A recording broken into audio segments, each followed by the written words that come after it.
Content summary. Zhongnan Mountain is known to the world for its Xuanzhen sect, but few know that at the foot of Zhongnan Mountain lies a dilapidated Taoist temple. One day, the people of Gujing Temple emerged, and from then on, their name became renowned across the land. Chapter 1. Gujing Temple at the foot of Zhongnan Mountain. In a deep mountain hollow, there is a small village that is destined never to appear on maps. The village is tiny, only the size of a palm, with precisely 81 households, neither more nor less. According to the village's old and faded sheepskin genealogy, the village has existed for nearly hundreds of years, with ancestors settling here during the Ming Dynasty's Wanli period and remaining ever since. The villagers primarily bear the surname Gu, with the village chief and all previous clan leaders also being of the Gu surname. For hundreds of years, the village has maintained exactly 81 households, never exceeding or falling short of this number, which is one of the 3 village rules. The first rule states that the number of households must remain at 81 if one more household appears. They must be expelled, and if one less, a new one must be born. The second rule is that the 81 ancestral houses can only be repaired, not dismantled or relocated, meaning that the houses must maintain their original appearance from the time they were built. Even if one collapses and cannot be inhabited, it must be rebuilt exactly as it was on the same site. While the first 2 rules may seem harsh but are still acceptable, the third rule is rather absurd. The 81 villagers must forever support the Taoist priests in the village temple and must not go against this otherwise. They will be expelled from the Gu clan. The same goes for violations of the first 2 rules. These 3 rules have never been violated. Although time has passed for hundreds of years and the current villagers no longer know the origins of these rules, they all understand one principle. Villagers seldom fall ill or suffer disasters, and each household lives a peaceful life. Among the 312 villagers, there are as many as 109 centenarians, and those who reach 90 can still work in the fields during busy seasons, rising with the sun and resting at sunset. Within a radius of over 200 miles, this village boasts an astonishing number of long-lived people. Conversely, those who moved away from Gujing village, while none have encountered great calamities, do not have nearly as many long-lived individuals as those in the village. The village is called Gujing Village, and the supported Taoist temple is called Gujing Temple. Gujing Temple is built on a small hill in the middle of Gujing Village, with the 81 ancestral houses of the Gu surname arranged around the village in an orderly manner. If someone were to view it from the sky, they would be amazed to find that the arrangement of these 81 houses perfectly aligns with the positions of the 8 trigrams, with the temple situated right at the center of the trigrams. Unfortunately, throughout history, no one has ever come to the heights of the mountain to discover this scene. Even if someone were to fly overhead in an airplane, they would only find that the area above Gujing Village and Gujing Temple is perpetually shrouded in a thick white mist, obscuring both the village and the temple from view. Gujing Village is small, and Gujing Temple is even smaller, both small and dilapidated. The temple is ancient, built at the same time as Gujing Village, and after hundreds of years, it has not been renovated. The vermilion courtyard walls have long since collapsed. The 2 large doors are leaning to one side, and the floor tiles in the courtyard have cracked. The main hall of the temple is even more in ruins. It seems like a temple without any incense offerings. In truth, this temple indeed has little incense, as few people have entered Gujing Temple for hundreds of years. Even local villagers do not casually step inside. Only during significant events do the clan leader or village chief enter the temple, and on ordinary days, there are rarely any signs of life inside the temple. In Gujing Temple, there are only 3.5 people. An untidy old man in a Taoist robe who spends his days napping under an old locust tree in the temple courtyard. A middle-aged man sitting in front of the 3 Pure One statue in the Sanqing Hall, silently holding a rusty iron sword, and a young man in his 20s who rarely steps out of the scripture pavilion within the temple. As for the half-person, that refers to the eldest disciple who left Gujing Temple 8 years ago and has never returned. As the sun sets and night falls in the mountains, most households in Gujing Village have begun to light fires for cooking. Moments later, the 39th household sees a middle-aged woman briskly walking towards the temple on the hill behind her house, carrying a wooden bucket.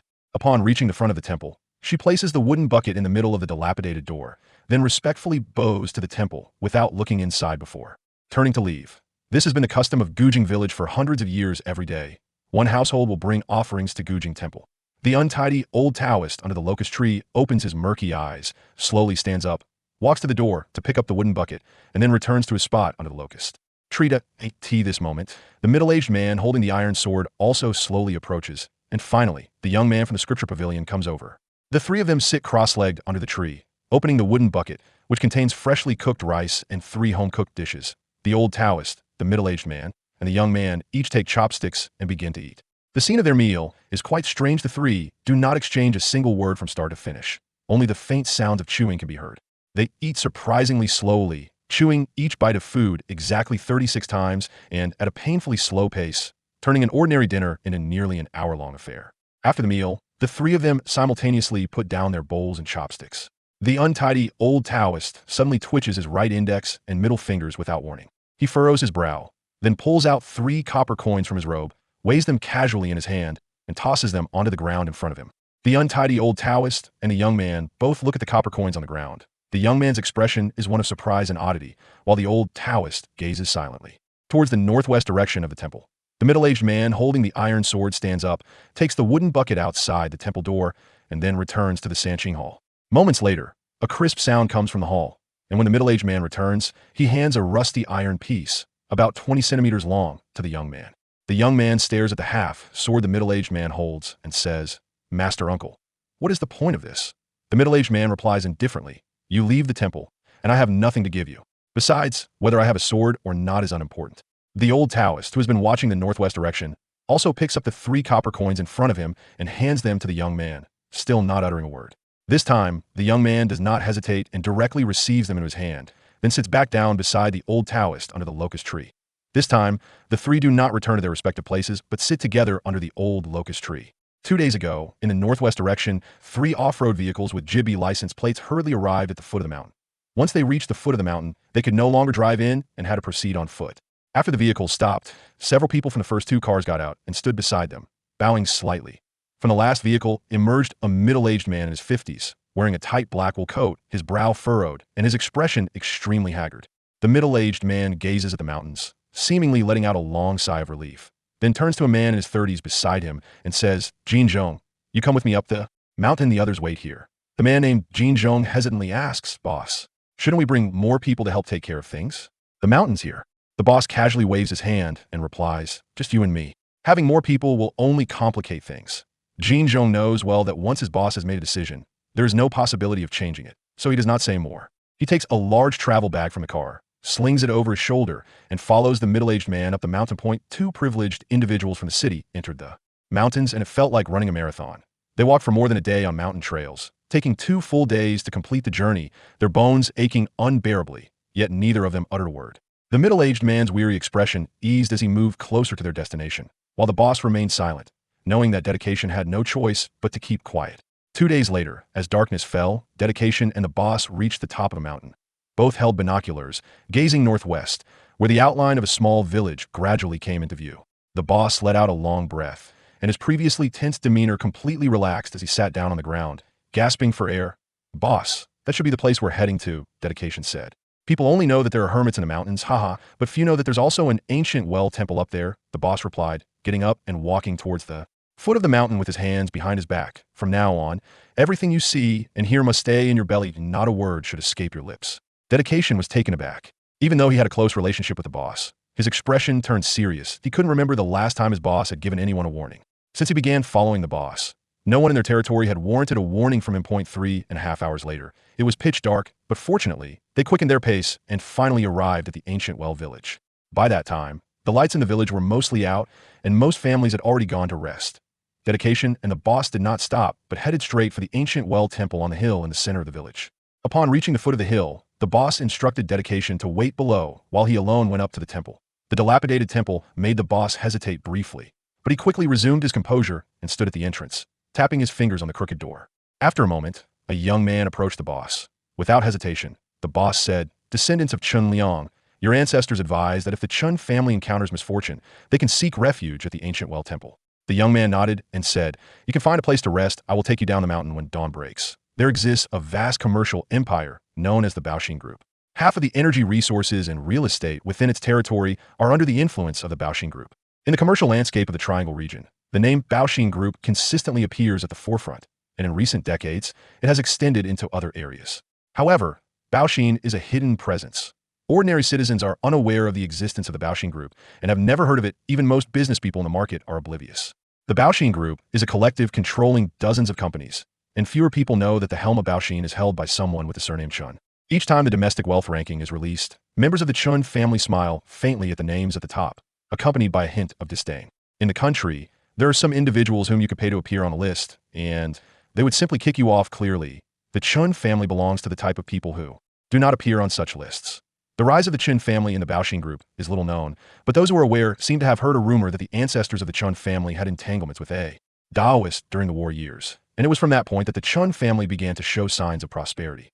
Regarding these matters, the Chun family never argues, they neither deny nor confirm them, as most members of the Chun family do not know how they built this commercial empire. Only the person at the helm of the Chun family knows the secrets that I in this generation. The person at the helm of the Chun family is named Chun Sanjin. He stands at the foot of the mountain, in front of the ancient Well Temple. Chapter 2. The Chun family's ancestral teachings. As the sun rises over the Zhongnan Mountains, the ancient Well Temple stands. At dawn, a young man wearing cloth shoes with layered soles and a light-colored coarse cloth outfit emerged from the ancient Well Temple, carrying a yellowing satchel. Chun Sanjin, who had been waiting at the temple entrance since last night, rubbed his swollen face with both hands and forced a stiff smile, saying, "Good morning, sir. Are you not surprised that I'm the only one accompanying you down the mountain?" Chun Sanjin replied, "The family teachings state that anyone who comes out of the ancient Well Temple must be treated with respect, even if a sparrow flies out from the temple. The Chun family members must bow in greeting." Chun Sanjin paused and emphasized, "This is the ancestral teaching that it was not flattery. The Chun family's ancestral teachings have been passed down for nearly a century, with the first rule prohibiting infighting among the family members. The latter two rules state that if the Chun family encounters great misfortune, they should seek refuge at the ancient Well Temple, and the last one mandates that they must treat those from the ancient Well Temple with respect and not oppose them. Every generation of the family head has kept these teachings in mind, though most do not understand what the last two rules imply. However, those who can become the family head are not fools. The history of the Chun family's rise is firmly tied to the three words ancient Well Temple. Such respect?" The young man smiled in surprise, scratching his head and muttering to himself, "I didn't expect the ancestor to be quite capable. May I ask how to address you, sir?" "My surname is Xiang. My given name is K," the young man said with a sigh. "Let's go, we are heading down the mountain." As they descended the hill, Dedication, who had not slept all night, suddenly sprang up from the ground. Seeing the two coming down in front and behind him, he was momentarily taken aback, then greeted them as if nothing was unusual. After serving as Chun Sanjin's assistant for over 10 years, Dedication had never seen Chun Sanjin willingly walk behind someone. The three of them headed down the mountain, not retracing their steps. As a native of the Zhongnan Mountains, Xiang Ke knew a shortcut that would take them down in a day. "What's going on with your Chun family?" Chun Sanjin furrowed his brows. Since entering the Zhongnan Mountains, his previously calm demeanor turned slightly grim, revealing an indescribable sense of helplessness in his words. 3 months ago, right after the Spring Festival, our Chun family's ongoing 16 business operations started to encounter issues that it was definitely not a funding chain break, but rather various inexplicable reasons, leading to a complete standstill for these businesses over the past 2 months. The business issues were not a significant blow to Chun Sanjin, as the Baoxin Group had sufficient funds to support their operations. However, the next part truly made him feel anxious. "A month ago, my immediate family members began to show abnormalities. One child was in a car accident and remains in a coma, while the other is bedridden with an undiagnosed illness. Among my 3 siblings, 2, excluding myself, have encountered problems, and my wife has also gone insane. Almost all members of the Chun family have not escaped misfortune this month." Chun Sanjin said quietly, "Competing with people is endlessly enjoyable. The Chun family is not afraid, but competing with heaven leaves us helpless." Chun Sanjin's words seemed somewhat perplexing. Dedication knew the details of the Chun family's troubles, but did not understand the origin of this strange statement. Xiang Ke turned back and looked at Chun Sanjin, saying, "Since the establishment of your family, the ancient Well Temple has instructed you. Have you not forgotten? I have always kept it in mind." Xiang Ke continued, "If you hadn't come to the ancient Well Temple this time, you would have encountered problems yourself in half a month." Chun Sanjin's expression changed dramatically. In truth, if all the Chun family members fell, as long as he remained standing, the Baoxin Group could still endure. But if something happened to him, the Chun family's banner would truly collapse. "That I hope the temple can help the Chun family through this difficult time. This is necessary. The karma left by our ancestors must be carried on by us. Otherwise, wouldn't that be heretical? You, who have long held a high position and controlled endless wealth, naturally accumulate a power that ordinary people do not possess over time. Generally, such situations don't happen to you, so your family suffers first. But over time, you won't be able to withstand the devouring, and it's only a matter of time before something happens," Xiang Ke said with a slight annoyance, hand behind his back. "This is slapping our Gujing temple in the face. Who is being so naughty?" Jinzong was a bit confused as a top student from Harvard Business School. He swore he understood the conversation between the two, but didn't grasp its meaning, feeling like his brain was short-circuiting. "Well," Chun Sanjin weighed his words and said, "Sir, do you know where the problem lies?" Xiang Ke grinned and replied, "I know, it's just that simple." A day later, the 3 who descended from Zhongnan Mountain got into 3 off-road vehicles that had been waiting at the foot of the mountain and headed straight for Tangshan. Driving at high speed, that a day and a half later, they entered the urban area and the three off-road vehicles passed through the city to reach the northeastern suburbs of Tangshan. In the suburbs, there was a small mountain, much larger than the hill where Gujing Temple was located. A four-lane road had been built from the foot of the mountain to the top, with towering trees lining both sides. When this road was constructed, the people of Tangshan had come to watch, and there were rumors that the value of the trees planted along the road could buy a three-bedroom apartment. Within the third ring road of the capital, that to the top of the mountain, stood several houses, the largest of which was at least bigger than any house in the villa districts currently in Tangshan. After the house was built, workers had said outside that it was not a villa, but a private garden. In front of the house, outside the courtyard, there was a stone archway with the words Chun family engraved on it. At the foot of the mountain, a line of cars was parked along the road leading up, with a crowd of people standing beside them, including relatives of the Chun family and executives from the Baoxin group, eagerly awaiting the return of the Baoxin big boss. Without Chun Sanjin, they felt they had lost their backbone. With the backbone returned, it seemed that the changes in the Chun family would soon be revealed. The three off-road vehicles stopped, but Xiang Ke did not get out.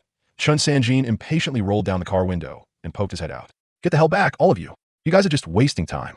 Get as far away as you can, and if you don't disappear now, you can disappear forever later." That moment, Chun Sanjin regained his former dominance in the Baoxin group, and his habitual demeanor from the underworld resurfaced. This was the old Chun Sanjin. At the sound of Chun Sanjin's shout, the crowd outside didn't hesitate at all. In the blink of an eye, they scattered like birds and beasts, disappearing without a trace.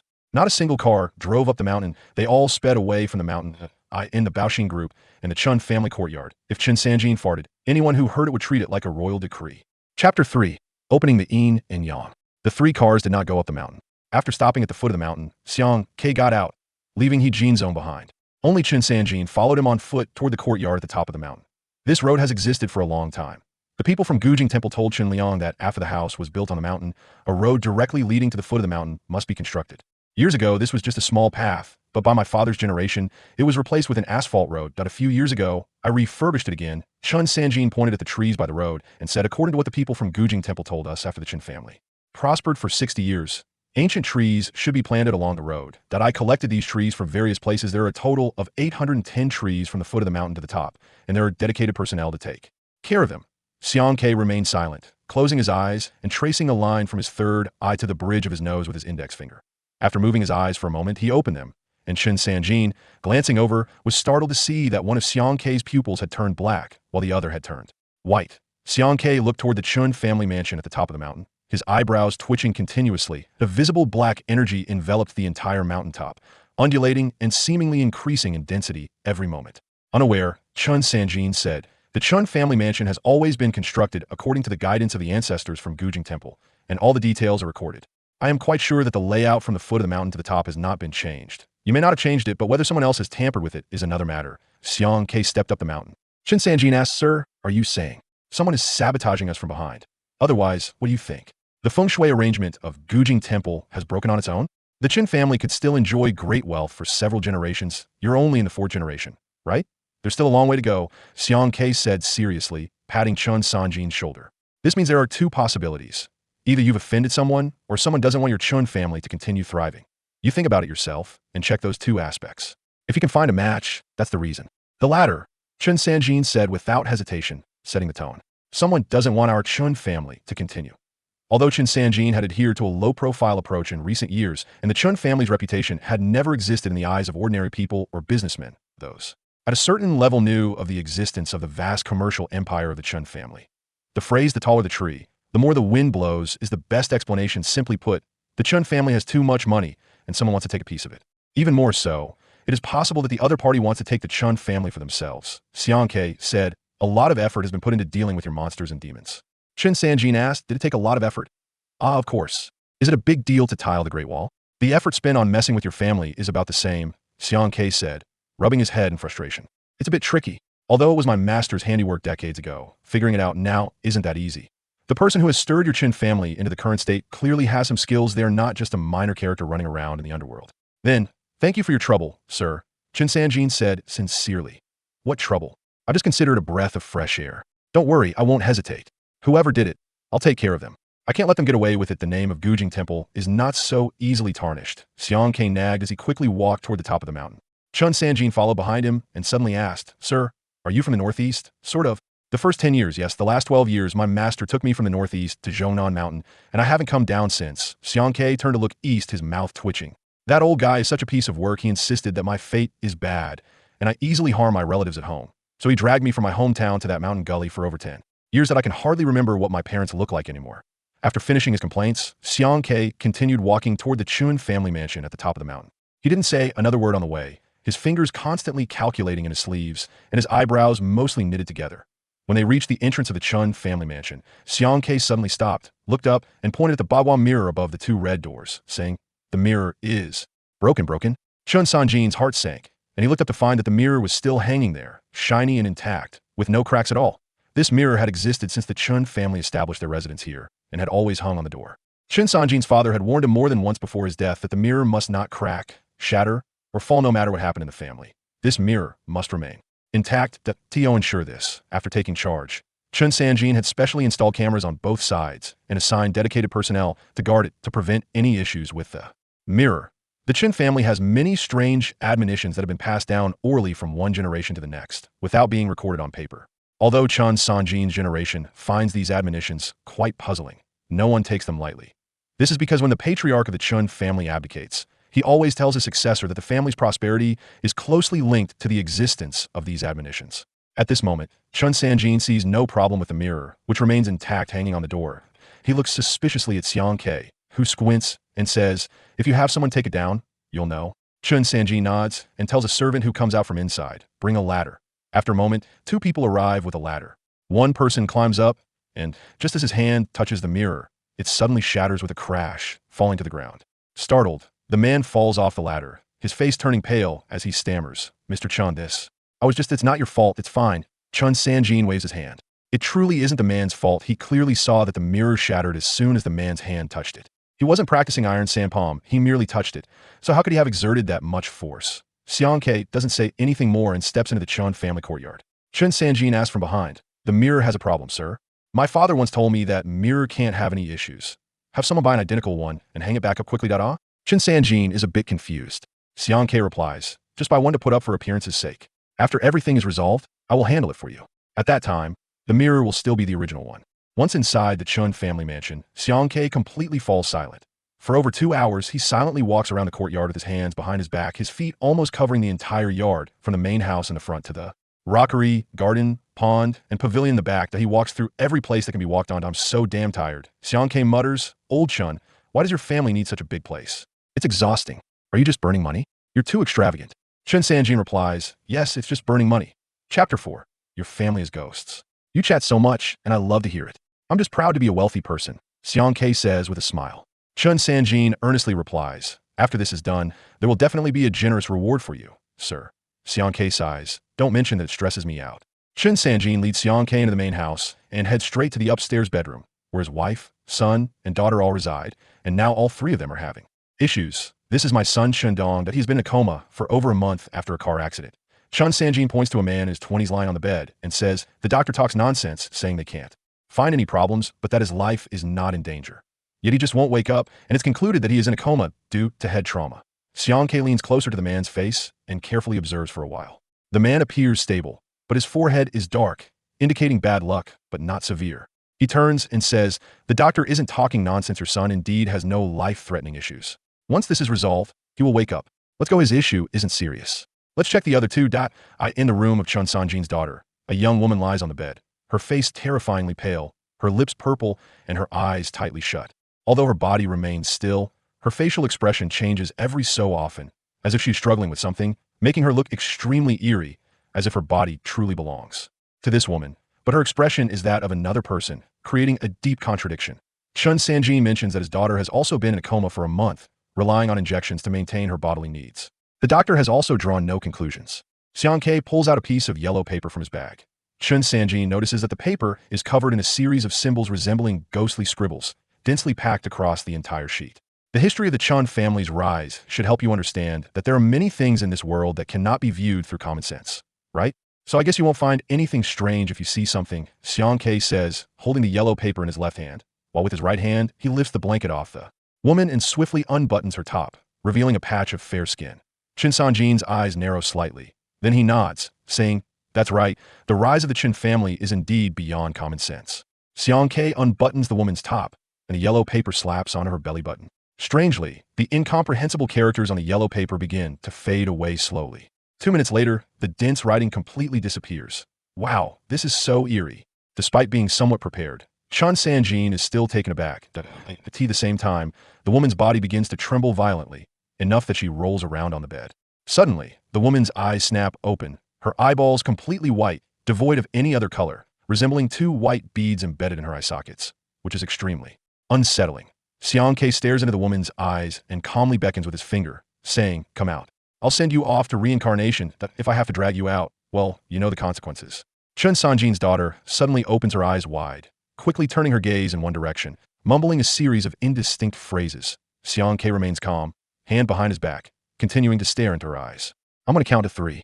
If you don't come out, the opportunity will be lost. Point 3. Xiang Ke directly counts to 3, reaching into his bag to pull out another talisman.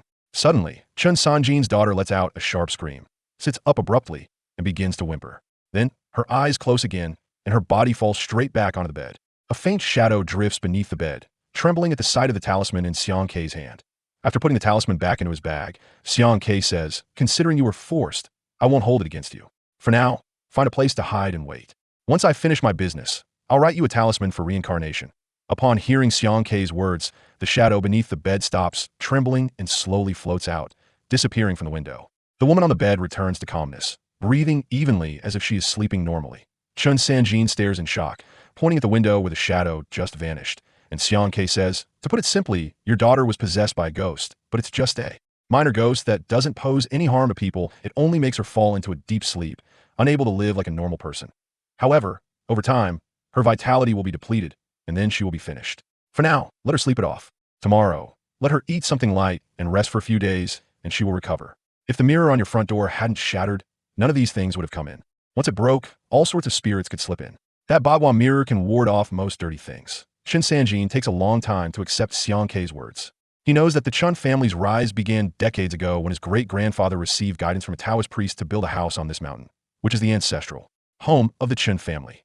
Following the priest's instructions, the entire courtyard was built into a feng shui layout. Since then, the Chun family has thrived in business, developing into the massive commercial empire it is today.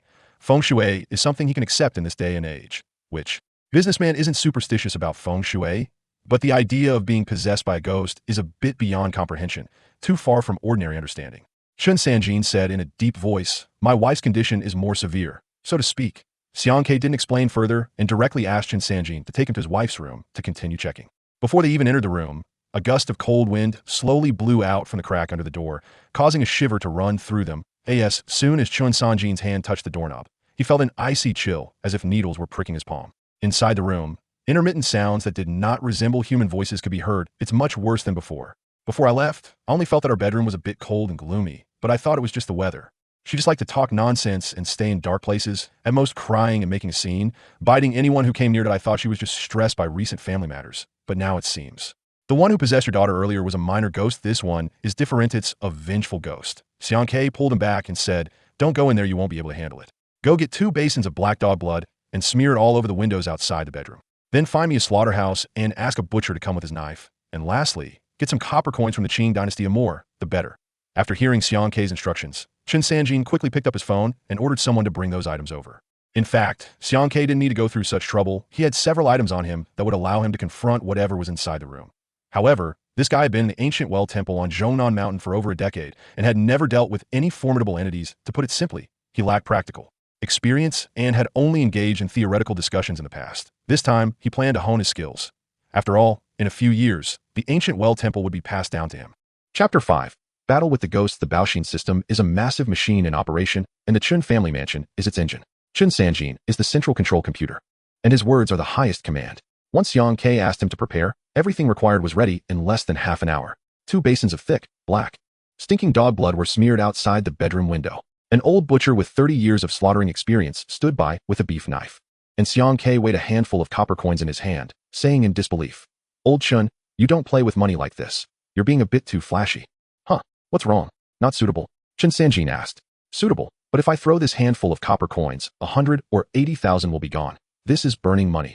Xiang Ke said. Chun Sanjin calmly waved his hand. "These coins are of no use to me sitting here. Just throw them. No need to be polite. If I remember correctly, there might still be over 100 pounds of these coins in the warehouse. If you think it's not enough, I can have someone bring more over. Xiang Ke asked for some copper coins from the Ming and Qing dynasties, but Qin Sanjin brought him dozens of Wanli Tongbao coins, which are indeed ancient coins from the Ming and Qing dynasties and are quite valuable. Just grabbing a handful is worth hundreds of thousands, which is a waste to throw at a ghost. The copper coins from the Ming and Qing dynasties, such as those from the Kangxi, Qianlong, and Wanli eras, represent prosperous times with strong national fortunes and imperial energy, and these coins possess strong protective effects against evil spirits. Ordinary people find it difficult to approach a ghost while wearing even a small coin, and anyone holding a large handful could almost transform into a celestial master. If someone carries a coin from the Qin dynasty, they would never be tainted by evil for a lifetime. Come on, don't move when something happens later. Just stand at the door with your beef knife. If you see anything unclean, just act without hesitation, no need to be polite. Understand? Xiang Ke pulled the old butcher to the door and said, in your line of work, you've seen more than ordinary people. I don't need to explain, right? The old butcher nodded. Got it. There's something dirty in this room, huh? Nowadays, you can't find executioners in the market. Otherwise, they might be more suitable than me. Xiang Ke gave him a thumbs up. Man, you're an expert. Ordinary people know that objects can ward off evil spirits. But few realize that certain people inherently possess the best protective effects against evil. High-ranking officials carry strong official energy that wards off all evils. And generals leading troops carry a fierce aura that does the same. Another type of person is butchers and executioners. In ancient times, executioners carried heavy killing energy from years of performing executions, and those who spent their lives beheading others could scare away even fierce ghosts. Nowadays, executioners are gone. But the people who slaughter pigs, cows, and even chickens in slaughterhouses are quite similar, although their killing energy isn't as strong as that of executioners. Years of killing still can scare away ghosts, especially those who use a butcher's knife regularly, as it can enhance their protective power. Xiang Ke had the butcher stay at the door with his butcher knife. As long as the ghost wasn't too powerful, it couldn't break out. Once everything was ready, all unrelated people were dismissed, leaving only Qin Sanjin and the old butcher at the door. Xiang Ke placed his hand on the doorknob and suddenly pushed the door open. A gust of cold wind rushed in, causing their hair to fly back and goosebumps to rise on their skin. This wasn't the biting cold of winter, but a chilling cold that penetrated to the bone. The butcher and Qin Sanjin were already prepared and were also startled, their faces turning pale. Before they could react, Xiang Ke stepped into the bedroom and closed the door behind him. Inside, the atmosphere was eerie and cold. Both windows were covered with thick curtains, blocking out any light, making it pitch black and silent. It felt as if stepping inside instantly transported one to another space, and the noises that had been heard before had vanished. After a moment, as Xiang Ke's eyes adjusted to the darkness, he noticed a shadow crouched in the corner of the opposite wall. The shadow, wearing an ordinary nightgown, sat on the ground with its head buried in its arms, motionless like a stone statue.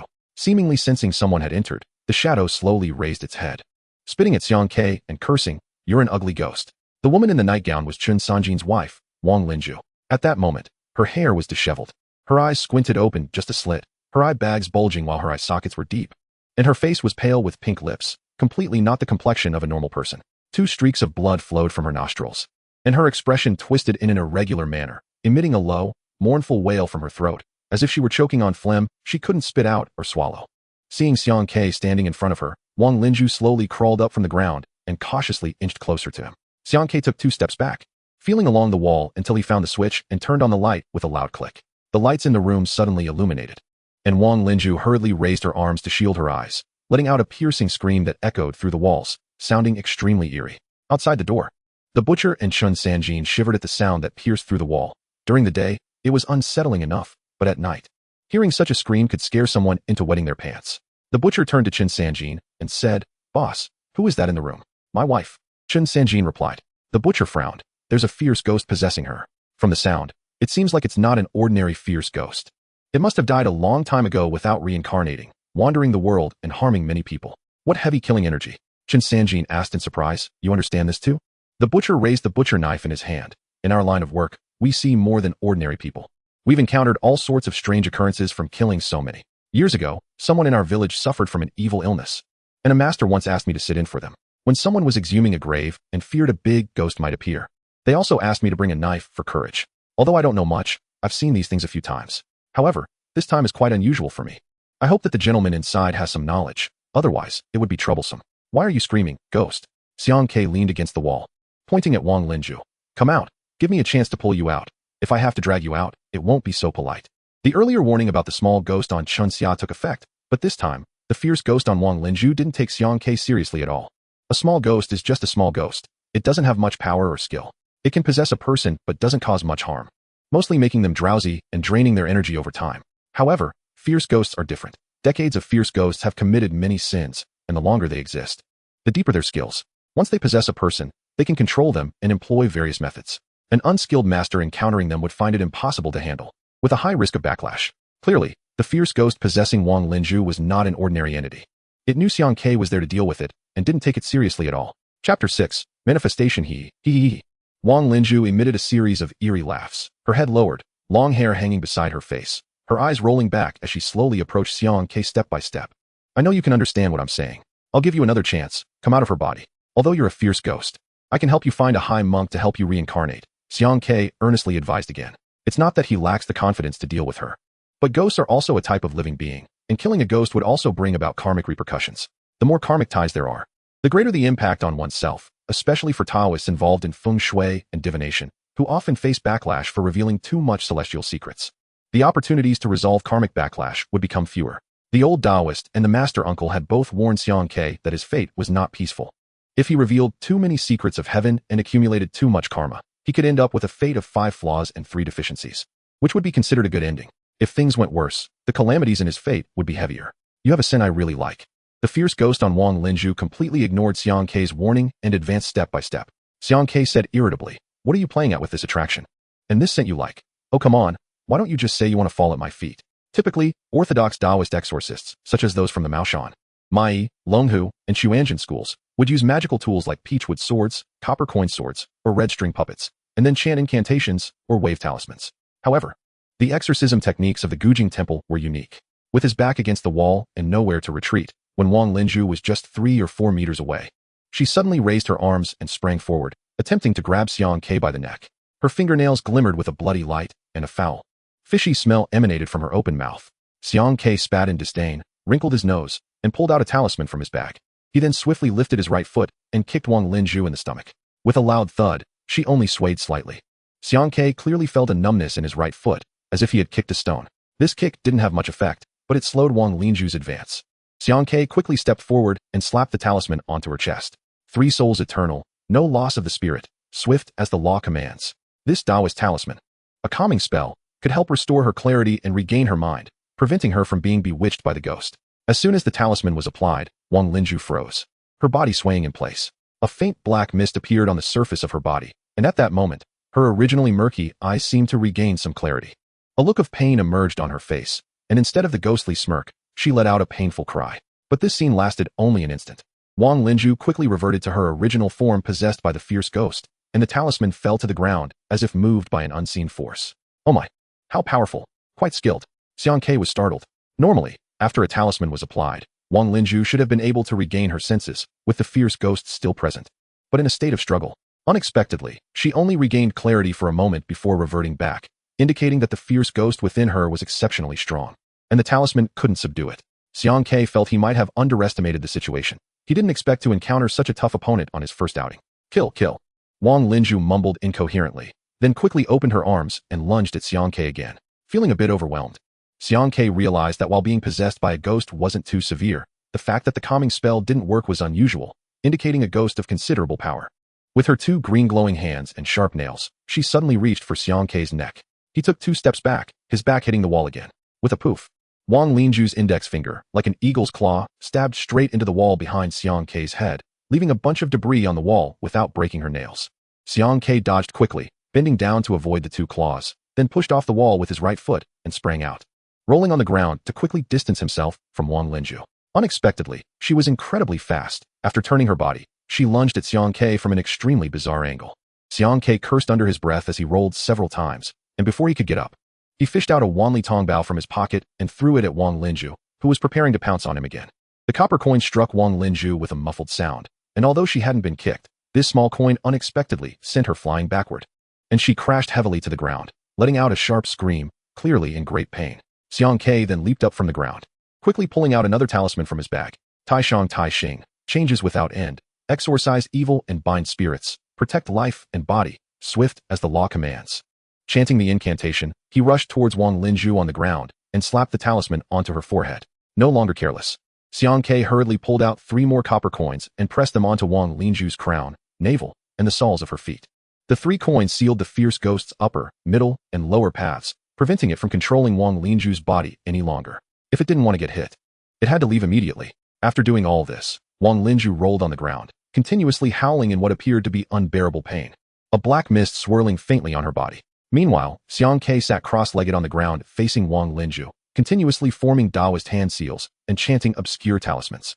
As Xiang Ke's incantation sped up, the black mist on Wang Linzhu intensified. The talisman on her forehead seemed to want to detach without wind, but failed to float away. While the 3 copper coins sank deeper into her body, appearing as if they were about to become embedded in her flesh. Xiang Ke was engaged in a battle of wits with the fierce ghost, trying to force it out. While the ghost was desperately attempting to re-enter Wang Linzhu's body to remove the talisman and coins, the two were locked in a continuous stalemate. Sweat began to bead on Xiang Ke's forehead. Lacking practical experience, he had already exceeded his limits after this brief struggle, feeling mentally drained. The standoff between man and ghost lasted nearly 10 minutes when the black mist around Wang Linzhu suddenly coalesced into a mass and then shot out from the top of her head, quickly taking shape in the air, causing the talisman and coins to fall off her body. Chapter 7. Thunderous with the fierce ghost floated in midair, its feet bloodied and missing, long hair cascading down to cover most of its face, revealing only the right side of its cheek, which was oozing with sores and black blood, in a state of decay. Despite having forced this being out, Wang Linzhu was unhurt, but Xiang Ke cursed under his breath. He quickly bit his fingertip and squeezed out a drop of blood to draw a red line on Wang Linzhu's third eye. The yang energy in a man's blood, when sealing a person's third eye, could prevent the fierce ghost from possessing her again. The fierce ghost looked quite miserable, but that was its true form. This meant that the considerable effort Xiang Ke had expended to force it out of Wang Linzhu's body had saved Qin Sanjin's wife, while the fierce ghost remained unharmed. Instead, Xiang Ke himself was exhausted. This time, Xiang Ke no longer took things lightly. He stood up, placing his backpack in front of him, each hand gripping a Wanli Tongbao. His gaze fixed on the flickering fierce ghost. Cackling, the vengeful spirit emerged with a sinister laugh. Its arms suddenly floated up, extending a pale limb from the wide sleeve, covered in wriggling maggots, which looked quite disgusting. You're doomed. It taunted. Don't scare me. That's just an illusion, Xiang Ke replied, patting his backpack. If you want to scare someone, open your eyes and look here. I'll show you who can scare whom. As Xiang Ke pulled out a pile of jumbled items from the yellowed canvas bag, the spirit let out a piercing scream upon seeing his hand. Its hair flew up, and its white clothing billowed, revealing a look of fear. The bag contained mostly talismans, along with a rusty iron piece, an absurdly black square piece of wood, and a few small items. It was unclear which item instilled such genuine fear in the spirit. The vengeful spirit hurriedly floated towards the window, crashing into the curtains. But as soon as its body touched them, it was violently bounced back, a murky black mist rising into the air. Running pretty fast, huh? You think I have no tricks? The window was smeared with black dog blood, the best remedy to exorcise spirits. Most filthy things fear it. After being bounced back, the spirit wobbled in midair. Xiang Ke scattered several coins from the Wanli era, all colliding with the spirit. Although the copper coins imbued with imperial aura couldn't scatter the spirit's soul, they inflicted considerable damage. The spirit tumbled in the air, like a deflated ball, bumping around chaotically. Despite this, Xiang Ke remained cautious. These methods could injure it, but they wouldn't subdue it. The spirit was filled with a lot of malevolent energy, and it wouldn't be easy to disperse its soul. Indeed, the spirit struggled midair, but its body didn't dissolve. Its piercing screams rang out continuously, ringing in Xiang Ke's ears, growing louder, increasing his worry. The little ghost was silent, while the loud spirit indicated its deep cultivation. With the window sealed, the spirit darted towards the door. Xiang Ke shouted, "Butcher, get ready." Upon hearing Xiang Ke's call, the old butcher, who had been listening to the commotion outside, raised his cleaver without hesitation and stabbed it into the center of the door. The doors of the Qin family were solid wood, undoubtedly sturdy, and a single stab wouldn't penetrate. However, it wasn't necessary to break through the door. Spirits could pass through, so the butcher's stab pierced the door, just as the spirit attempted to escape, colliding directly with it. The spirit's body was struck by the knife, instantly becoming somewhat blurred. This blow was much heavier than any previous injury. The butcher, with an aura of killing intent, didn't know how much blood his knife had tasted, but was indeed experienced. He and Qin Sanjin couldn't see the spirit and relied solely on intuition, managing to inflict heavy damage and force it back. The butcher swallowed hard and said, "That young man inside has quite the skills. That filthy thing probably can't hold on much longer." The spirit, forced back from the door, continued to flail. Xiang Ke pulled out a dark square piece of wood from his backpack and tossed it. Natural order, disperse the filth, mysterious within the cave, bright Taiyuan. Mighty gods from all directions, make it natural, urgently, as commanded. As he threw the wood, Xiang Ke quickly formed seals and chanted spells. The spirit, seeing the piece of wood descending towards its head, was terrified and let out continuous shrieks, turning to Xiang Ke with a pleading expression. "Regretting it? Too late. What were you doing earlier? I gave you a chance, But you didn't use it, and now you're making me work like a dog.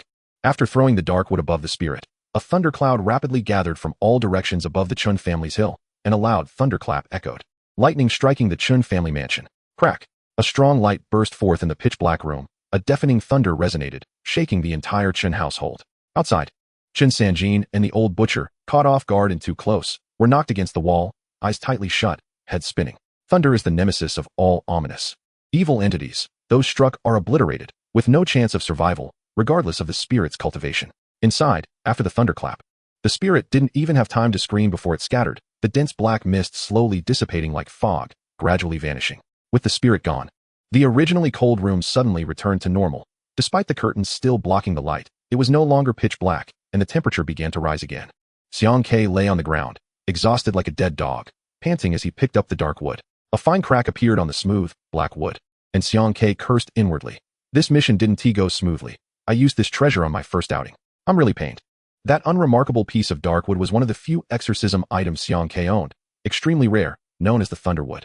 According to the slovenly old Taoist, this thunderwood originated from the Song dynasty, crafted by Bao Qingtian for his court cases, made from willow wood struck by lightning thousands of times. Therefore, every time Bao Zheng slammed it on the bench, it would produce a loud sound, scaring the criminals below senseless. After Bao Qingtian's death, the thunderwood disappeared, with some claiming it was buried with him, while others said it was taken back by the emperor at the time. In reality, it fell into the hands of the ancestors of the Gujing Temple, then was ritualistically refined by a certain ancestor, inscribed with the Thunder Talisman.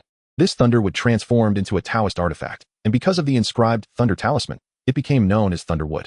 Moreover, as it had been carried by Bao Qingtian for decades, it accumulated his righteous aura, making this unremarkable piece of wood a true treasure of the Taoist sect, capable of repelling all spirits. Any ordinary Taoist who saw it would surely have their eyes bulging. If placed in certain sects, it might even be considered a priceless treasure. This wood, when worn, protects against all evils. Any ominous spirits would avoid it. If Xiang Ke hadn't concealed the aura of the Thunderwood when he entered, the spirit would have fled the moment it sensed it, not daring to come close. When combined with the Thunder Talisman, even the most powerful spirits would struggle to withstand it. Even if not killed, they would lose a significant portion of their ghostly life. The reason Xiang Ke didn't use the Thunderwood right away was that each use diminished its latent thunder power. After being nurtured for decades, the Thunderwood could only maintain its power for 9 uses. After that, it would lose its original potency and become merely a talisman. Unless he returned the Thunderwood to Gujing Temple for the old Taoist to re-ritualize and inscribe it again. Unfortunately, when he descended the mountain, the old Taoist told him to clean up his fate first before coming back, otherwise, he would die outside. Thus, Xiang Ke was very reluctant to use it, as his current cultivation wasn't sufficient to ritualize the Thunderwood. Using it once meant losing its power, which was quite regrettable. The spirit he encountered this time was indeed difficult for someone like Xiang Ke, who was just starting out. Even with preparations of black dog blood, the cleaver, and copper coins, he couldn't defeat it, ultimately having to resort to his last resort. After lying on the ground for a while, Xiang Ke slowly got up and opened the door. Chen Sanjin, still feeling a bit dizzy, was about to speak when Xiang Ke pointed behind him. He didn't want to say a word, utterly exhausted. Chen Sanjin thanked him and entered the bedroom. At this moment, Wang Linju was still lying on the ground with her eyes tightly closed, but her complexion had returned to normal and her breathing was steady, clearly indicating that she was not seriously injured. Thank you, sir, you've worked hard, Chen Sanjin said. The family should be fine now, right? After resting outside for a moment and thanking the butcher, Xiang Ke took a porcelain bottle from his bag, poured out 2 pills, and stuffed them into his mouth to regain some energy. The 2 most important members of your family are fine now. As for the other issues, they are due to misfortune, just like your son. Once this situation is resolved, he will be fine, Xiang Ke said, frowning. Although the people are fine, the matter is not over yet. Someone has put in great effort to break your family's feng shui arrangement and has set up a new one to harm the Qin family. If you hadn't come to Gujing Temple for help, in 3 months, all of your direct bloodline would have inexplicably died, and no one would be able to find out the reason. All the wealth your family has accumulated over the years would also be stolen, which means your Qin family would have worked hard for over 100 years only to benefit others. Chapter 8. You must be bold. Chen Sanjin ignored Xiang Ke's warning and directly asked. To move against the foundation of my Qin family is not something that can be done in a day. As you said, it must require a great deal of effort to accomplish. I want to know what kind of price the person behind this must pay to bring down my Qin family. Although Chen Sanjin was not very familiar with how Gujing Temple had arranged the feng shui for the Qin family in the past, he knew well that the arrangements made by Gujing Temple were not easily broken, and the cost would certainly be very high. As the clan leader of the Qin family, he at least understood one thing. The development of the Qin family over the years had been too smooth. Whether in business or networking, everything had gone smoothly, with very few mistakes. Especially during the 2 domestic upheavals, the Qin family had managed to avoid them, and each time they had aligned themselves correctly with the higher-ups, securing high-level political resources. Outsiders thought it was due to the wisdom of the Chun family's decision-makers. But only the clan leader understood that half of this success was owed to the feng shui arrangements made by Gujing Temple. Moreover, for a family like the Chun family, with the accumulation of wealth and connections to this degree, bringing them down is not something that can be done overnight. Setting aside financial power, the massive business empire of the Chun family must have political resources behind it, and those resources are very powerful. Thus, the effort and dedication required for someone to scheme against them is evident. Furthermore, the control of the Baoxin system, this business empire, has always been firmly in the hands of the clan leader of the Qin family. Even the executives of the group cannot make decisions regarding the Baoxin system. Only Qin Sanjin can lead the Baoxin system, and it is utterly impossible for outsiders to intervene. One can only imagine the calculations needed to bring the Baoxin system into their fold. Find a quiet place. I want to discuss this matter with you properly. Qin Sanjin took Xiang Ke to the study upstairs, instructing everyone else to stay far away and not approach. He personally took tea leaves from the cupboard and brewed a cup for Xiang Quebec. Xiang Ke slowly took a sip of tea, smacked his lips in surprise, and asked, Wui Mountain Mother Tree Da Hong Pao? Boss Qin, you have quite the treasure. Da Hong Pao is relatively common in the market, but the top quality ones are rarely seen. This tea is not sold outside, and only a few pounds are produced each year, all reserved for the higher-ups. Sir, have you also had this tea? Qin Sanjin was taken aback, not expecting Xiang Ke to recognize it immediately. Ah, what a coincidence, Xiang Ke said, looking dazed. If you had offered me another tea, I really wouldn't have been able to tell. Gujing Temple only has this Da Hong Pao, which that old fellow treasures and hides.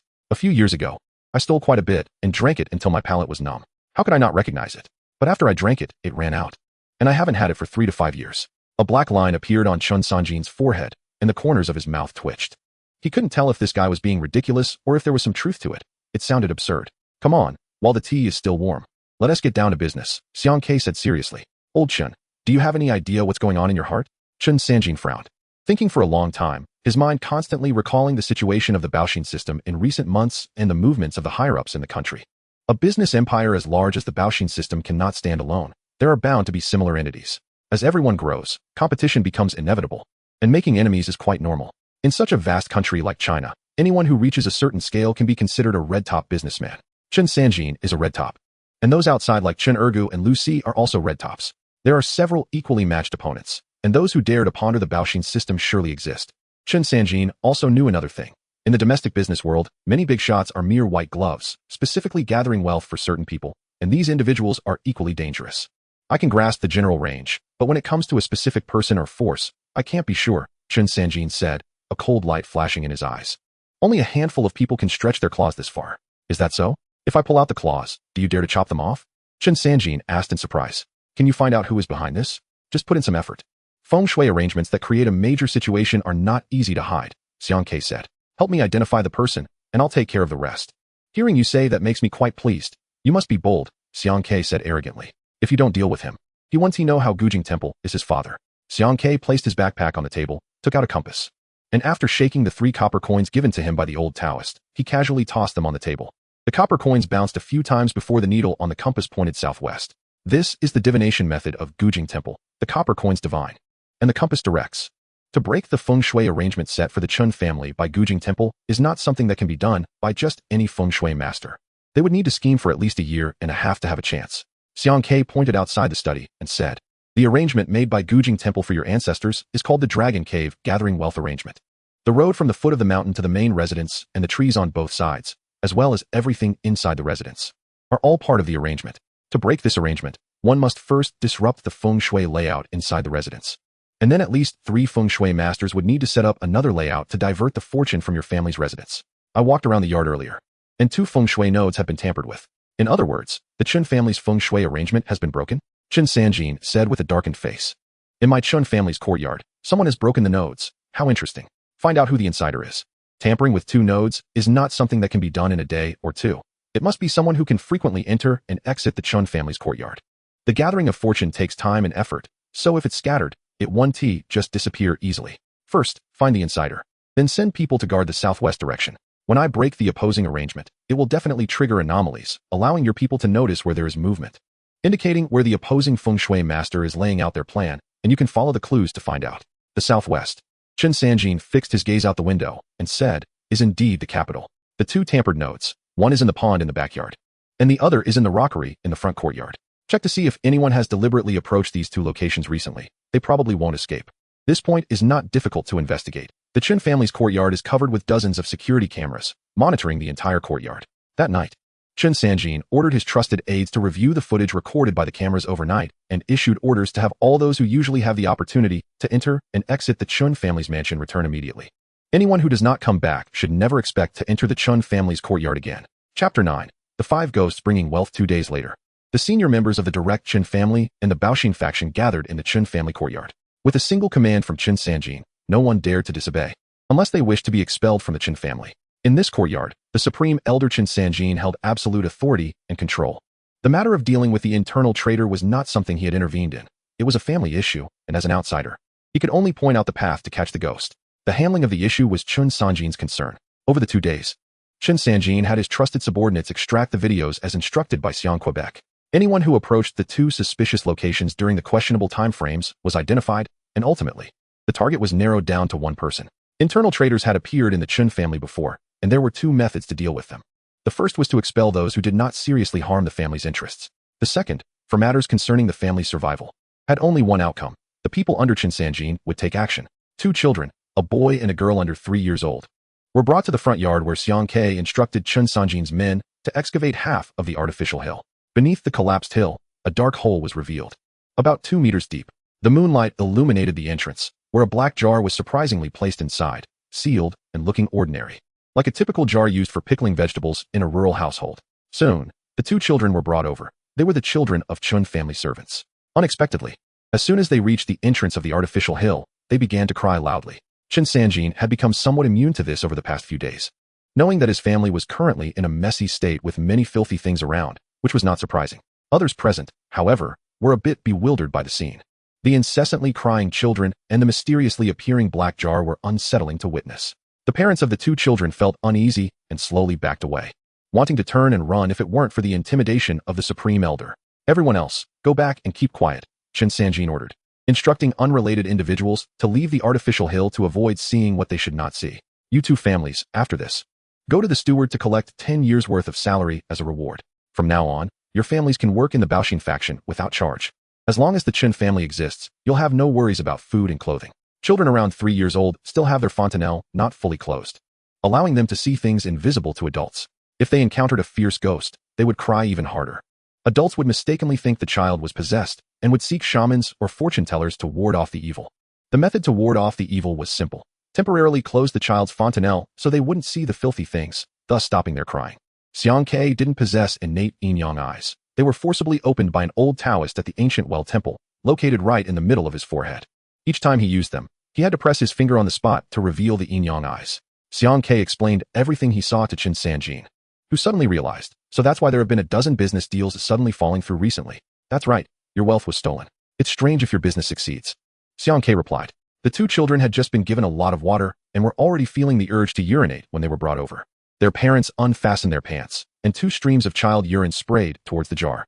Xiang Ke picked up the jar and smiled. This is a good thing. Keep it. In the future, if you run into trouble doing business, just find a way to throw this jar into your opponent's home, and your business will definitely succeed. Chen Sanjin swallowed hard and asked, is it that simple? Just throw it over, and it will succeed? Chen Sanjin was tempted. At the level of his business, the stakes were often in the 9 figures. If this business deal succeeded, it would be a huge profit. If it failed, the loss would also be significant. If there was a foolproof method to ensure success, who wouldn't be tempted? It's nothing complicated, but it can only be used once. I don't have time to manage this 5 ghosts bringing wealth setup for you. Suddenly, a crisp sound echoed in the room, and 5 cracks appeared on the jar's surface, quickly spreading. Then, the entire jar shattered into pieces. The 3 old men were startled and exchanged glances before simultaneously saying, the 5 ghosts bringing wealth has been broken. One elder said, is someone breaking our setup? Not necessarily. This 5 ghosts bringing wealth technique is relatively easy to break. Even a small unexpected factor can cause it. Perhaps it's just a coincidence, another elder replied. This setup had become unimportant. If it was broken, so be it. If it was a coincidence, that would be the best outcome. But if it wasn't a coincidence, then it would be troublesome, as the other party's ability to uncover their setup clearly indicated they were not ordinary. There was still another setup with no movement. If that one was also broken, it would mean they had encountered a master capable of resolving setups. After resolving the 5 ghosts bringing wealth setup, Xiang Ke went to the pond in the backyard. The pond was quite large, about the size of 2 football fields, with a pavilion built in the center and surrounded by lush green grass and clear water. At this moment, 2 large searchlights were set up by the pond, shining on the area designated by Xiang Quebec. Have your people ready in the southwest. There should be movement on the family side, he instructed quickly, removing all his clothes before jumping into the pond with a splash. Chapter 10. Rusty iron pieces. The water in the pond was clear. During the day, it was transparent to the bottom, and at night, under the searchlight, the bottom was visible. This pond was an artificial lake built on a mountaintop, so it wasn't very large, but in deeper areas, it averaged nearly 2 meters deep. After swimming to the center of the pond, Xiang Ke took a deep breath, submerged his head, and dived to the bottom, where visibility was about 5 meters. The Chun family's feng shui setup was built according to the mountain, with the Chun family mansion arranged from the foot of the mountain to the top, based on the guidance of the ancient well temple. The artificial hills, trees, paths, ponds, gardens, and even the structure of the houses were all components of the feng shui setup. The most crucial hub of the entire feng shui arrangement was actually this pond. The Dragon Cave gathering wealth setup was designed to draw dragon energy into the residence, accumulating fortune, allowing those living in the dragon energy-surrounded mansion to enjoy blessings and continue generations of wealth. Everything related to money would go smoothly, making it easy to gather wealth as if reaching into a pocket. The Chun family's ancestors began their prosperous path after receiving guidance from the ancient well temple to build their residence on this small mountain, continuing until the generation of Chun Sanjin. All other facilities in the wealth-gathering setup were auxiliary, with the key point being this pond. The pond served as the pivotal hub of the feng shui layout, allowing the dragon energy-gathering wealth setup to operate, continuously accumulating the Chun family's fortune. When this pond was originally constructed, the project was immense. The ancestors of the Chun family spent over 3 years and utilized countless manpower and resources to build this pond. The pond was built on the mountaintop, and originally, water could not be drawn up. However, there happened to be an underground river beneath this small hill. So after the pond was excavated, a channel was dug in the center that directly connected to the foot of the mountain, drawing the water from that underground river into the pond. This is how the pond came to have water. The most critical part of this process was actually the connection between the mountaintop pond and the underground river, as that underground river flowed directly to the capital city over 200 kilometers to the southwest, linking to the moat of the Forbidden City. The moat encircled the Forbidden City, the ancient palace of emperors, which had absorbed the fortunes of countless emperors over the centuries. The feng shui arrangement of the ancient well's view opened up the connection to the moat of the Forbidden City, effectively drawing the imperial fortune to allow the Chun family to enjoy its blessings. Originally, this gathering of wealth also had another layer of function. If it were slightly altered, it would not be a gathering of wealth anymore. The Chun family would not have built a commercial empire, but would have made a name for themselves in politics, producing not wealthy merchants, but rather high-ranking officials. Because the introduction of imperial fortune actually means acquiring official authority, one could also smoothly advance in a political career. However, the ancestors of the Chun family were very foresight. They believed that the risks of transitioning to an official career were too great and unpredictable, and that path was far more difficult than doing business. Thus, the Chun family's ancestors wisely chose to focus on gathering wealth instead of taking a different route. Xiang Ke sank to the bottom of the pond and effortlessly found the connection between the pond's bottom and the underground river at the foot of the mountain under the spotlight. It was a dark hole, about a meter wide, surrounded by 8 pieces of fine jade, each embedded with a star disc. 64 colorful flags were inserted around the star disc, forming a bagua pattern. In the past, the jade would absorb the brilliance of the sun and moon, making the star disc rotate, thereby drawing the fortune of the underground river connected to the moat of the Forbidden City into the mountaintop pond. However, a few months ago, the Chun family encountered misfortune, and the key node of the pond's arrangement was broken. At this time, the pointer of the star disc no longer moved. The jade was also dim, and the 64 colorful flags were connected by red threads, which should have swayed with the water waves but were now drooping down. Surrounding the jade, colorful flags, and star disc, several old wooden boards were inserted around, which were coffin boards from an ancient tomb. For hundreds of years, they had wrapped around corpses, carrying a heavy death aura, making them extremely sinister objects. Each coffin board was affixed with yellow talisman paper sealed in plastic bags, each connected to the red threads of the colorful flags, which was the reason for blocking the pond from drawing water from the underground river. Finding the reason and wanting to solve it was not easy. It wasn't just a matter of removing the coffin boards and cutting the red threads. That would destroy the key node, but the real breakthrough point was in the basement of the villa in the western suburbs of the capital. The 3 feng shui masters had also constructed a feng shui arrangement in the talisman-covered secret room, resonating with the arrangement of the pond. Xiang Ke surfaced and gestured to Qin Sanjin in the pavilion to inform the dispatched personnel to prepare for target searching. The formation of the dragon energy gathering wealth arrangement was vast, and breaking it could gradually cause the century-old accumulated fortune of the Qin family to dissipate, leading to abnormal situations during its resolution. Creating a feng shui arrangement is essentially a contest against heaven and earth, forcibly taking fortune that does not belong to oneself. This goes against the heavenly principles and common sense. When the arrangement was built, there were rolling thunderclouds and fierce winds in the small mountain outside Tongshan. with heavy rain lasting for almost half a month, creating an extremely oppressive atmosphere. It was only after the arrangement was completed that the area returned to normal. Now, as Xiang Ke aimed to break the arrangement, the commotion would naturally not be small, but the noise would not occur at the Chen family mansion, but rather at the location where the three feng shui masters were staunchly maintaining the arrangement. Xiang Ke sank back into the water, cut through the red threads, and forcefully began to pull up the coffin boards. At that moment, the water suddenly churned, and the muddy bottom of the pond became murky. The originally clear pond turned into a place where one could not see their hand in front of their face. At the same time, in the basement of the villa in the western suburbs of the capital, the three feng shui masters maintaining the arrangement suddenly opened their eyes, one even spitting out a mouthful of blood, trembling uncontrollably. Someone exclaimed in surprise at the old man, who was bleeding from the breaking of the arrangement. Chen Sanjin indeed found a feng shui master to break the arrangement. The five ghosts' wealth transporting technique was broken by him. The talismans plastered all over the secret room began to move without wind, and some even floated down. The other two elders hurriedly stood up, reattaching the fallen talismans and quickly taking out cinnabar and talisman paper to draw several talismans, affixing them to the walls. At this moment, Xiang Ke had just pulled out one of the coffin boards slightly, but the wooden board suddenly sank again, re-embedding itself into the mud.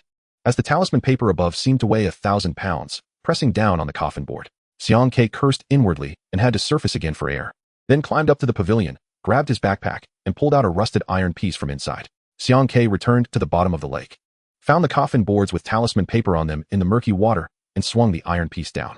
The rusted iron piece suddenly exploded with a burst of blood light underwater, the brilliance piercing through the water surface and soaring into the air, with a mass of blood-red malevolent energy rapidly enveloping the talisman paper on the coffin boards. When Xiang Ke swung the iron piece and struck the coffin board, the wooden boards immediately shattered, scattering pieces towards the lake surface.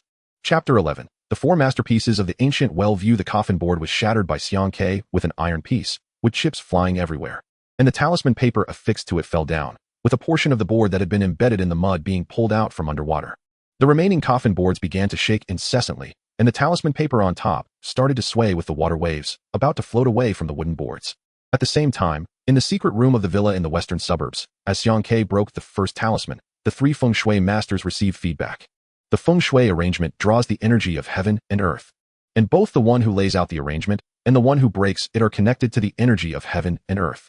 Once an anomaly occurs, those trapped in the arrangement will be affected. This is a contest of feng shui.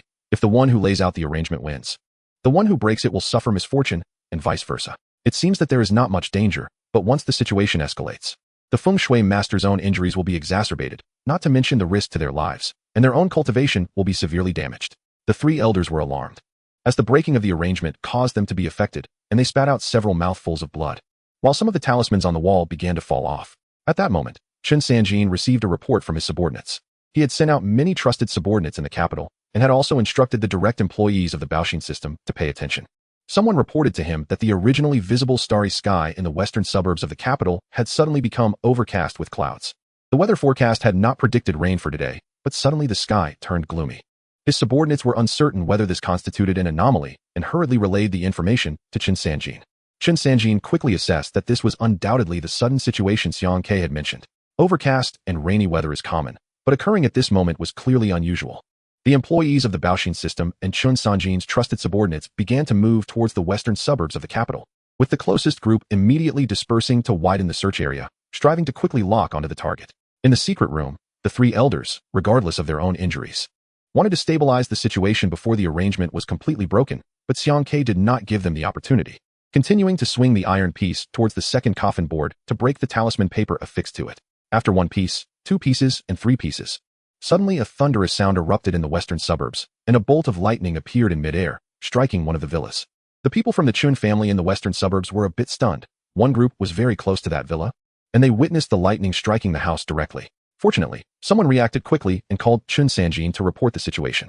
The three elderly men spat blood again, with the weakest among them rolling his eyes and fainting, while the other two were visibly on the verge of collapse and clearly could not hold on much longer. The dragon cave gathering wealth formation. One elder sighed to the sky, bitterly saying, "We were foolish. The one who set this up must be an extraordinary master of feng shui, with means that we cannot compare to. It's laughable that we thought we could break this formation. How could we not draw out that feng shui master?" The other elder also said dejectedly, "We don't have the means to set up a formation, and we are no match in a contest of spells. Our defeat is not unjust." Just as the lightning descended upon the western suburb villa area, an old man in a courtyard in the capital, who had already undressed and lay down, suddenly sat up, not even bothering to put on his clothes before running outside. He looked towards the direction of the western suburbs and exclaimed in astonishment. Such a restless aura of heaven and earth? Is this a setup or a breakdown? What a grand gesture, actually provoking the Tao of heaven to intervene. I wonder which master made a move. In the depths of the forbidden city, a middle-aged man kept calculating with his right hand, murmuring. The aura contained in the moat has actually been crazily siphoned away. Who is so mischievous? After Xiang Ke decisively dealt with the remaining coffin boards, the murky water in the pond began to clear up slowly, and before long returned to its original state. Wood shavings and talismans floated up from below, scattered on the water's surface, while the jade stones embedded at the bottom of the pond began to emit light. The pointers in several surrounding star charts slowly turned, and a small whirlpool appeared at the underwater entrance leading to the underground river. It was clear to see water flowing out from the hole, and the surface of the pond rippled, no longer silent like a dead pool. Xiang Ke emerged from the water, climbed onto the pavilion, and fell down in a sprawled position. Chen Sanjin squinted his eyes and picked up the phone to dial out. Old leader, Sanjin has a request. Chen Sanjin had already found the location of the setup against the Chen family. The western suburb villa area was one of the most affluent villa areas in the capital. Everyone living there was either rich or noble, all of them well-known figures. After Chen Sanjin received news about the villa struck by lightning, it didn't take long for him to find out who all the occupants were. This person was not someone Chen Sanjin could deal with alone. He couldn't even take action. Not because Chen Sanjin was incapable, but because the other party's identity was too sensitive to return the cause of the Chun family's great calamity. It would require the intervention of the Chun family's allies. Sir, you have worked hard. If it weren't for the ancient well temple's intervention, the Chen family would surely face a major crisis this time. After 2 months of anxiety, Chen Sanjin finally felt completely relieved. The Chun family's business empire had finally returned to its former state. Xiang Ke, with drooping eyelids, said, I won't concern myself with the follow-up matters. I only resolved your Chun family's feng shui formation issue. As for who to fight and how to fight, that is your problem. Chen Sanjin nodded and said, that naturally will not trouble you, sir. Xiang Ke opened his eyes and looked at Chen Sanjin's calm face. The black aura that had been swirling around his brow had gradually dissipated, indicating that the Chun family had managed to avoid this calamity. Earlier, when Chen Sanjin first came to the ancient well temple for help, Xiang Ke had noticed the black aura surrounding his face, especially heavier on his brow, with a black line extending down to his neck, and the main disaster palace on his face was dim. This was a sign of being plagued by misfortune. If an ordinary person had such a face, they would surely encounter great disasters, with a high chance of family ruin. If a wealthy person had such a face, the situation was even more serious. The rich would suffer financial loss, their family fortunes would decline, and those in power would have their official heir dissipate, often accompanied by prison disasters. Now that the Chun family's problem had been resolved, Chen Sanjin's appearance had returned to that of a prosperous person, and Xiang Ke was 100% certain that his calamity had passed. The divination and calculation methods of the ancient well temple were even more exquisite than those of feng shui. If it weren't for the 3 people in the temple idling away their time, some daydreaming, some dozing off, and eating and sleeping at their leisure, the scruffy old Taoist could have predicted at the moment the Chun family encountered trouble. However, for many years, the ancient well temple had never intervened in setups, nor did they calculate or exorcise spirits, as if they had stepped out of the mundane world and were no longer within the 5 elements. The people in the temple would rather be idle than reveal their abilities. Therefore, the world only knew of schools like Maoshan, Wudong, and Tianshi. While few had ever heard of the ancient well temple, hidden beneath the Zhongnan Mountains, there were probably very few who even knew about it now. Because the ancient well temple had only intervened a handful of times, most of which had long been submerged in the river of history. Only 4 actions remained to this day. The feng shui formation of the Chun family mansion was one of them. Chapter 12. Standing firm in the face of adversity in the western suburb villa area of the capital, the 3 feng shui masters, who had been backfired in their contest of spells, hurriedly moved from the basement to the ground level, knowing that the previous lightning strike had caused quite a commotion, and their hiding place was surely exposed. Upon reaching the surface, several men in black suits approached them, without saying a word. They escorted the 3 into a business vehicle parked in the courtyard. The car drove straight to the city, and half an hour later arrived at a private club on Chang'an Street in the capital. The 3 were taken to a tea room on the upper floor of the club, where a young man in his 30s was leisurely preparing tea. The feng shui master who had suffered the most from the backfire had already regained consciousness during the journey. He looked rather sluggish, with drooping eyelids, clearly heavily injured, and there were still traces of blood at the corners of his mouth. The other 2 were in slightly better condition, but they were obviously lacking in spirit. The young man washing the tea glanced at the 3 and sighed softly, saying, the old man told me long ago that the Chun family's money isn't so easy to take. If they were really soft persimmons, they would have been squeezed dry long ago. How could they have made it this far? Look, he was right, wasn't he? And I still didn't believe it. What a slap in the face. Mr. Liu, we didn't anticipate the failure of our plan. The Chun family's feng shui formation has been in operation for decades. We thought the feng shui master who set it up had long since passed away. We believed we could definitely break this formation, but we didn't expect.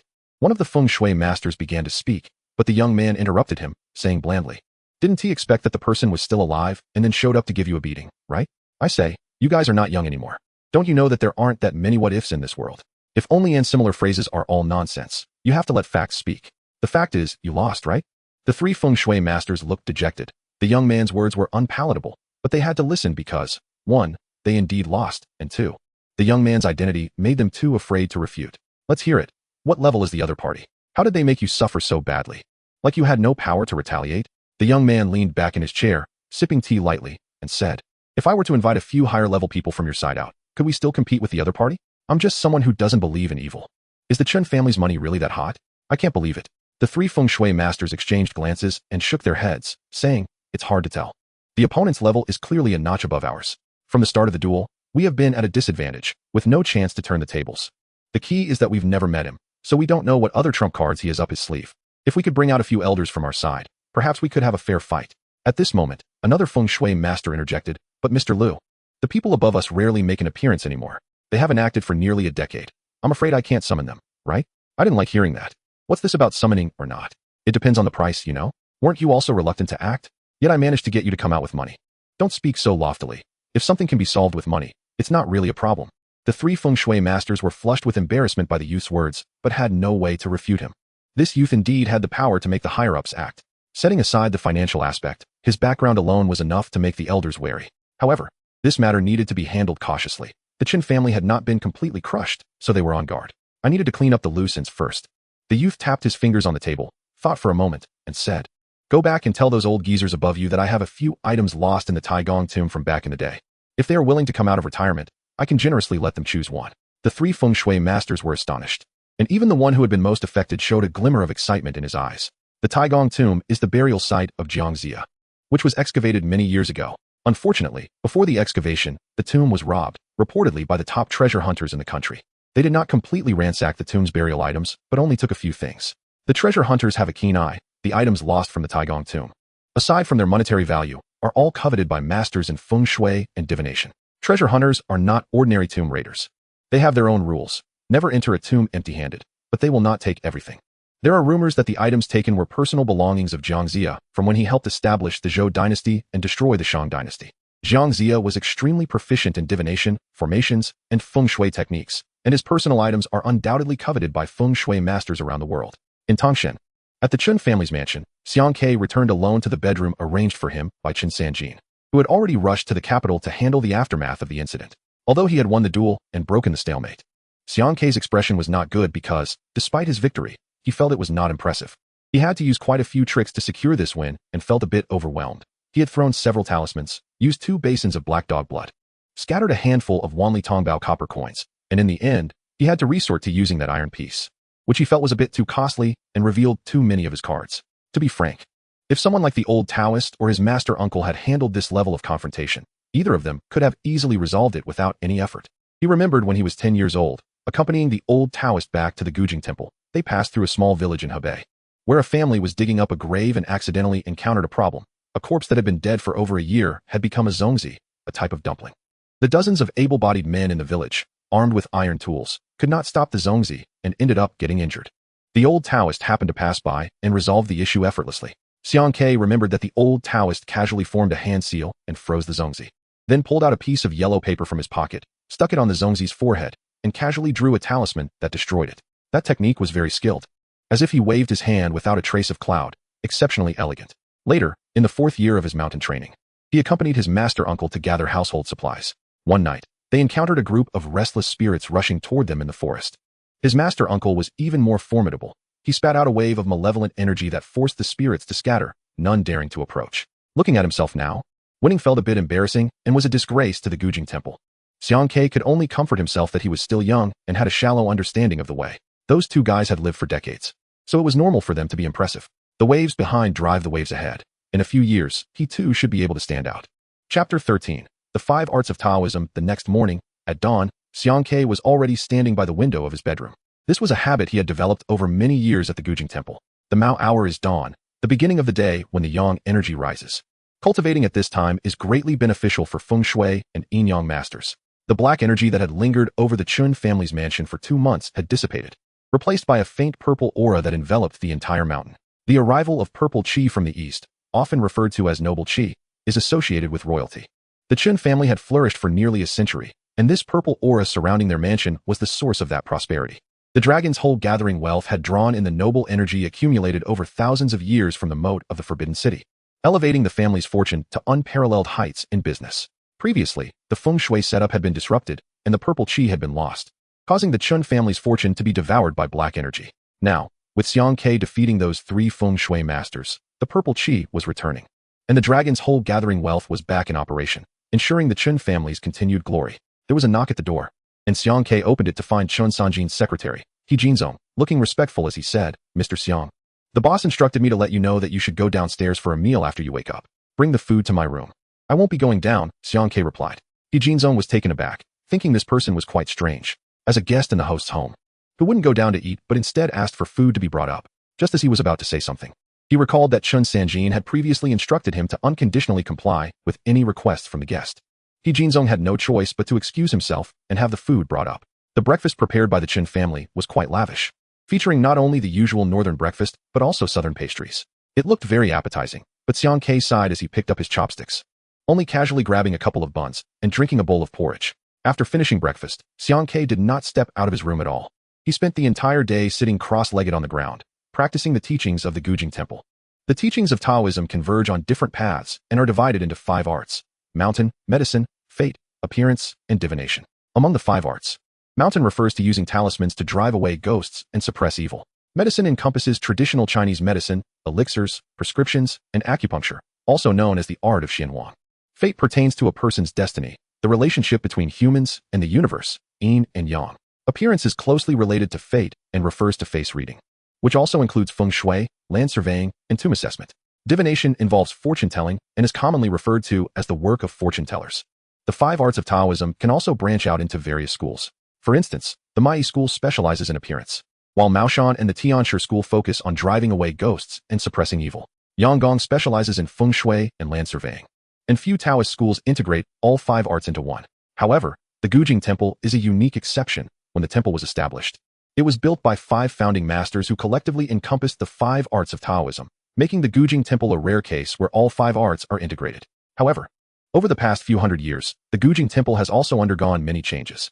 Originally, it had a complete inheritance of the 5 arts, but now it has become fragmented, leaving only feng shui layout, fate reading, and divination, while the Xianhuang art of tomb surveying has already been lost. The so-called cultivation in Taoism emphasizes the Taoist scriptures in daily life, such as Tai Sheng Shui, Tao Te Ching, Bio Puzi, Tai Xian Jing, and so on. Once the scriptures are well read, various talismans can be applied freely. Additionally, Taoist cultivation relies on practical experience, such as exorcising demons, calming evil spirits, feng shui arrangements, and fortune-telling. In contrast, Xiang Ke is merely talking theory. He has been holed up in the ancient Well Temple for over a decade, reading many books, but has only taken action once, which was to help the Chun family face a calamity. Therefore, after the recent battle, he felt very anxious. Clearly realizing that whether it was breaking the feng shui arrangement or fighting against the fierce ghost, it was extremely exhausting, both mentally and physically. This clearly indicated a lack of experience.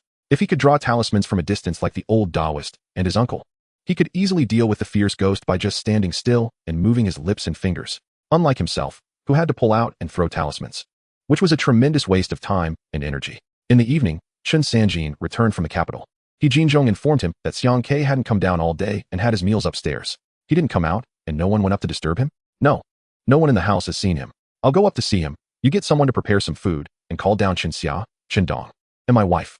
As Chun Sanjin spoke, he walked upstairs and knocked on Xiang Ke's door. Xiang Ke opened the door and saw Chun Sanjin standing at the entrance and frowned, saying, "Is the matter unresolved?" "Sir, how did you know?" Chun Sanjin asked himself, his expression seemingly calm, not understanding how Xiang Ke could tell. Xiang Ke said, "Although you don't have a long face, the main disaster palace appears calm, indicating that the disaster has passed. In terms of facial features, your upper features are long, full, square, and broad, indicating nobility. Originally, there was no problem. But now you have a mole, commonly known as a wart, which indicates that while your noble aura has not dissipated, trouble is still present." Chun Sanjin touched his forehead. And indeed, there was a wart there. He knew what his face looked like. It hadn't had one before, but he was unaware of when it had appeared. I found the person behind this, but their identity is too sensitive. I can't act decisively. Chen Sanjin said frankly. In other words, I know who did it, but I can't do anything about it, at least not on the surface. Xiang Ke patted his shoulder and said, then let's deal with him secretly. Chen Sanjin was astonished and said, deal with him? Sir, you will take action? Xiang Ke shook his head and said, I have the will but lack the power. There are some things I can't do, but I can offer you some guidance. From Chen Sanjin's facial features, Xiang Ke could see that his troubles had not yet passed, indicating that the karma between the ancient Well Temple and the Chen family still existed. However, what Xiang Ke could do had already been done, and he could not help Chen Sanjin deal with the hidden mastermind anymore. He couldn't directly deal with the opponent, but he could guide Chen Sanjin on how to take action behind the scenes. It's quite simple. You forgot the jar containing the 5 ghost wealth transporting technique that I gave you that day, Xiang Ke said. Secretly place that jar in the opponent's home. Or if he has a business, put it in his company. It must not be discovered, and then you find someone to do business with him. Understand? Also, the opponent has a feng shui master with him and will be well aware of these matters, so when you do it, don't be too greedy or obvious, or he will notice. You have to proceed gradually, little by little, and don't let it look too bad. Sir, now that you mention it, I understand. Chen Sanjin smiled leisurely, suddenly enlightened. Although he couldn't deal with the opponent openly, there was an opportunity to act behind the scenes. This kind of business maneuvering was absolutely within his expertise, and under Xiang Ke's guidance, it wouldn't be difficult for him to give the hidden mastermind a hard time. Xiang Ke added, don't be careless. Since the opponent was able to find a feng shui master to act against you before, and you managed to avoid this calamity, it's uncertain whether they will continue to take action behind your back. They won't be willing to lose this round so easily. Chen Sanjin said with a grim face. While I may not be able to solve this problem immediately, being on guard makes it harder for them to take action again. Chen Sanjin had already made up his mind. The ancient Well Temple couldn't be around him all the time, so he planned to spend a large sum to invite a feng shui master to stay at his home to constantly guard against any further moves from the opponent. Chapter 14. The two extremes of children, sir. Dinner is almost ready. Shall we go down together? Seemingly knowing that Xiang Ke would refuse, Chen Sanjin continued. It's just my 2 children and my wife. They're all family. Our Chen family owes our current situation to the blessings of the ancient Well Temple. So you should meet my next generation. Perhaps you will have further interactions in the future. Xiang Ke originally intended to decline going down. The less he knew people in this line of work, the better. The more crowded a place, the less he should go. He needed to keep a low profile. Because once too many connections were made, the karma would be drawn out, which would be detrimental to him. However, when Chen Sanjin said this, Xiang Ke indeed had to go. The connection between the ancient Well Temple and the Chen family was not over. The ancestral teachings of the Chen family allowed them to seek the protection of the ancient Well Temple in times of difficulty. And the ancient Well Temple also had rules that previous arrangements must be completed, not abandoned midway. Years later, when Chen Sanjin stepped down and his descendants took over, the ancient Well Temple would indeed still have interactions with the Chen family. Following Chen Sanjin to the hall downstairs, Chen Xia, Chen Dong, and his wife were already seated at the dining table, waiting. When they saw Chen Sanjin bringing Xiang Ke down, the 3 stood up, nodded in greeting, and then all looked at Xiang Ke, who was dressed in coarse cloth. Xiang Ke's appearance at the Chen family during this crisis was a secret. Apart from Chen Sanjin's secretary, He Jinzhong, who vaguely knew something, the others were completely unaware that the Chen family's survival was directly related to Xiang Quebec. Chen Dong's car accident had not been serious. He was bettered purely due to being affected. Now that the feng shui arrangement had been broken, he immediately recovered. Meanwhile, Chen Xia and Wang Linju, who had previously been afflicted, were now no different from ordinary people. Everyone, please take a seat. Let's eat, Chen Sanjin commanded. Then turned to Xiang Ke to introduce him. This is. Suddenly, he didn't know how to introduce Xiang Ke. He couldn't reveal that he was from the ancient Well Temple. Xiang Ke interjected, just a friend. Chen Sanjin nodded in agreement, and his son chimed in, Dad, you have such a poor friend? That doesn't quite fit your style. Oh my, this guy talks without thinking. How annoying. Xiang Ke rolled his eyes and ignored him. Chen Sanjin was furious. He picked up a bowl from the table and threw it. If I haven't dealt with you for a few days, you think you don't know how to write the word for pain? Should I let you understand that your father's authority is always present? For Xiang Ke, Chen Sanjin had to treat him like a half-ancestor. When Chen Dong made a careless remark, he immediately felt a bit agitated. Chen Dong was stunned by the bowl. How could he receive such treatment after just recovering from a serious illness? Shouldn't he be treated like a flower bud and well cared for? Xiang Ke glanced at Chen Sanjin's pair of children. Both had good facial features, indicating prosperity. Particularly, Chen Xia had a full and wide forehead, clear and lustrous, with slightly prominent brow bones in the center of the forehead, indicating wealth and nobility. As for Chen Dong, he was slightly less fortunate. He had a good fate. But before the age of 30, he would face many tribulations. Although his life was not in danger, he would certainly encounter minor disasters continuously. This indicated that he was someone who loved to stir up trouble and likely acted very arrogantly on a daily basis. The meal was quite sumptuous. While there weren't big fish and meat, the dishes on the table were not something you would see at regular restaurants. Someone who had previously dined at the Chen family had even said outside that it wasn't just bragging, it was a fact. Do you know that the Chen family has a bombardier? You all think that's a private jet? It's wrong. That is for buying groceries. If you don't believe it, go check his kitchen. Hokkaido beef, Italian matsutake mushrooms, Russian caviar, that bombardier just roams around the world, doing nothing but buying groceries for the Chen family, all air freight. The food is well cooked, but Xiang Ke only took a few symbolic bites. The rest was just some vegetables and plain rice. Chen Sanjin was a bit stunned. Sir, is there something wrong with the food? Xiang Ke shook his head and said, the food is good, but I can't digest it well. Chen Dong rolled his eyes and said, you see, I told you right. Someone who eats cabbage and potatoes every day, suddenly being served a whole table of seafood, wouldn't he that just give him diarrhea? Then he'd have to go to the hospital. How troublesome would that be? Jingzhong, go get a knife from the kitchen. I need to practice. Chen Sanjin said to a nearby secretary. Wang Linju frowned and said, all right, the house just settled down, so let us all behave a little. Can't even have a peaceful meal. Chen Sanjin glared at Chen Dong, and then turned to Xiang Ke, saying, if it doesn't suit your taste, I can ask the kitchen to make something else. Xiang Ke smiled. As long as I'm full, I'm not picky about this. At Gujing Temple, Xiang Ke, the old Taoist, and the master uncle ate simple meals and wore coarse clothes. It's not that they couldn't afford to eat or wear fine things, but it's a principle of their lineage at Gujing Temple. Chen Dong whispered to Chen Xia, sister, look at how they're exchanging glances. This guy is so pretentious. And old Chun is going out of his way to butter him up. Do they have something going on? Do you think dad and mom are true love? Don't you think the kitchen knives aren't sharp enough? One cut, and you think nothing will happen? Chen Xia said lightly. Open your eyes and use your brain. Old Chun's flattery has its reasons. Chen Dong belonged to the second generation, and he perfectly demonstrated how a second generation should self-destruct and dig a pit for his father. Besides speaking without thinking, he also handled matters that way, causing Chen Sanjin a lot of trouble, taking the term digging a pit for his father to the extreme. Luckily, the Chen family is well-rooted, so no major incidents have happened so far. In contrast, Chen Xia and Chen Dong were completely different. She sat next to Chen Sanjin at 16, listening to him advise on how to manage the Baoxin system, and by 18, she already had the title of director.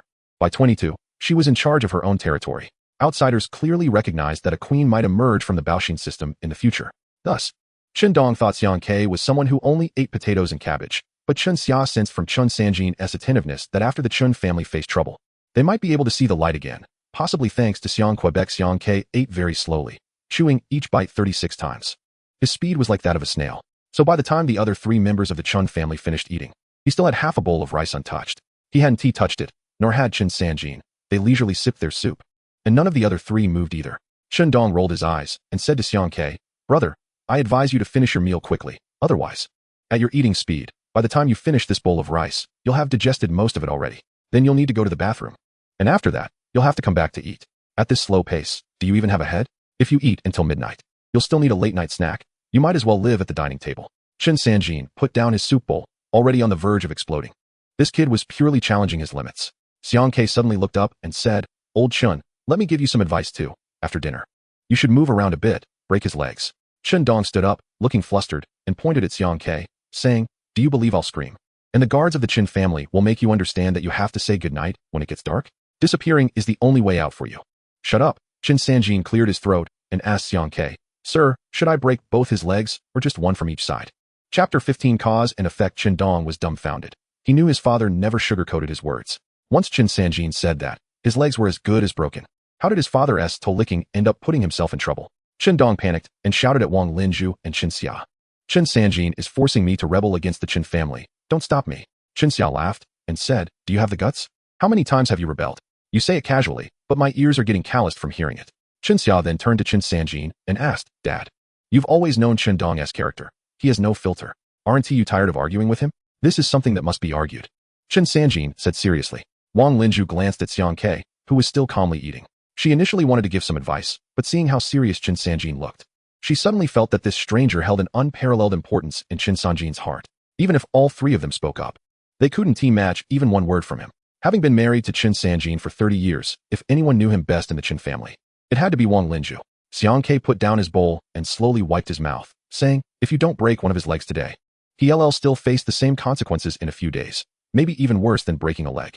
As for which side, you can choose whichever looks better. Chen Sanjin understood. He knew that Xiang Ke had seen something in his son.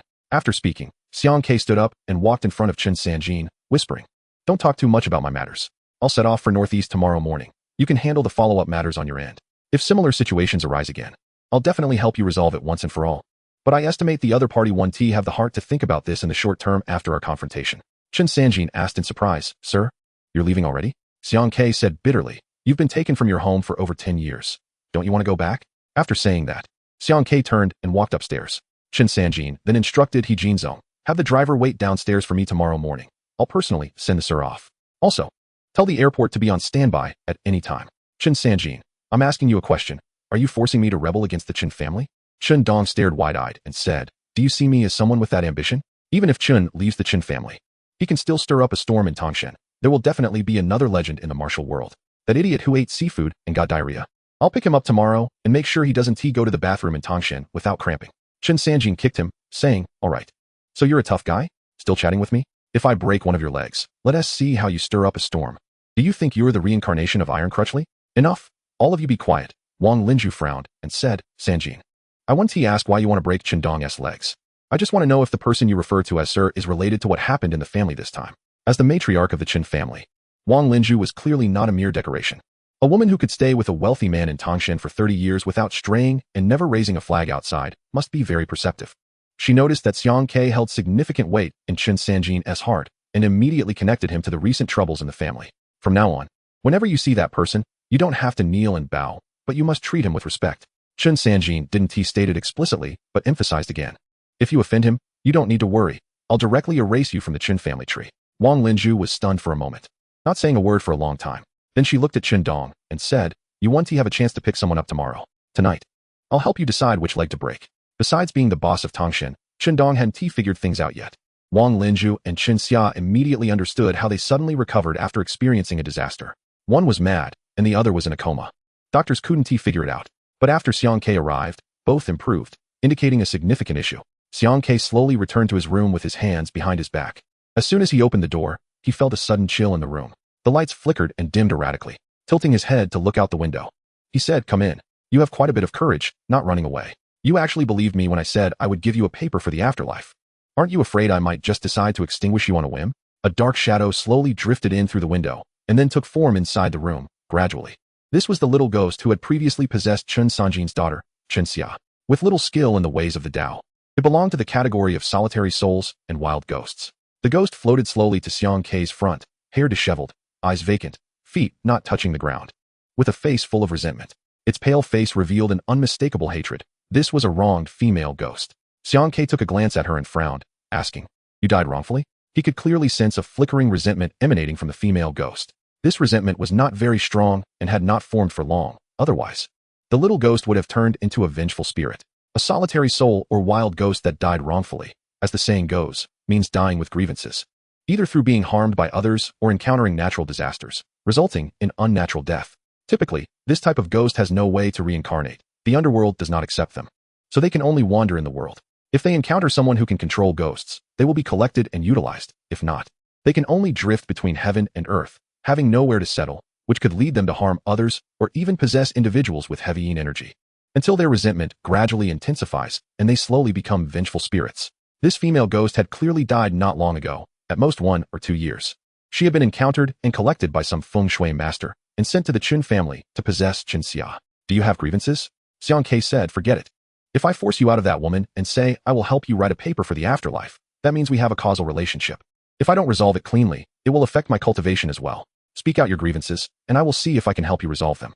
The little ghost did not have deep skills and could not communicate directly with humans, only transmitting information to Xiang Ke's mind. After sensing the information conveyed by the little ghost, Xiang Ke said helplessly, What am I doing this for? Isn't this just asking for trouble? Whether it is a feng shui master or a yin-yang master, as long as they make a promise regarding these things, they cannot go back on their word. Otherwise, the cost is severe. For example, if you go to worship your ancestors and promise to burn paper money, but do not do so, then you can expect to be visited by your ancestors in a dream. Therefore, do not easily promise anything to anything. If you cannot fulfill it, you will eventually be entangled by it. Once Xiang Ke promised to write a paper for the little ghost, he had to follow through. He was not afraid of the other party coming to find him, but being entangled in causality would greatly affect his future cultivation. He took out a ghost-rearing talisman from his backpack and said to her, Come in. Tomorrow I will help you seek justice. Chapter 16. Selling a daughter for glory. At the top floor of the main building of the Chun family mansion, there was a room that would rarely be opened throughout the year, covering an area of over 200 square meters. This room was built by Chen Sanjin back in the day, designed by a company that created vaults for a certain bank in Tangshan.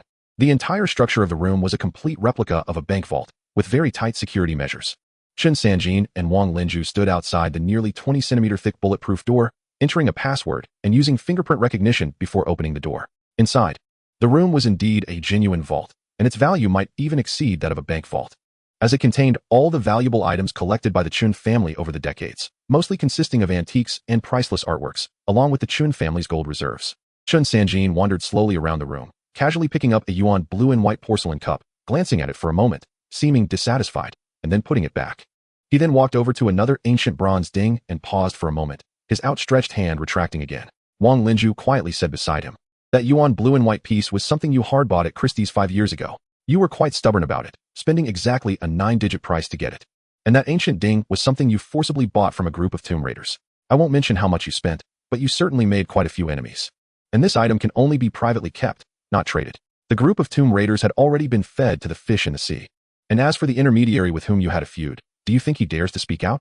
He witnessed firsthand how that group of tomb raiders met their end. Wang Linju continued, "What I mean is to remind you that these 2 items are the most valuable in our home. If you still find these 2 unsuitable to present, I don't know what you plan to choose as a reward for that person." "Wife, what you said really struck a chord with me." Chen Sanjin looked at the decades of his collection, feeling quite troubled. It's a bit embarrassing to give money, too vulgar. Gifts, on the other hand, aren't that I'm reluctant. But for the gentleman, he surely won't think much of it. I can't give nothing. They have their rules in this line of work. You say my head isn't buzzing?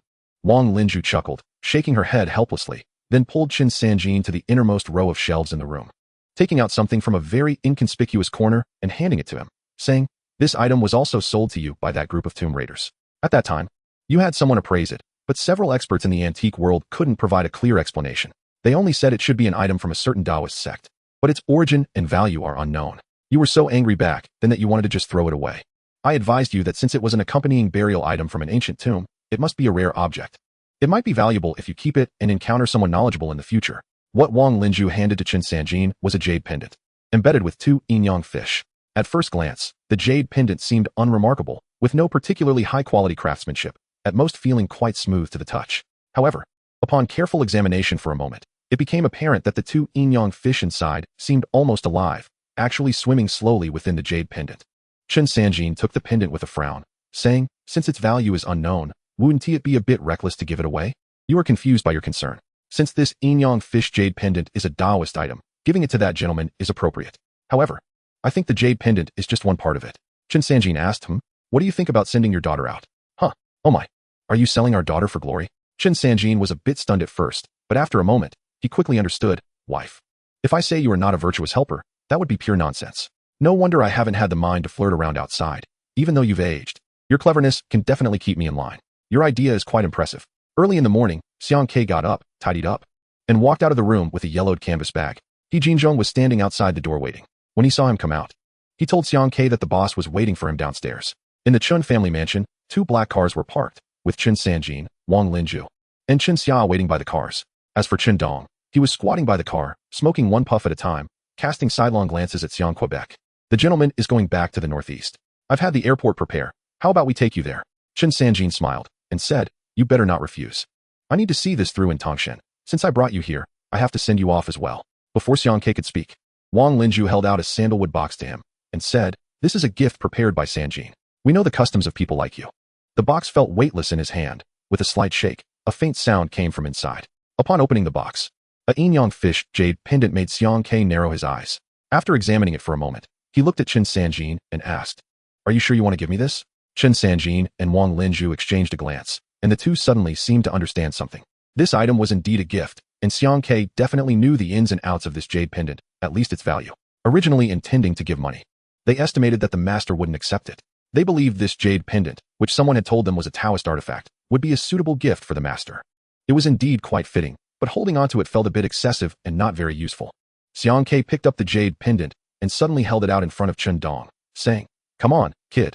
Take off that broken chain around your neck and put this on instead." Huh. Chen Dong was confused. Even someone with poor eyesight could see how dazzling the diamonds on that necklace were. Who could possibly say it was broken? "You can save that leg. No need to break it, provided you wear this around your neck," Xiang Ke said, shoving the pendant into his hand before turning to Chen Sanjin and saying, "If you want to give me a reward, just give me cash. That's the most practical." Now it was Chen Sanjin's turn to be completely bewildered. Xiang Ke continued. As for the money you give me, I won't take it directly. You can donate it for me. Find a poor mountainous area, the poorer the better, and build a school for me. Make it as sturdy as possible. Are you trying to save the world? Qinxia asked. Xiang Ke sighed dramatically, almost in tears. Who would complain about having too much money? There really are people like that, and I am one of them. Money is a good thing, but I truly can't keep it. Feng Shui masters set up arrangements. Yin Yang masters perform rituals, and divination fees must yield returns, even if it's just a small coin. This is an unchanging rule throughout the ages, known as taking someone's money and helping them avoid disaster. However, for Xiang Ke, this was a contradiction. He had to accept the money but couldn't keep it. The Gujingwen lineage has delved too deeply into the Tao, with the 5 deficiencies and 3 shortcomings weighing heavier on them than on other Feng Shui and Yin Yang masters. Destined for a troubled old age. The only solution, besides increasing one's own Tao foundation, is to accumulate good karma. Money should not be kept for oneself. No matter how many benefits one receives, they must be dispersed quickly, and one must not be too ostentatious in matters of food, clothing, and housing. This is the reason why Gujingwen has remained in disrepair until now. I can't help but speak up, can I?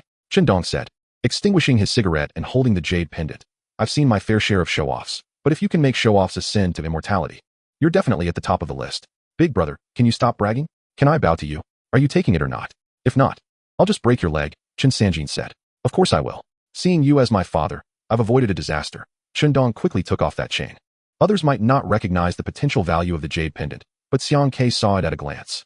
Wang Linju and Qin Sanjin thought that the origin and value of this jade pendant were unclear, unaware that in their family's treasure trove. This jade pendant was absolutely top-notch in value. This yin-yang fish jade pendant was roughly made, but it felt smooth to the touch because it had been played with for many years, and it had definitely been carried and refined by a Taoist master.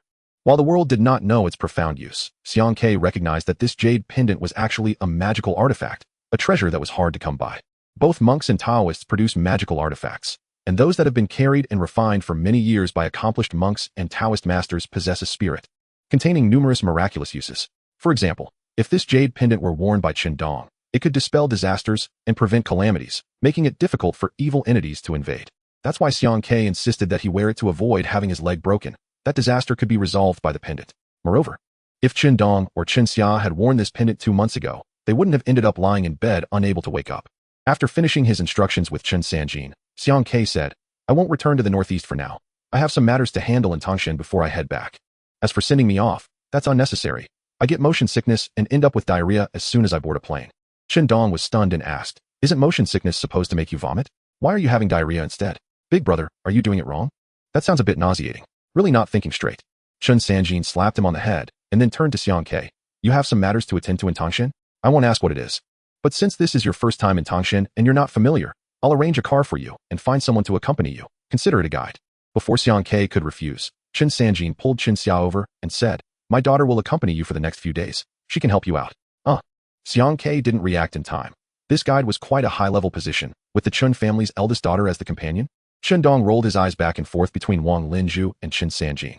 This guy usually didn't think when he spoke or acted, but he was quick to react when it came to crooked paths. Xiang Ke didn't understand what was happening, and Qin Xia might not have a clear grasp either.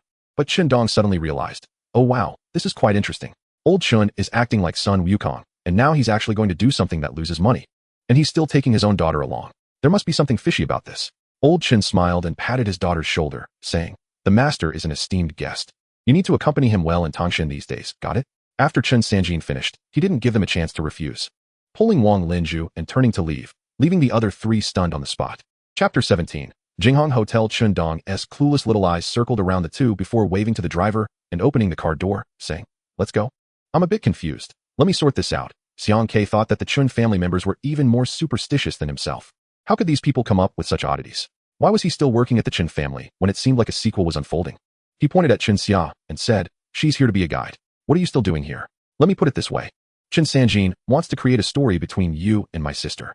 Since I find you quite annoying and don't like you, I think I need to play a supporting role in your story. My positioning is that when the story concludes, I must turn the comedy into a tragedy. Qindong said quite arrogantly. Qin Xia sighed softly, 3 black lines appearing on her forehead. The queen's intelligence must be exceptionally high. If Qindong could see through this, how could she not? Qin Xia knew that there seemed to be an unclear connection between Xiang Ke and her family, as evidenced by the attitudes of Qin Sanjin and Wang Linju. Moreover, the tone set by Qin Sanjin could not be changed by anyone. So it seemed she was indeed destined to be this guide. Are you too sure you want to follow me? Xiang Ke was not in the mood to argue over this matter. Moreover, since Chun Xia and Chen Dong were definitely the successors of the Chen family, it wouldn't hurt to let them know his background in advance. Chun Xia remained silent, while Chen Dong knocked on the car door and said, "The eldest of the Chun family is your driver. In Tangshan, you can walk sideways anywhere with that." It's quite domineering. The car took the three down the mountain, turned a corner, and drove into a nearby high-rise residential area before entering the underground garage. Chen Xia frowned and asked, "Why did you come here?" After getting out of the car, Chen Dong parked next to a fully equipped Range Rover and pulled out the car key, saying, "Can the broken Audi match the car of the eldest Chen? I need to switch cars. If I drive that Audi and run into someone I know, they would definitely mock me, and I can't afford that." Xiang Ke was speechless. This guy claimed he could make show-offs ascend to immortality, but he felt Chen Dong was even more impressive, directly capable of pretending to attain enlightenment. If it weren't for the Chen family's enduring wealth over generations, given how recklessly Chen Dong was behaving, he would be lucky to escape with all his limbs intact. Once in the Range Rover, Chen Dong turned to ask, "Master, where are we heading? Isn't there a Jinghong hotel in Tangshan? Let's go there." "Oh wow, booking a room? The pace of your story is a bit too fast. What's this? Not giving me a chance to play a supporting role. Want to jump straight to the conclusion?" Chun Xia angrily kicked the driver's seat and shouted, "Drive, go wherever I tell you to." After more than half an hour, the Range Rover entered the city and arrived at the parking lot in front of the Jinghong Grand Hotel. Sitting in the car, Xiang Ke raised his head to survey the hotel. The Jinghong Grand Hotel is somewhat famous in Tangshan, rated as a 4-star establishment, with 8 floors, offering dining, massage, sauna, and accommodation, with relatively complete facilities. The female ghost on Chun Xia's body told Xiang Ke that she was killed in this hotel, and the one who harmed her was the hotel owner, a man named Jun Ge, who was a thug in society. Years ago, he was poor and had nothing. But with sheer determination, he gathered a group of people to specialize in debt collection. After 3 to 5 years, Jun Ge gradually rose, gaining followers and wealth, and began to shift towards legitimate businesses. This hotel became Jun Ji's base, along with 2 nightclubs and a bar. According to the female ghost, this 4-star hotel is not clean, it houses a lot of prostitutes. While it's normal for nightclubs and hotels across the country to have such arrangements, the problem is that Jun Ji's operations are particularly unscrupulous. About half of the women under him entered this line of work voluntarily, while nearly half were forcibly brought in. The women who volunteered, to be honest, were only passable in looks and figure, and Jun Ge had high standards for the prostitutes. Therefore, he did something despicable. He had his subordinates trick many women from various places, imprisoning them in the hotel to serve clients. Initially, these women were unwilling, crying and trying to escape, so Jun Ge had his men beat the disobedient ones. Those who were beaten lightly ended up with bruises, and those who were beaten severely could not get out of bed for months. Eventually, the beaten women became obedient, but a few remained unwilling and looked for opportunities to escape. This female ghost was one of them. She tried to run but was caught and directly killed by Jun Ge, her death occurring in a room in this hotel. According to the ghost, 3 other women had met the same fate before her. "Diviner, is the place you are going to handle things at Jinghong Grand Hotel? Isn't that Wang Dajuan's territory?" Chen Dong leaned against the car, tilting his head with his nostrils in the air. Xiang Ke frowned and asked, "Do you know him?" "He wants to know me. But can Chen Xiao give him the chance?" "Yes, not on the table." Chen Dong bragged again. "Wang Dajuan is somewhat famous in Tangshan.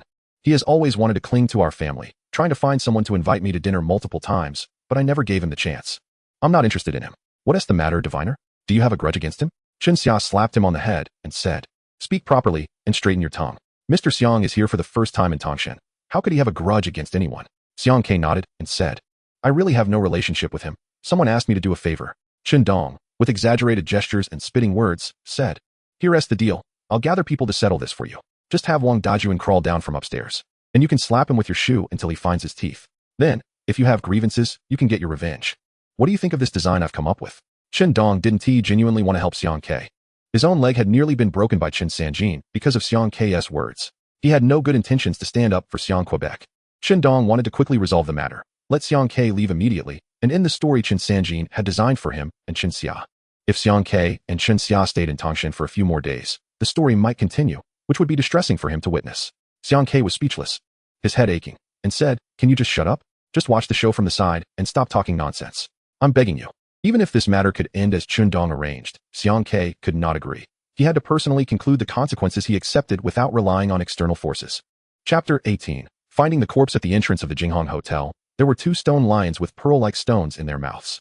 Looking from the hotel's entrance, a statue of Guan Yu holding a green dragon crescent blade stood in the lobby. Such protective and evil-repelling facilities are usually found in hotels. But Xiang Ke noticed that the stone lions and Guan Gong at Jinghong Hotel were not casually placed. They were blessed by a master, commonly referred to as opened light. Business people seek peace of mind, and Wang Dajuan, having done many bad things and fearing retribution, spent a high price to hire the protective guangong and stone lions to prevent dirty things from disrupting his business. Upon entering the hotel lobby, Xiang Ke said to Chen Dong, "Book a room, the one at the end of the corridor on the 4th floor by the window. Also, remember, don't mention that Wang Dajuan, just pay whatever it costs." Chen Dong rolled his eyes and said, "Oh, come on. Wang Dajuan has been trying to get me to meet him for the last 2 years, and I haven't tea." Xiang Ke directly interrupted his desire to brag. "Just go do it as I said." Chen Dong was choked by his own words, snorted, and went to the front desk. Xiang Ke was already entangled in the consequences of seeking justice for the female ghost, and Chen Xia and Chen Dong were just spectators who had nothing to do with this consequence.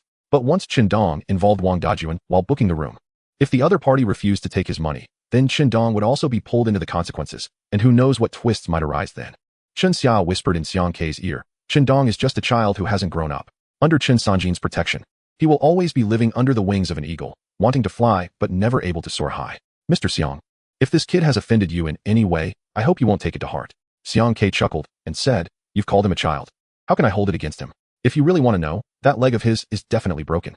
Chen Xia was taken aback for a moment, then asked, "I know your words are not just casual talk. Otherwise, Chen Sanjin wouldn't listen to you so obediently. Can you tell me why Chen Dong's leg will break? And why did you change your mind after giving him that jade pendant this morning?"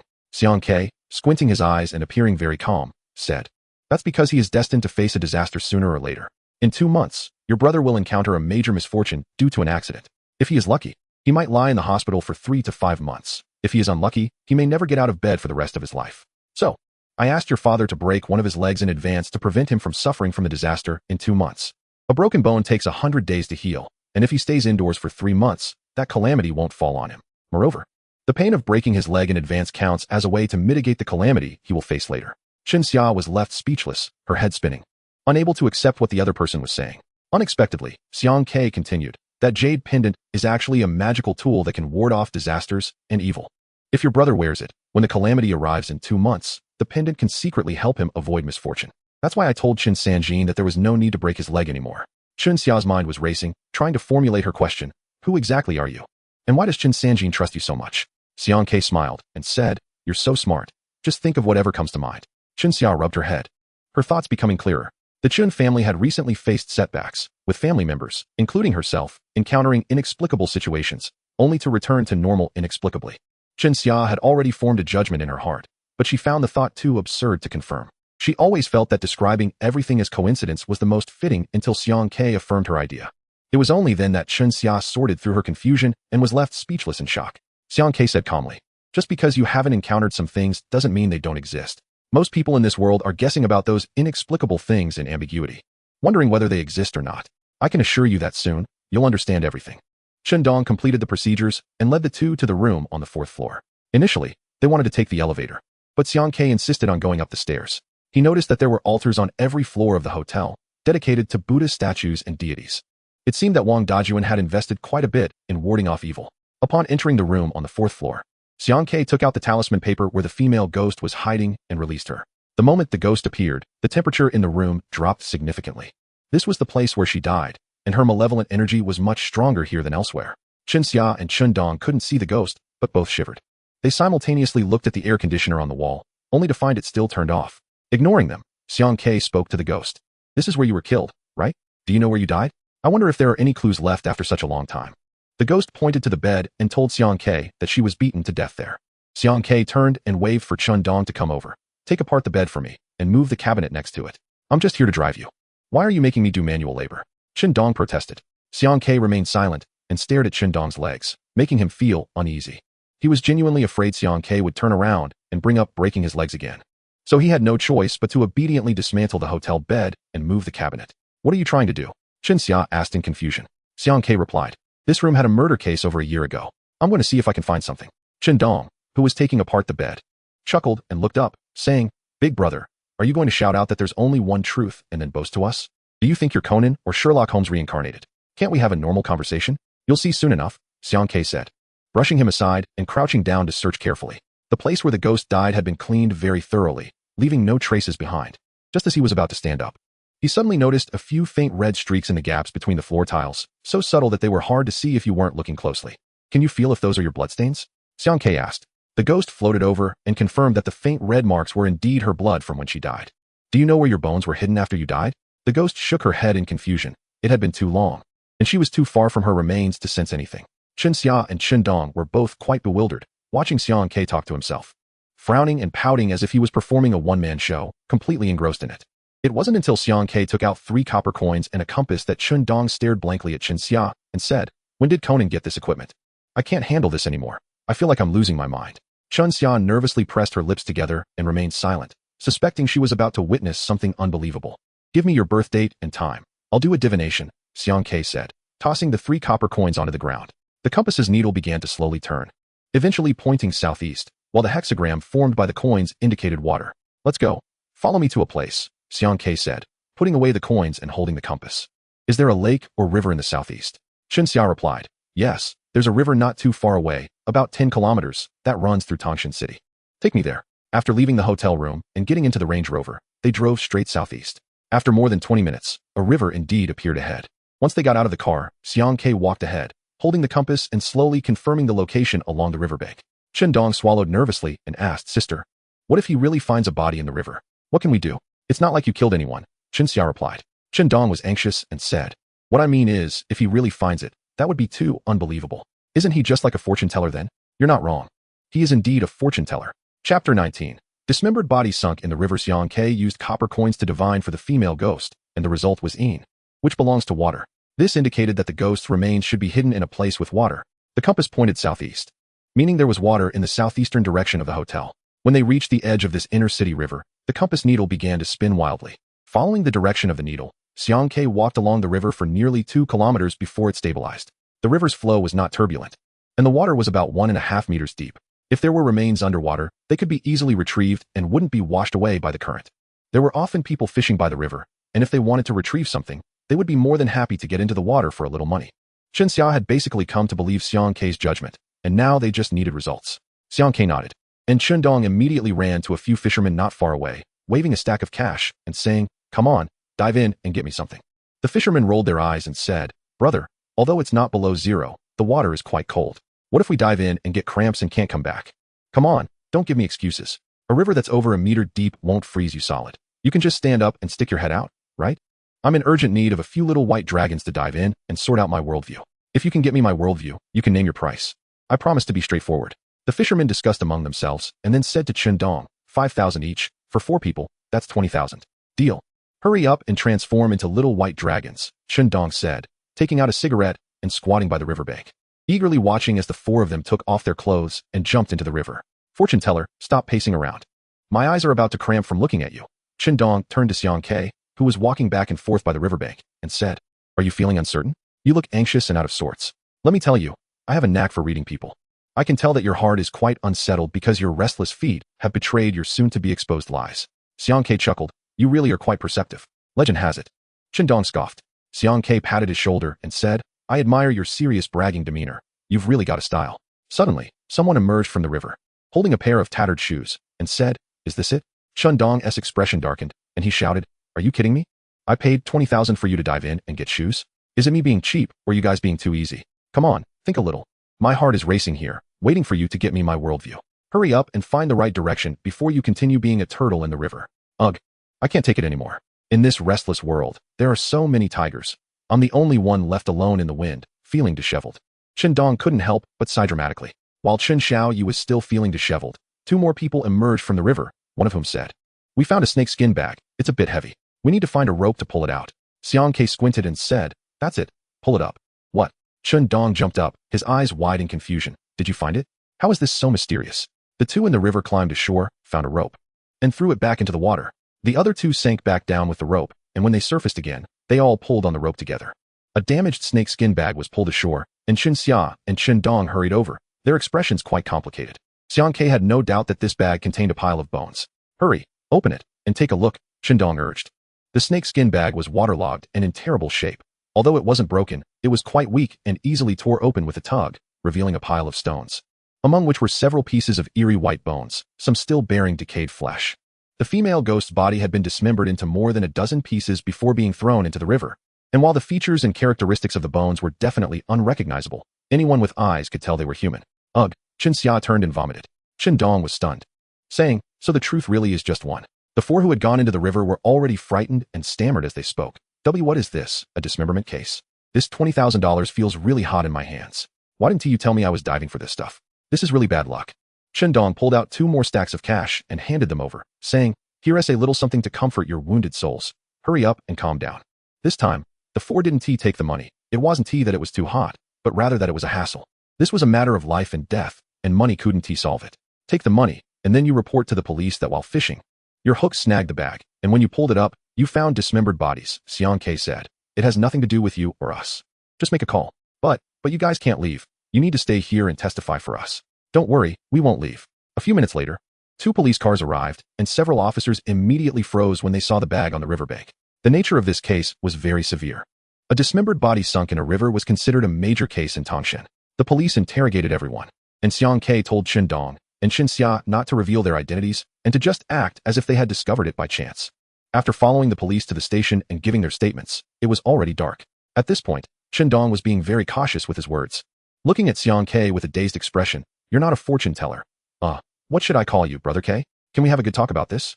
My worldview has been completely overturned by you, but you have to help me understand it better, okay? What on earth is going on? Xia was much stronger than Dong. Although it was still hard to accept, he already had some understanding from earlier. In the car, on the way back to the hotel, Xiang Ke said lightly, your Qin family has deep ties with me. Decades ago, your ancestors were already acquainted with my master. To put it simply, your family's rise is closely related to us. We set up a feng shui arrangement for your family, allowing the Qin family to ascend and transform into a phoenix. Now that your family has encountered a problem, Qin Sanjin asked me to come to Tangshan to handle the trouble. Xiang Ke did not hide anything from them and explained everything in detail, completely clarifying for Xia and Dong that their worldview being overturned was not mysterious at all. Chapter 20. Seeing a ghost returning to the hotel. It was completely dark. The Jinghong Grand Hotel was doing very well. At this hour, the parking lot was almost full, and the lobby was bustling with people.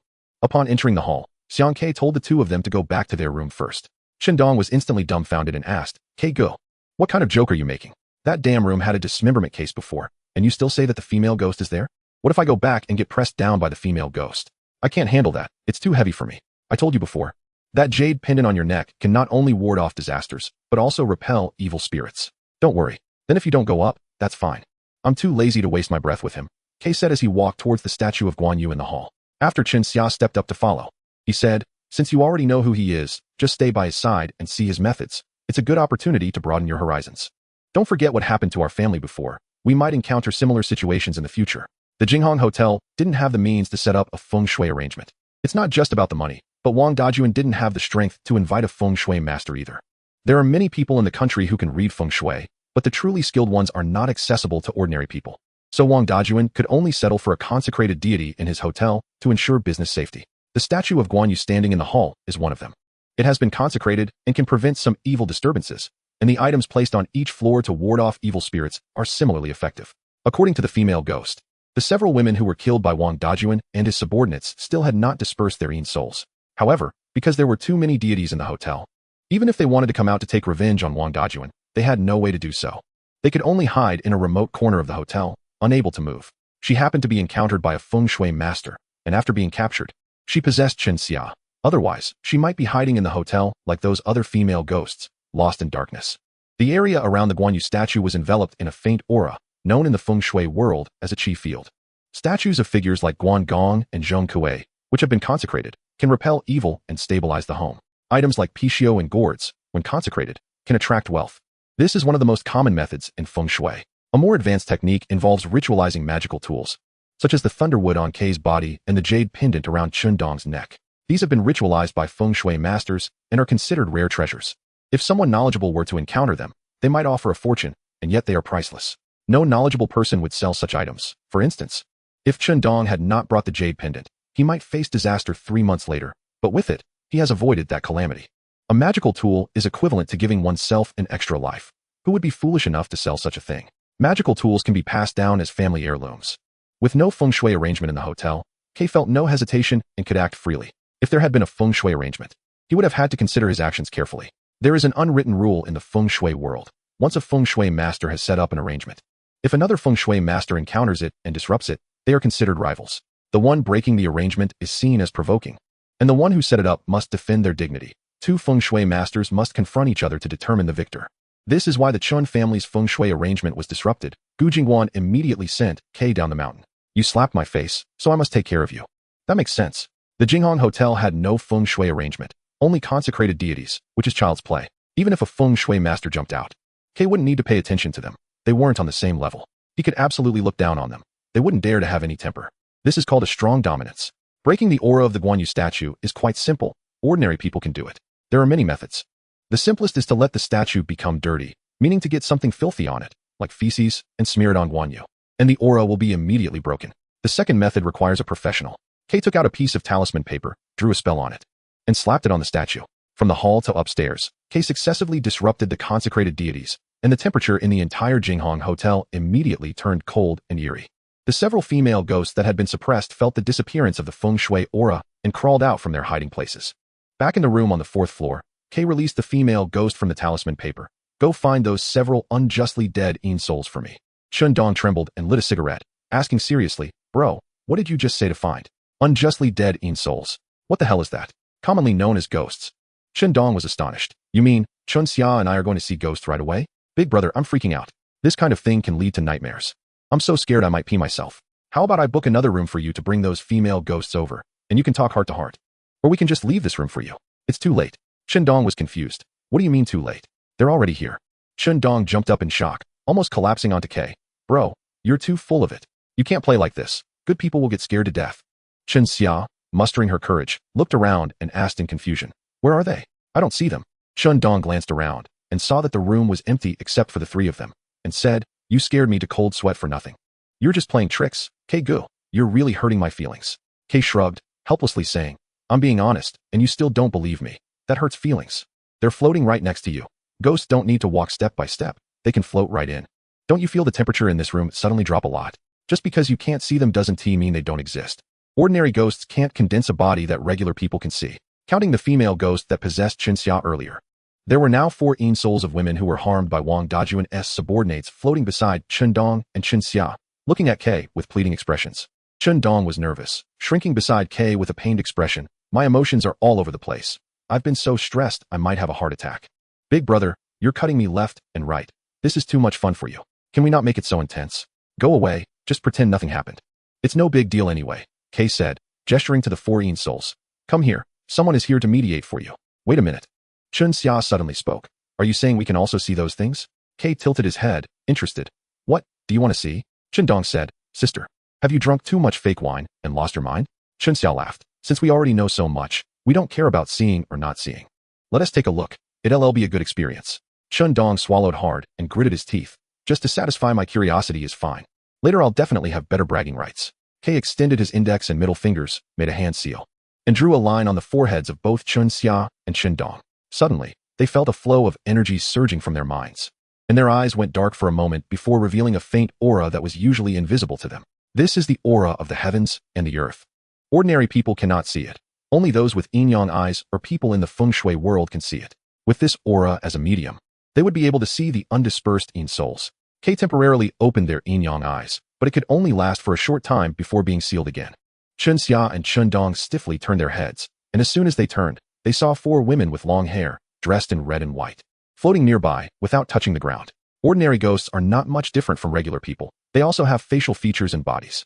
Only those fierce and evil spirits have blue faces and sharp teeth, with blood pouring from their 7 orifices, and they can appear before ordinary people, scaring them so much that they lose control of their bowels. Chun Dong and Chun Xia found it very novel. It wasn't as scary as they had imagined, so they weren't too afraid. The 2 stared at the 4 female ghosts for a moment, and Chun Dong unexpectedly cramped and leaned his head closer. The 4 female ghosts were simultaneously horrified, screaming as they quickly retreated and hid in the corner, trembling. Chun Dong, confused, asked, Bro, how are you so impressive? Just by using your gaze, you can subdue demons? Oh my, sister, do you think I was the Monkey King in my past life? Xiang Kei kicked him and shouted, You're possessed by Zhu Beiji. Did you forget I told you that the jade pendant you have can ward off evil and is very lethal to them? Why are you getting so close? Oh, is that so? Chun Dong quickly took out the jade pendant and held it tightly. Originally, he was resentful for having to swap his necklace for this useless thing, but now he treated it like a treasure. Xiang Kei was not exaggerating, just by getting close. If he had thrown that jade pendant at the 4 female ghosts, it was entirely possible they would have been scared to death. Come over, he said, not intending to do harm. No, he doesn't have a heart. Xiang Kei helplessly told the 4 female ghosts, I have already broken the consecrated statues in this hotel. Otherwise, you wouldn't have been able to come out. I'm giving you the chance to seek vengeance for your grievances, but apart from Wang Dajuan and his subordinates. Don't mess with ordinary people, and don't do anything excessive. Otherwise, if your grudges are too deep, your reincarnation won't be smooth. The 4 female ghosts bowed to him in unison and then directly passed through the wall to float to another floor. Shen Xia asked in surprise, "Are you letting them get revenge on Wang Dajuan?" "Not to the point of taking their lives, just a scare will do. The sins of those few still need the police to resolve. I just want these 4 female ghosts to be bait, allowing Wang Dajuan to reveal his true self." Chapter 21. Revenge. Wang Dajuan, a typical northern thug, wore a black mink coat on top and tight jeans below, with shoes polished to the point of being able to use them as mirrors. The key was that he had the standard thug outfit, a gold chain as thick as a thumb hanging around his neck. When he got out of his Mercedes, 2 little brothers followed him, one carrying a bag and the other holding a phone. He was on a level that could compete with provincial ministers. In northern regions, all thugs dress the same way. These standard items are indispensable, otherwise, you don't qualify to be called a thug, no matter what time it is. Wang Dajuan must come to the Jinghong Hotel every night. Upon entering, a line of employees greets him, and those who recognize him nod and call him Brother Jun or Dajuan. Those who don't recognize him wonder how impressive he is to have such presence. He beckoned the hotel manager with a finger, took the 2 little brothers into the elevator, and asked, "Is there any new stock coming in recently? Fresh, very pure. Just trained. No one has touched them yet. I'll keep one for you. I'll have her all cleaned up by tonight. Just wait. I like your efficiency. You have potential. You'll definitely have a place among the big brothers." After exiting the elevator, Wang Dajuan let his 2 little brothers roam freely and quickly stripped down in a suite, took a simple shower, and lay sprawled on the bed with a cigarette. Not long after, there was a knock on the door. Wang Dajuan, completely naked, opened the door to find a woman in a short skirt and white top standing outside. Her head lowered, with several scars faintly visible on her exposed skin. "Come in." Wang Dajuan pulled the woman into the suite and pushed her onto the bed. The temperature in the room suddenly dropped slightly, and a black shadow floated in, revealing a pair of eyes that shone with an unmistakable light. It opened its mouth, showing sharp fangs, and lunged at the woman beneath Wang Dajuan. Wang Dajuan suddenly realized that the woman below had opened her eyes wide, staring at him with bulging eyeballs.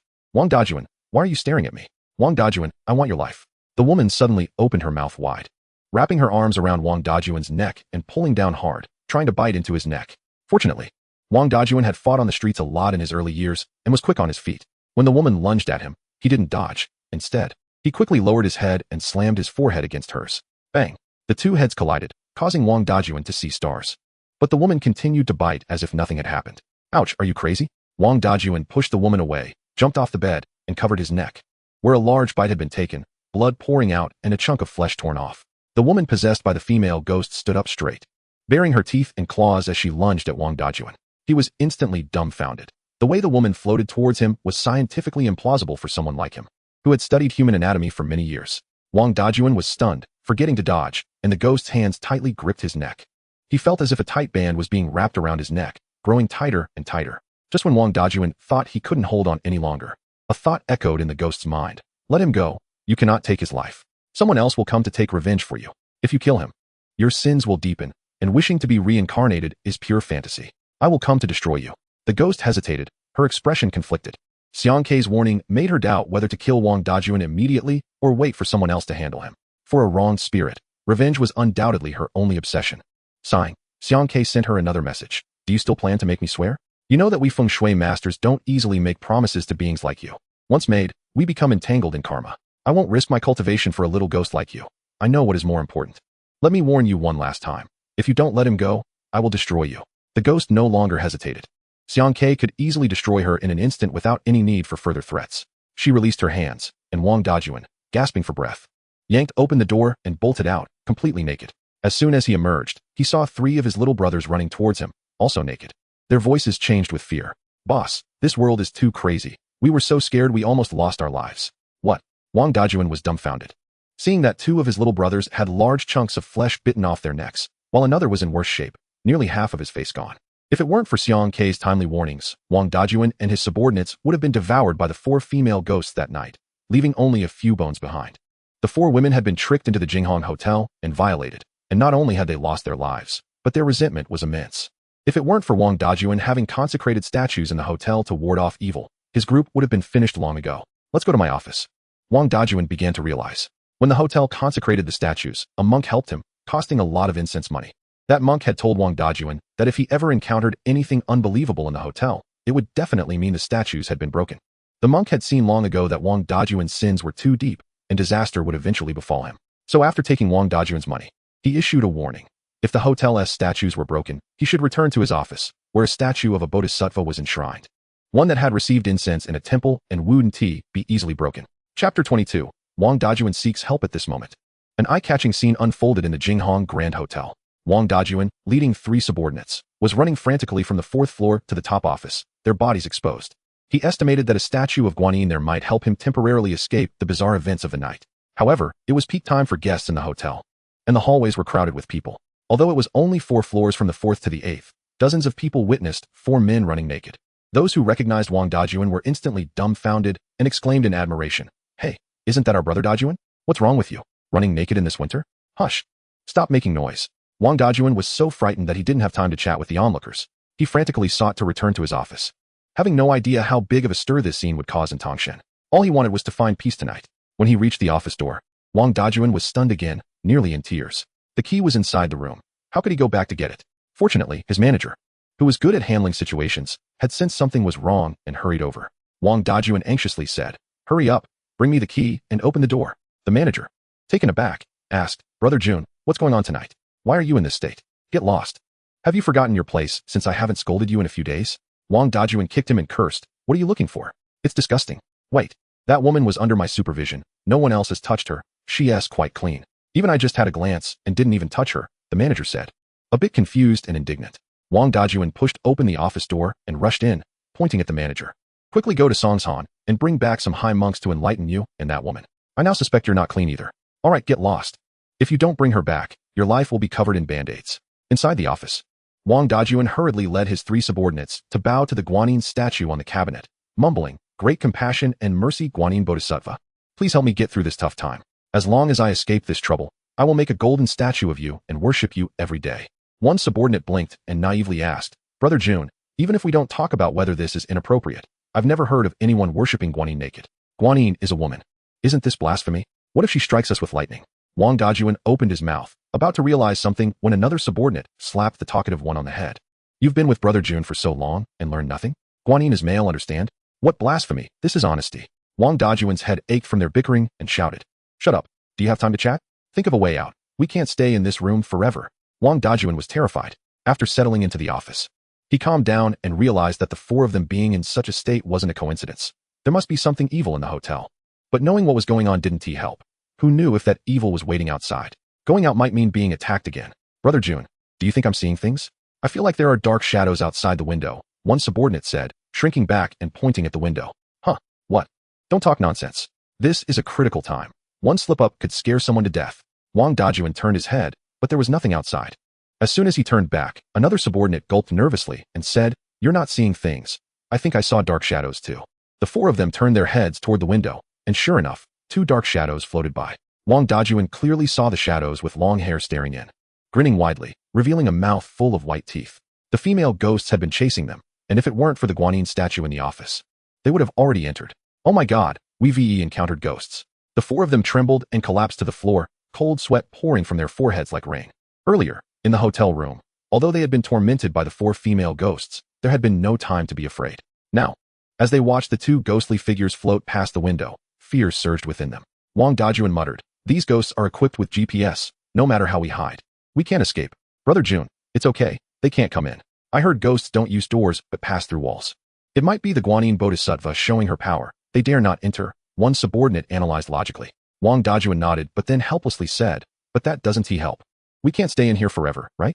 Do we have to take a Guanyin with us when we go out? Brother Jun, who brought you this Bodhisattva? Find him. He must have a way to subdue the demons. We can pay." "Huh?" Wang Dajun suddenly realized, slapped his forehead, and picked up the phone to dial. Moments later, the call connected, and a deep voice came through. "Wang Dajun, you're in trouble?" Wang Dajun hurriedly said, Master, help me. There are evil spirits in my hotel." "What happened? Didn't I perform a blessing on the deity tablet for you?" "I don't know. I was chatting with someone when that woman suddenly bit my neck. Not only me, but my 3 subordinates also experienced it. And just now, 2 dark shadows floated past my office window. They are chasing us." "They're chasing you?" "Yes, master. Please hurry and save me. Name your price." There was silence on the other end for a moment. Then the voice said, "Don't panic. Have your hotel staff check the deity tablets I blessed to see if anything has changed." Wang Dajun, with a sorrowful face, said, "Why worry about that? Just come. Will you let them go? If you don't, I want to go." Okay, I'll have someone go check and call you back soon. Chapter 23. The master takes action. Wang Dajuan, not daring to disobey the instructions from the other end of the phone, huddled in the office, hoping the other party would help him resolve the trouble. He quickly called back the manager he had sent to find a monk for help and instructed him to check the deity tablets in the hotel for any changes. Before long, the manager reported back, "Brother June, I suspect Lin Jingying has stayed in our hotel. When I looked at the deity tablets, they were all covered in ghostly symbols. How could such a big star like Lin Jingying come to our place? Should we give him a free stay? Lin Jingying has been dead for over 10 years. How could he stay here? And you still want to give him a free stay? I should have given you a free stay." Wang Dajuan scolded angrily, quickly calling the master to inform him of the situation. The voice on the other end acknowledged, and then hung up. In a villa in the suburbs of Tangshan, a bald man in his 40s stroked his bald head and whispered, "It's not that the blessing was broken by something filthy, but by using talismans? It's not a coincidence. It's someone from the industry, and it's a bit tricky. Anyone who can throw out a few talismans to break the divine light position is definitely not a small character. The talismans are not ordinary objects for exorcism. Most feng shui masters might not even be able to draw them. Just because they throw talismans around like they're free when facing fierce ghosts doesn't mean much. It's simply because the stock at the ancient well temple is too abundant." During the 12 years in Zhongnan Mountain, in the last 3 years, Xiang Ke often practiced drawing talismans for fun, becoming quite adept at it. He was working hard towards mastering the skill of drawing talismans across space. So he lost count of how many talismans he drew during those 3 years and stuffed half a bag when he came down the mountain. In modern society, talismans are not common. The fortune tellers setting up stalls outside, the monks in temples, and even the Taoist priests in Taoist temples may not have the ability to draw talismans. Anyone who can draw talismans at will is already considered a master in the realm of Taoist arts. Therefore, the bald man was a bit hesitant about whether he should go to the Jinghong Hotel to rescue Wang Dajuan, as it could offend a relatively high-level feng shui master. While the bald man was still hesitating, Wang Dajuan called again, unable to wait any longer.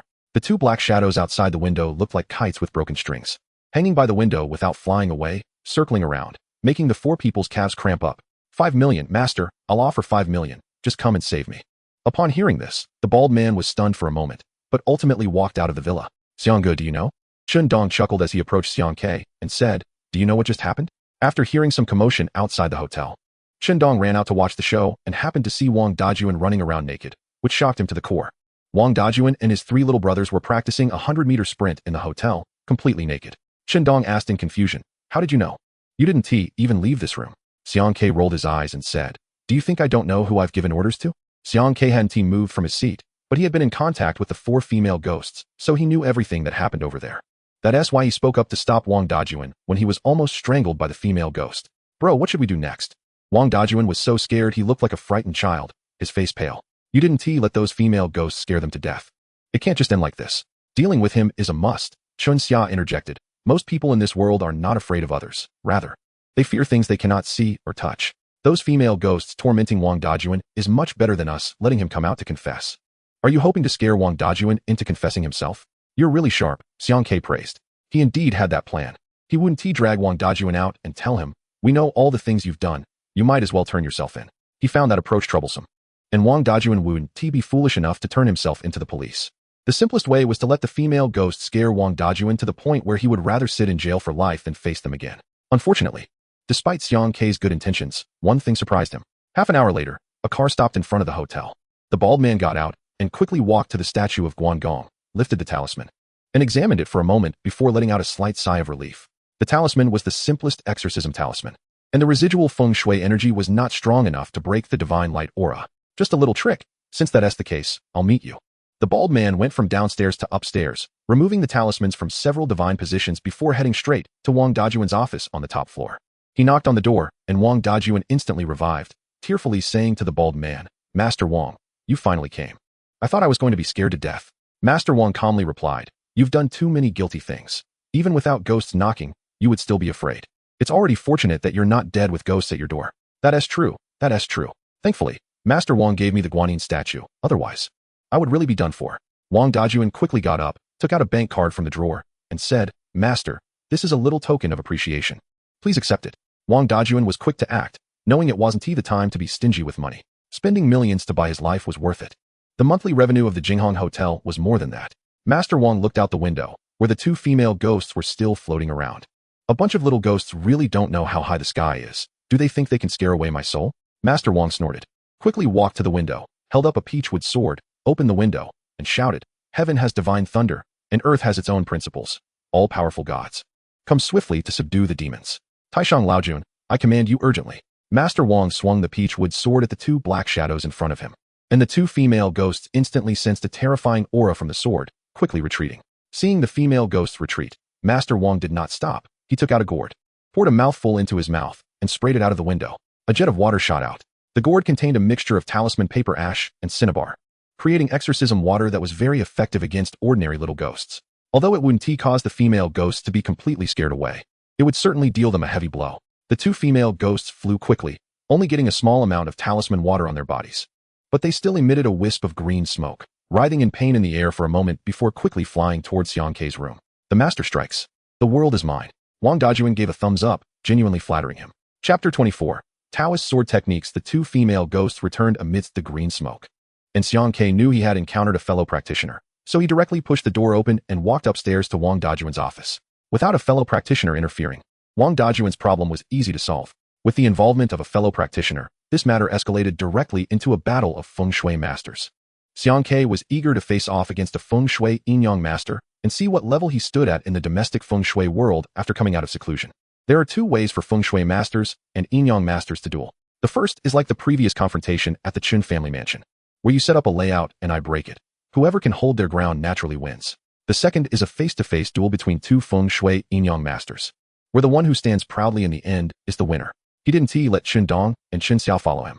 The battles between feng shui yin-yang masters certainly wouldn't involve swords and knives, but the danger was absolutely no less than using weapons. High-level feng shui masters could stir the energy fields between heaven and earth, and if bystanders got involved, their 3 souls and 7 spirits would be deeply affected. An onlooker could easily suffer damage to their soul. In mild cases, they would lay in the hospital for 2 or 3 months to recover, while in severe cases, they could lose their minds or even die. When he was at the ancient well temple, Xiang Kei had heard the old Taoist and his master mention that over 100 years ago, when the feng shui world was thriving, high-level feng shui masters could even invoke changes in the weather during their battles, with thunder rolling and the earth trembling beneath their feet, creating a grand spectacle. Especially during the transition between the Ming and Qing dynasties, although the Ming dynasty had been defeated and the Qing soldiers had entered the capital, making it seem like victory and defeat had already been determined. The Ming Emperor Zhu Yujian was not willing to simply hand over the throne. And the Qing Taizu Nurhasai also didn't genuinely believe he had secured the nation.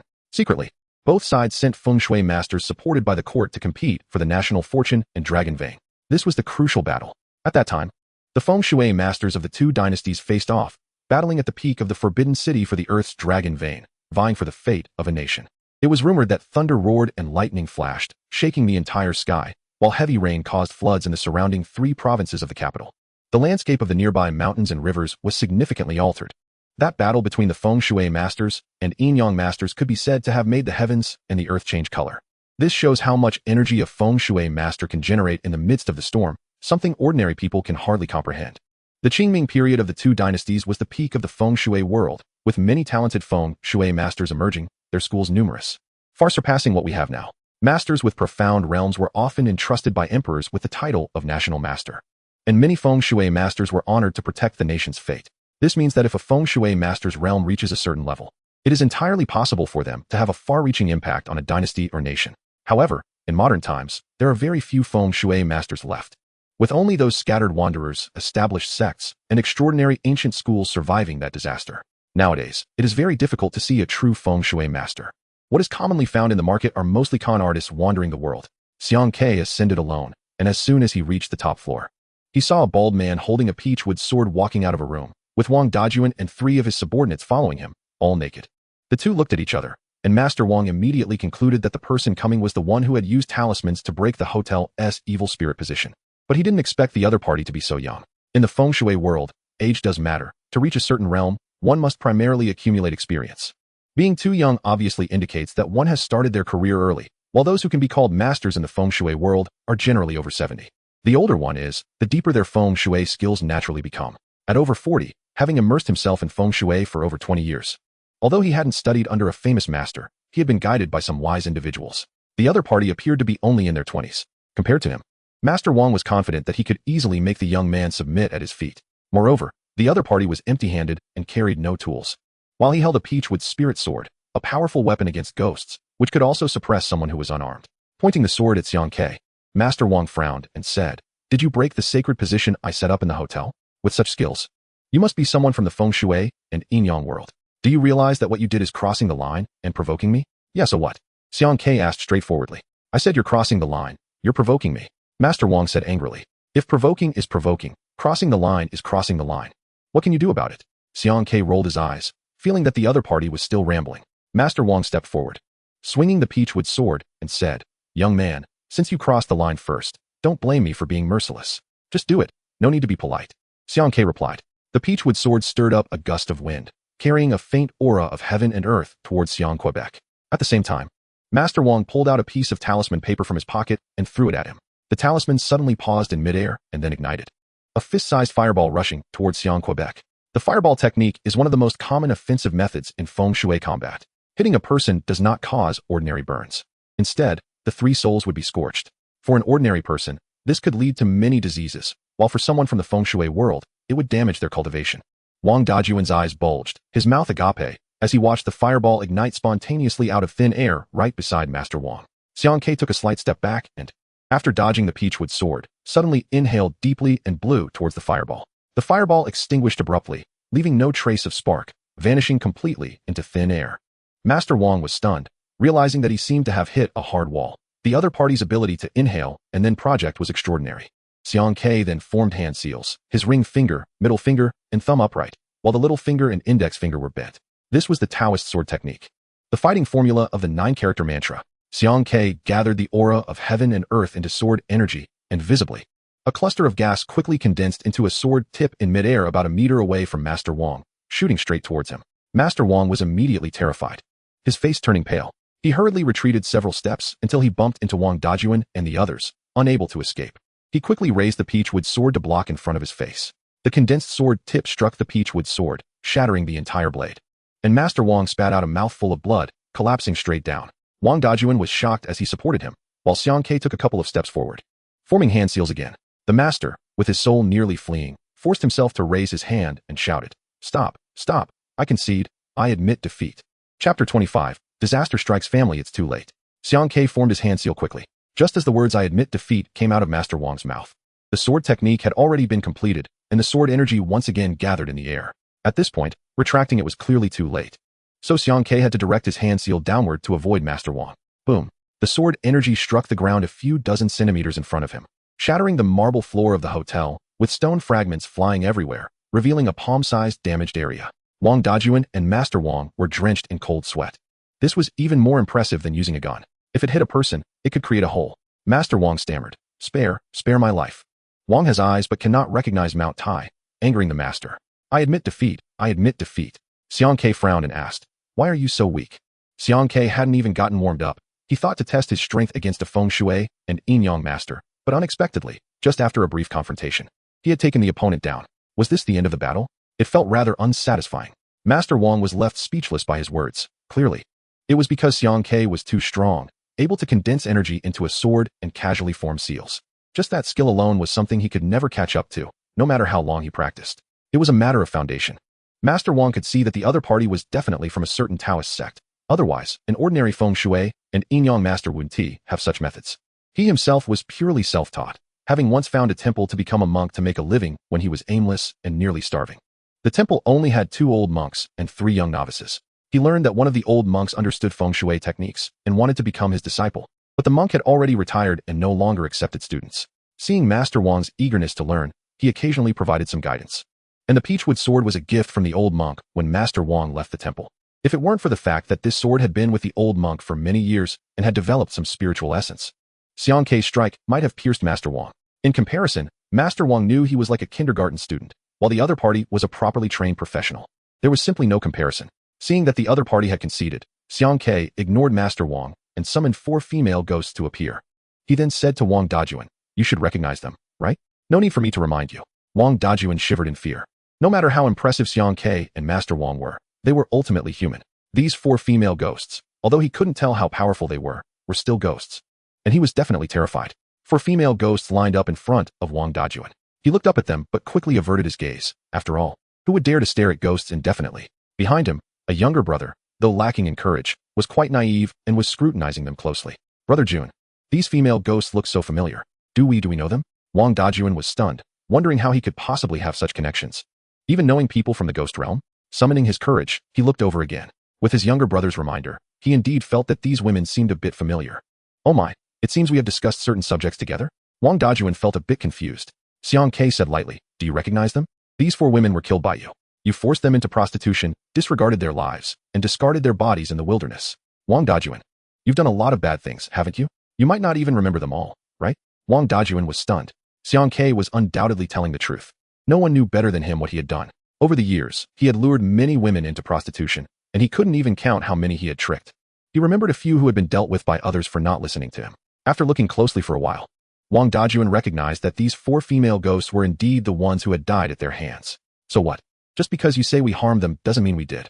There's no proof, and the police wouldn't believe you, Wang Dajuan said defiantly, stretching his neck. He believed he had handled these matters quite cleanly, leaving no loose ends. It had been many years, and the police had never come to investigate.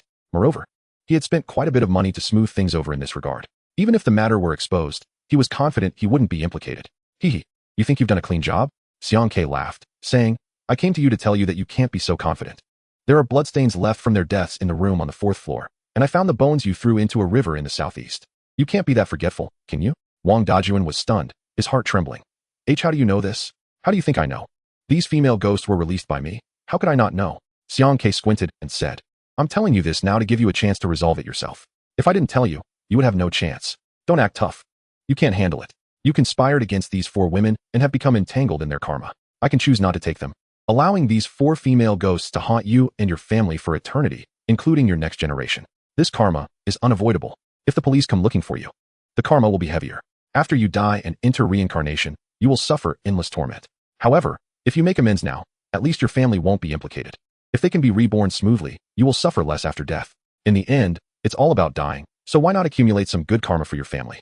Xiang Ke was too lazy to warn him further and beckoned the 4 female ghosts to leave. Wang Dajuan was sweating profusely. Xiang Ke's words had frightened him.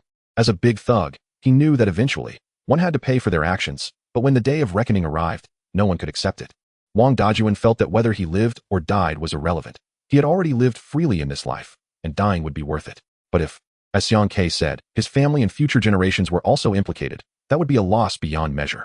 Wang Dajuan had a son and a daughter. These 2 children were his heart and soul.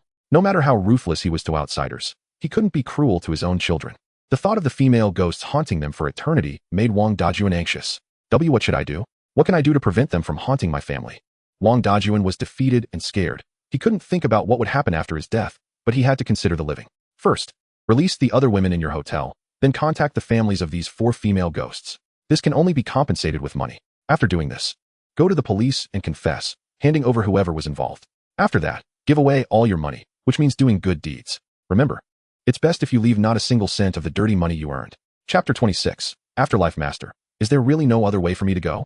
Wang Dajuan asked Master Wang with vacant eyes. Lower your voice. Don't call me master. It makes my teeth ache just hearing it. Master Wang sighed, struggling to sit up, and said, don't think it's just you. Even I don't know how to proceed. You have karma with those female ghosts, and so do I. Sigh. This money is really hot to handle. Do as that gentleman said. I believe he isn't joking. You've done so many bad things that retribution is inevitable. The phrase there is righteousness in heaven and earth is not just empty talk.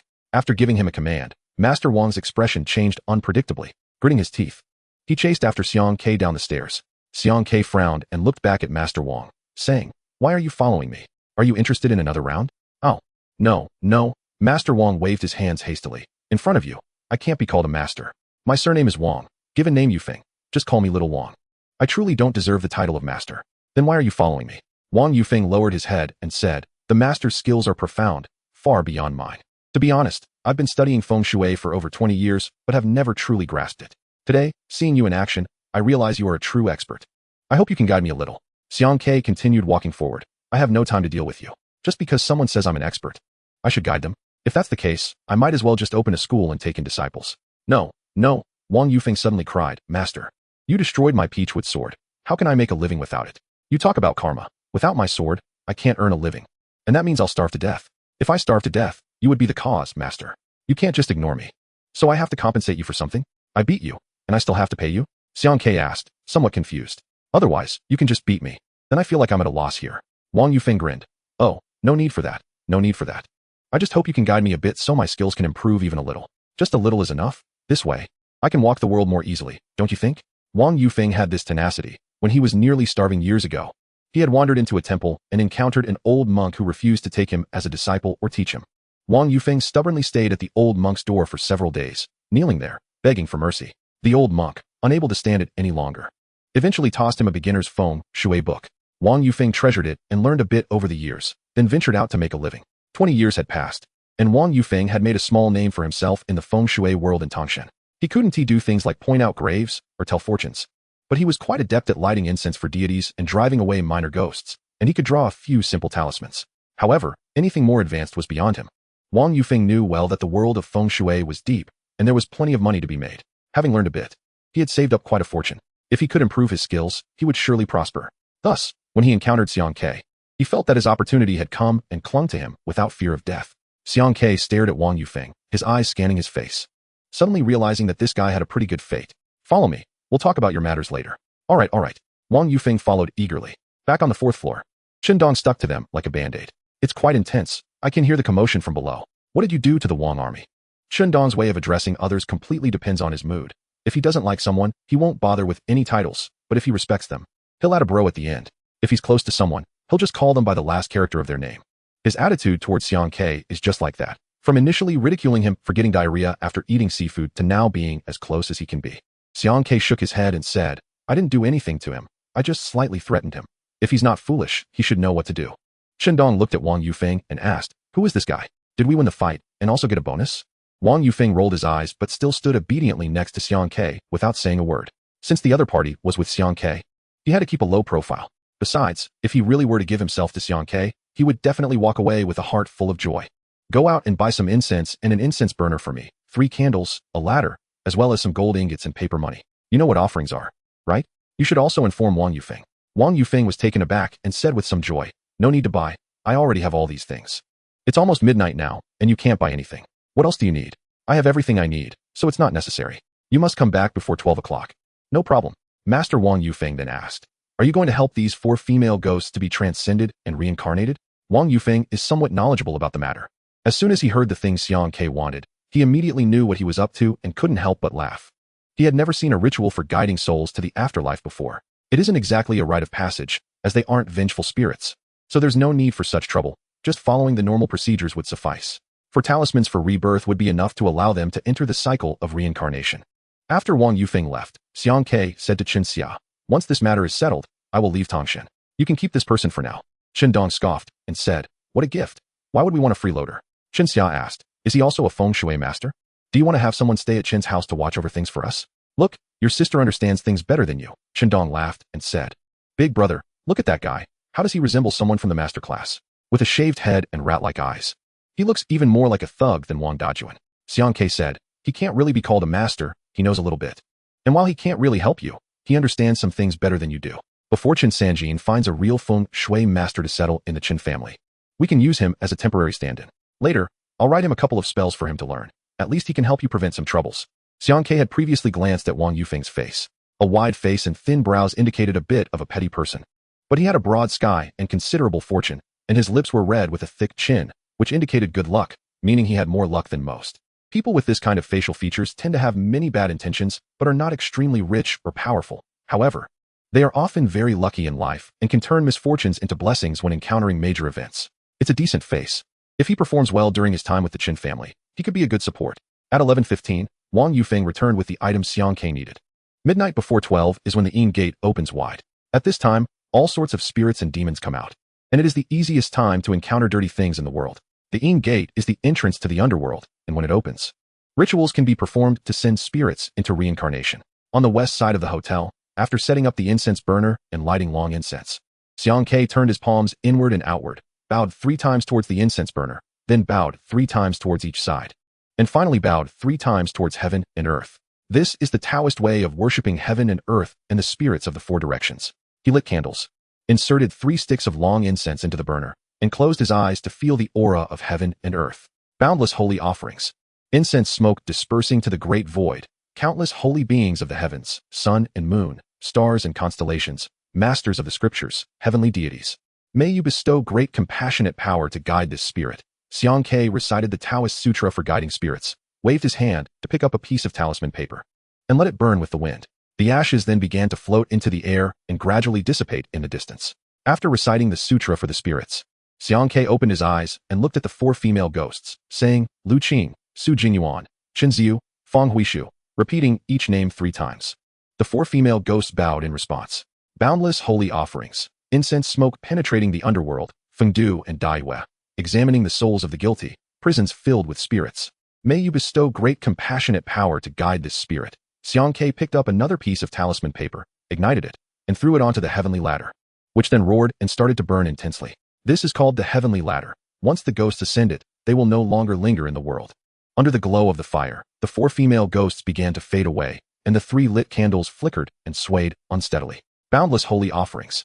Incense smoke spreading through the mulberry trees, rivers and seas, thunder and rain, the dragon gods, 10 continents and 3 islands, the true immortals of the water realm. May you bestow great compassionate power to guide this spirit, Xiang Ke shouted, raising his hands to present the 4 previously written reincarnation talismans in front of the 4 fading female ghosts. In realm, please open the door, souls enter within. No longer remain in the world, sending you to rebirth. The 4 female ghosts suddenly vanished, the heavenly ladder completely burned out, and the flames disappeared, while the flames of the 3 candles extinguished at the same time. Chen Xia, Chen Dong, and Wang Yufeng were all dumbfounded by the scene. To ordinary people, this was a bit too mystical, even more impressive than what was portrayed in films starring Lin Jingying. Seeing the 3 still in a daze, Xiang Ke took out the paper money and ingots and said, What are you still staring at? Burn these things. You've had some connection to those female ghosts. So burn some items to send them on their way and break the connection. Oh, yes, Chen Dong nodded and asked, So they can be reborn just like this? Well, if they enter the underworld and go through reincarnation, as long as they didn't commit too many sins in their lifetime, being reborn shouldn't be a problem. Chen Xia asked softly, What if they committed sins in their lifetime? They would suffer in the underworld and in the 6 paths of reincarnation. They might not necessarily be reborn as humans. They could end up in the animal path, hell path, or hungry ghost path instead. What if they did good deeds in their lifetime? What is good fortune? If one is a great virtuous person, then they accumulate immeasurable merits and enter the heavenly path. If one is a minor virtuous person, then they belong to the human path. I can't elaborate further on this. But remember that people are doing things while heaven is watching. Try to do more good deeds. For example, Wang Dajuan and his kind will inevitably enter the hungry ghost realm and hell after death because of the deep sins they committed in life. Chapter 27. After 12 years apart, Chen Dong shivered and nervously asked, Brother, can you tell me clearly what it means to commit sins? Xiang Ke looked at his demeanor and laughed. Don't worry, the things you've done don't count as sins. It's people like Wang Dajuan who count. Remember one thing, it's fine to spend money freely, but you should also do some good deeds. The reason wealthy people are keen on donating is precisely because of this principle. Do you understand? In life, everyone may have done something against their conscience while alive. It may not be a crime, but rather a momentary lapse, and this can be compensated for. Simply put, it is about accumulating virtue and doing good deeds. If making a few mistakes means one has committed sins, then everyone in this world would have to reincarnate as animals or hungry ghosts. Therefore, heaven gives people a chance. It depends on whether one can seize it. Chen Dong, patting his pounding heart, breathed a sigh of relief. This guy usually talks a lot of nonsense. He has never committed the 5 sins of deception, theft, or harm, but he often engages in jealousy, fights, and bullies the weak. He frequently flaunts his power with a group of sycophants, confronting others aggressively. The previous statement startled him, making him think he had committed sins with his actions. Chen Dong's eyes shifted, and he asked, Brother, tell me, does it count as committing sins if I sleep with a little girl for no reason? Only what isn't taken by force counts. Those who don't use tricks don't count. Those who don't gather people for a ruckus don't count. So many explanations? Chen Dong asked nervously. So, does that mean if someone gets drunk and rolls in bed, it doesn't count as forcing? As long as she doesn't complain afterwards. Or you compensate her, it's fine. Chen Xia was fed up with his nagging and kicked Chen Dong between the legs, saying, Look at the crap you've done. Now you know fear? Hurry up and go home to burn incense and pray. In the future, apart from the wife you want to marry, if you touch any other woman, I won't even let you have the chance to stand and pee. No matter how big or small, you'll have to squat. Wang Yufeng tugged at his missing sleeve and muttered, Master, I seem to have that kind of problem too. Xiang Ke squinted at him and said, Your problem is a bit more complicated. Fortunately, it's not too late. Get rid of all those ill-gotten gains, and don't do any shady business in the future. You still have a chance. Wang Yufeng immediately cried. He had saved up this little fortune for years, and Xiang Ke's words made him feel like he was back to square one. For ordinary people, doing good and accumulating virtue is a way to reap good rewards. But for those in Buddhism and Taoism, it's about driving away demons and evil spirits. Before heading down the mountain, the old Taoist had advised him that converting malevolent spirits and driving away evil entities from the world could enhance one's own cultivation. After writing 4 life-death talismans to send those female ghosts into reincarnation, Xiang Ke clearly felt a slight stirring of the heavenly and earthly qi within him, something that hadn't happened in a long time. Years ago, while cultivating at the ancient well on Zhongnan Mountain, he relied on reciting scriptures, meditating, and diligently practicing Taoist methods to enhance his cultivation, but the rate of enhancement had significantly decreased in the past 2 years, especially recently, as if he had hit a bottleneck and couldn't break through anymore. Xiang Ke understood that his descent from the mountain was not just to help Qin Sanjin with feng shui. The old Taoist probably wanted him to engage in worldly cultivation to enhance his Taoist realm. The cultivation levels of feng shui masters, yin-yang masters, and diviners are classified into realms, with distinctions in skill. Except for the unqualified, common feng shui and yin-yang masters are generally at the qi-gathering realm, which allows them to gather heavenly and earthly qi for their own use, to drive away demons, inscribe talismans, and predict past and future events. A step higher is the spirit fixation realm, which condenses the 3 souls and 7 spirits, allowing one to even let their spirit leave the body, and to arrange large feng shui layouts and find dragon veins. The next level is yin communication, where feng shui and yin-yang masters can traverse the realms of yin and yang, entering the underworld with their physical body, unbound by the laws of heaven and earth. As for the final realm, people only know it as the unity of Tao, where Taoist methods become one, but how powerful one can get is unclear, as no one has ever reached that realm throughout history. Wang Yufeng belonged to the unqualified type, so when he saw Xiang Ke perform hand seals and cast spells from afar, he knew he had encountered a master-level figure and clung to Xiang Ke relentlessly. Xiang Ke was about to leave Tangshan and return to his hometown in northeast China. Before leaving, since Qin Sanjin hadn't found a feng shui master to settle in the Qin family, he wrote a few paragraphs of Taoist methods for Wang Yufeng to temporarily stay at the Qin family mansion. It wouldn't do much but could serve as a precaution. At least it wouldn't be like last time when the Chun family only realized they needed help from the ancient well after falling under a spell. Wang Yufeng eagerly agreed. He didn't think he could apprentice under Xiang Ke, just hoping the other could give him some pointers, and receiving a few paragraphs of Taoist methods exceeded his expectations. The next day, Xiang Ke asked Qin Dong and Qin Xia to take him to the station. He didn't take Qin Sanjin's private plane but preferred the train, feeling that it was more reliable. The high-speed train from Tangshan to Shenyang would only take less than a day. Before leaving, Qin Xia handed Xiang Ke a mobile phone, which he accepted without hesitation. Since he had come down from the mountain, he would have to live an ordinary life and try to accept the new things he hadn't encountered in 12 years. He had to find a way to make up for the youth that had been squandered by the old Taoist for 12 years. "Hey, when will you come back to Tangshan again? Dong Ge will definitely miss you," Qin Dong said while holding a cigarette and touching the jade pendant around his neck. "You said this thing can help me avoid disasters, but I still feel uneasy without you by my side. Since you have nothing to do, why not just come back home and stay with me in Tangshan? Who told you I'm free? You seem to be able to calculate everything," Xiang Ke replied. "Put everything else aside. Can you weigh the importance of things?" Qin Dong patted Xiang Ke's shoulder and said earnestly, "Think a bit. Your story with my sister has just begun. I'm planning to exit as a supporting character, and you two can take it from here. It's perfect for a duet. If anyone else wants to play a role in your script, I will be the first to refuse. I just want to know if the boss of Tangshan's words are worth anything. All right, stop nagging. My head hurts." Xiang Ke quickly turned and left. Entering the station, he mused that he could handle ghosts with a snap of his fingers, but he didn't know where to start with women. Qin Xia, pouting beside him, angrily said, "Why are you running so fast? Are you scared of ghosts?" Qin Dong was taken aback and said, "Is he afraid of ghosts? Sister, are you out of your mind? Even if he is scared of you, he can't be scared of ghosts. Can I eat him?" Qin Xia angrily kicked him and said, "Don't think wearing a jade pendant can help you avoid disasters. If I want to hit you, even the gods won't stop me." Chapter 28. Return to hometown. Early spring in northeast China is still quite cold, with remnants of snow and ice on the ground. The cold wind hits the face like a knife, painfully piercing. Xiang Ke hugged his shoulders to keep warm. The cold in northeast China is different from that in Zhongnan Mountain. During the winters on Zhongnan Mountain, even amidst heavy snow, some hermits would sit in the snow in thin clothing, feeling less cold due to their rigorous practice. But in northeast China, anyone who sits on the ground for a while would quickly start to freeze up. After getting off the train at Shenyang North Station, Xiang Ke carried his canvas bag out of the station and waited at a nearby long-distance bus station for over an hour before boarding a bus heading to a remote mountain village more than 200 kilometers from Shenyang. It was already past 1 in the afternoon, and he still needed more than 3 hours to get home. On the bus, after a long day of travel, Xiang Ke curled up at the back and dozed off, feeling quite exhausted. Xiang Ke's home is in a village surrounded by mountains, not large, with just over 100 households, mostly surnamed Xiang, all related to each other, having lived here for over 100 years. Xiang Ke's parents are alive, and his grandparents also live in the village. He has 2 older sisters, one 4 years older and the other 2 years older, both of whom married a few years ago. The eldest sister married a small boss who runs an auto parts repair shop in Shenyang, and the second sister married a small civil servant in a nearby city. Overall, the Xiang family's life is quite decent, not rich, but they have enough to eat and drink. Of course, it's worth noting that the whole family had not seen Xiang Ke, who left home as a child, for 12 years. Both married daughters are very filial. Although they have married out, they live not far away, just a 2 to 3 hour bus ride. So during holidays, the eldest and second sisters often bring their children back to visit. Every time they return home, Xiang Ke's parents are very happy, but amidst their joy, a hint of sadness always flickers in their eyes. They wonder how their son, who they haven't seen in over a decade, is doing now. At around 5 o'clock in the evening, the sky was completely dark when the bus stopped.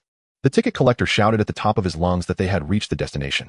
After getting off the bus, Xiang Ke stood in place, wide-eyed, surveying his surroundings for a long time, feeling a bit dazed.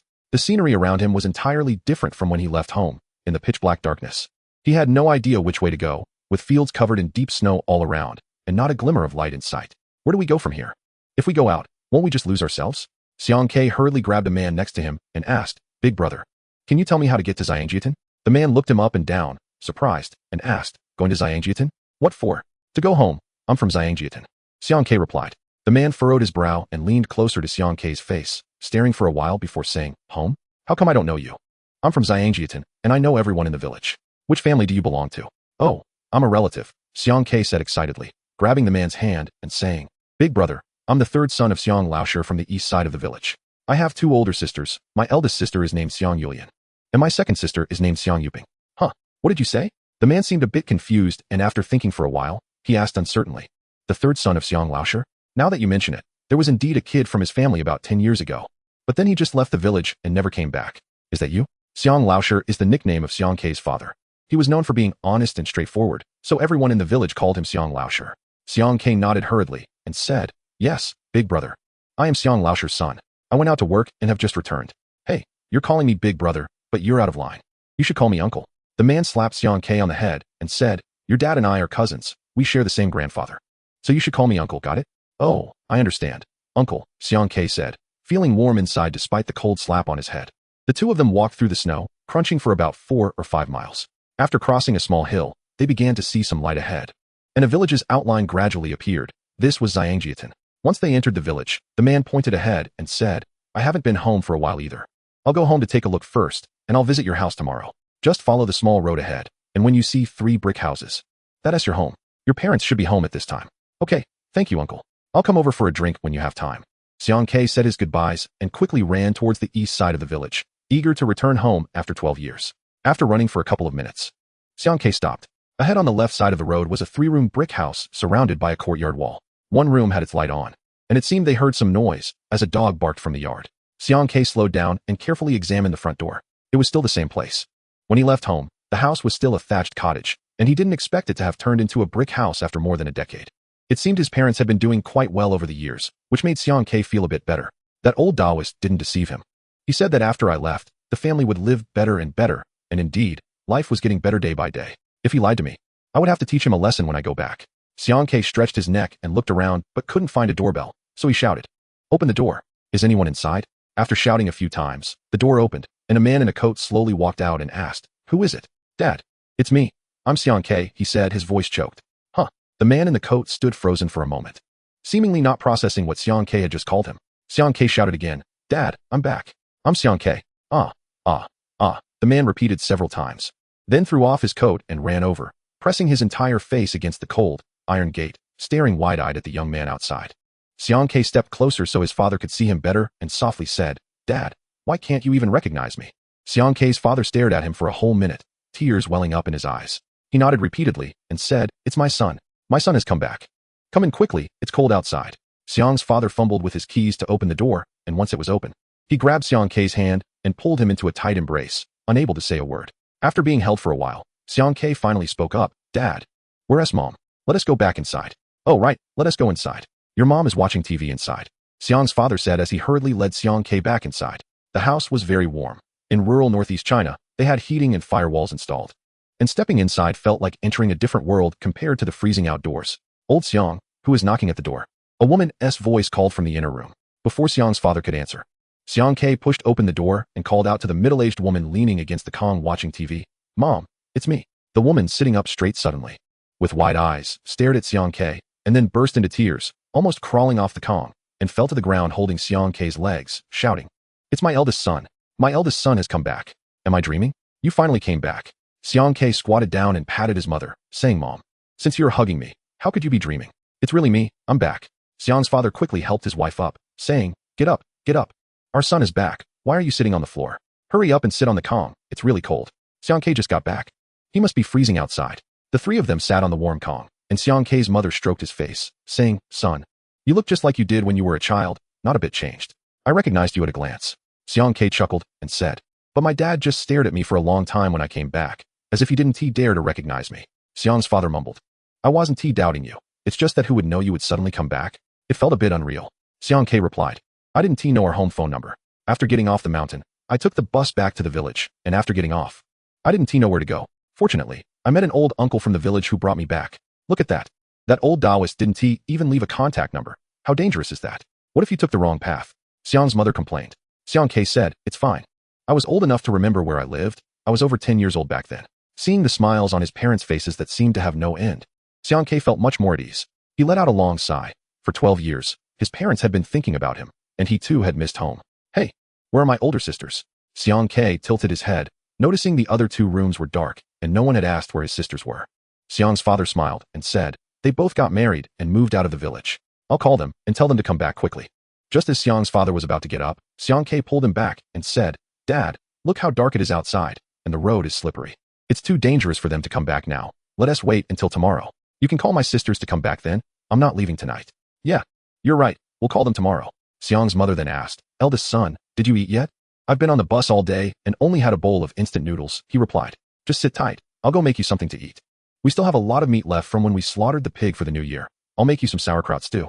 Xiang Ke immediately felt excited and swallowed hard, asking, "Do we have blood sausage and big bones?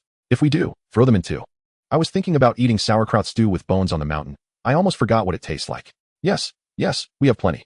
I'll make sure to cook it for you." Chapter 29. No looking back on the first night back home. After eating a large bowl of pork and sauerkraut stew, Xiang Ke couldn't sleep much throughout the night. He was awake, and his parents also hardly slept, as the three of them lay on the warm kong, chatting for almost the entire night. Starting from the time Xiang Ke left home for 12 years, his parents almost interrogated him about how he spent each year. Xiang Ke's answers were almost identical, as his life was essentially the same every day, yet he showed no signs of impatience. He told his parents that after arriving at the Zhongnan mountain, there were 4 people in the Taoist temple: the master, the old Taoist, the uncle, and his senior brother. For the first 3 or 4 years, the old Taoist and the uncle handed him over to the senior brother. From the age of 12 to 15, he was almost raised entirely by his senior brother. Whether it was reciting scriptures or learning Taoist practices, he followed closely behind his senior brother. His senior brother was very strict. If Xiang Ke didn't learn something well, his senior brother would casually pick a branch from the old locust tree in the temple to hit him. After a year or two, the branches under that old locust tree were all stripped bare by his senior brother. Later, only 3 people remained in the temple. For years later, the senior brother left the mountain very suddenly and quietly. Xiang Ke had no idea where he went, and neither the old Taoist nor the uncle told him. No matter how he asked, they wouldn't say a word. After that, the old Taoist began to take responsibility. Other than taking naps under the old locust tree, he started to teach Xiang Quebec. 3 years later, the old Taoist stopped caring for him, and the uncle took over again. Until 2 years ago, the two of them began to ignore him again. Xiang Ke stayed alone in the scripture pavilion behind the Sanqing Hall, reading Taoist scriptures by himself until it was time to leave the mountain. "Mom and Dad, don't worry. I've been doing well these past few years. I have enough to eat and drink, and I don't have to do anything. I've been quite stable, except for not being able to leave the mountain. Everything else is pretty good." "Then why did that old Taoist let you come down this time?" "I remember he said he wouldn't let you come home until you were 25. Who knows what he's always mumbling about." "Not long ago, someone came to the temple seeking help, and the old Taoist sent me out. The time was actually 3 years earlier than planned. But who cares? It's not bad. The sooner I come down, the sooner I can go home, so you won't have to worry. As long as you haven't suffered. We just worry that you might be cold or hungry on the mountain. There are no women in the temple who would cook or do the laundry. We thought since you're a disciple, you might have to do all that. That's not the case. There's a village down the mountain, and the villagers are nice. They take care of our food and drink, so we don't have to worry about those things at all. All right, the child just got back and must be tired. Go to sleep. We'll talk about anything tomorrow. When your big sister and second sister come back, we might have to continue this conversation.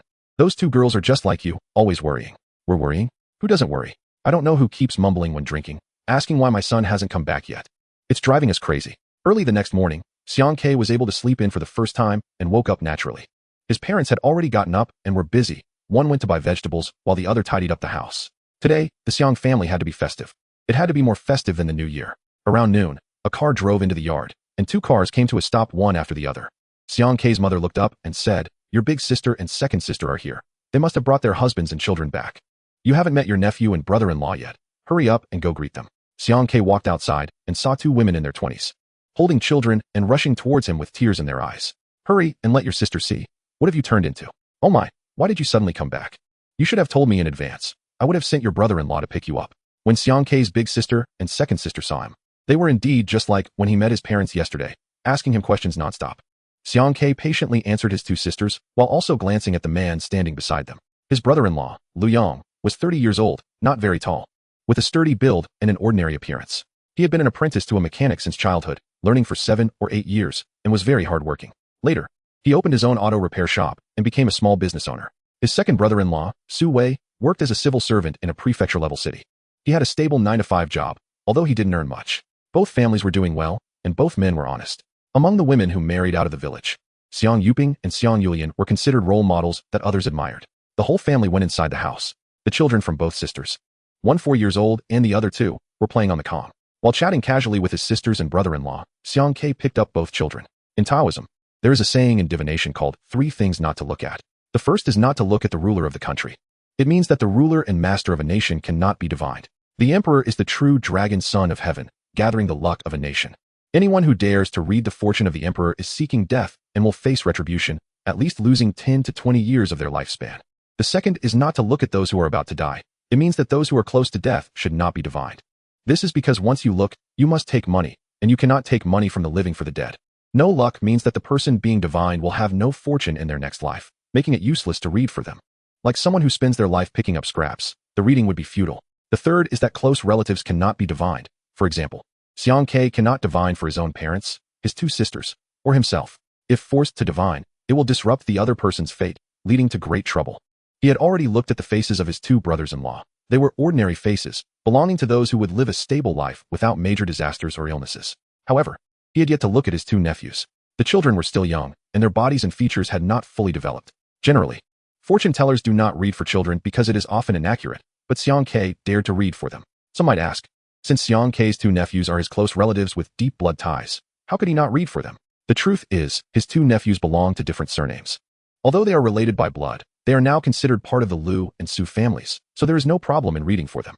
Xiang Kei held both children in his arms and discreetly examined their faces, then felt their bones. After looking at them, Xiang Kei's heart, which had been anxious, finally calmed down. He was destined not to stay home for long and would have to wander outside, returning home at most once every 2 or 3 years. Xiang Kei worried that after he left, no one would take care of his sisters and parents, and they would have to rely on these 2 nephews. Therefore, Xiang Kei did not want anything to go wrong with his nephews. Chapter 30. Xiang Kei's past. Xiang Kei pulled over his bag, took out 2 pieces of talisman paper, wrapped them up, and tied them with red string around the necks of the 2 children. His brother-in-law was a bit taken aback and asked, "Brother, what is that?" "It's something to ensure safety. I asked for it at a Taoist temple on Zhongnan Mountain before I came back. They say it's very effective, especially for children.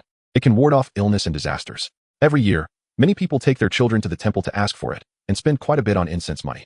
The 2 talismans Xiang Kei took were not the ones he had used before. They were peace talismans he personally carved and refined using the energies of heaven and earth on the mountain.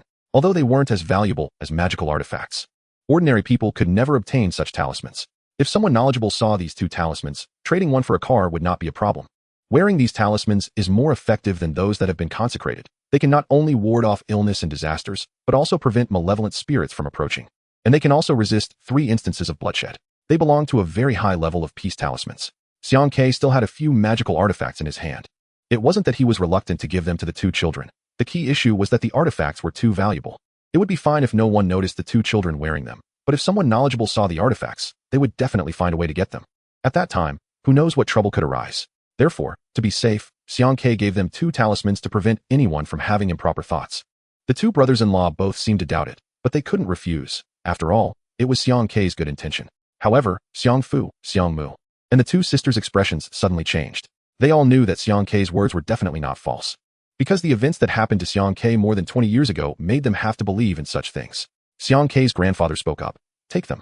Just don't take them off for the rest of your life." 22 years ago, during the Year of the Ugly, on January 21st, at the time of Gui, in the year of Een, the month of Een, and the hour of Een, at the east end of Xiang family village, inside the old Xiang family house, the painful screams of a woman echoed. The villagers walking outside couldn't help but look over. and those who knew the situation couldn't help but ask in surprise, is Xiang Laosher's wife about to give birth? But wait, it's only been 8 months, it's still early. There's still about a month to go. What's wrong? It's a difficult labor. Xiang Laosher's wife started crying out last night and hasn't given birth yet. This poor woman. Xiang's son is going to cost his mother's life. How do you know it's a son? She hasn't given birth yet. The village midwife had checked and said it must be a son. After Xiang Laosher's wife became pregnant, the child in her womb had been restless for months, always causing a ruckus. Everyone said the little boy was lively for sure. It must be a son. So what if it's a son? If he's born a month early, won't he be sickly? He's too eager. At this time, a man suddenly rushed out of the Xiang family's yard, running desperately toward the village exit. Someone shouted, Xiang Laosher, where are you going? My wife can't hold on any longer. I'm going to town to find a doctor. If it doesn't work out, we'll do a cesarean section to get the baby out. At this rate, she's going to be tortured to death. Xiang Ke was born through a difficult labor. It was said that he was in the process for over 5 hours, sweating profusely, soaking the bed and mattress. He was in excruciating pain, and later, his father ran 20 miles to find a doctor for a cesarean section to finally bring him into the world. Not only did he cause a ruckus when he was born, but that night, the livestock in Xiang family village were also very restless. 6 or 7 dogs in the village barked endlessly, making people anxious, and they didn't stop barking until almost dawn. Moreover, several roosters in the village flew out of their coops, running wildly around the village, and in the end, it was said that 2 of them were never found. Xiang Ke was born frail and thin, just skin and bones.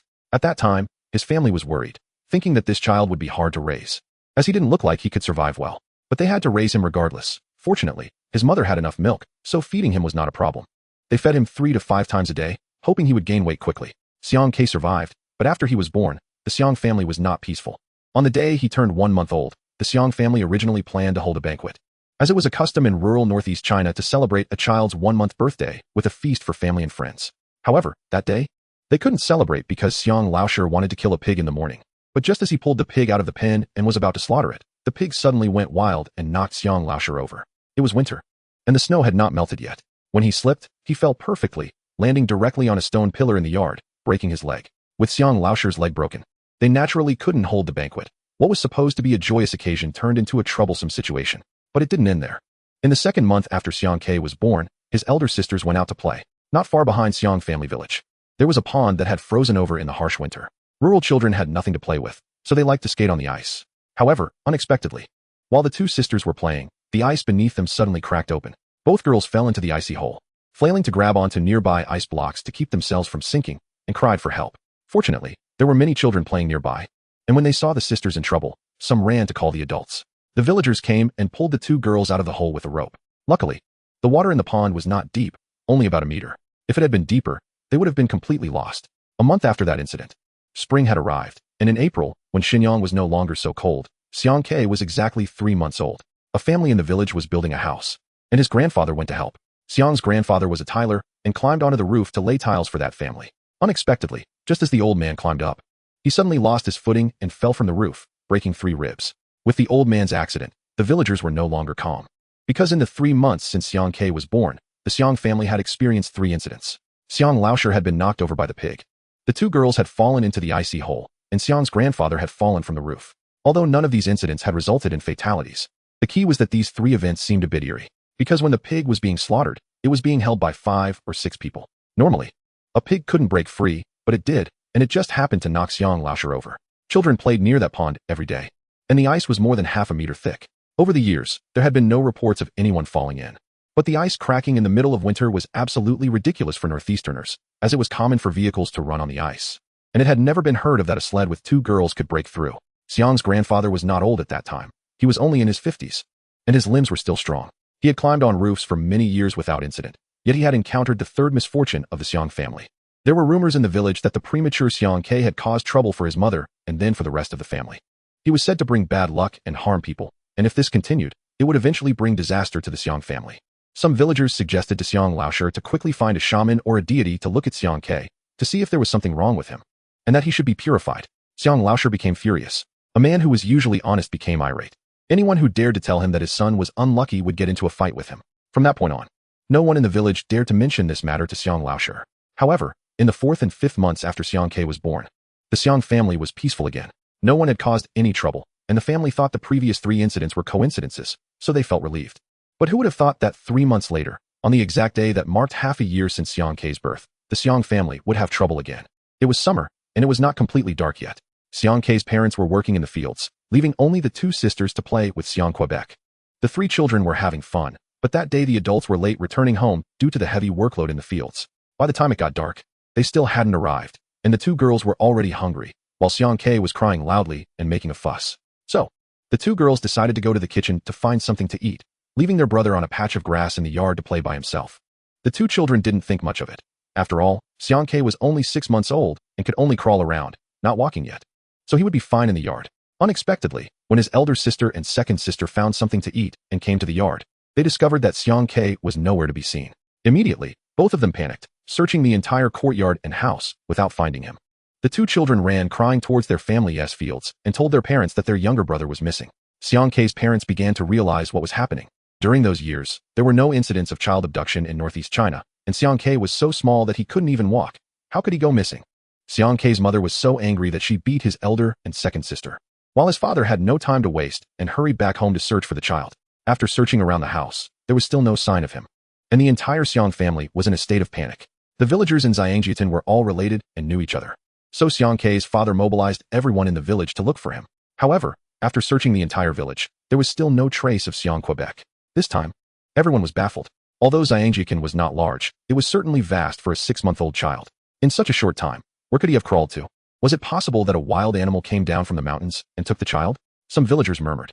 Xiangjiatin was surrounded by mountains. Although the mountains were not high, they were dense with old forests. While there were no large animals, there were plenty of foxes, wild cats, and mountain hares. In recent years, things had been fairly calm. But just a few days ago, a fox had sneaked down the mountain to steal chickens and ducks from farmers. The villagers' words frightened Xiang Kei's father, and without hesitation, he begged the villagers to quickly go into the mountains to look for the child. Chapter 31. Old news from Xiangjiatin at around 7 in the evening. More than 300 people from Xiangjiatin set out in 4 groups, each carrying flashlights, to search for the child in different directions. They employed a carpet search method, systematically checking each area, starting from the village and pushing outward. Several men carried machetes and sticks, prepared to deal with wild animals if they encountered any. Xiang Kei's parents were frantic, crying and calling out for Sanner, tears streaming down their faces. At that time, Xiang Kei had not yet been named, and since he was the third child, his family referred to him as Sanner. After walking 4 or 5 miles from the village without finding any trace of the child, the villagers had mostly lost hope. It had been over an hour since Xiang Kei went missing, and a 6-month-old child could only crawl on all 4s. How far could he have crawled in such a short time? They believed he must have been taken by a fox. The villagers thought that if he had been taken, it would be over, as he would be just enough for a den of foxes. One villager quietly murmured, Xiang Laosher's third child is quite unlucky.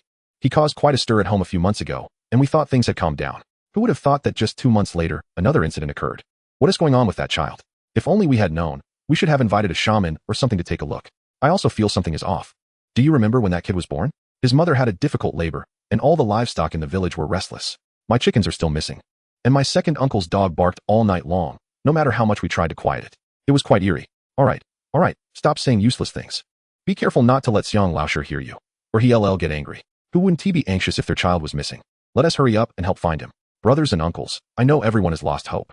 It's been over an hour and the child hasn't been found. Anything could happen. Even if you don't have hope, I must have it. That is my son. It may sound despairing, but I have to find him.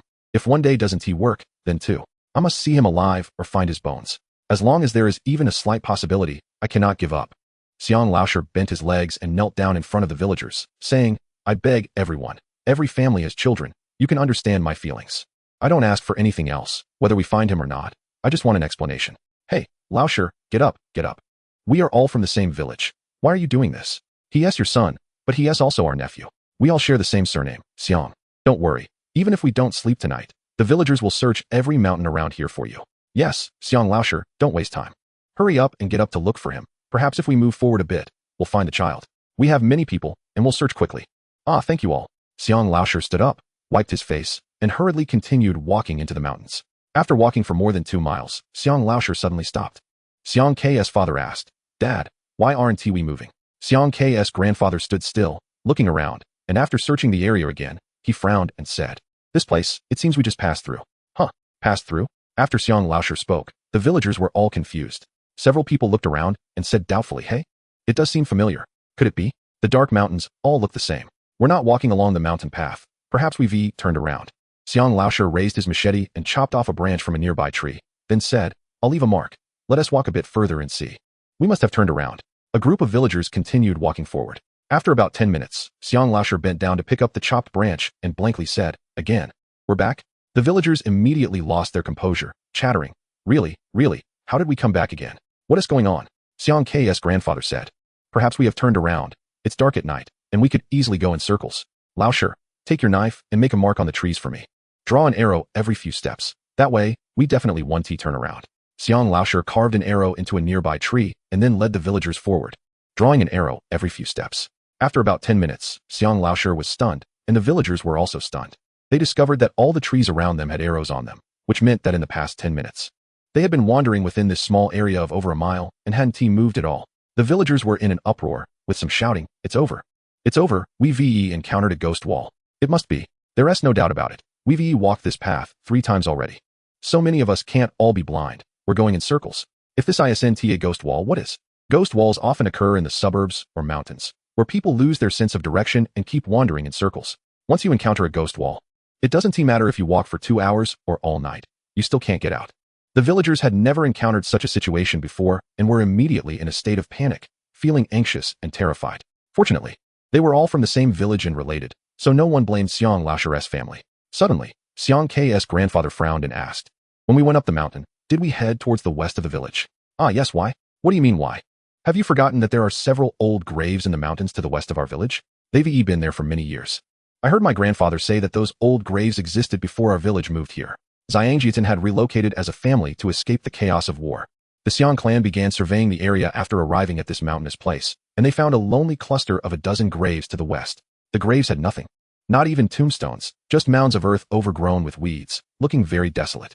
At that time, people thought they were unclaimed graves and paid no attention to them. After all, there were only a dozen mounds, and in those years, not only graves but also dead bodies were seen everywhere due to the war.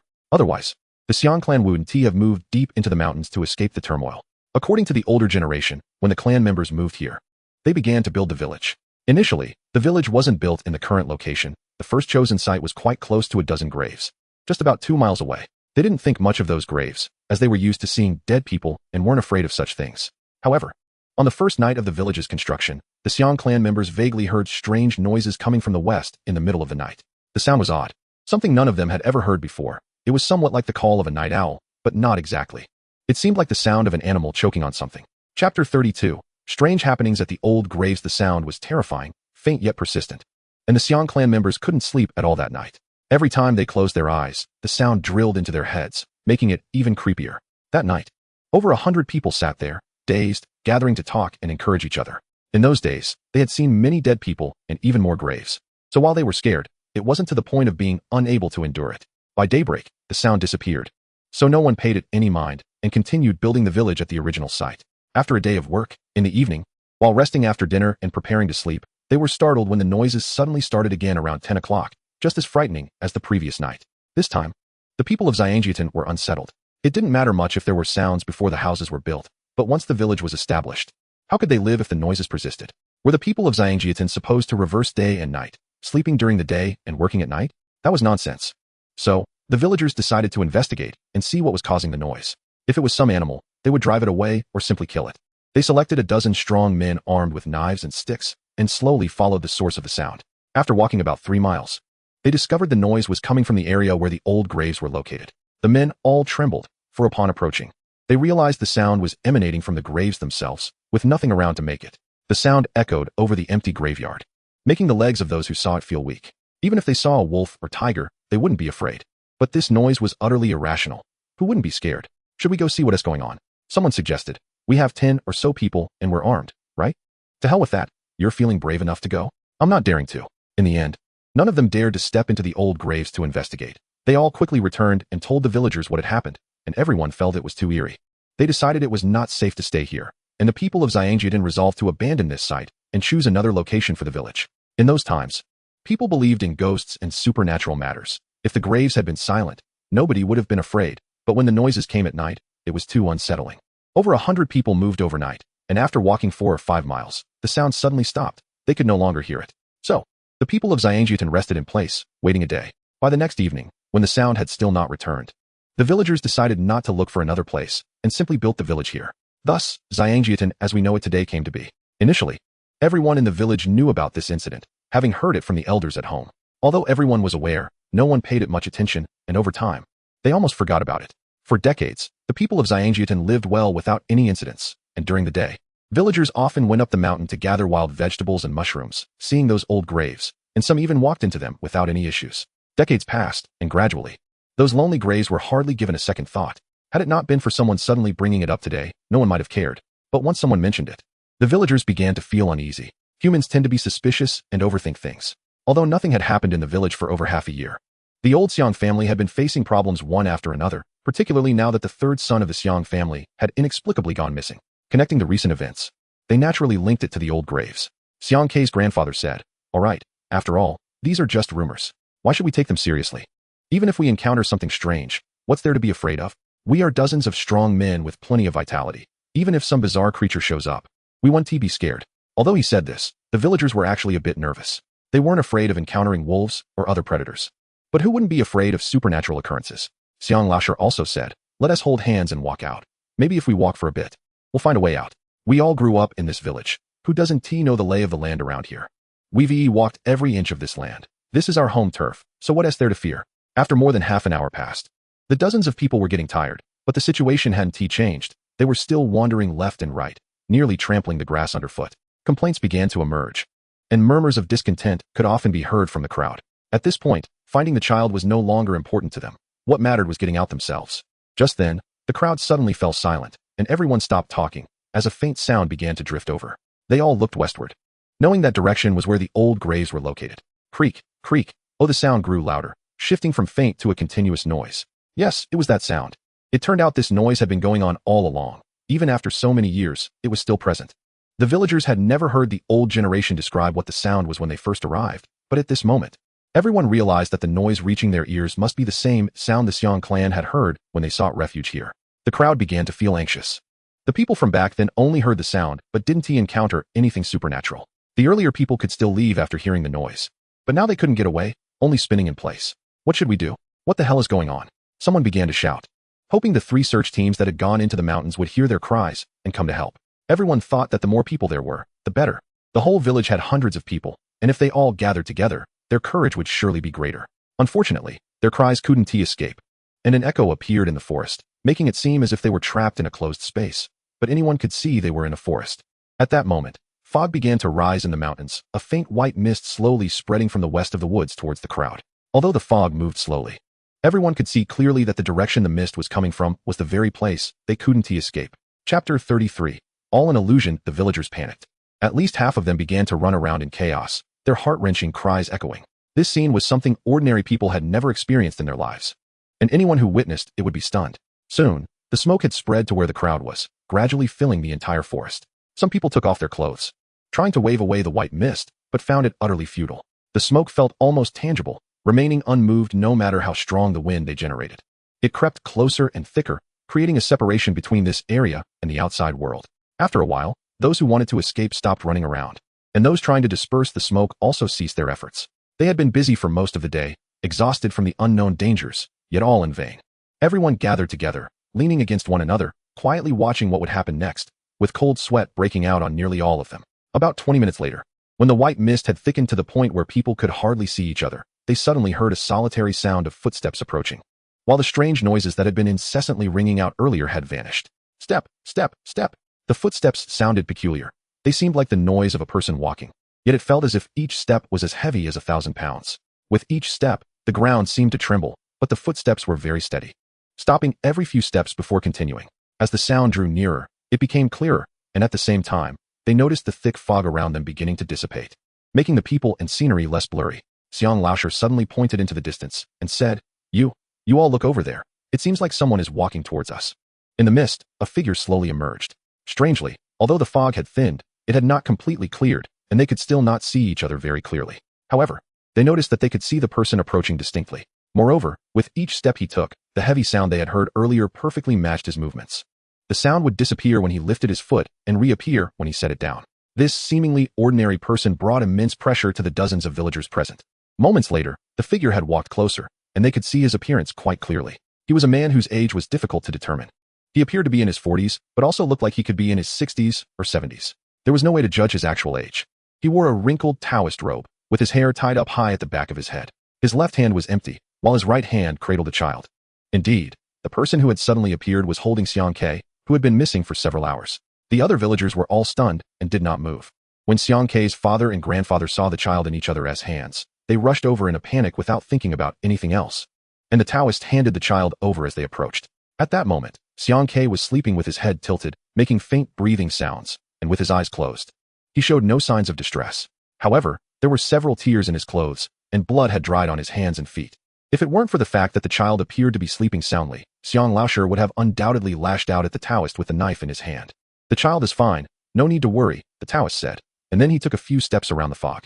The villagers noticed the mist gradually dissipating until it disappeared completely. The scene brought by the Taoist left the villagers in shock. It seemed too miraculous. Someone mustered up the courage to ask, this Taoist, what? What exactly is going on? Why did such a thick fog suddenly appear? And earlier we encountered a ghost wall and couldn't get out? There's nothing strange about it. The fog is caused by miasma rising up from the forest. It's due to the recent dry and hot weather, the Taoist said lightly. As for the ghost wall you encountered, it's because this miasma has hallucinogenic properties. Once you inhaled it, it created illusions, which is why you couldn't find your way out. Huh, is it that simple? Someone was skeptical and pressed on. But we heard strange noises coming from somewhere. That sound was very odd and frightening. That was also an illusion. But there was no fog at that time. And the elders in the village said that noise has been around for decades. There was no fog, but the miasma had already formed. It was just too faint to be seen. Now that there is fog, naturally there was some decades ago as well. Xiang Laoshi didn't care about the ghost wall or the fog anymore. He hurriedly asked, Taoist, please tell me what happened to this child. How did you bring him back? We've been looking for hours and couldn't find him. Where did you discover him? He was taken into the mountain by a yellow weasel. I happened to pass by and rescued him, the Taoist explained. Oh, so that's how it is. Thank you, thank you. The Taoist's explanation was easy to accept. They had suspected that the child had been taken by a yellow weasel, and hearing him say this made them naturally believe it. Xiang Laoshi and the old man quickly expressed their gratitude to the Taoist. The Taoist then said, it's getting late. I won't be on my way anymore. May I stay at your house for a night? Of course, of course. I haven't properly thanked you for saving my child yet. You staying a night is no trouble at all. You can stay a few more nights if you like. Well, then it's decided. I'll stay a few more days, the Taoist nodded. Xiang Laoshi was taken aback, thinking to himself that the Taoist was quite straightforward. He had said it casually. Yet the Taoist accepted it so readily. However, it wasn't a problem to stay, especially since his son had been saved by this person. If it weren't for encountering the Taoist, that child might have ended up as nothing but bones. The Taoist followed the villagers down the mountain. The journey was smooth. And it wasn't long before they returned to the village. After such a long time, the other three groups of people who had entered the mountain also returned. Xiang Ke's mother anxiously waited at the village entrance. When she saw Xiang Laoshi carrying the child back, she immediately rushed over. Tears flowing as she took the child into her arms, holding him tightly. The child had been found, and it was just a false alarm. The villagers dispersed and returned to their homes, while the Taoist followed Xiang Laoshi to their house. Upon entering, the two older sisters saw that the third child had returned and no longer worried. Xiang Ke's mother, hurry and cook. We've been busy all night and are tired. This Taoist must not have eaten either, right? Yes, I haven't eaten, but there's no rush, the Taoist said, extending his hands. Come, give me the child. Huh? Give him to you? Xiang Ke's mother tightly held her son and wouldn't let go. Xiang Laoshi asked in surprise, isn't the child sleeping quite well? What do you want to do? Chapter 34. The old tomb in the West Mountain. The Taoist smiled and said, sleeping well? You can try waking him up and see if he can. Xiang Laoshi and his wife exchanged astonished glances, confused and asking, what do you mean by that? Do as I say. Xiang Ke, wake up, it's time to eat. Xiang Ke's mother shook his arm, gently patting his face, and even poked the soles of his feet with her finger. Xiang Laoshi specially checked the child's breath with his finger and found that he was indeed sleeping soundly, which eased his mind a little. However, no matter how much they shook or patted him, the child wouldn't wake up. He just lay there, breathing evenly. Like an ordinary person, yet he simply wouldn't wake. The two, who had initially relaxed, suddenly became anxious again. It truly was a roller coaster. First, the child was lost and then found, but now that he was back, he was asleep and unresponsive. What on earth was going on? Give me the child. I can wake him up, the Taoist said, reaching for the child from Xiang Ke's mother, then placing him on the Kong and untying his clothes. Xiang Ke's hands and feet had several scratches, clearly from something that had torn them, but his skin was otherwise uninjured and fair. After the old Taoist placed the child on the Kong, he made an extremely strange gesture with his right hand. The middle and little fingers were bent. The index finger was upright, and after raising the thumb, he quickly tapped 3 times on the child's forehead with the index finger. Then, he drew his fingers down from the forehead to the child's navel and pressed hard. The parents of Xiang Ke were astonished to find a thick black mist actually spreading out from their child's 7 orifices. After the black mist emerged, the old Taoist waved his left hand to clap at the black mist floating above the child's body. To his surprise, A muffled sound suddenly came from nowhere when his left hand clapped, and the black mist still seemed to struggle, refusing to disperse. Xiang Kei's second sister clung to their father's leg and pointed to the middle of the room, saying, "Daddy, look, a little person just crawled out of my brother's body." "Huh, what nonsense are you talking about, Ariel?" Xiang Laoshe frowned and scolded, "Be honest, and keep quiet." The little girl, feeling aggrieved, replied, "But I really saw a little person crawl out of my brother's body." Quite persistent indeed. The old Taoist took out a yellow talisman from his robe and threw it at the place where the black mist was. As soon as the talisman met the black mist, it ignited with a bang, and the black mist quickly coalesced into a mass, shaking violently. The old Taoist began to frequently form hand seals, and after changing gestures 3 times in a row, the gathered black mist seemed to finally be unable to withstand it and suddenly vanished completely. At that moment, a sound that the villagers had previously thought was an illusion suddenly echoed again from the west of Xiangjiatin. This time, the noise was much louder than before and sounded extremely mournful. Xiang Laoshe looked blankly toward the west of the village, while Xiang Kei's mother noticed that Xiang Kei's eyes were slowly opening, staring with wide eyes that rolled around. After a few turns, he suddenly cried out, and tears streamed down his face, his body twitching slightly. Xiang's mother panicked and quickly held the child in her arms, but found that the little one was very soft, as if he had no strength at all, lying limply in her embrace, breathing in a sporadic manner, looking like an old man close to death. Master, what's wrong with the child? He looked fine while sleeping just now, but now that he's awake, he has no spirit at all." Xiang Kei's parents were a bit confused. It was too contradictory. The child had seemed normal while asleep, but now looked less reassuring than when he was asleep. They had been exhausted and were in a state of turmoil, their hearts racing back and forth, with this little one causing them distress. The old Taoist remained silent, walked to the kitchen, took a small bowl, poured half a bowl of water, then took out a piece of talisman paper, ignited it, and threw it into the bowl. After stirring it a few times with his finger, he handed it to Xiang Laoshe, saying, "Let him drink this. After a good sleep tonight, he will be fine tomorrow." "Oh, okay. Xiang Kei's parents had already regarded the old Taoist as their mainstay, obeying whatever he said, as everything that had happened since their return home had completely exceeded their understanding. Xiang Kei seemed very thirsty, finishing the half bowl of water, then blinking his little eyes, yawning, and unexpectedly falling asleep again. After seeing the child asleep and returning to normal, Xiang Kei's mother placed him back on the kong, covered him with a quilt, and looked at Xiang Kei's father, not knowing how to start asking the old Taoist. The old Taoist, however, smiled and said, "Didn't we say we were going to cook? Let us eat first, we can chat while eating." Xiang Laoshe nodded and said, "Wife, go get something to eat. We've been busy all night, and I'm hungry too. Bring another bottle of wine, that would be even better." Before long, several farm dishes were served. The old Taoist seemed quite hungry, picking up chopsticks and eating without reservation, while Xiang Kei's parents had no intention of picking up their chopsticks, just watching the old Taoist devour the food. After eating for a while, the old Taoist took a large bowl filled with wine and gulped down a big mouthful, burping and wiping his mouth, saying, "The child wasn't taken away by a yellow weasel." Xiang Laoshe and his wife exchanged glances, nodding in unison, saying, "You said so on the mountain before, and we believed it, but now it seems that it's really not the case. The child crawled up the mountain by himself." "What? Crawled up the mountain by himself?" Xiang Laoshe turned to look at Xiang Kei's scraped hands and feet, which were clearly from crawling on the ground for a long time, and asked in confusion, "How is that possible? He is only 6 months old. It's already impressive if he can crawl a couple of circles in the yard. How could he crawl all the way up that far mountain?" It wasn't he that he wanted to crawl, something made him crawl. The old Taoist took another big sip of wine, his expression somewhat dazed, pointing to the west of the village and saying, "That thing is in the old graves on the west mountain of your village. Do you understand what I'm saying?" "What do you mean? This is all clouded and muddled. Who can understand?" The old Taoist continued, "The ghost wall you encountered is not an illusion. That white mist is not miasma. I told the villagers this to avoid scaring them. In fact, all of this is caused by the things from the old graves. Now do you understand?" Xiang Kei's parents took a long time to digest what the old Taoist was saying. In rural northeast China, there are many legends. Shamans who can ward off evil, and even a woman in Xiangjiatin who could perform rituals. It was she who had said that Xiang Kei's family had been involved in something evil, and at that time, Xiang Laoshe had almost fought with her husband. At this point, Xiang Laoshe and his wife also began to connect the dots. It was likely that there was something in the more than 10 old graves on the West Mountain.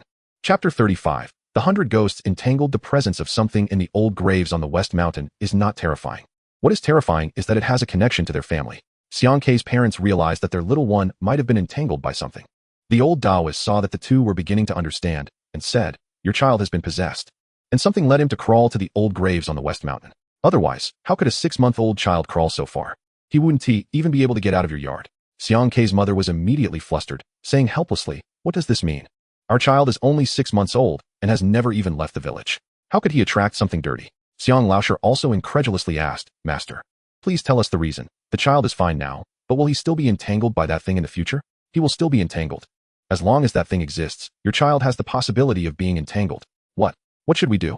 Xiang Kei's mother suddenly stood up and hurriedly knelt before the Taoist, saying, Master, please save my child. He is only 6 months old. If he gets entangled, what hope does he have? Our family has always been honest and never done anything immoral. Why would that thing come after us?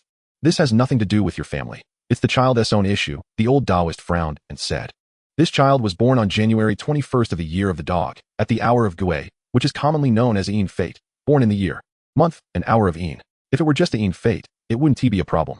Did you visit those old graves when you were pregnant with him? Xiang Kei's mother opened her mouth and thought for a long time. Suddenly, Xiang Laosher said, When we first got pregnant with this child, we wanted to help his mother recover her health. It was just after the beginning of summer, and I took her to the mountains to pick some wild mushrooms to cook a little chicken. We went to the area of the old graves on the West Mountain. Xiang Kei's mother hurriedly nodded, saying, Yes, that is true, but we went during the day, and we didn't stay long. We came back right after picking. It was then that you got entangled. The child was born prematurely, right? The old Tao sighed and said softly, Child, you are possessed by 100 ghosts. You were already eroded by that dark energy while still in the womb, before reaching the full term of 10 months. That dark energy couldn't wait to be born during the Een year, Een month, and Een hour, so it started causing trouble when you were just over 8 months along. If you had managed to hold on and waited until the full term to give birth, it wouldn't have been so troublesome. When Xiang Kei's mother was 8 months pregnant, she was tormented for a full 5 or 6 hours, seeing that his wife could no longer endure it. Xiang Laosher hurried to the town to find a doctor who performed a cesarean section, and then the child was born. The old Tao continued, After the child was born, the things from the old grave on Shishan began to wreak havoc in your home. There were quite a few incidents in your family during the first 3 months, right? At this point, Xiang Kei's parents were completely convinced. The old Tao had come to their home the very first time he entered the village. With no time to learn about the strange occurrences that had happened in the Xiang family months ago, his words seemed to come from first-hand experience, and they immediately believed that the fate of their third child was indeed quite tragic. Master, is there still hope for the child? Xiang Laosher said with a pained expression.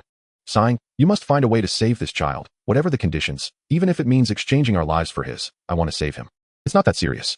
If it really came to exchanging lives, what would be the point of saving anyone? The child can be saved, but it will be a bit troublesome, and I fear you may not be able to accept it. As long as he can be saved, we are not afraid of trouble. Whatever you say, we can accept it, as long as the child can live. If I take the child away for 10 years and you can't see him, can you accept that?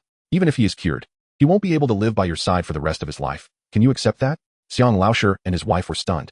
Take him away for 10 years? And he can't live by our side afterward?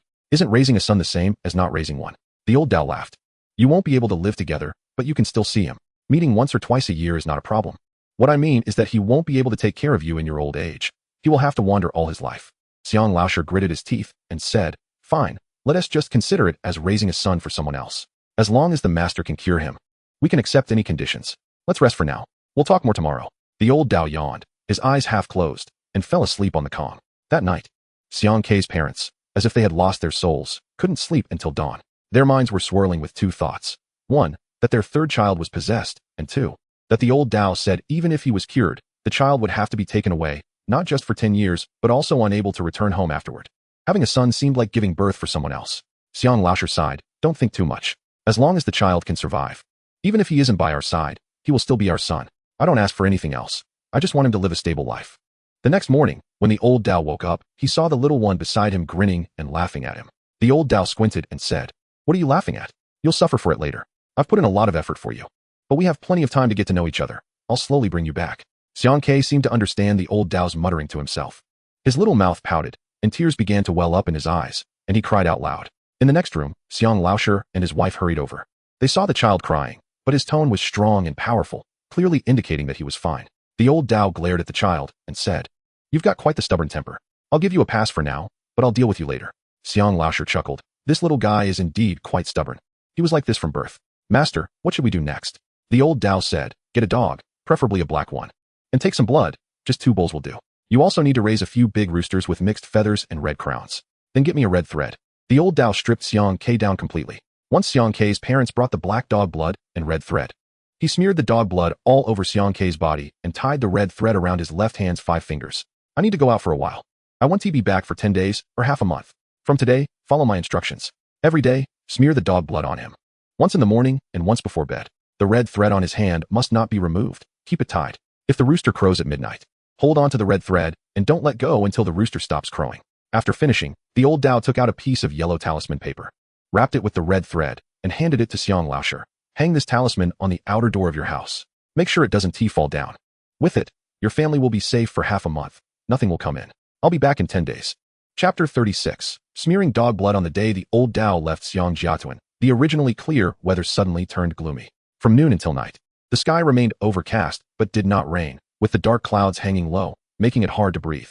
In the evening, villagers returning from outside were quite surprised, as the sky was clear in the mountains except for the area where Xiang Jiatuan was located, which was covered in dense clouds. Xiang Kei's parents did not go out to work that day. After the old Dao left, they felt a bit uneasy, so they stayed by their third child's side, taking turns watching him, their eyes never leaving Xiang Quebec. By night, following the old Dao's instructions, Xiang Laoshi took a bowl of blood from a neighbor's dog and smeared it on Xiang Quebec. When the old Dao had smeared the dog blood earlier, Xiang Kei's parents didn't sense anything unusual. But when they did it themselves, they realized that as soon as the dog blood touched the child, Xiang Kei's body shivered, and his eyes widened. Dad, it hurts. No, I don't want this stuff. Xiang Laoshi and his wife were startled, nearly spilling the bowl of dog blood. Xiang Kei suddenly looked at Xiang Laoshi with pleading eyes, causing him to hesitate in smearing the dog blood. Old Laoshi, this child doesn't seem comfortable. Should we stop? Xiang Kei's mother couldn't bear to see her child suffer and reached out to take the bowl. Xiang Laoshi didn't hand the dog blood over to her and continued to smear it on the child. Have you lost your mind? This child is only over 6 months old. Have you ever seen a child under a year old who can talk? And so clearly at that. Do you think that's normal? Xiang Kei's mother was stunned and then realized something was off, stammering. Well, what's going on? How can he talk? Xiang Laoshi furrowed his brows and said, Didn't the old Dao say this child was possessed? But he also said the entity was driven away, right? If you ask me, I don't know. Just do as he said and keep smearing the dog blood. Although Xiang Laoshi was honest and upright, such people are usually very stubborn. Once he decided on something, nothing could change his mind. The old Dao told him to smear dog blood on his son, and he was determined to do so, no matter what happened. Xiang Laoshi held the bowl and repeatedly smeared dog blood on Xiang Kei's body. Unexpectedly, the child suddenly struggled, opened his mouth, bared his teeth, and looked very fierce, trying to break free from Xiang Laoshi's hands, continuously making incomprehensible sounds. Hold him down. Don't let him move. Xiang Laoshi said angrily. At this moment, don't think of him as your son. The thing inside him definitely hasn't left cleanly. We'll do as the old Dao said. Otherwise, what other options do we have? Crack. The sky outside had been overcast, and finally, a heavy rain began to fall. The rain was intense, and a loud thunderclap struck down. The raindrops pelted against the ground with a crackling sound, and immediately a fierce wind arose, so strong that the windows and doors creaked loudly. Woof woof. The dog from the neighbor's house next door, which had just been bled, suddenly barked wildly, its cries sounding very mournful. After a while, it seemed that someone from their house came out to scold the dog, but unexpectedly, the dog completely ignored its owner and continued to bark incessantly. Xiang Kei, covered in dog blood, struggled even more fiercely, his small body surprisingly strong. Xiang Kei's mother could barely hold him down. Xiang Laoshi calmly pinched the red thread tied around Xiang Kei's left hand with his fingers. Suddenly, a sharp howl came from the child, a sound that was nothing like what a child could produce. Xiang Kei's two sisters huddled on the Kong, trembling in fear. His second sister raised her small hand, pointed out the window, and suddenly said, Dad, there are many black shadows flying around outside, trying to come to our house. Can those black shadows come in? Yes, they're just flying around outside, circling back and forth. At this moment, Xiang Laoshi and his wife no longer thought the child was talking nonsense. The old Taoist had previously warned them that children under 3 years old could see things that adults could not. If the child suddenly said something strange, they must take it seriously and not dismiss it. Xiang Laoshi held the red thread tied to Xiang Kei's hand and said to Xiang Kei's mother, Go check if the talisman paper stuck outside the door has fallen off. The old Taoist said that the talisman paper must not fall, otherwise, those things outside will break into our home. Xiang Kei's mother hurriedly ran outside. The wind outside was so fierce that it nearly knocked her over. But that talisman paper was still tightly stuck to the door frame, seemingly untouched by the rain. That night, the Xiang family remained restless. The heavy rain continued to pour, and Xiang Kei kept struggling. Xiang Laoshi smoked one cigarette after another, holding onto the red string without being moved, while Xiang Kei's mother held the two children, tears streaming down her face as she stared at the father and son. It wasn't until dawn, after the two roosters they had just bought crowed, that the rain finally stopped, and Xiang Kei calmed down and fell into a drowsy sleep. For an entire week, the Xiang family lived like this. Every night, when they wiped off the dog blood, Xiang Kei had to go through the process again. At first, the couple could endure it for the first 2 days. But after 3 days, they began to feel weary. After several days without sleep, no one could hold on. There was no other way.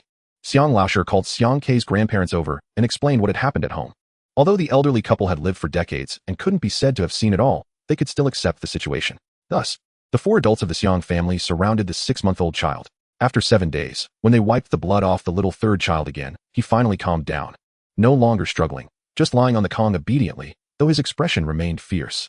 After half a month, when the people in the old Xiang family could no longer endure it, the old Taoist returned, accompanied by a monk. Master, you finally came back. These past few days have been unbearable. We've been scared day and night, Xiang Laosher said, grabbing the old Taoist's hand, a bit on the verge of collapse. If you hadn't come back, the little third child would have been fine, but our whole family has been driven to madness. Let me have my wife prepare a feast for you. You can eat first, right? The old Taoist waved his hand and said, no rush. I'm just here to see if the child is okay. If he's fine, we need to go out soon. Huh. Xiang Laosher immediately became even more distressed, holding onto the old Taoist's hand and refusing to let go. Are you leaving again? What did you come for? You can't leave things half done. I'll be back soon. Tomorrow morning at the latest. Chapter 37. The way of heaven cannot be explained in Xiangjiatin. There are more than a dozen nameless old graves on the western mountain. These old graves are very ordinary, only a few dozen centimeters high and half a meter wide, without any headstones at the front, covered in weeds, looking as if they were randomly piled up. No one knows how many years have passed without anyone tending to them. No one knows when these old graves appeared. Xiangjiatin's ancestors moved here more than 100 years ago, and the old graves have been here since then, remaining desolate and solitary as they were when first discovered. In the middle of the night, the old Taoist and the monk, who had left Xiang Kei's house, arrived at the graves. The old Taoist looked at the monk with some blame and said, "Are you doing this on purpose? You bald donkey knew that something would happen to these old graves in the past 2 years, and that the things inside would become unmanageable. Yet you chose to practice silent meditation for 20 years starting 2 years ago. Oh, you've made my head buzz with anger. If it weren't for the fact that you've already lost all your hair, I would have burned your head with yang fire to make it bubble. I must let you know what it means to be under the sun." The old monk glanced at him indifferently and remained silent, while the old Taoist continued to grumble. You at the Shinkong Temple have no normal monks. You've been silent for 20 years. And your junior brother has been sitting in there for 15 years without moving. There's even a bald donkey who has been wandering for 30 years, and doesn't he know where he died? Who do you expect me to find a partner with me to suppress these old graves? Scoundrels, worthless monks. The Shinkong Temple is full of cunning people. The old Taoist complained and angrily jumped up, cursing, but the old monk beside him remained silent, eventually closing his eyes and not even looking at him. The old Taoist rambled on for about 10 minutes before looking up at the sky and muttering, "It's getting late. Forget it. Let us get to business quickly." And about the silent meditation, does reciting scriptures diminish their power? Bald donkey, don't fool me. If we can't suppress these old graves today, it will be even more troublesome. The nearby village aside, this whole area will suffer. Can you give me a definite answer on whether it will work? If you can't, I'll have to risk everything. Only then did the old monk open his eyes and nod. Stepping into the midst of the old graves and sitting cross-legged, he took a string of prayer beads from around his neck, clasped his hands together, and closed his eyes again. The old Taoist sighed and said, "If I had known you practiced silent meditation 2 years ago, I would have taken you to learn ventriloquism from those lamas in Tibet. It would be much better than your silent mumbling." Once the old monk settled down, the old Taoist immediately composed himself, waved his hand, and threw out 13 talisman papers from his Taoist robe. Those talisman papers floated into the air as if they had eyes of their own, quickly flying to the tops of the 13 graves and sticking tightly to them. As the talisman papers adhered to the grave tops, dark clouds quickly gathered above the old graves, enveloping the entire mountain forest. The old Taoist formed hand seals, and a series of obscure and incomprehensible incantations flowed from his mouth. A roll of divine light spell, objects appear in the air, reciting the golden light spell. All gods bow in respect. The profound origin of heaven and earth, the root of all energy, widely cultivating for eons, proving my divine powers. Within and beyond the 3 realms, only the Tao is supreme. As the incantations were recited by the old Taoist, the clouds in the air grew even denser. The monk, sitting among the old graves, quickly turned the prayer beads in his hands, and from his tightly closed mouth, the syllables of Buddhist scriptures began to emerge rhythmically. With each syllable he uttered, a glowing mist appeared before him, which then floated above the grave, slowly rotating beside the talisman papers. At this moment, the dark clouds descended lower, seemingly about to press down on the treetops when the several old graves suddenly began to shake violently. 13 old graves surged simultaneously, the soil on the graves bubbling like boiling water, seemingly on the verge of exploding at any moment. The talisman papers on the graves flickered as if they might be lifted at any time. Can't you be suppressed? You've only been a spirit for a few hundred years, while we may not match you in cultivation when it comes to means. With the ancient well sect and the hanging monastery combined, you are merely a minor Taoist. The old Taoist stopped chanting, closed his lips, bit his tongue, took a deep breath, and forcefully sprayed a mouthful of blood onto the talisman papers pressed down on those old graves. Be still. As the boiling soil rolled, the talisman papers seemed to weigh 1,000 pounds, firmly pressing down on the graves. The old graves, which seemed ready to explode, gradually calmed down and no longer raged as before. Bald donkey, I'm going to chant the great thunderbolt spell now. The old Taoist suddenly reached out and grasped the air. The dark clouds that had been floating above were unexpectedly drawn to him, surrounding him. As the old Taoist became indistinct, incantations echoed from within the clouds. 3 realms attendants, 5 emperors welcoming, 10,000 gods paying homage, commanding thunder, spirits and demons trembling. Strange beasts losing form. Within there is lightning, thunder god hidden name, wisdom penetrating, 5 chi surging, golden light appearing swiftly, protecting the true person. Urgently as the decree commands. Boom boom. A rumble of thunder resounded within the clouds, which slowly split into 13 parts and drifted above the graves. With a loud crack, a flash of lightning struck the 13 old graves directly. At the same time, the monk sitting in the middle of the graves suddenly waved his hand, throwing the prayer beads he held into the air. The string of Buddhist beads unexpectedly exploded, scattering in all directions and shooting towards the 13 graves. Thud, thud, thud. A total of 13 muffled sounds echoed. As the beads entered the graves, a piercing scream so sharp it could shatter eardrums erupted from within, echoing for miles. Nearby villagers in Xianjiatan, who had been peacefully sleeping, were startled awake and hurriedly ran out of their homes to look towards the west. As the lightning faded and the dark clouds dispersed, the forest returned to its original state, as if the previous scene had never happened. The old Taoist sat on the ground, wiping the cold sweat from his forehead, and said, "Last time it wasn't this exhausting to suppress them.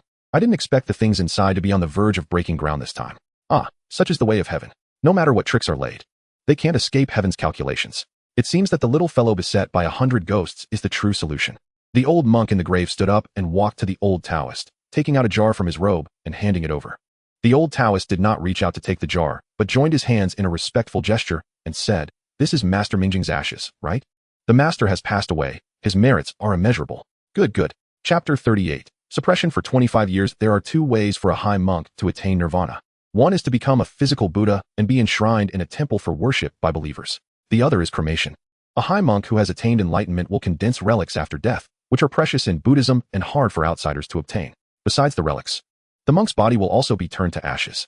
Although ashes are not as precious as relics, the ashes of a high monk who has profound Buddhist teachings are difficult for evil spirits to invade, similar to the effects of Taoist magical implements. If a household of Buddhist believers can enshrine a small amount of a high monk's ashes, it can ensure peace for generations. The jar of ashes handed to the old Taoist contained the remains of Master Mingjing from the Hanging Monastery, who passed away at the age of 99 20 years ago. This time, it was specifically brought to suppress the evil entity in the old graves at the west end of Xianjiatan. Master Mingjing was not well known among the public, and few knew of him, which was related to the Hanging Monastery's way of handling affairs. There were very few monks in the temple, among 3 generations of monks. There were only a few dozen, and only 2 or 3 entered the world for cultivation each year, never revealing their dharma names. Over time, most people became unaware of which temple the Hanging Monastery was, with only some aged high monks knowing. However, the monks of the Hanging Monastery had great prestige in the Buddhist community, admired by many high monks. Master Mingjing was recognized as one of the most profound in Buddhist teachings, and his cultivation in the 2 major Buddhist causes of helping the world and liberating beings earned him the respect of all Buddhist monks. During his lifetime, Master Mingjing made 3 significant acts that shocked the Buddhist community, which directly established his high status in Buddhism. The first was during his youth when the country was ravaged by war, with corpses everywhere and people suffering. At the age of 23, Master Mingjing left the Hanging Monastery to walk among the world. Wherever there was a battlefield or a place with numerous dead, he would begin to perform rituals to liberate those souls, not leaving until all the vengeful spirits were freed. During this time, he spent 11 years in the world without returning to the Hanging Monastery, liberating countless souls and almost traversing all war-torn areas in the country.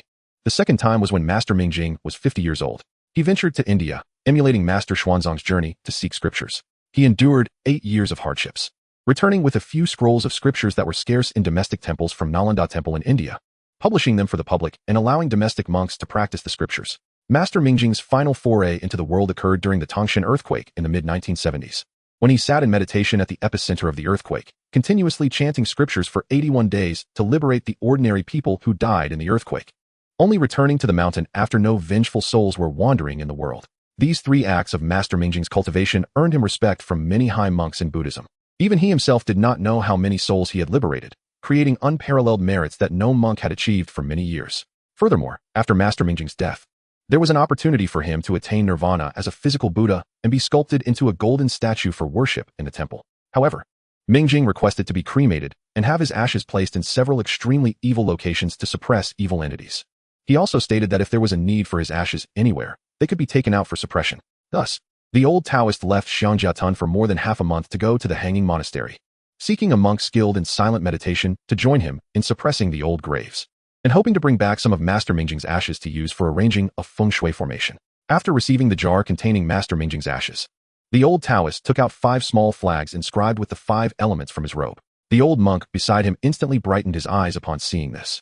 I have really invested a lot, not holding back at all. The old Taoist sighed heavily and said, our ancient well sect doesn't have many magical implements left.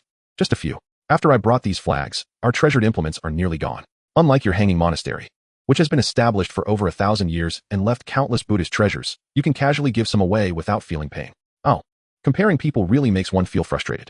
The old Taoist casually tossed the flags, which were then inserted into the 5 directions surrounding the old graves. As the flags were planted in the ground, the entire area of Shishan suddenly trembled, and it was clear that the land beneath their feet seemed to shift. I want to change the course of the entire mountain range. This place is not far from the palace built by Nurhasai in Shenyang. It is said that there is a dragon vein here, although it is not as powerful as the dragon vein in the capital. It still has the word dragon in it. Moreover, Nurhasai gathered a lot of earth energy in Shenyang, which can be utilized. The old Taoist murmured to himself while burying Master Mingjing's ashes beside the 5 flags, saying, I want to set up the 5 elements locking in great formation to draw the imperial energy of the dragon vein here to suppress the evil spirits of the old tomb. Master Mingjing's ashes will definitely assist me. Even during the ghost gate opening every year when the yin energy is heaviest, nothing inside will be able to escape. The 14th day of the 7th lunar month is the Ghost Festival, also known as the Zhongyuan Festival. On this day, the connection between the human world and the underworld opens. After 11 o'clock, evil spirits will wander the human realm, causing chaos. The yin energy is extremely heavy on this day, and all kinds of demons and monsters can come out, making it the best opportunity for those extremely malevolent entities to make their appearance. After planting the flags and burying the ashes, the old Taoist said to the monk, you shouldn't be idle either. Use your K-Itagarbha Bodhisattva's original vow sutra to empower the talismans. It would be best to imprint the 6 messengers of K-Itagarbha as well. This requires some skill. Can you do it? The old monk nodded slightly and joined his hands in prayer. The old Taoist, wide-eyed and somewhat incredulous, replied, I was just casually mentioning it. But I really didn't expect you to be able to imprint the 6 messengers. This requires at least 3 high monks to work together to accomplish. A monk does not speak falsely.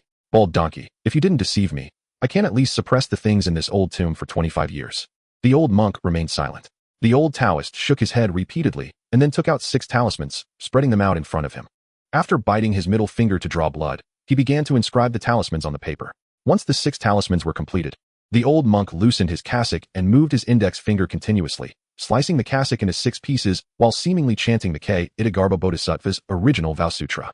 As the scriptures were recited, the 6 pieces of cassock gradually revealed the 6 messengers of K-Itagarbha, the flame messenger, the treasure boy, the mighty messenger, the great compassionate celestial maiden, the treasure celestial maiden, and the capturing messenger were imprinted in succession on the cassock. The old Taoist, somewhat excited, took the cassock and then stepped onto the 8 trigrams position, frequently forming seals with his right hand while embedding the talismans and cassock into the 5 elements locking in feng shui formation. This formation is absolutely imposing. It will suppress the evil spirits of the old tomb for 25 years, more than enough. Chapter 39. The tattooing of the 10 Yama kings. When the old Taoist and the monk returned from Shishan, the sky was already bright. Xiang Laosher was at the door, stretching his neck and looking toward the village entrance. When he saw the monk and the Taoist returning, he immediately breathed a sigh of relief, feeling that the tension in his heart had finally eased. He was genuinely afraid that these two would leave again for several days. And when his son caused a ruckus at night, his whole family would be exhausted, leaving them with nothing to do but play with the child.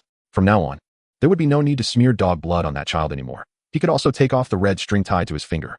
Xiang Laosher was overjoyed and quickly asked, so, does this mean that the thing on the child has been driven away? Will he be fine from now on? No, it's still there. Xiang Laosher exclaimed in confusion. Still here? Then why don't we need dog blood and the red string? What if the child gets taken away again? You can't stay at our house every day? The old Taoist rolled his eyes and said, do I handle things so carelessly? When I speak, I mean every word. I told you that you don't need dog blood and the red string because that thing has been suppressed. Even if it's not suppressed, those 2 things wouldn't work. We need to think of another way. Xiang Laosher frowned, rubbing his hands in distress, and sighed. What to do? What to do? Let us go inside and talk. You don't need to worry. I have my ways. Upon returning indoors, Xiang Laosher's youngest son had already woken up and was playing on the Kong. As soon as he saw the old Taoist enter, he pouted his little mouth and immediately burst into tears. The old Taoist glared at him and gave his head a light slap, chuckling. So you have quite the temper with me, huh? Hee hee. Without some insight, how will you manage in the world in the future? You're going to be with me for over a decade. I have plenty of opportunities to deal with you. Hurry up and hold it in. No more crying. The little one was completely unmanageable, crying even louder and rolling around on the Kong, screaming. The old Taoist snorted and pulled him over. Pinching the sides of his head and applying gentle pressure, Xiang Ke immediately stopped crying, his eyelids drooping as he fell asleep. Xiang Ke's mother was taken aback, hugging the child tightly and staring at the old Taoist about to speak. The old Taoist waved his hand and said, "He just fell asleep. Don't be nervous. I need to draw something on him, and he has to be asleep for that." Xiang Laoshi and his wife both exclaimed, finally relieved. The old Taoist turned to the monk beside him and said, "If we don't suppress the things inside his body, this child will be finished. My talismans can only suppress them temporarily. I can only take him up the mountain in 10 years. For these years, we'll need to rely on your Buddhist methods to suppress the things within him."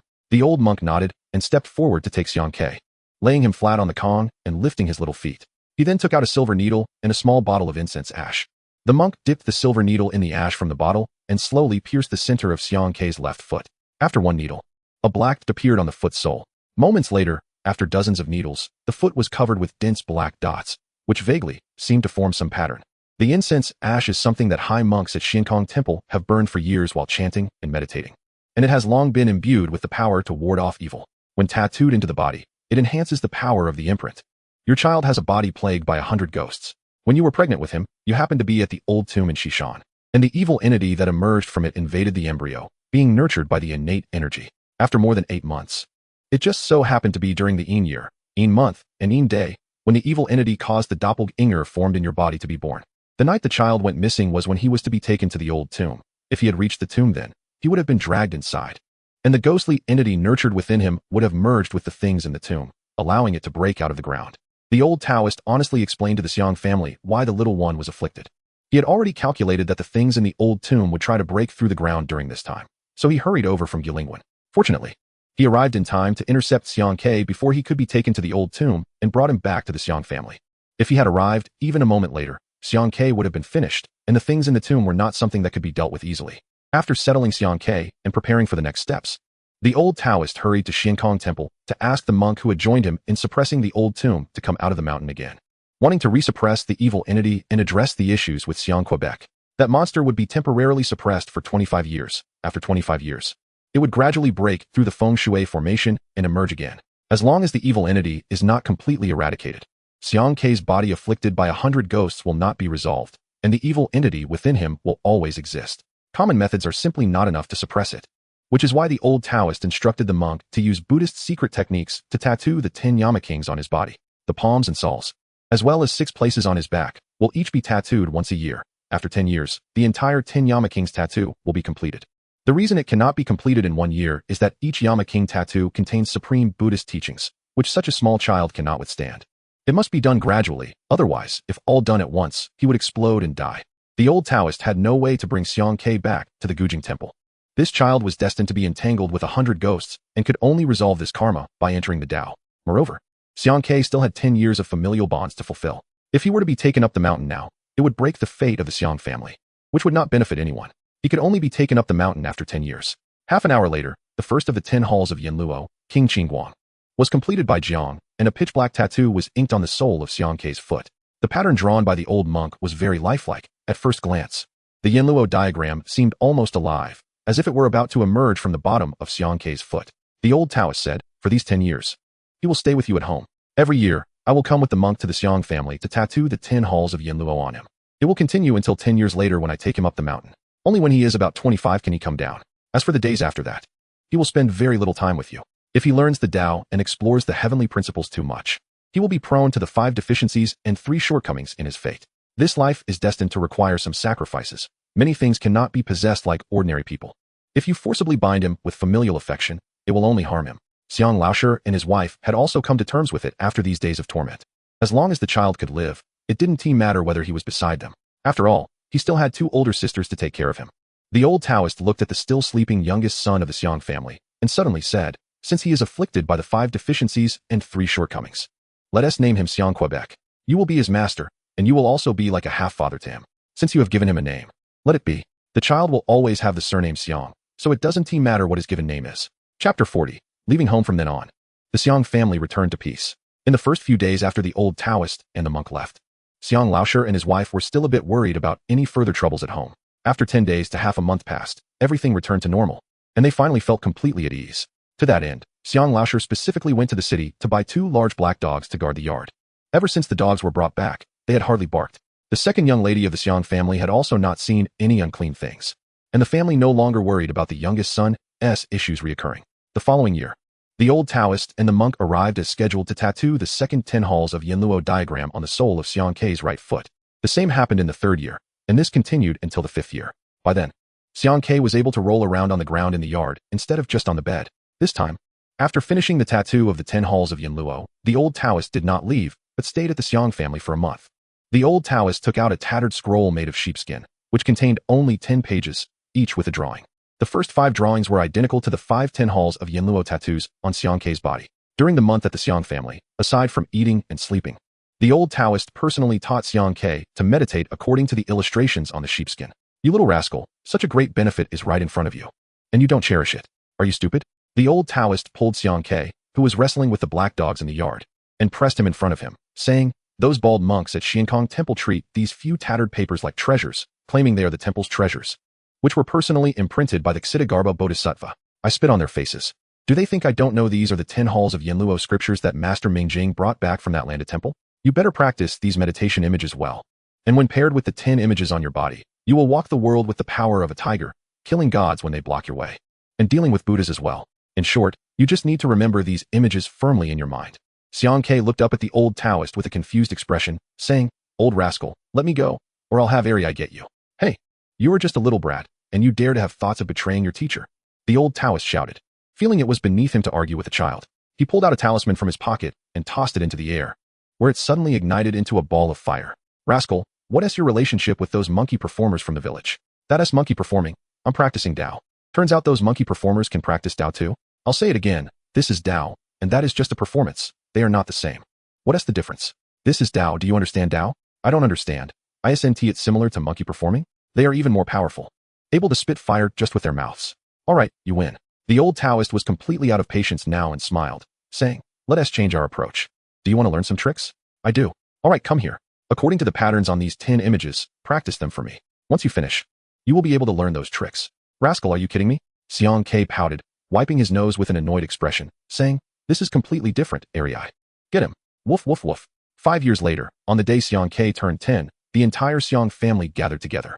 It should have been a happy occasion, but no one in the family had a smile on their face, except for the carefree youngest son of the Xiang family, who was happily eating cake. His parents, 2 sisters, and grandparents all wore gloomy expressions. The old Taoist said that on the day of the youngest son's birthday 10 years later, he would take the child up the mountain. Xiang Laosher looked at Xiang Kei, who was engrossed in eating, and said, "This departure will last for over a decade. And even when he returns, he will only be home for a short while before he has to leave again. This is likely the last meal he will have at home." Xiang Kei's mother sat there in a daze, wiping her tears. Xiang Kei's grandfather silently smoked his pipe, while his 2 sisters, understanding the situation, drooped their heads and coaxed their brother to eat. Xiang Laosher sighed and said, "Didn't I say before? Just treat it as if he is becoming a son-in-law for someone else. At least he can come back to see you once a year. After all, he is still alive, right? All right, let us eat. Don't make such sad faces." Xiang Kei wiped his mouth and asked, "Dad, that old rascal who used to come to our house always said he would take me away. Where is he going to take me?" "He will take you to learn skills." "I've already learned. Why does he still want to take me away?" Xiang Kei had been forced by the old Taoist to practice the 10 images from the 10 halls of Yinluo scriptures for 10 years. You've only learned the basics. Without a decade or so, you won't learn anything substantial. The old Taoist entered the room, sat down on a stool, and picked up his bowl to eat. "Hurry up and eat. After eating, we'll leave. I have a lot of things waiting for me." Xiang Kei rolled his eyes and said, "Rascal, hasn't Ari given you any face? You come to my house to eat and drink for free, and now you want to take me away. How can you be so shameless?"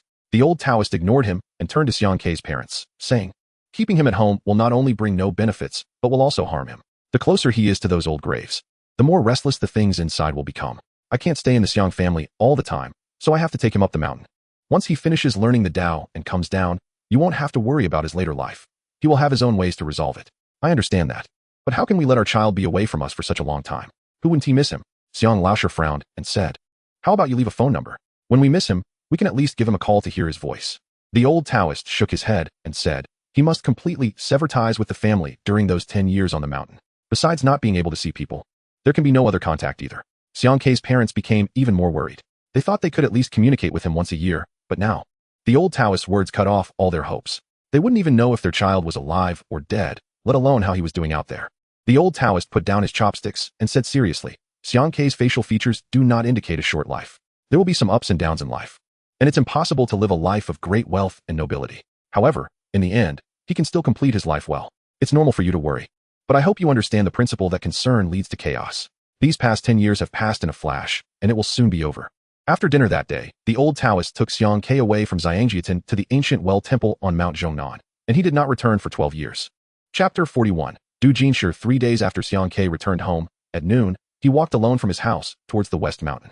After more than half an hour, he stood quietly outside the old grave on the West Mountain, looking at the 13 solitary graves overgrown with weeds. As he stood in front of the graves, he felt a surge of energy within him. If it weren't for the 10 portraits of the 10 Yama kings engraved on his body and his current mastery of Taoism, he estimated that the restless energy inside him would have burst out in an instant and rushed into the old grave. This was Xiang Kei's first face-to-face encounter with the old grave. It had been 22 years. No matter what kind of Taoist practice he cultivated at the ancient well temple, or to what extent he reached with the 10 Yama kings prison-suppressing sutra, he could not eliminate the energy within him. The old Taoist told him that the energy in his body and the evil entity inside the old grave were the same thing. Years ago, Xiang Kei's mother came to the old grave to pick mushrooms and was discovered by the evil entity inside, which sent out a clone into her body while she was pregnant with Xiang Kei, nurturing it. During the innate nurturing, that energy had long since merged with Xiang Quebec. To clear the energy from his body, either he or the entity in the old grave had to be eliminated. There were 3 more years left. The feng shui seal set by the old Taoist would soon break, unable to suppress the entity in the old grave. At that time, he would inevitably have to come here to resolve this matter completely. At that point, life and death would be determined by fate. Xiang Kei walked towards the center of the graves. The closer he got, the stronger the restless feeling became. He even sensed that the 13 old graves were also stirring. Xiang Kei sat down on the ground and assumed several very strange postures, which were precisely some of those from the 10 Yama King's portraits. After completing these postures, a faint golden light radiated from his body, looking quite solemn and dignified, with a faint Buddhist sound emanating from him. That sound gradually resonated in the air above the old graves, lingering for a long time. The wild grass growing on the restless old graves suddenly began to shake violently. The dry wild grass, which should have been wilting in early spring, completely withered and drooped down, showing no signs of life. Wow. Just as Xiang Kei was performing the prison-suppressing sutra, he suddenly spat out a mouthful of blood, and his face instantly turned pale. He sighed and said, "The old man was right. With my current Taoist skills, I really can't contend with the things inside. The key is that there are only 3 years left. What level can I reach in these 3 years?" Xiang Kei stood up, unwillingly looking at the old grave, shaking his head helplessly. This was his inner demon. This demon had been with him since he went up the mountain to learn Taoism at the age of 10. If he didn't resolve it cleanly, his Taoist skills would be limited each day, preventing him from improving further. A little annoyed, he still couldn't deal with the entity inside. Back then, the old Taoist and the monk could only seal and suppress it. They couldn't eliminate it completely, given the old Taoist's abilities. Xiang Kei estimated that even after several more years, he might not be able to reach the level of expelling the entity. Feeling quite helpless, Xiang Kei descended the West Mountain and walked towards Xiangjiatin. The rural road was narrow, allowing only one vehicle to pass. As Xiang Kei walked in the middle of the road, pondering about the old grave, he suddenly heard a screeching brake sound behind him. "Hey buddy, move your crab legs aside. You're blocking my way, and I can't get through." A young man in black sunglasses, smoking a cigarette, poked his head out from a Toyota Land Cruiser with a Liaoning license plate, and said, "If I ride off in a flash, wouldn't I crush your crab legs?" Xiang Kei tilted his head and turned back, then walked to the car and rested his arm on the window, saying, "You're the boss of Xiangjiatin, huh? Just because you tell me to move, I have to move? You're right. If I shout in the village, which family's big girl or young wife wouldn't listen? Which man wouldn't grab a kitchen knife?" Xiang Kei slapped the young man on the head and said, "I have to admit, even after more than 10 years, your bragging hasn't changed at all." The slap made the young man dazed. He was about to get angry at the cigarette in his mouth when he suddenly took off his sunglasses and leaned in close to Xiang Kei's face, shocked, and said, "Oh, isn't this Xiang Laosan?" Xiang Kei opened the car door and sat down in the passenger seat, saying, "Let's go, we must drink a bit tonight." "Oh, you're not even a match for me. We need to drink from the box now, can you handle it?" The young man driving the Toyota Land Cruiser was Du Jinshi, one of the few outsiders in Xiangjiatin, living just 2 houses away from Xiang Kei's family. The 2 boys were born around the same time. Du Jinshi's mother gave birth to him just a week after Xiang Kei was born, due to their close proximity and similar ages. The 2 boys had been inseparable since they were toddlers. During the 10 years Xiang Kei spent at home, the villagers often said he had a bit of a strange nature, warning their children to stay away from Xiang Kei, the 3rd son of the Xiang family. Du Jinshi's mother had also told him about this, but for some reason, the boy seemed a bit bold and always chose to play with Xiang Kei, even when they were just toddlers. In Xiang Kei's carefree childhood, Du Jinshi played a crucial role. Without this somewhat bold child as a companion, Xiang Kei would have likely ended up mingling with his two sisters and might have grown up to be the first effeminate man in Xiangjian. Once Du Jinshi started playing with Xiang Kei, the other children in the village became relatively obedient, keeping their distance from the two boys, and they rarely played happily together. Thus, Xiang Kei occupied an unparalleled position in Du Jinshi's heart. In those years, when the old Taoist and the monk came to Xiangjian to tattoo the 10 Yama King's portraits on Xiang Kei, Du Jinshi was also present. Especially when he saw several tattoos on Xiang Kei's body, his little eyes blinked nonstop. He once asked the old Taoist a few questions. "Master, do you have a gun on you?" "What? A gun? What do I need that for?" The old Taoist said, somewhat confused. "Are you from Dongxing or Hongxing? Do you know my brother Haonan?" During those years, gangster films were quite popular, and even the little children had seen them. The old Taoist was bewildered and said, "No. I don't know. Which temple is he from? Or is he from a monk's temple?" Du Jinshi scoffed and said disdainfully, "You don't even know my brother Haonan. Yet you have tattoos? What are you messing with Xiang Laosan for? He can't mix in society. If someone sees his tattoos when he grows up, won't he get beaten up?" The old Taoist was about to get angry and said, "Kid, can you have a proper conversation with me? I'm a Taoist. What do I need to mix in society for? Why would I need a gun? Bring your Haonan out. I'll educate him on how to teach kids to speak properly." Du Jinshi raised his head and said boldly, "I'll start by being the boss of Xiangjian, and in 20 years, I want to be the first Chun Haonan in our area." Chapter 42, Bloody Storm at Home. After his mother cooked a few dishes and brought back 2 boxes of beer from a small shop, the two brothers who hadn't seen each other for over 10 years began to drink from the boxes. After finishing a bottle, Xiang Kei burped and asked, "You're doing well. Huh? You've got a car, and those sunglasses look pretty slick. So, you've really become the boss of Xiangjian? Stop mocking people. Xiangjian is just a small pond. Can this place even be dug up?" Du Jinshi, holding a cigarette, pointed to the east and said, "Did you not see my license plate? We're in the provincial city." Xiang Kei glanced at Du Jinshi and frowned, asking, "What have you been doing these years? Don't tell me you've really gone into the underworld." Du Jinshi looked decent enough, slightly more refined than the average person, over 6 feet tall with a well-proportioned body, though his belly had started to bulge. He also had a scar on his forehead that ran from his right eye, which, despite having healed, showed signs of a deep cut. If it weren't for his luck, he probably would have lost that eye. Du Jinshi laughed and said, "Am I someone who can't be trusted? Back in the day, I said I wanted to be the first Chun Haonan in northeast China. I have to take one step at a time on that path, right? Aren't we just striding forward on the road of struggle? Striding forward means tying your head to your belt and charging ahead without caring about anything else," Xiang Kei said, surprisingly pulling a cigarette from the pack in front of Du Jinshi and putting it in his mouth. Seeing his only childhood friend again made him feel a bit heavy-hearted. Xiang Kei never proactively showed his fortune-telling skills. Even if someone paid him to read their fortune, he might just roll his eyes. But even without Du Jinshi saying anything, he felt obliged to read his fortune. Du Jinshi's face was generally good. It wasn't a sign of short life. However, the lines in his official palace were chaotic, and the bloodshot veins in his eyes indicated that he would face imprisonment in the near future. Although it wouldn't be anything major, he would definitely suffer a bit. Most importantly, there was a fierce aura emanating from his glabella, clearly a sign of having taken a life. After having a drink with him, Du Jinshi lit another cigarette and said, "You smoke quite a lot, don't you? How many packs do you go through in a day? Aren't you afraid of smoking yourself to death? Who knows how many packs I go through in a day? I need at least 2 lighters to get by." Du Jinshi boasted, then downed the bottle of liquor, saying, "What do you think I'm doing if I'm not in the underworld? A rural kid has nothing. My parents are farmers, and what they earn in a year is barely enough for food. The car I have parked outside, they could never afford in their lives. When I first drove it home, my dad was dumbfounded. That night, it was almost autumn, and he actually slept in the car, saying he had never been in a sedan in his life. Now that his son has a car, he has to enjoy it. Hey, don't you think that's interesting? Do rural kids really have to go into the underworld? Can't you learn a skill, or do some small business instead? Haha, you haven't been stuck on the mountain for too long, have you? Isn't that good? Good my ass." Du Jinshi ruffled Xiang Kei's hair and said, "I used to think like that too. Back then, I thought I could go to a technical school and find a stable job afterward. But that broken school cost 50,000 over 3 years.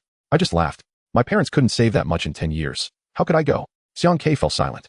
What this guy said was quite tragic, but it was definitely a reality for most rural families. Saving 50,000 solely from farming would indeed take several years. Du Jinshi continued, "You still have to keep going. In your 20s, you have to get married, right? Let's not talk about faraway things. Just the one girl from the east side of the village who used to have a snotty face as a child. She got married last year.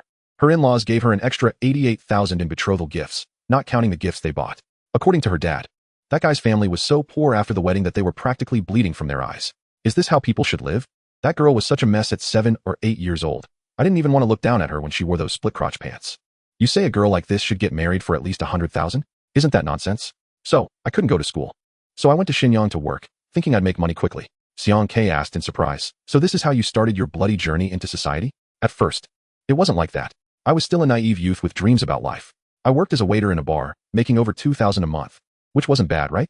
Du Jinshi exhaled a puff of smoke and said deeply, but this society is too cruel. It doesn't let honest people live. Once, I spilled a drink on a customer, and he got furious. Not only did he slap me twice, but he also smashed a bottle on my head. I was so angry that I couldn't swallow it. After grabbing a knife from the kitchen, I stabbed him in the thigh. After a few stabs, I felt relieved.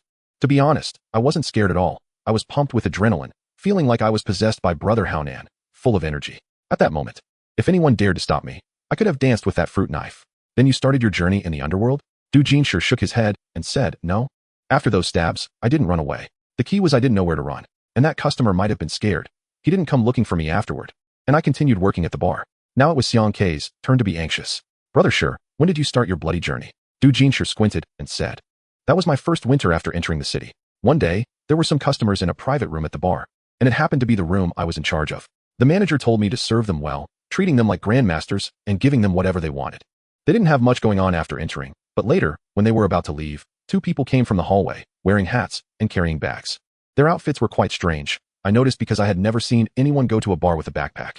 Unexpectedly, those two went straight to that private room and closed the door behind them. Du Jinshi pointed to the scar on his forehead and said, that's where it came from that night. My eyeball nearly got ruined. From that night on, my bloody journey began. Du Jinshi was quite sharp and smart. He seized an opportunity he didn't know whether to regret or long for, as he saw those two enter the room and, for some reason, followed them in. Chapter 43. Du Jinshi's experience after seeing those oddly dressed two enter the private room. Du Jinshi was initially curious but didn't pay much attention. A moment later, the noisy private room suddenly fell silent, and the terrible singing stopped. Only then did he feel something was off. So he took 2 bottles of wine and carried a tray into the private room. As soon as he entered, Du Jinshi's legs started to tremble. The two people were standing in front of the coffee table, each holding a double-barreled shotgun. One of them was pointing at the others in the room, while the other had the gun pressed against the head of a middle-aged man sitting in the center of the sofa. The suddenly barging in waiter immediately attracted everyone's attention in the private room. One of the armed men waved his hand and said, stand to the side. Be careful, or you might get blood all over you. Fresh blood is quite warm. It won't feel good if it burns you. Big brother, you aren't here to drink. Are you? Du Jinshi foolishly asked. Are you stupid? Can't you see this black hole of a gun in my hand? This thing kills without a trace. Do you think it makes sense to bring it in to drink? The man was a bit stunned, not expecting a waiter to throw out such a line. Du Jinshi swallowed hard and nervously said, Big brother, the police station is pretty close. What are you planning to do? What if the police come? It's not like I won't talk to you. Your logic is too convoluted. My head can't even wrap around it. The man was in a state of extreme confusion.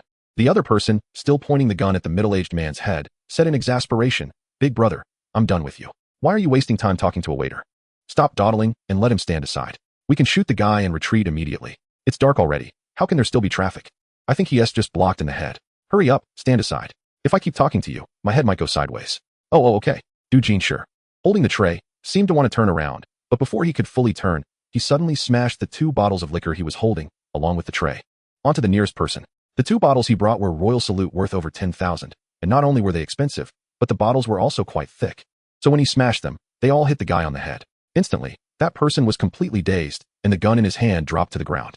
No one in the private room could believe that this young waiter, not even 20, would suddenly take action. Not only did he deliver unexpected lines, but his moves were also incredibly skillful. One person was stunned, and the remaining guy reflexively turned his gun towards Du Jinshi.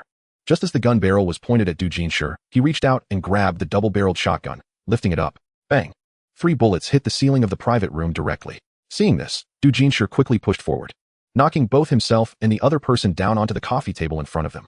The other person, seeing his gun was grabbed, pulled out a dagger from his calf with his left hand and slashed it towards Du Jinshi's neck. The foolish waiter, pressed against the other person, shrank his head back and then felt a cool breeze on his head, followed by a drop of blood falling onto the other person's face. Du Jinshi's sudden move created an opportunity for the others in the private room. At least 4 men rushed in with liquor bottles and knocked the 2 gunmen down. Du Jinshi stood up, holding his forehead, swaying unsteadily, feeling a bit dizzy. Hey, little brother, how are you? The middle-aged man who had been threatened by the gun approached and asked softly. Nothing, just feels like my head's leaking. You're quite fierce. Why did you take action just now? It has nothing to do with you, the middle-aged man asked. It does matter, quite a bit, Du Jinshi said earnestly. I earn over 2,000 a month here, which isn't easy. I have to cherish this job. Our manager told me to serve you guys well. So I thought that meant making sure you had no problems. When I saw those 2 come in and sensed something was off, I followed in. All right. You don't need to cherish this job anymore, the middle-aged man said. patting his shoulder. From tomorrow on, you work for me. Later, people in the bar speculated that Du Jinshi's words were quite extraordinary because no one believed he would risk his life for a salary of over 2,000. Everyone thought he knew the identity of the group in the private room and was seizing an opportunity that could save him decades of effort. As for whether it was a matter of risking his life or seizing an opportunity, I honestly forgot. Du Jinshi raised a bottle and knocked it against Xiang K's, saying, "Anyway, after following that middle-aged man, I got my dominance back. Now I have a 7-figure salary a year, and if I want to marry, I don't have to worry about the bride price." Xiang K laughed and said, "Not only are you good at bragging, but you also get things done well. Is 2,000 worth risking your life for? Now, 200,000 wouldn't make me risk my life, but at that time, over 2,000 represented my living for the rest of my life. If I hadn't gone into that private room, I would definitely be fine. But I would have lost that job afterward," Du Jinshi said realistically. In society, money is the only thing that can make a person forget how to write the word life. Xiang K shook his finger seriously and said, "Not for me, because money is the most useless thing to me. Brother, hearing you say that makes my thighs close up. So domineering. Let's not talk about this. When are you going back to Shenyang?" Xiang K naturally couldn't tell him that someone named Chun Sanjin in Tongshan was waiting to use money to crush him. "I came to deliver medicine to my dad. His stomach isn't good. I'll leave tomorrow after delivering it. Stay one more day. The day after tomorrow, I'll go to Shenyang with you." "Huh? Didn't you just get home? Why not stay a couple more days? You're not even warm in your seat before you have to leave." Xiang K's parents, sitting on the kong, looked over, wanting to say something but not knowing how. Xiang K turned back and smiled, saying, "Dad, Mom, I'm not going far. I'm just going to stay in Shenyang. I want to go up the mountain this time, so it'll be easy to come back. Besides, didn't I tell you my phone number? Just call me often. Shenyang? Perfect, stay as long as you want. That's where we walk through the storms of life. In Shenyang, I have to make you experience what the world is beautiful really means." Xiang K didn't go to Shenyang to experience how beautiful the world was. He had to help Du Jinshi get through the upcoming ordeal, as this prison disaster could not involve him under any circumstances. Chapter 44. Prison Disaster. There are fates and destinies, which are predetermined for everyone from birth. Fate, simply put, consists of the events a person will experience throughout their life, such as getting promoted, making money, falling ill, or going to prison, and even includes daily tasks. All of this is fate. However, fate can be changed. Just like how Chun Sanjin's ancestor encountered a Taoist at the Gujing Temple, which might have transformed an otherwise inconspicuous life into one of wealth for the Qin family because of the appearance of the Gujing Temple. Some people even consult fortune tellers about their future and romantic relationships, and if they get the predictions right and follow them, it can be considered a change in their fate. Destiny, on the other hand, cannot be changed. It encompasses birth, aging, illness, and death, living and then dying. This is decreed by the heavens and cannot be altered. You cannot make a person live forever without dying. There is a saying that fate is predetermined, and that is what it means. But it's not absolutely unchangeable. Among feng shui masters, there are methods to alter some aspects of fate, apart from life and death. Taoists, Buddhists, and feng shui masters all have techniques to slightly adjust a person's fate, such as extending the lifespan of someone on the brink of death, or even reversing fate to completely change their fixed life trajectory. Of course, the costs of these two methods are quite high. No feng shui master would be willing to intervene because it would come at the cost of their own well-being. Shortening their own life can be considered mild. Xiang K planned to change the prison disaster that would soon occur to Du Jinshi, which belonged to altering his fate. The prerequisite was that Xiang K needed to know why Du Jinshi was going to face this prison disaster, so he had to follow him for a while. On the 4th day after returning home, Xiang K sat in Du Jinshi's Toyota Land Cruiser, coming from Xiangjitan to Shenyang. During his first 3 years down the mountain, he actually did nothing. It didn't matter where he was. He only needed to return to handle a few old graves in Xiangjitan when he turned 25. So during this time, Xiang K didn't have a clear destination. During the day, Du Jinshi took him around the streets and alleys of Shenyang. Strictly speaking, this was his first time in the city, after spending 10 years in Xiangjitan and 12 years on Zhongnan Mountain. Xiang K was indeed a country bumpkin who had never been to a city, so everything he saw was fresh. At night, after a day out, Du Jinshi didn't plan to go back to sleep, but instead took Xiang K to a bar on Zhongjia. "Come on, buddy, let's south revisit this place. See this venue?" Du Jinshi pointed at the bar's neon sign and said, "Isn't it interesting? When I first came to Shenyang, I worked here as a waiter. Later, after I followed a big brother, I found out that this place actually belongs to him. The second year I was with him, he let me manage this bar. Since then, I don't even have to ask. The first time I came here, I was just working, and now when I go in, everyone has to nod and call me Brother Du. Let's go down. I'll take you to experience a crazy night in the city." Xiang K shook his head and said, "No, let's go somewhere else." Du Jinshi anxiously asked, "Why not? Aren't you a young person? How can you not love coming to this place? Let me tell you. At this time, a lot of beautiful girls in Shenyang gather here. It might be a bit downscale, but I'll put a Mercedes car key on the table and you can still find someone to warm your bed tonight. Big brother, I really don't like this place. I'm not pretending. I just can't stand crowded places, especially those with chaotic vibes. The bar and nightclub have all sorts of people, and messy things happen often. For someone like me who understands feng shui, this is not a good place because the energy here is too chaotic and can affect one's own aura. Even though it's a small effect, it's better not to come. Alright, I get it. You like it straightforward, right? 20 minutes later, Du Jinshi took Xiang Ke to the outside of a bathhouse and said, "This is the most blatant brothel around here. The service is top-notch. Let me tell you, even if God came here and took off his pants, he wouldn't want to leave. You have to stay for 3 to 5 days to feel unsatisfied. Tonight, I'll take you to experience some exotic flavors." Xiang Ke felt helpless and said, "Brother, just buy me a few bottles of wine. And I'll go back to drink under the moonlight with Chang'e, okay? You can enjoy yourself here. Hey, are you going to be a Taoist up the mountain or a monk in the temple? Why don't you eat any meat? Is it that Taoists have to keep their virginity? If that's the case, then we won't go. I can't break your law body. That would be a sin. I'm afraid a thunderbolt will strike me," Du Jinshi said in frustration. Xiang Ke replied speechlessly, "Stop talking nonsense. It's not like that. I just can't blend into this filthy society for personal reasons. Let's hurry back home, drink some wine, and sleep. I prefer that." "Alright, bro. I know what you mean." Du Jinshi turned the car around to take Xiang Ke back. Just as he made the turn, his phone rang. After answering, he said a few sounds, and then said, "Don't go back yet. My big brother is looking for me. I'll take you to see him later. Don't worry. It's not a chaotic place. It's quite clean. Alright, I'm a clean person. Just don't lead me down the wrong path." When Xiang Ke heard that Du Jinshi was going to meet his big brother, he suddenly noticed that the color of his face and the position of prison disaster in his facial features had deepened a bit. The thought of going home to drink with Chang'e was immediately cut off, and he realized that the problem was about to surface. He couldn't avoid going. "What does your big brother do? He seems impressive," Xiang Ke asked casually. That depends on how you look at it." In his family's eyes, "My big brother is a person who has achieved nothing and tarnishes the family's glorious history. But in society, he is a respected figure. Isn't that a bit contradictory?" Du Jinshi explained. "To put it simply, his family thinks what he is doing now is a bit off and look down on it. But outsiders think he is quite impressive and can summon the wind and rain. My big brother once said, 'I want to live this way, whatever is cool comes my way. If someone is happy, let them be. If they're not, we don't have to accommodate them.' Sounds like a straightforward person? How does he treat you?" "Very loyal." Du Jinshi raised his nose and boasted again. "My big brother said he took me in not because I saved him at the bar, but because I am indeed a talent worth cultivating. There is a saying, those who have thunder in their hearts but a calm face can be appointed as generals. That is talking about me." Xiang Ke was instantly confused and asked, "Aren't you a college graduate? This eloquence comes naturally?" Du Jinshi shyly replied, "I watched a TV show last night, The Sui and Tang Dynasties, and just remembered that line." Chapter 45. In the Toyota Land Cruiser, Xiang Ke couldn't stand Du Jinshi's constant bragging any longer, so he simply closed his eyes to sleep. It was not until more than half an hour later when the Land Cruiser entered the villa area of Huanggu Tuni's street and stopped in front of a 3-story villa that Du Jinshi called him awake. After entering the villa, there were 6 or 7 people sitting sparsely in the hall. When they saw the two come in, they greeted Du Jinshi. He pointed upstairs and asked, "Is Mingo up there?" "Yeah, you can go up. He is waiting for you." "Alright, let us go. I'll take you to meet the big brother who can make Du Haonan willingly bow his head, little Mingo." This guy was getting a bit out of control with his bragging. Mingo would definitely have a headache. The few people in the hall habitually tightened their pants as they watched Du Jinshi go upstairs. On the 3rd floor, 2 people were chatting in the hallway. When they saw Du Jinshi bringing Xiang Ke up, they nodded and greeted him. Du Haonan pulled Xiang Ke and said to the two, "This is my childhood friend. Just came from the countryside and has nowhere to sleep. I brought him to take a look around. Isn't it just right to hear Mingo's call? I thought I'd let him see the other side of society. Stop talking nonsense. Go in quickly. Mingo has been waiting for you for a long time." After knocking twice on the door, Du Jinshi and Xiang Ke entered the room. Inside, 4 men were sitting around a tea table drinking tea. One middle-aged man in his 40s pointed to the side after seeing Du Jinshi and Xiang Ke enter and said, "Move 2 stools over and sit down."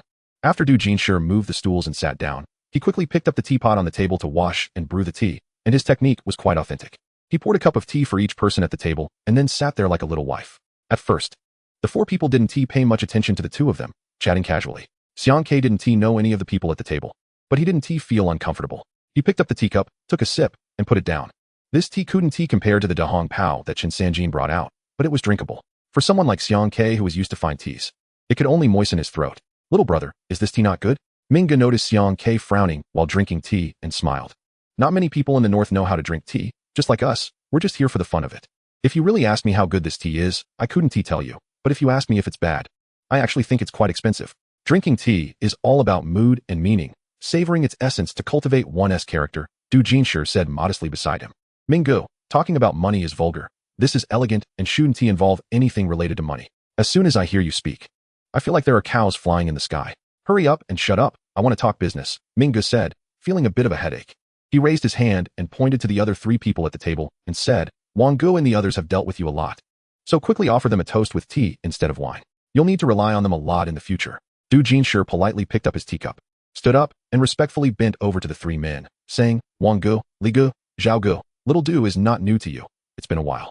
Don't you all think Little Du is quite capable? Wang Gu chuckled lightly and said, Xiao Du is a good kid. Ming, you need to focus on nurturing him. He has great potential and is a valuable asset. If polished well, people in Xinyang will definitely say you have an eye for talent. Du Jinshi replied modestly. That would depend on the support from the three elder brothers. Otherwise, I'd stumble every step of the way, ending up with a face full of bruises. Look at this kid. His mouth is too sweet. If he were born a woman, he would surely charm people to the bone. The three older men in their 50s exchanged knowing smiles. Minga shook his head and laughed. He needs guidance. He needs guidance. A jade that isn't carved won't become a gem. Old Wang, you need to help Xiao Du think this through. It's a bit tricky. The key is that you didn't do your groundwork in the beginning, but generally speaking, it's not a big problem, Wang Gu pondered and said. Those stubborn households are stubbornly occupying their nests. Simply using gentle methods won't work. You need to apply some strong medicine. In this day and age, ordinary folks are counting on their houses for money. As soon as they hear the word demolition, their eyes turn green. You have to make their appetites big enough to fill them up. Zhao Gu continued. Don't just talk about those common folks. Even if I lived there, I wouldn't budge unless I had enough money for 3 generations of my family. So, their appetite is quite large. Ming, if you only feed them money, they won't be satisfied. The more you feed them, the more they eat. You need to make them feel that their stomachs can't hold anymore. Otherwise, what if they burst, right? Ming Gu smiled faintly. In society, we advocate harmony and should not add troubles for the government. Haha.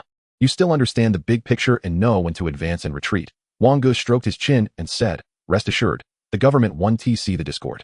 Ming Gu turned to Xiao Du and said, did you hear that? With Zhao Gu and the others backing you up, you can go ahead and do your thing. Du Jinshi raised his teacup and drank it all, wiping his mouth and saying, absolutely. Xiang Ke squinted at the 5 people at the table. Just as they reached an agreement, he noticed that the dark energy over Du Jinshi's official position intensified, while Ming Gu's financial palace emitted a gray-black hue, clearly a sign of impending financial loss. Xiang Ke understood that Du Jinshi's prison disaster was triggered by tonight's conversation. Initially, he thought Du Jinshi was involved in dirty work, doing the shady jobs for the big brothers above since he had a life on him. But now it seemed that Ming Gu was treating him quite well.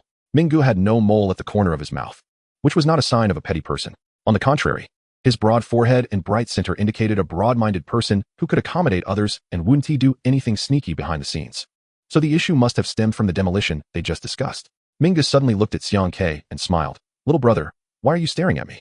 This kid often tells me that he knows a big brother who can help him become a general. So I was curious who has such unique insight, he said. Ming Gu laughed and said, did you hear him? You should go to Tieshi to hear it. Du Jinshi shyly said, low profile. Brother, can I go out to do my thing now? In a couple of days, you'll hear the news, Du Jinshi said, pulling Xiang Ke up. And after greeting the 4 at the table, they left. Sitting in the Toyota Prado, Xiang Ke looked back at the direction of the building and said, stay away from those 3 people in the future. Huh, why? They won't last long. Chapter 46. Demolition Matters. Du Jinshi looked at him speechlessly and said, K. Those 3 are in their prime, wearing their official hats steadily. Why are you cursing them to not last long? If that's the case, I'll argue with you. I'm close to them. If they can't last, wouldn't I be limping too? So I'm telling you to stay away from them, Xiang Ke said, unable to explain to him that those 3 old guys were about to face disaster. Losing their official hats was minor. If things went wrong, they might end up in prison for the rest of their lives. He could only vaguely tell Du Jinshi that he shouldn't dig too deep into the matter. If he mentioned he could see their official energy dissipating, it would be like predicting a fortune for Xiao Du, and he would be dragged into the cause and effect. Xiang Ke then earnestly said, you know what I've been through for those 12 years. Some things are better understood than questioned. It won't do you any good to dig deeper, nor will it help me. Du Jinshi asked innocently, wait, weren't you learning Taoism with that old guy in the mountains? How come you learned so much that you're getting all mystical? You're playing this fortune-telling game with me and telling me to give up a great future. You don't know how frustrating that is for me. I don't care about your frustration. Just do as I say. It won't take long. For these 3 months, just don't get too close to them. Also, try to clean up any loose ends from before. If you're really being honest with Ming Gu, let him know about Xiang Ke too. Xiang Ke then asked, what is your plan for tomorrow? I got the impression from your conversation that there's something you need to do. The 2 got into the Prado, and Du Jinshi drove home while Xiang Ke inquired about the details of the situation. Ming Gu, whose real name was Chun Qiming, was superficially a businessman. He did everything, with numerous businesses in the province, including bars, nightclubs, and logistics. Recently, the real estate industry had exploded, so Ming Gu also ventured into it, wanting to ride the wave and make some money. Recently, he acquired a piece of land in Tieshi for development. 90% of the residents had moved out, leaving only 7 or 8 households that hadn't. Everything was ready except for the demolition, so those remaining households were like unsightly moles on a face. Initially, Minggu offered a little more money for the demolition to those households, but they didn't agree. After a couple of attempts, he decided to stop offering and summon the heads of the police and urban construction departments in Tieshi for a talk, clearly stating that those people must move out. If money wouldn't work, then he would have to take some measures. Minggu trusted Du Jinshi and thought he was reliable. So he handed over the task of dealing with those households to him, asking Xiao Du to quickly make those moles on his face disappear. Xiang Ke patted his shoulder and said, "Take me along tomorrow. Let us go check it out." Du Jinshi replied speechlessly, "Ke, I really admire you. You don't want to go to bars or brothels, but prefer to see blood on the streets. I can't compliment your taste." Early the next morning, Xiang Ke woke up to see Du Jinshi making phone calls. "Give me a few cars to gather some people. The fee is 100 per head, and they must be brought along. No need for noise. They aren't from the social level. Just 2 pickaxes will keep them in check." "Xiao Su isn't woken up yet. Hurry up and put on your pants. Let us go do some work. You bring 2 cars and gather in Tieshi." All morning, Xiang Ke watched Du Jinshi making calls to rally people. He roughly counted that Du Jinshi had made 7 or 8 calls and seemed to be gathering over 100 people. He felt that this was not a demolition. It seemed more like a prison break. You really have the charm of becoming a general. With just a wave of your hand, many people respond, right? Can Xinyang's Du Haonan not be effective? This is just to scare those few households. If it comes to forming a lineup, I could probably call in 100,000 troops, but 200 or 300 people is just a few phone calls. Xiang Ke said, feeling a headache. "So you're going for demolition, but why are you shouting about fighting and killing? The knives, guns, and clubs are all ready. What's the big show for? Are we going to scare the little cats and dogs?" Du Jinshi spat and said, "Those few families are just being ungrateful. They started taking money. But no matter how much we offered, they wouldn't move. Later, I went to talk to them with 4 other people, and just after a few words, several people from those families came out and attacked us, like they were bitten by a dozen rabid dogs. We couldn't stop them. Now, 3 of my guys are in the hospital, their faces chewed up and bleeding. One of my guys is worse off. His nose was bitten off. What if they come after me? I have to take some people to intimidate them. Enough of this. Let us go take a look. It's not like you guys are very likable." "You're lying, son. Those people acted like they were insane, coming at you without saying a word, just biting, as if possessed by the hound of hell. Today, I'm going to let them know that I, Du Haonan, am not someone to mess with." Du Jinshi drove hurriedly with Xiang Ke towards the Tieshi district. Upon arriving at a shanty town, he saw a road lined with private cars, all with their hazard lights on. When Du Jinshi got out of his SUV, a group of young men approached, calling him Brother Du. "Is everyone ready? Wrap those weapons in clothes and don't reveal them yet. Line up and stand at attention," Du Jinshi ordered, scanning the group and counting heads before leading them north. The Tieshi district is mostly a shanty town. In recent years, the government has promoted shanty town renovation projects, leading to significant development here. The land that Chun Chiming acquired is quite large, enough to build a community with several high-rise buildings. The initial work went smoothly. Most of the residents had moved out, and the construction team had already started. However, 6 or 7 households stubbornly refused to move. No amount of money or intimidation worked, so eventually, Minggu asked Du Jinshi to take action. After walking for about 10 minutes, they saw 7 houses standing alone amidst the ruins, very conspicuous. The windows of these houses were covered with curtains, and the doors were tightly shut, making it seem like no one was home. Du Jinshi ordered the area to be surrounded and called the demolition team to bring over a bulldozer. Then he told the people nearby, "Go knock on the door and get the people inside to come out." A few people went over with pickaxes, banging on the doors loudly. Xiang Ke was speechless. They were not knocking with their hands, but with pickaxes. At this rate, the doors would open themselves without anyone inside. Suddenly, the doors of several houses opened simultaneously, and a dozen ordinary-looking people came out, young and old, men and women alike. Du Jinshi, holding a steel pipe, led dozens of people forward, shouting, "A few guys. Hold them down. The rest, come with me inside and move their stuff out." The residents remained unresponsive, standing silently in front of their doors, forming a line to block entry. Du Jinshi shouted, "Aren't you the ones who bite? Whoever opens their mouth first, I'll smash all their teeth in. Be sensible, and we'll help you move. Otherwise, you'll have to move your junk out yourself." The ordinary residents continued to stand there silently, ignoring his words. Du Jinshi, feeling anxious, stepped forward and said, "Break down the door. Anyone who blocks us will be chopped up." Xiang Ke realized how Du Haonan got into trouble. Causing this much commotion at the demolition households wouldn't make them cooperate, but he also sensed something was off. Normally, the people opposite them should have reacted by now, at least saying something. They stood there like wooden posts, not saying a word. Just as Du Jinshi and his men were about to push through, Xiang Ke's eyes narrowed, and he cursed, "This is bad. Something is really wrong." Du Jinshi and his men pushed aside the people in front, but before they could enter the houses, the residents suddenly lifted their heads. Their eyes were bloodshot, their faces pale and drained of color, with deep hollows under their eyes, looking as if they hadn't slept for days. To their astonishment, they completely disregarded the pickaxes and steel pipes aimed at them, opening their mouths and lunging to bite at Du Jinshi and his crew. Du Jinshi panicked and swung the steel pipe toward the nearest person. But Xiang Ke quickly pulled him back, saying, "Wait, Don't act yet. Du Jinshi shook him off, exclaiming, get lost. I have to take them all down today. We can't let rabid dogs bite living people. I'll smash all their teeth. Xiang Ke insisted. I said come back. Something is off. These people have lost their senses. What? Are you telling me ghost stories in broad daylight? Du Jinshi was confused. Xiang Ke angrily replied. Have you ever seen a normal person who doesn't say a word and just bites? Even a madman would say a couple of things before attacking. They didn't say a word. Do you think that's normal? Get your people to fall back. Du Jinshi wasn't stupid. So he quickly shouted for his people to retreat. In a bizarre turn of events, as the group backing Du Jinshi stepped back, the residents didn't chase or bite. They just stood there, heads down, as if the earlier conflict had never happened. Oh my god, this is really strange. Du Jinshi blinked in confusion and turned to Xiang Ke, asking, what the hell is going on? Why is this so baffling? Get your people to go back. Tadayans here. But Mingge told me that we must get this sorted out in the next few days. If they go back, how can we help them move? Just go back. We don't need them for this. Give me 3 days, and I'll have them move on their own. You can't deceive me. It's not easy to get wealth and honor in this life. Don't let Haonan down. Don't worry, I know what I'm doing. You can't force this. Xiang Ke waved his hand impatiently and walked forward. When he reached the group of residents, they still showed no reaction. Du Jinshi, worried about him getting bitten, raised the steel pipe to protect him. Xiang Ke leaned in closer, wrinkling his nose to sniff for a moment, then muttered, what a strong smell of corpses. This is truly bizarre. The smell of corpses, or the scent of dead bodies, resembled a putrid stench that was quite pungent. If a normal person inhaled it for too long, they would feel dizzy and nauseous. Du Jinshi nervously asked, Xiang, is there really a problem? Xiang Ke nodded, saying yes. Let us have them go back for now. It's clear that forcing this won't work, and you can't just kill them all. I'll think of something. Du Jinshi called back his people, and they left in a large group, leaving just the two of them. The demolition residents seemed to sense that everyone had gone, turning back to their homes and shutting their doors and windows. Xiang Ke and Du Jinshi bypassed the first few houses and walked to a nearby ruin. After looking around for a while, they couldn't find anything amiss. Most of the area had been demolished, with only those 7 houses remaining. There was nothing else, and no signs of anything unusual. Xiang Ke, feeling a bit of a headache, said, what is going on? Where's the problem? Du Jinshi rolled his eyes and said, you asked me to get those people back, and now you're stuck yourself. Come on, man, don't play like this.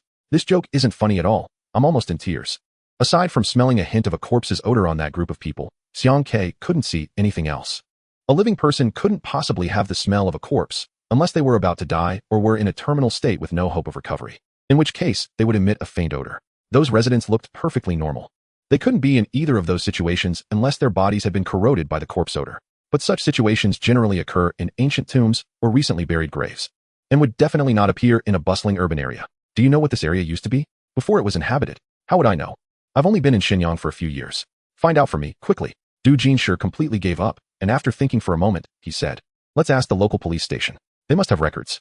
Du Jinshi made a few calls and, using connections, reached the head of the local police station. At noon, he treated someone to a meal and slipped them 2 packs of Zhonghua cigarettes, and in the afternoon, the head replied.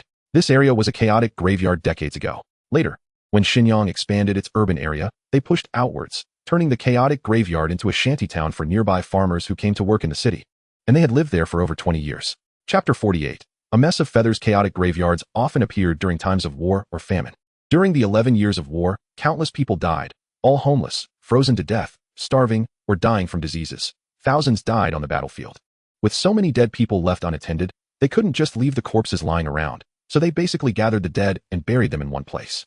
Sometimes without even a grave marker. Perhaps many were buried in a single pit, sometimes dozens. During the 3 years of famine, many people also died. At that time, every family was very poor. The living could barely afford to eat, and the dead couldn't afford coffins. So those who died were often wrapped in straw mats or simply buried without anything at all, usually just having a mound of earth as a marker. There's a term called corpse transformation, which occurs under 2 circumstances. One is more common with bodies buried in ancient times, especially during the Qing dynasty. Most of the zombies that people see come from that era, as there were many geomancers and practitioners back then, and there were various methods of handling corpses after death.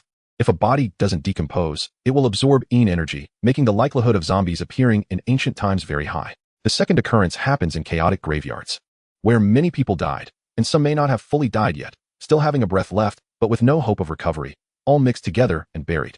When those who weren't fully dead were buried, if they held their breath and died later, there would be a chance of corpse transformation, and with many corpses around, they would also absorb yin energy and corpse odor, significantly increasing the likelihood of transformation.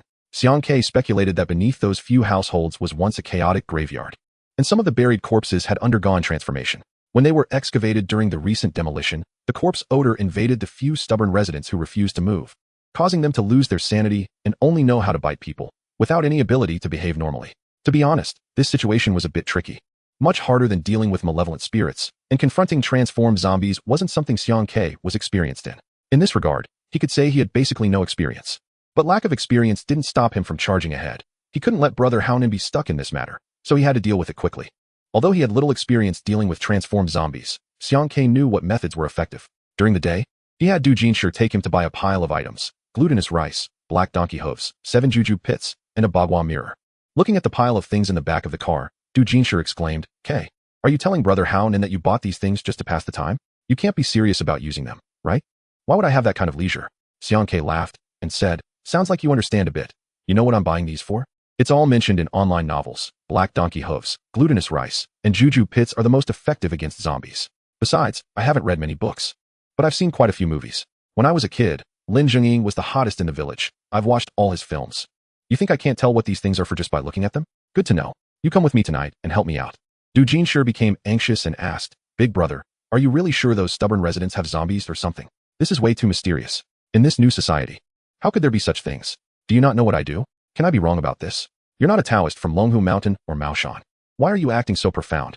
Just tell me you're joking." Xiang Ke said seriously, "Whether you go or not, I'm definitely going tonight. You said you were chivalrous. If you have any shame, just stay home and sleep, Brother Haonan." Du Jinshi sighed deeply, feeling that he had really met the wrong person. "Why did I end up with someone like you?" He lamented. "I'm meant to be a general, not a pawn." At around 9 o'clock in the evening, a Toyota Land Cruiser stopped on the street outside the shantytown. After getting out of the car with the frightened Du Jinshi, Xiang Ke walked around the ruins and entered behind the few households marked for demolition. Once night fell, he immediately sensed that the place was filled with a chilling aura, distinctly different from during the day. Even without seeing the residents, he could detect the presence of corpse odor lingering in the area. Which household has the fewest people? Can you find out? The second household to the west, just an old couple. Their children are all away, and they're both in their 70s. Du Jinshi replied, "Are you trying to pick a soft persimmon to squeeze? Let's go to their house." Xiang Ke led Du Jinshi to the second household on the west side. The door and windows of this house were tightly shut, with no light inside, making it seem as if no one lived there. Xiang Ke had Du Jinshi pry open a gap in the back window, then opened the window and jumped inside. "You stay outside and keep watch. No need to come in." Du Jinshi looked at the pitch-black ruins behind him, his legs trembling. He also climbed into the house, feeling that it was safer to follow Xiang Quebec. Once inside, the corpse odor became even stronger, making Du Jinshi feel nauseous. And he nearly vomited up the dinner he had eaten that evening. The house wasn't large, only 3 rooms. They entered through the kitchen, and further in were 2 bedrooms. At that moment, they heard a crunching sound coming from the bedroom, accompanied by sucking noises. Du Jinshi, confused, asked, "Are they having dinner or a midnight snack at this hour?" "Shoo, be quiet." Xiang Ke pulled him and gently pushed open the door in front of them. Through the crack, they saw 2 dark figures squatting on the floor of the bedroom, facing away from them. The room was very dark, with only the moonlight filtering through the curtains, barely illuminating the scene inside. The 2 dark figures seemed to be holding something in their hands and stuffing it into their mouths, giving off a faint smell of blood. Du Jinshi gulped and tugged on Xiang Ke's sleeve, pointing to the ground. On the floor lay a pile of mixed-colored chicken feathers, still bloody. Some even attached to bits of flesh, as if they had been forcibly pulled off while the chicken was still alive. It seemed that they sensed someone coming from behind, and the 2 people squatting on the ground turned their heads at the same time. In their deeply sunken eye sockets, the blood vessels in their eyeballs were still very prominent, and both elderly people had a large patch of blood on their mouths. One of them was holding a chicken that had been gnawed to a pulp. The neck of one chicken was already broken, and blood was dripping steadily from the neck. The old man looked at them while bringing the decapitated chicken to his mouth, and began to suck the blood from the chicken's neck as if he were completely oblivious to his surroundings. The old lady was pulling a chicken leg to her mouth, chewing it with a crunching sound. She ate slowly and laboriously, and one could even see the bits of chicken meat continuously falling from her mouth while she ate. Chapter 49. The stench of corpses. Oh my God. Du Jinshi screamed in fright and ran away, desperately trying to squeeze through the window. Xiang Ke grabbed him and said, "It's not that scary. They are just eroded by the corpse energy, producing a zombie's instinctive reaction. As long as we expel the corpse energy from their bodies, it will be fine." Du Jinshi, pale and panicked, replied, "Do you think I haven't seen Resident Evil? Aren't zombies and ghouls the same? Once bitten, they immediately turn into corpses, just like now. They catch the living and shove them into their mouths, as if they'll never be full. They're not zombies, and I can't explain it to you. Just stay put. It'll be more dangerous for you to go out. There must be a real transformed corpse out there, and if you run into it and get bitten, you'll truly become a zombie." Xiang Ke pulled out a handful of glutinous rice and scattered it on the ground, then slowly walked towards the 2 people on the ground. The elderly couple eating chicken didn't even look at him, just squatting there drinking chicken blood and eating chicken legs, their mouths dripping with fresh blood. Du Jinsher mumbled, I'm definitely never eating chicken again. It makes me nauseous just to look at it. When Xiang Ke approached the two elderly people, they finally reacted. Dropping the bloody chicken, they were eating and staring at him with their bloodshot eyes, making gurgling sounds from their throats. Then they slowly stood up, seemingly wanting to reach for Xiang Quebec. He took a step back, guiding them to step on the glutinous rice scattered on the ground. Most zombies lack intelligence. All their activities rely on instinctive reactions, and those eroded by corpse energy cannot have intelligence either, completely in a dazed state. They don't even know what they are doing. At most, they will defend themselves if attacked, and when they feel hungry, they devour raw meat and blood. Seeing that the two stepped on the glutinous rice but showed no reaction, Xiang Ke frowned, while Du Jinsher became anxious. Brother, this is a bit ridiculous. They are wearing shoes, so stepping on it won't help. Do you really understand this? You're not reliable at all. Shouldn't we hurry and run? Xiang Ke didn't really expect the glutinous rice or juju pits to work, although he lacked experience in dealing with zombies. He had plenty of trump cards in his bag. After coming out of the ancient well, he had brought a lot of life-saving items. Corpse energy and ghost energy are not the same, but lead to the same outcome. Ghost energy is formed by the souls that have not dispersed after a person's death, wandering between heaven and earth. While corpse energy is a force trapped in the body after a person dies, causing the body to absorb energy and undergo changes. Both belong to evil entities. And both Taoism and Buddhism have means to deal with them. However, the techniques in the ancient well do not include methods for directly subduing zombies. The Maoshan sect is more adept in this area, retreating into the kitchen with nowhere else to go. Xiang Ke pulled out two immobilization talismans and slapped them on the foreheads of the two transformed elderly people. As soon as the talismans were applied, they immediately froze. Standing stiffly in mid-step, Xiang Ke poked their bodies with his finger. They were soft and did not feel stiff at all, just like ordinary people. This indicated that they had not been eroded by corpse energy for long. The longer the corpse energy remains in the body, the harder the person's body becomes. If the erosion lasts long enough, they will turn as stiff as a dead body, at which point they would be truly transformed into a zombie. And there would be no saving them. Xiang Ke leaned in front of the old man and lifted his clothes to check for bite marks on his neck. He was worried that the two had been bitten by the transformed being, as those bitten for several days could only be humanely destroyed. There would be no need to save them. Fortunately, neither of them had any bite marks. Xiang Ke then cut their middle fingers with a knife. Seeing the blood that flowed out was still bright red and had not turned dark, he was completely relieved. This made the handling much simpler. Xiang Ke spread his hands, revealing the tattoo of the 10 Kings of Hell in his palms. He silently recited the Sutra of the 10 Kings of Hell, and in an instant, a Buddhist light burst forth from his hands. After a brilliant flash, Xiang Ke quickly pressed his hands against the chests of the two elderly people. Zombies have already jumped out of the 5 elements and do not enter reincarnation. But those eroded by corpse energy are still considered living beings and are still in the cycle of reincarnation. The 10 Kings of Hell govern the 6 paths of reincarnation and are the best means to suppress evil entities within them. After his hands were pressed down, the two people who had talismans stuck to their foreheads simultaneously opened their eyes, and the blood vessels in their pupils quickly receded. A foul odor began to emanate from their slightly open mouths, and a small wisp of black gas emerged from their mouths. The two elderly people, who had just opened their eyes, closed them again, and then their bodies went limp and fell to the ground. Xiang Ke said to Du Jinsher, "Lift them up to the bed, and bring me a basin of clean water." After the clean water was brought, he pricked his index finger and let 2 drops of blood fall into it. After stirring, he poured the water into their mouths.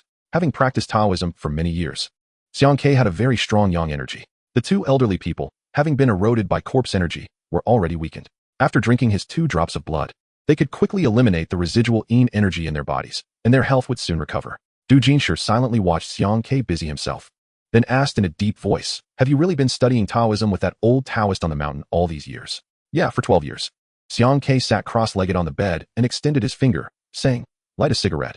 We'll have to wait at least until dawn for them to wake up."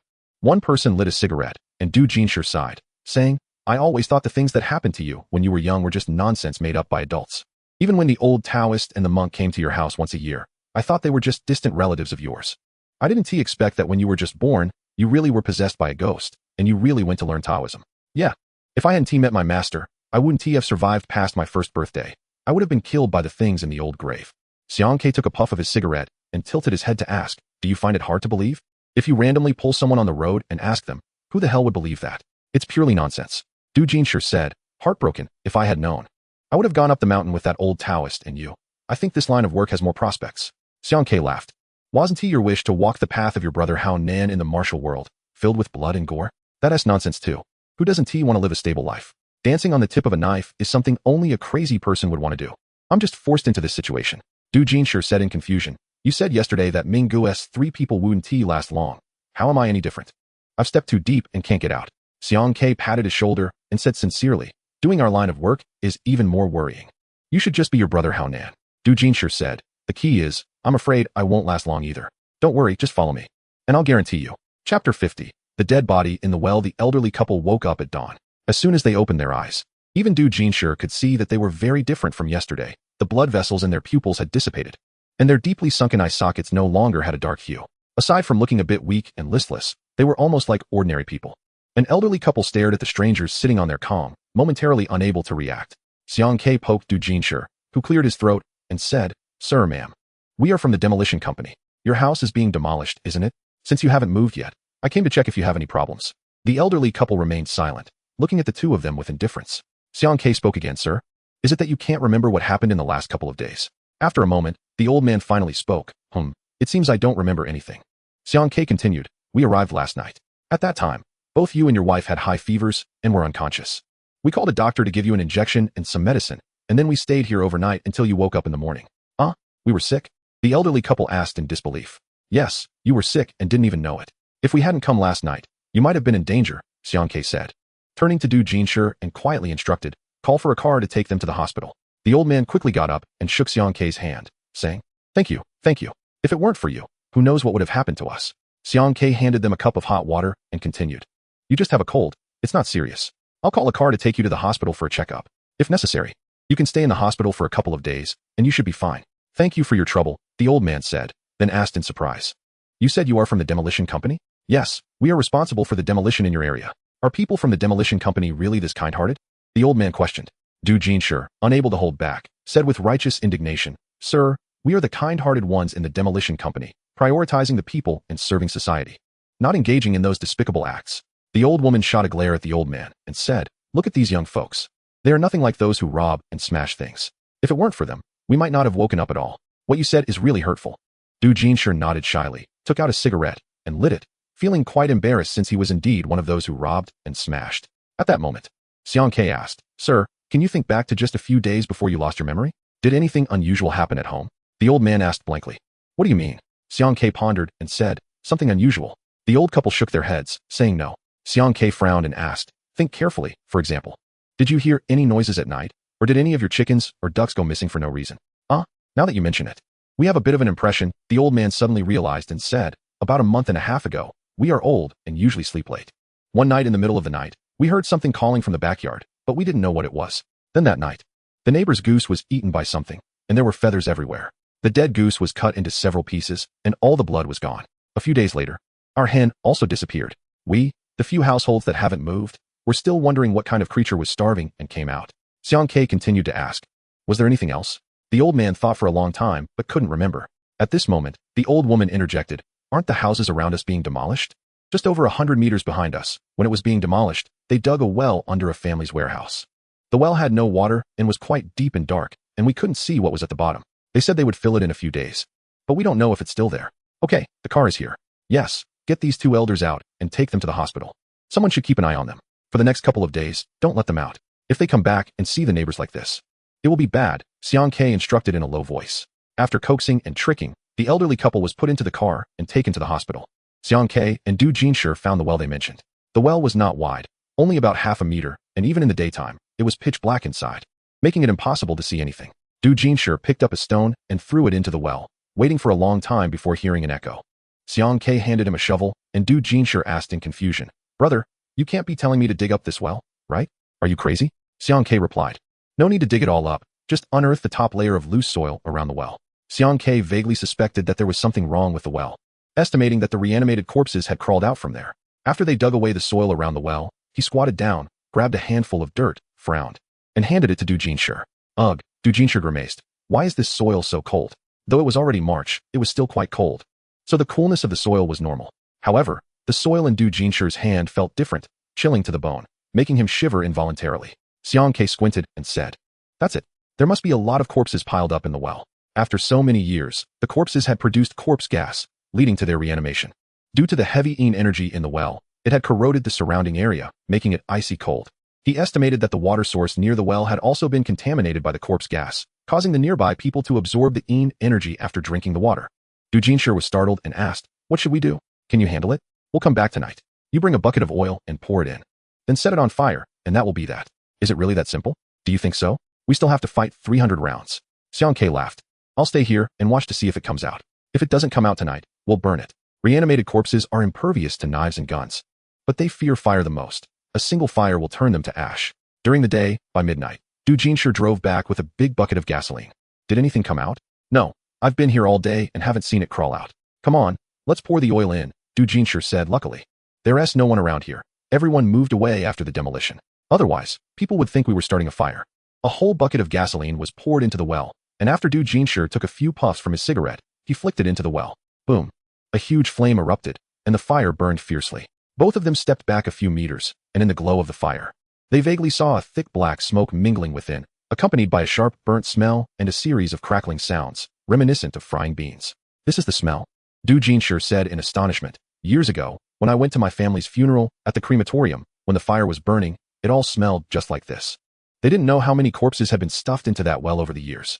Most of them had probably decayed to bones, leaving only one reanimated corpse that had accumulated corpse gas.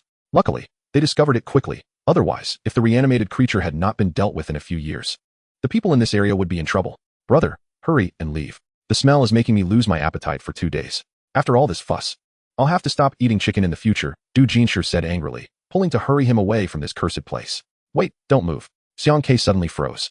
In the glow of the fire, he suddenly noticed a dark figure behind Du Jinshi that he hadn't seen before. The shadow was wearing tattered clothes, barely covering its body, with long hair hanging messily over its shoulders. Its 10 fingernails glowed with a sinister green light, hanging down at its sides, and it bared 2 fangs from its mouth. The most important thing is that being so close, Xiang Ke felt no human energy from that shadow, but rather a strong smell of corpse. The corpse energy surged into the sky, merging with the moonlight above. After transforming, zombies love the dark, they fear sunlight, and all strong lights. Yet they particularly enjoy the light emitted by the moon. Moreover, zombies that have existed for a long time can absorb the essence of the sun and moon to refine themselves and increase their Tao progress. Oh no, I didn't burn the right place, Xiang Ke thought. Pouring a barrel of gasoline into the well was all in vain, as the transformed creature wasn't even in the well. Du Jinshi swallowed hard. Xiang Ke's demeanor scared him to death. Although he didn't know what was going on, he could clearly feel a chill creeping up his back. Xiang Ke, in this pitch-black darkness, you can't start telling ghost stories. Du Jinshi's tone was shaky. In a high-rise apartment not far from Tieshi, a young man in his 20s was holding a glass of red wine, cornering a woman in a strapless dress on the balcony. The young man brought the glass to the woman's lips and said seriously, "Come, let us drink this cup together under the moonlight, celebrating life and its fleeting nature. And then we can step onto the clouds to experience the most decadent joy of humanity." The woman giggled and said, "You can just say you want to sleep with me. Why talk about humanity?" This was their first meeting, and since they weren't very familiar, to compensate for the moral deficiency, he had to bring up humanity. Otherwise, it wouldn't feel right to sleep together. The woman wrapped her arms around his neck and whispered, "When you brought me back from the bar just now, did you think about whether it was moral? You talk about one-night stands so confidently. What morality are you discussing? Come, carry me to bed." The young man bent down to pick her up in his arms, just as he turned to head towards the bedroom. He saw a thick black mist slowly rising outside the balcony under the moonlight. Such strong corpse energy, which ancient monster has been awakened. The young man's grip suddenly loosened, and the woman in his arms fell to the ground with a thud. He quickly grabbed a travel bag from the wall and dashed out. "Bastard, you dropped me. Where are you going?" "I'm going to uphold justice. Wait for me to eliminate the demons and save the world, then I'll come back to sleep with you." "Hurry and clean yourself up for my return," the young man sighed, saying, "It's really hard to choose between saving the world and discussing humanity under the flowers and moon." Clack, clack. Du Jinshi heard the sound of shoes scraping behind him, and a cold sweat broke out instantly, soaking his back. He yelled for Xiang Ke, reaching into his bag without looking and grabbed a handful of talismans, tossing them out. Du Jinshi lunged forward, hitting the ground, while the talismans thrown by Xiang Ke flew above him towards the black shadow. The talismans were chaotic, a mix of all kinds, binding talismans, protective talismans, and several thunder talismans. He had no time to be picky and just tossed them out randomly. After several talismans hit the zombie, it surprisingly paused and stood still. Du Jinshi rolled and crawled to the side. Xiang Ke formed hand seals, extending his right index and middle fingers while bending his ring and little fingers into his palm. After forming a Taoist sword technique, a sword tip suddenly emerged before him and shot towards the zombie. The sword energy hit the zombie with a muffled sound, causing it to stagger back several steps. Xiang Ke quickly took out a black donkey hoof and shoved it into the zombie's mouth. Roar! The zombie let out a painful howl, falling backward and landing stiffly on the ground, its body twitching. Without waiting for it to get up, Xiang Ke swiftly formed another seal, this time directing the sword energy toward the zombie's face. The invisible sword energy struck the zombie's face, creating a noticeable dent in its skull but no blood flowed out. Only a hole remained. Xiang Kei's heart sank. This creature's vital point wasn't in its head. After being struck repeatedly, the zombie seemed to have no chance to retaliate, still lying on the ground, twitching, with the black donkey hoof still stuck in its mouth, emitting black mist. After a series of actions, Xiang Kei was starting to lose his rhythm. The continuous hand seals had disrupted his internal energy, and he needed to calm down. Is it dead? Du Jinshi, hiding nearby, crawled out. Go back, it shouldn't die so easily. Xiang Kei felt uneasy. Although the zombie lay on the ground looking as if it would die, he didn't believe that such a heavily infused creature would perish easily. He noticed that the moonlight above seemed to be absorbed into the zombie's body. Sure enough, the zombie suddenly roared, spitting out the black donkey hoof and rising stiffly to its feet, arms outstretched, lunging towards Xiang Kei's neck. Wow, just like in the TV shows. Du Jinshi exclaimed in shock. Xiang Kei hurriedly stepped back, retreating several steps until he tripped over a rock and fell backward. Before he could react, the zombie had pounced on him, its fingers glowing ominously green, reaching for his neck. He quickly raised his legs to brace against the zombie, trying to keep it from getting closer. Chapter 52. Disciples of Mao Shan. A strong smell of corpse odor emanated from the zombie's mouth, nearly making him faint. The zombie's long fingers were about to pierce his skin. However, Xiang Kei was pinned beneath it, unable to move. He could only use his legs to push against the zombie, trying to prevent it from crushing him. Just then, Hao Nen made a grand entrance. Seeing Xiang Kei about to become a zombie, he felt it necessary to muster the courage to lend a helping hand. Du Jinshi quietly picked up a brick from the ground and stealthily approached, then jumped high and slammed the brick down onto the zombie's head. The brick hit the zombie's head, numbing his hand, but the zombie didn't even look at him. This head must be tough. I need to teach you a lesson. Martial arts aren't just about speed. I could smash you for an hour and see how tough you really are. Du Jinshi, frustrated, began furiously smashing the brick down on the zombie's head, hitting it repeatedly until the brick broke. Yet the zombie still remained on top of Xiang Kei, unmoved. Du Jinshi was dumbfounded, saying, Bro, tell me if there's any way to save you. I'm out of ideas. Xiang Kei didn't have time to talk. He was relying on sheer willpower to hold on. If he opened his mouth, he would lose his breath, and the zombie's fingers could pierce his neck in an instant. At that moment, a figure quickly approached from the ruins in the distance, leaping skillfully through the debris while carrying a travel bag and rapidly heading their way. Who is this fellow here to exorcise demons? I come to lend you a hand. A deep shout came from afar. Du Jinshi turned in confusion and saw a figure soaring into the air with a sword in hand. He quickly turned to hide, watching as the sword shot straight towards the zombie, pinning Xiang Kei down. The wooden sword, tied with a red string, struck the zombie's back. Xiang Kei felt his feet sink, and then the zombie sprayed a mouthful of black blood that was about to hit his face. He quickly shut his mouth and eyes, turning his head, but a foul stench still invaded his nostrils, and he ended up getting sprayed. The zombie seemed to be in great pain after being stabbed in the back with a wooden sword. After moving away from Xiang Kei, it actually started spinning around on the ground, running amok in all directions. Then, after drinking, the person whose corpse blood was toxic and hadn't been cleaned up would be eroded by the corpse chi and turn into a zombie. That figure threw a white porcelain bottle to Xiang Kei and then rushed after the zombie. Xiang Kei opened the bottle, and it had a strange smell, somewhat like moldy tofu, not much better than the stench of the corpse. He tilted his head back and was nearly sick after drinking it. You drank it all? Why didn't you leave some for me? Du Jinshi asked angrily. Xiang Kei replied, You weren't sprayed with corpse blood. Why would you drink this? What if it doesn't completely kill it, and it bites me? You're really stingy. You finished it all. Xiang Kei was baffled. Did this guy really want to drink it? The figure that suddenly appeared began to circle the zombie with a very strange footwork, moving urgently and quickly, spinning around the zombie. Heaven and earth, natural spirits, the soldiers follow the seals, orders are carried out. Disciple Chao Qingdao respectfully summons the 5 ghosts of the middle, north, west, south, and east, urgently calling for the Yin soldiers and generals to come here quickly to help the disciple eliminate the zombie. The figure suddenly stopped, stood still, raised both arms, with the left hand in a fist and the right hand's index and middle fingers aligned.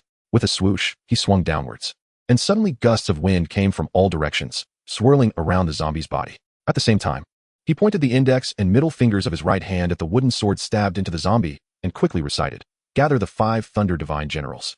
Electric blaze shines forth, first to protect my life, second to bind ghosts and subdue evils. All life and death under the heavenly way, I shall live long. Urgently as the law commands, sword out. The wooden sword trembled violently, then suddenly flew back from the zombie's back into the figure's hand. He then wielded the wooden sword, continuously slicing through the air. The gusts of wind surrounding the zombie's body acted like knives, incessantly cutting into the corpse. Countless gusts of wind instantly left the zombie's body covered in wounds, and the zombie howled in pain. Xiang, this guy looks more skilled than you. His abilities are quite impressive, Du Jinshi said in astonishment. He is a disciple of Mao Shan. They are experts in dealing with those who have turned into zombies. Each has their own specialty, Xiang Kei said, scratching his head and smiling awkwardly. Indeed, when it came to fighting ghosts, setting up feng shui, or divining. Their techniques were top-notch, but when it came to exorcising and subduing zombies, they fell short. The experts were really from Maoshan and Longhu Mountain. Friend, can you stop just watching? Hurry up and come over. I can't handle this alone, the young man with the wooden sword said, clearly dissatisfied. I can't deal with this by myself. Ah, so I overestimated him, Du Jinsher said, pouting. Sigh, I have to use my old tricks again. Xiang Ke gritted his teeth and took out the thunderwood from his bag, tossing it into the air. Heaven and earth naturally disperse the foul qi. The cave is mysterious, bright and clear. The 8 directions mighty gods make it natural, spiritual treasure talisman, announced to the 9 heavens, urgently, as the law commands. The thunderwood flew above the zombie's head, and a loud thunderclap echoed, followed by a flash of light, as lightning struck down from the thunderwood directly onto the zombie's crown. Heavenly thunder is the nemesis of all evil beings, and even zombies that jump out of the 5 elements are no exception. After this bolt of heavenly thunder struck its crown, thick black blood flowed from its 7 orifices, and it was visibly wobbling, unable to stand firm. Seeing this, the Maoshan youth quickly stepped forward and stabbed the wooden sword into the zombie's chest. The wooden sword pierced through, and the youth again aligned his index and middle fingers on the sword handle, chanting the Maoshan incantation. More black blood flowed from the zombie's 7 orifices, and thick green smoke began to rise from its body. Then the youth flipped his hand and took out a talisman from his backpack, slapping it onto the zombie's face. The zombie was completely immobilized, unable to move. The youth kicked it, sending the zombie into the still burning well. Moments later, an even stronger smell of burning flesh wafted out, and thick smoke began to billow from the well. Brother, why didn't you do this earlier? If you had taken this out sooner, we wouldn't have been chased like dogs. Du Jinsher said dissatisfied. Xiang Ke lamented. I had to test his strength. If I brought out my best skill right away, how would I manage in the future? Chapter 53. Chao Qingdao. After the zombie was kicked into the well by Chao Qingdao, the flames suddenly blazed fiercely, and thick black smoke shot up from the well, enveloping the entire ruins in a pungent, burnt smell. After a moment, the flames gradually weakened, leaving only scattered flames flickering. Chao Qingdao then turned back to Xiang Ke and cupped his hands in salute, saying, I was just nearby and saw the corpse qi rising to the sky. I guessed a zombie had appeared, so I rushed over. I didn't expect to see you fighting it. In such a crisis, I acted without thinking. Please forgive me. Du Jinsher blinked his confused little eyes and asked, He clearly saved you just now. Why is he apologizing? Xiang Ke replied, It's the rule in the feng shui and yin yang world. If I didn't invite him to help, him acting on his own, even if to save me, is still inappropriate and would be considered disrespectful. Thank you. I don't have that many issues. You saving me once should have me thanking you. Xiang Ke also cupped his hands towards Chao Qingdao. In the feng shui community, when a feng shui master sets up a feng shui array, or when a yin yang master acts to exorcise evil, if seen by a fellow practitioner, they cannot act casually, whether right or wrong. If the other party is unwilling, it can easily lead to misunderstandings and disputes. Therefore, there is an unwritten rule in the feng shui and yin yang world. Without the prior consent of predecessors, the later generations intervening is a violation, leading to either an apology or a conflict. Disciple of Maoshan, may I ask where this friend comes from? Chao Qingdao asked in surprise. He had been living in Shenyang for nearly 2 years and had only encountered fortune tellers on the street. He hadn't met any other Taoist disciples, so he was curious where Xiang Ke had come from. Ah, just from a small place. I'm from Zhongnan Mountain. Named Xiang Ke, Xiang Ke replied vaguely. When he descended the mountain, the old Taoist and his uncle had advised him not to reveal that he was from Yujingwen while outside. As for why, the Henti explained. A disciple of Chuanjin? Chao Qingdao raised an eyebrow. Zhongnan Mountain is the territory of the Chuanjin sect, and many extraordinary hermits live there, many of whom are high-level Taoists. They are not interested in worldly affairs and focus solely on cultivation, often not descending the mountain for decades, or even until they die. No, it's a small place on Zhongnan Mountain. Xiang Ke coughed lightly, picking up the thunderwood from the ground, noticing it had another crack and sighed in frustration. Chao Qingdao squinted at the thunderwood in his hand, unable to help but swallow. Not to mention that the thunderwood had summoned the energy of heaven and earth to strike the zombie dead. Just the powerful aura emanating from it was quite astonishing. This was definitely not an ordinary magical artifact. It was likely several grades stronger than the wooden sword in his hand. He didn't believe that Xiang Ke came from some small place. Just based on that magical artifact, even a casual Taoist sect probably wouldn't have one. Whereas Maoshan had many, but those were the sect's treasures, only in the hands of the most senior members, and ordinary disciples hadn't even seen them. He asked twice, but the other party just brushed him off, clearly unwilling to reveal his background. In fact, apart from the renowned Taoist sects like Tianshi, Wudong, Maoshan, and Longhushan, there are also Taoist temples in some small mountains and even villages across the country. Some of these have continued for over 100 years, and apart from the locals, hardly anyone else has heard of them. The 3 pure ones of Taoism have countless disciples, such as Zhang Jiao, Gahong, Qin Tuan, Wang Chongyang, Su Sun, Qin Jinggu, and Zhang Mingyang, who have all founded their own Taoist sections. Many of their disciples have also established their own schools. So the number of Taoist lineages is probably impossible to count. Among the 800 Taoist temples in the world, there might be more than 600 lineages. However, when it comes to orthodoxy, the established sects that have lasted over 1,000 years, like Tianshi, Longhushan, Xuanzhen, and Maoshan, are considered the true Taoist schools. At this moment, a siren sounded outside the ruins. The fire in the well had likely been seen from many places, and the smell of burning corpses could be detected within a radius of several kilometers, so someone must have reported it. The three hurried out of the ruins, and Xiang Ke was about to leave with Du Jinshi when Chao Qingdao stopped him and said, "Since we are all Taoist friends, it's fate that we met. How about having a drink tonight? This guy is quite enthusiastic. He wants to drink after just meeting once." Xiang Ke turned to Du Jinshi and said, "You go back and handle things. Those demolition households that were affected by the corpse energy will probably fall seriously ill after they wake up tomorrow. Plus, with the fire that broke out tonight, you can scare them a bit by saying this place isn't very clean. If you offer them the previous price, they will probably move out obediently. Remember, if they refuse, you have to think of other ways. You can't use force, understand?" After the zombie was dealt with, the subtle energy from the Guanlu palace of Du Jinshi had dissipated. This ordeal was considered over, but if he continued to act recklessly, he would still have no way to escape. Du Jinshi asked, "Aren't you coming back with me tonight?" "Well, I'm going out with Chao Qingdao for a bit. If there's anything, I'll call you," Xiang Ke replied, wanting to make contact with the other party. He had just come down from the Zhonglinshan, and wasn't he familiar with the worldly feng shui and yin-yang masters, so he wanted to find someone knowledgeable to ask. The previous Wang Yufeng was a low-tier figure who knew nothing. Now that he had met Chao Qingdao, he hoped to learn some information. After the three separated, Xiang Ke asked, "Where are we going to sit for a while? I just arrived in Shenyang and am not very familiar with it." "Ah, wait a moment." Chao Qingdao suddenly remembered that there was a woman at home waiting for him to discuss issues of human nature and morality. He had rushed out in a hurry, and didn't he know if she was still there? He took out his phone and called her. As soon as it connected, a stream of curses came through. "Bastard, get away from me. Who's saving the world while saving me? Sorry, I don't have time to wait for you. I'm looking for someone else to save me." Click, the call ended. Chao Qingdao awkwardly said, Women can have a bit of a temper. That's normal. I have quite a bit of wine at home, so let us just hang out there." I understand. Xiang Ke smiled and said, "Do you need someone to save you? If you do, just call that guy back. He's quite knowledgeable in this area. I think you two could discuss it. Fellow Taoists? Then we must get along well in the future. I feel like we have quite a good rapport. I should have called him over earlier. No rush. You'll have plenty of opportunities in the future."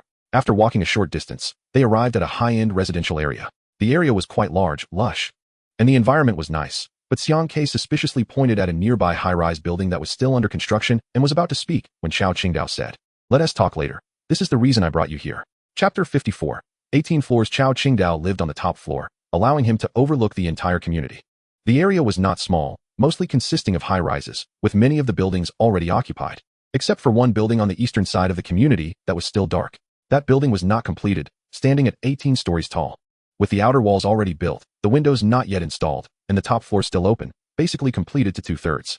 Chao Qingdao poured a glass of wine and handed it to Xiang Quebec. Looking at the dark red liquid in the cup made him feel a bit nauseous. So he asked, "No beer?" The color didn't look appealing, and it was easy to get diarrhea after drinking it. "What is wrong with you? Are you allergic to red wine?" Xiang Ke shook his head, saying he had seen too much red recently and hadn't adjusted yet, estimating it would take some time before he was fine. Chao Qingdao took out 2 bottles of beer from the fridge and handed them to him, then pointed at the unfinished high-rise in the distance and asked, "Do you see it? What do you feel?" It was already midnight, around 11 o'clock, and most residents in the community had turned off their lights and gone to sleep. The ground had streetlights that provided some brightness, but higher up was pitch black. However, despite the darkness above, when looking at that high-rise, one could still see that the entire building was wrapped in an extremely dense black energy. The black energy extended from the bottom of the building all the way to the top, enveloping the 18-story structure, limited to about a meter away from the building, beyond which the black energy dissipated and returned to normal. It wasn't yin energy or corpse energy, but a very intense killing energy. Was there something extremely ominous there? Xiang Ke was astonished, asking in disbelief. Chao Qingdao nodded, squinting after finishing his drink, and said, "The killing energy is overwhelming. Compared to the corpse energy from before, this is simply incomparable. The entire building is surrounded by killing energy. How much killing energy must have gathered for this to happen? Haha, and I'll tell you. I moved into this community 2 years ago, and at that time, the killing energy was only at the bottom. Now, just 2 years later, it has wrapped around the entire building. What do you think?" Xiang Ke was startled. Whether it was corpse energy, killing energy, or yin energy, their accumulation required a significant amount of time. For instance, the corpse energy from the zombie they dealt with before probably took decades, or even over a century, to reach such a level. In just 2 years, the killing energy had extended from the bottom to the upper floors. This speed was explosive. What on earth was going on? In just 2 years, there was so much killing energy. This had to be a place of great misfortune. Logically, there should have been many evil occurrences here. So how come there were still so many people living in this community? Hadn't they been scared away? In places of great misfortune or areas surrounded by evil or yin energy, extremely sinister events were bound to occur. For example, the corpse that crawled out of the well had disturbed the nearby people with its corpse energy, gradually leading to signs of corpse transformation. In places surrounded by yin energy, ordinary people would mysteriously disappear, be possessed by ghosts, or experience situations leading to multiple deaths, often in extremely gruesome and bizarre ways. No, nothing evil has ever happened here. Not even in all of Xinjiang. Chao Qingdao thought for a moment and then said, if there was, it would have been a long time ago. The community was built 3 years ago, excluding that 18-story building. At the beginning of the community's construction, everything went smoothly and there were no accidents. It was only when all the buildings were completed and about to be topped off that abnormal situations began to occur. The situation happened in that 18-story building. At the time, the other buildings had no issues. Only that building had problems when it reached the 18th floor. A simple elevator was installed from the bottom to the top for the construction workers to use. One day, there were 6 workers in the elevator who were going to the top floor to work. However, when the elevator reached the 18th floor and hadn't stopped yet, it suddenly began to fall, crashing all the way to the bottom. Of course, all 6 people inside died, and not a single one survived. The developers were stunned. Such a huge accident happened all at once, and there was no need to continue building the community. So, a safety inspection team from the city came to check, and the elevators in the other buildings were normal with no defects. However, the elevator in this building, after inspection, showed that one of the steel cables had snapped. This result was quite unbelievable because the steel cable was very thick, made of 3 strands of wire, each 2 centimeters wide, which could withstand over 100 tons of weight. It was absolutely impossible for 6 people plus the elevator to break it, but there was no way around it. The accident had occurred, the steel cable had snapped, and 6 people had died. The developer was at a loss, spent a lot of money to smooth things over, and then had the elevator repaired again. Only after confirming everything was correct did they resume construction. Once the elevator was operational again, things returned to normal, and workers could go up to continue construction. However, unexpectedly, when the workers returned the next day, they found that the work done the previous day had been completely destroyed, meaning all their efforts were in vain. Initially, the construction team didn't pay much attention, thinking someone was deliberately sabotaging them, and continued working. But after 2 days, they had to stop because every time they finished work and returned the next day, the same situation would occur. Their work was undone. Now both the construction team and the developer were furious. If someone wanted to sabotage them once, that would be one thing, but to keep doing it? So, the developer specifically had a surveillance system installed in the building to see who was sabotaging them. To their surprise, the result was the same. When they went up the next day, it was still like that, and the surveillance cameras were also broken, capturing nothing. This time, the developer became unsettled. It was clear that something strange was going on. Xiang Ke took a swig from a bottle of liquor and looked at the building, saying, someone, or something. Doesn't he want this building to be completed? Indeed, it was being obstructed. This building could not be built any further. Chao Qingdao handed him a cigarette and said, the developers aren't foolish. Anyone involved in construction tends to believe in ghosts and gods. Once this issue arose, and they couldn't solve it themselves, they brought in a feng shui master to take a look. Xiang Ke asked, was it a half-baked one or someone from the industry? Someone from the industry. Considered an expert with a good reputation, especially in the southern regions, where many wealthy businessmen fawn over him. It said he has successfully arranged several feng shui sites. It said, well, he might have some skill, but true feng shui masters usually don't intervene in such places because they fear the karmic repercussions. And then, he didn't set up anything. After taking a look, he left and directly told the developer that he couldn't solve this issue. It wasn't a matter of money, but simply because he couldn't see what the problem was. Chao Qingdao laughed. He is clever enough not to act blindly, knowing that he shouldn't intervene in what he can't see, or else he wouldn't know if he'd still be alive now. Chapter 55. Rejection of Taoist methods. After that feng shui master left without taking action, the developer continued to seek out other feng shui masters, resulting in a mix of all kinds of people. A half-baked feng shui master came and made a mess of things without any results, leaving in shame. Some slightly more skilled ones came, took a few looks, and then left. Anyway, after more than 2 years without anyone managing the situation, the developer simply gave up and left the building alone. Xiang Ke asked in surprise, there should be plenty of feng shui masters in the world. Is there really no one who can see the problem or solve it? Chao Qingdao laughed, saying, who told you there are many feng shui masters in the world? Someone must have noticed, but whoever saw it wouldn't want to get involved. In such a dangerous place, getting involved would mean entangling themselves in karma. If they can't resolve it, their own cultivation would be affected. Who would want to take that risk? So you mean the current feng shui masters aren't that capable? Xiang Ke suddenly felt like he was stepping into a world where he had something to offer. Chao Qingdao was a bit puzzled and asked, so what level do you think the current feng shui masters are at? Brother, just look at the black gas swirling outside that building. It's practically reaching the clouds. Let me ask you, what level are you at now? His tone was quite assertive. Level?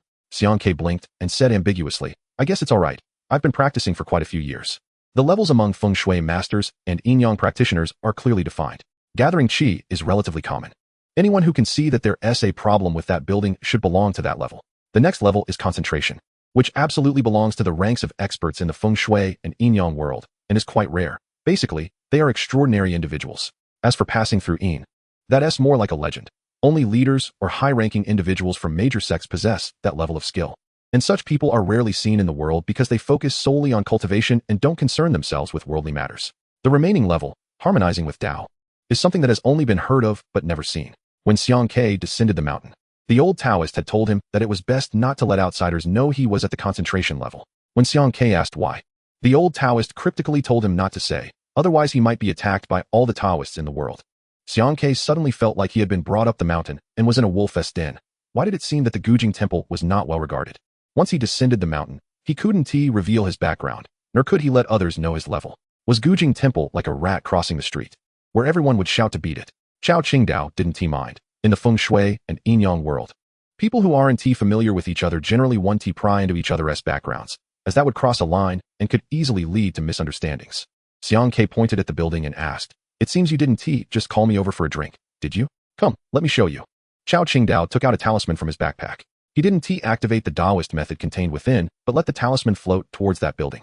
As the talisman gently flew over, the moment it touched the black gas outside the building, it suddenly caught fire, and the black gas surged violently, threatening to spread towards the two.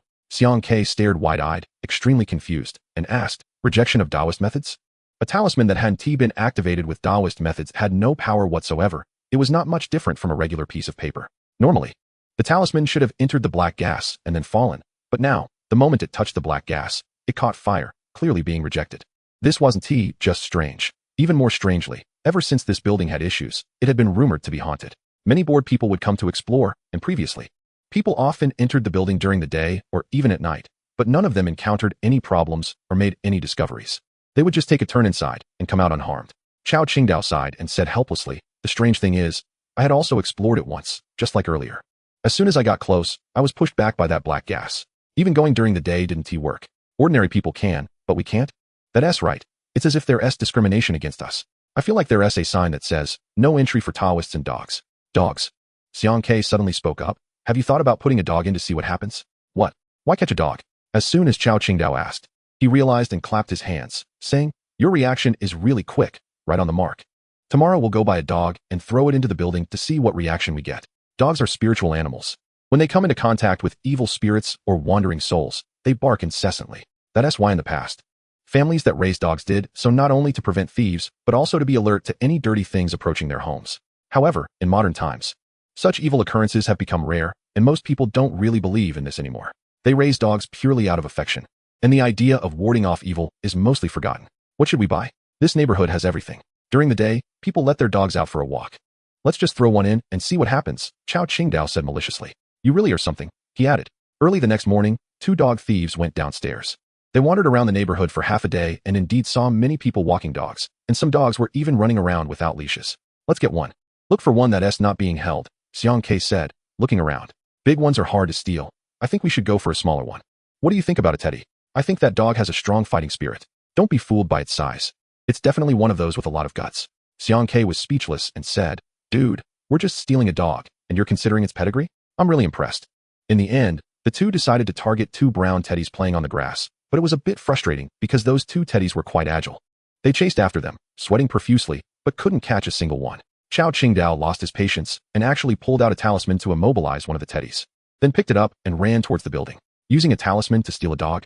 Why didn't the 3 pure ones strike him down with a heavenly thunderbolt? This has to be kept secret. It would be too embarrassing. Chao Qingdao and Xiang Ke, sneaking around with the teddy, reached the bottom of an 18-story building. Xiang Ke first tried to walk inside, but as soon as he got close, he was repelled by an invisible force. Chao Qingdao threw the dog into the building, and after landing, the teddy was a bit dazed, standing up and barking angrily at its captors. "Come here, little dog. Look here," Chao Qingdao said, pulling out 2 pieces of meaty bones and tossing them behind the teddy. Chapter 56. Lurking. Don't get me wrong. The bones I cooked this morning smelled pretty good. I was just thinking about taking a bite, Chao Qingdao said, licking the grease off his fingers, clearly unsatisfied. The 2 pieces of bone fell in the hallway after flying past the teddy. The teddy wrinkled its nose, stopped barking at the 2 thieves, and ran after the bones. After running a few steps, the teddy suddenly stopped and began to back away cautiously, panting heavily, and then started barking wildly. The bone was only 2 or 3 meters away from it. Bark, bark, bark. The teddy barked frantically while retreating, and after backing up 3 or 4 meters, it simply turned and ran away, its short legs flailing as it disappeared in no time. There's something here, that's for sure, Xiang Ke said, confused. What on earth is it that even repels Taoist magic? This doesn't seem reasonable. Typically, evil spirits, dirty things, and ghosts fear Taoist magic. That has common sense. But I've never heard of something that outright repels it. In this world, everything is about one thing overcoming another. If there aren't things capable of subduing ghosts and evil spirits, the world would be in chaos. Chao Qingdao pouted, a bit unwilling, and said, forget it. Let us get out of here. This place is too sinister. Leaving? Aren't you going to take a look inside? Well, the pot of bones isn't even cold yet. We might as well go back and eat while it's hot. Xiang Ke said helplessly, dude, why are you so greedy? You lured me here just to throw a dog in and leave. You're really unreliable. The key is that we can't get in. What can I do? Chao Qingdao saw he was serious and frowned, asking, you don't actually want to go in, do you? I'm just curious about what's inside. But if I really have to go in, I need to think it through. Buddy, I advise you not to get involved in this mess. If we go in and can't resolve it, we'll be entangled in karma. You know how serious that is, right? Taoist masters of feng shui fear karma the most. The cycle of karma has a huge impact on one's cultivation. If it can be resolved well, then it's fine, but if it really gets entangled and can't be resolved, it becomes a burden that leaves a mark in the cycle of karma, greatly obstructing future cultivation. That's why those with some Taoist skills who came to take a look shook their heads and left, because if they can't solve it, it's better not to get involved. Xiang Ke rubbed his hands together and sighed, saying, so if we don't go in, there's no karma? Is that what you're saying? If you had just watched from a distance without probing and then turned away, there would be no entanglement. If I hadn't followed you to steal a dog, I wouldn't be involved either. But here we are, standing here for half a day, thinking it over. If you say we're not entangled now, it's too late. What? No way. I was just looking. I didn't do anything. How does that count as being involved? Chao Qingdao shouted in confusion. Dude, don't scare me. Xiang Ke said seriously. I don't have the free time to scare you. Think about it. If you leave now, you'll always be wondering about this building. You'll never let it go. Why? Because this building remains unresolved, and it will be a thorn in your heart. Understand? The things you can't let go of become your heart demon, which is a barrier you can't break through unless you want to stagnate. Chao Qingdao was on the verge of tears, directly slapping himself and saying, I really messed up. Xiang Ke was somewhat scaring him. In reality, it wasn't as serious as he said. The two hadn't entangled themselves with whatever was inside. It was mostly just a sense of unwillingness. Xiang Ke genuinely wanted to go in and take a look. He had come down the mountain to train and needed to find a way to break through his stagnation in cultivation. So he couldn't avoid problems. The more difficult they were to deal with, the more he had to confront them. He didn't know what opportunity might loosen his bottleneck.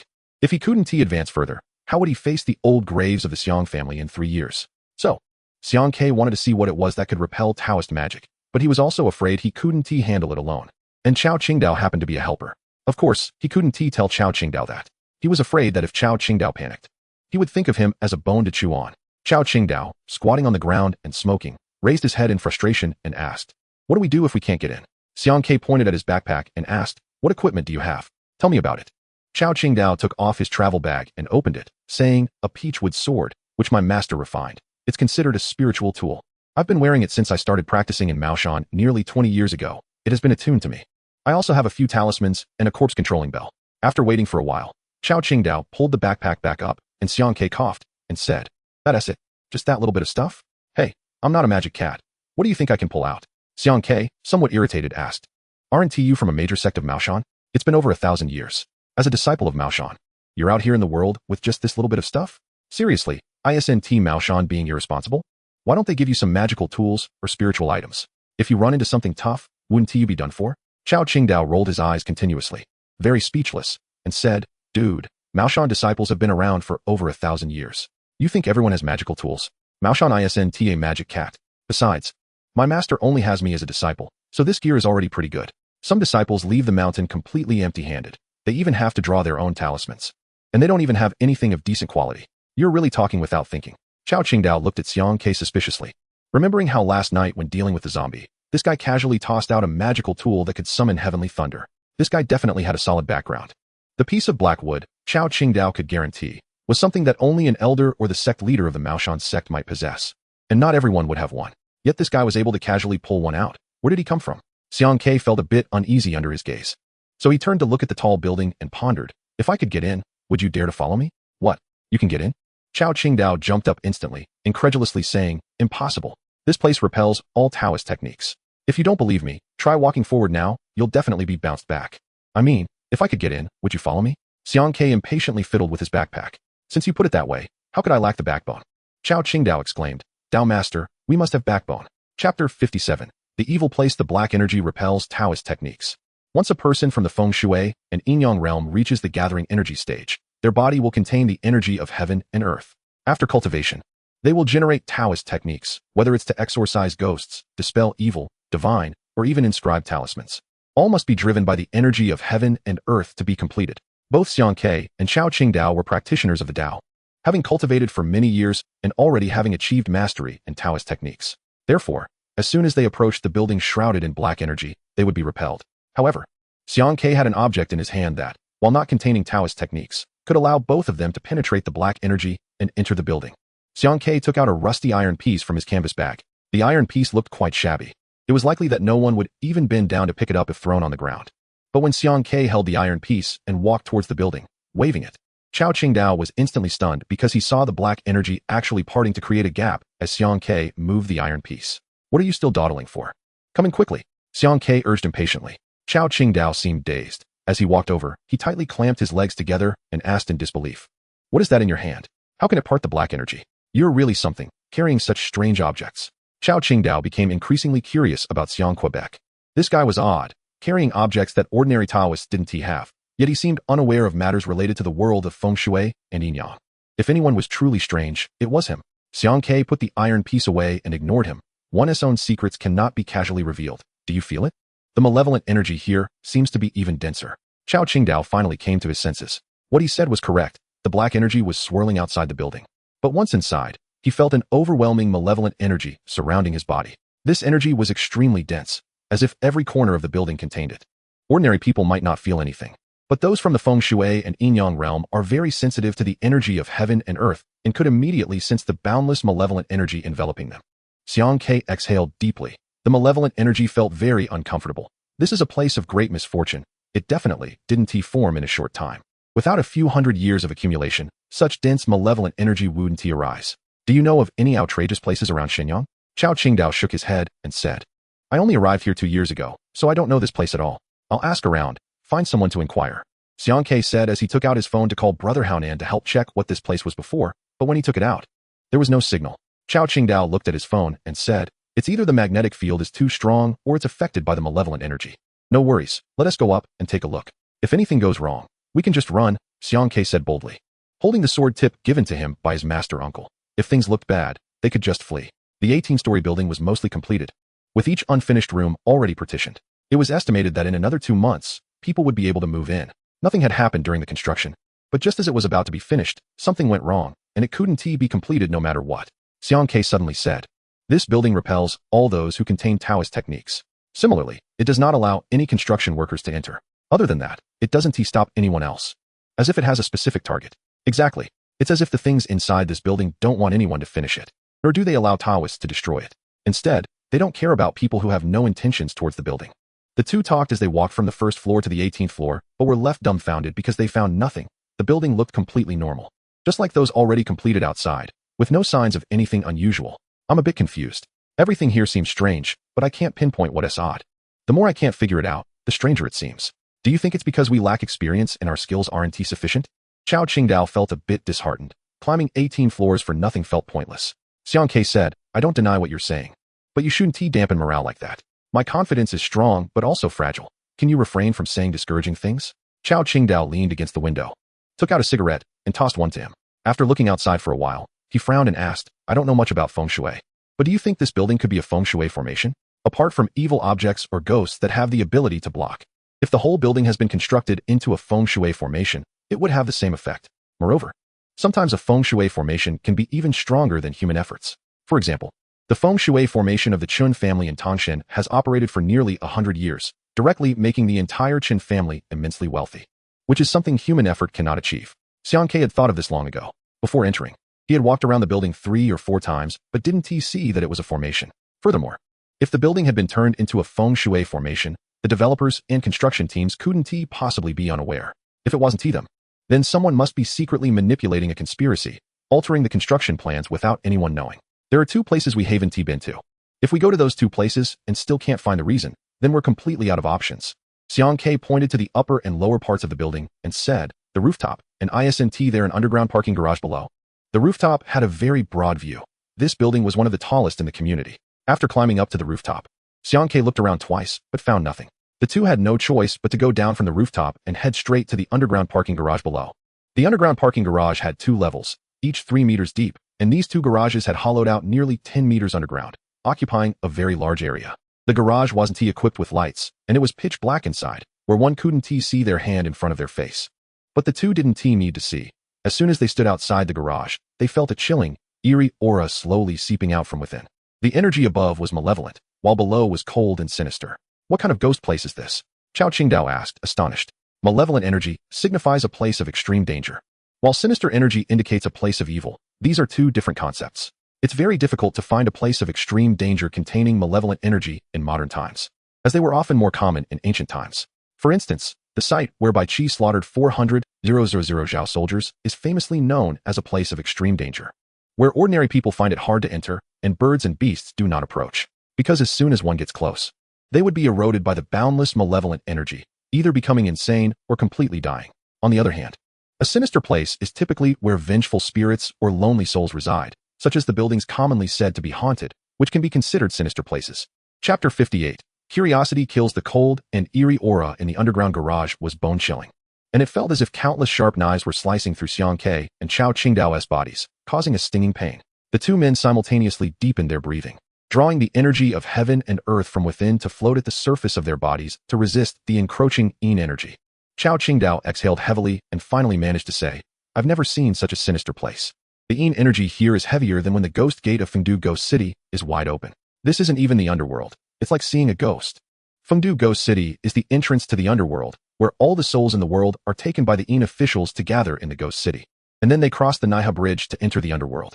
Every time the Ghost Festival approaches and the Ghost Gate opens, the yin energy from the underworld surges out, making the entire Fengdu Ghost City extremely cold and forbidding, difficult for ordinary people to enter. Only those with Tao energy or souls after death can endure it. Xiang Ke remained silent. Ever since he sensed the chilling yin energy seeping from the garage, his body had been restless, especially his hands, feet, and back, which he felt were twitching as if something was about to jump out. His feet, hands, and back were precisely where the old monk from the suspended temple had tattooed the 10 Yama Kings diagram. Xiang Ke looked down at his right hand, which surprisingly emitted a faint Buddhist light. The originally black tattoo now had a subtle golden afterglow. Xiang Ke was startled, his heart racing, and quickly clenched his hand to avoid being noticed by Chao Qingdao beside him. Bro, I think we should go back. This place is too sinister. Chao Qingdao took a few steps back and said, the yin energy here is even heavier than Fengdu Ghost City. This is not a place we can enter. Big brother, if fate has bound us, so be it. It's better than losing our lives. Yeah, we definitely can't go any deeper, Xiang Ke whispered. Then let's go? Curiosity kills. Why come to such a place? Are you really that bored? Chao Qingdao turned to leave, but saw Xiang Ke still standing there. He frowned and said, let's go? What are you standing there for? Are you lingering? Xiang Ke shook his head and said, you go. I'll stay. Huh? No. Are you out of your mind? Didn't we say we were leaving? I mean to leave, but you go and I stay. Suddenly, the 10 Yama Kings diagram on Xiang Ke's body reacted, and he felt it necessary to explore this place further. He wasn't worried about fate. He just felt he had to go there. Xiang Ke sighed at Chao Qingdao and said, you should go out. This place is too dangerous for you. As for me, you don't need to worry.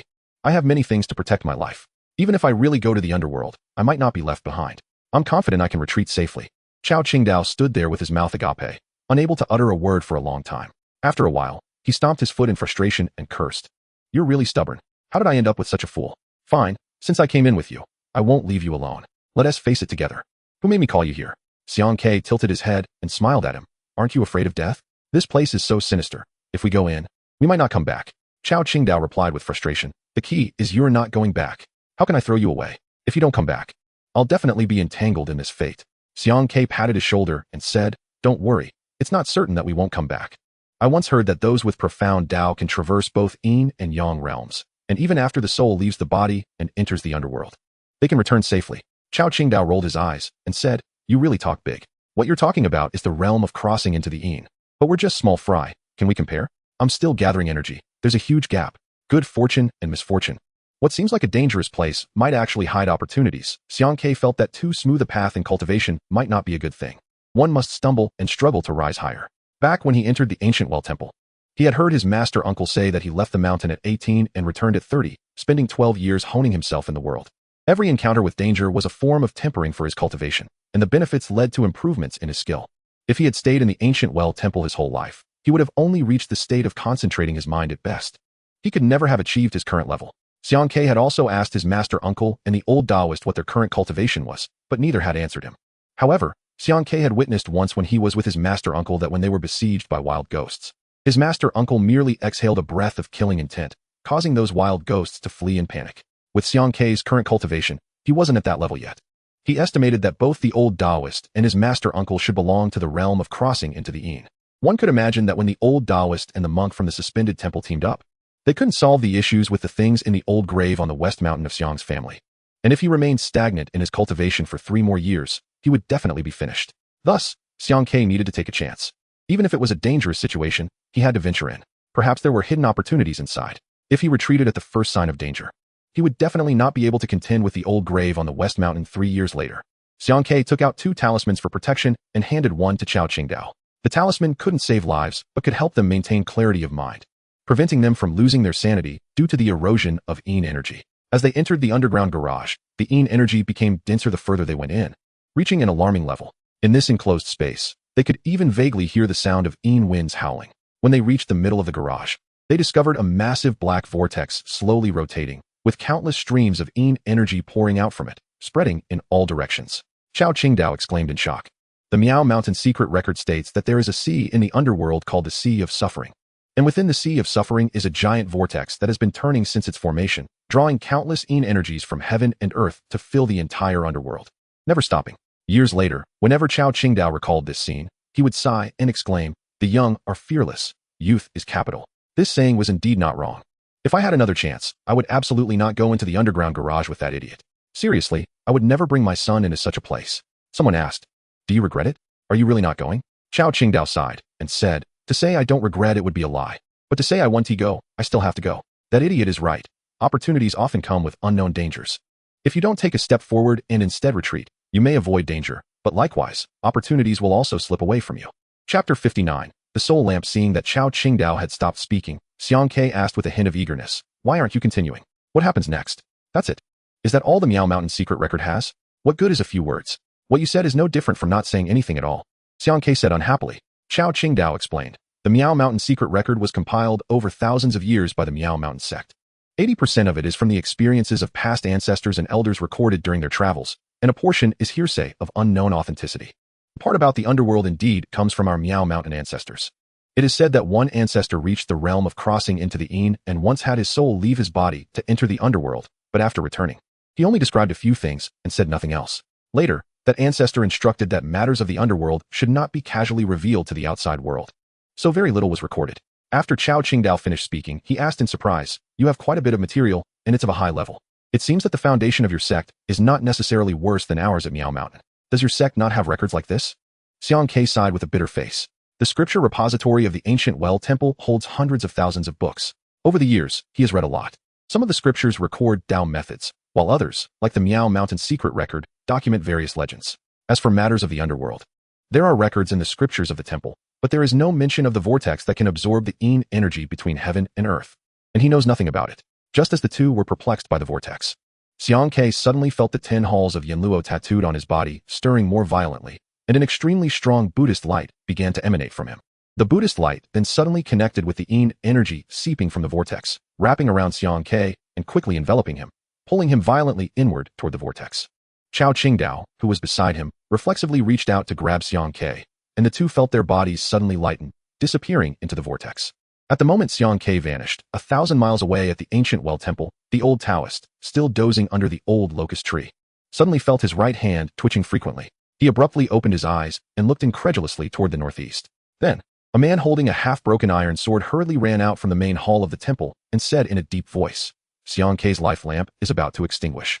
The old Taoist quickly got up and entered the Sanqing Hall with the sword-holding man. In front of the statue of the Grand Master in the hall, there were 4 ancient bronze lamps placed on a stand.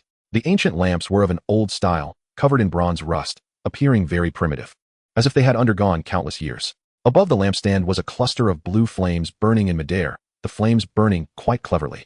Suspended above the lampstand without any connection looking as if supported by something unseen. Among the 4 ancient bronze lamps, one lamp had a very vigorous flame, the brightest among the 4, while the other 3 lamps had 2 slightly smaller flames that danced joyfully after the old Taoist and the sword-holding man entered. The remaining lamp's flame flickered and was much smaller than the other 3, appearing weak and as if it could extinguish at any moment. The old Taoist and the sword-holding master were both greatly alarmed.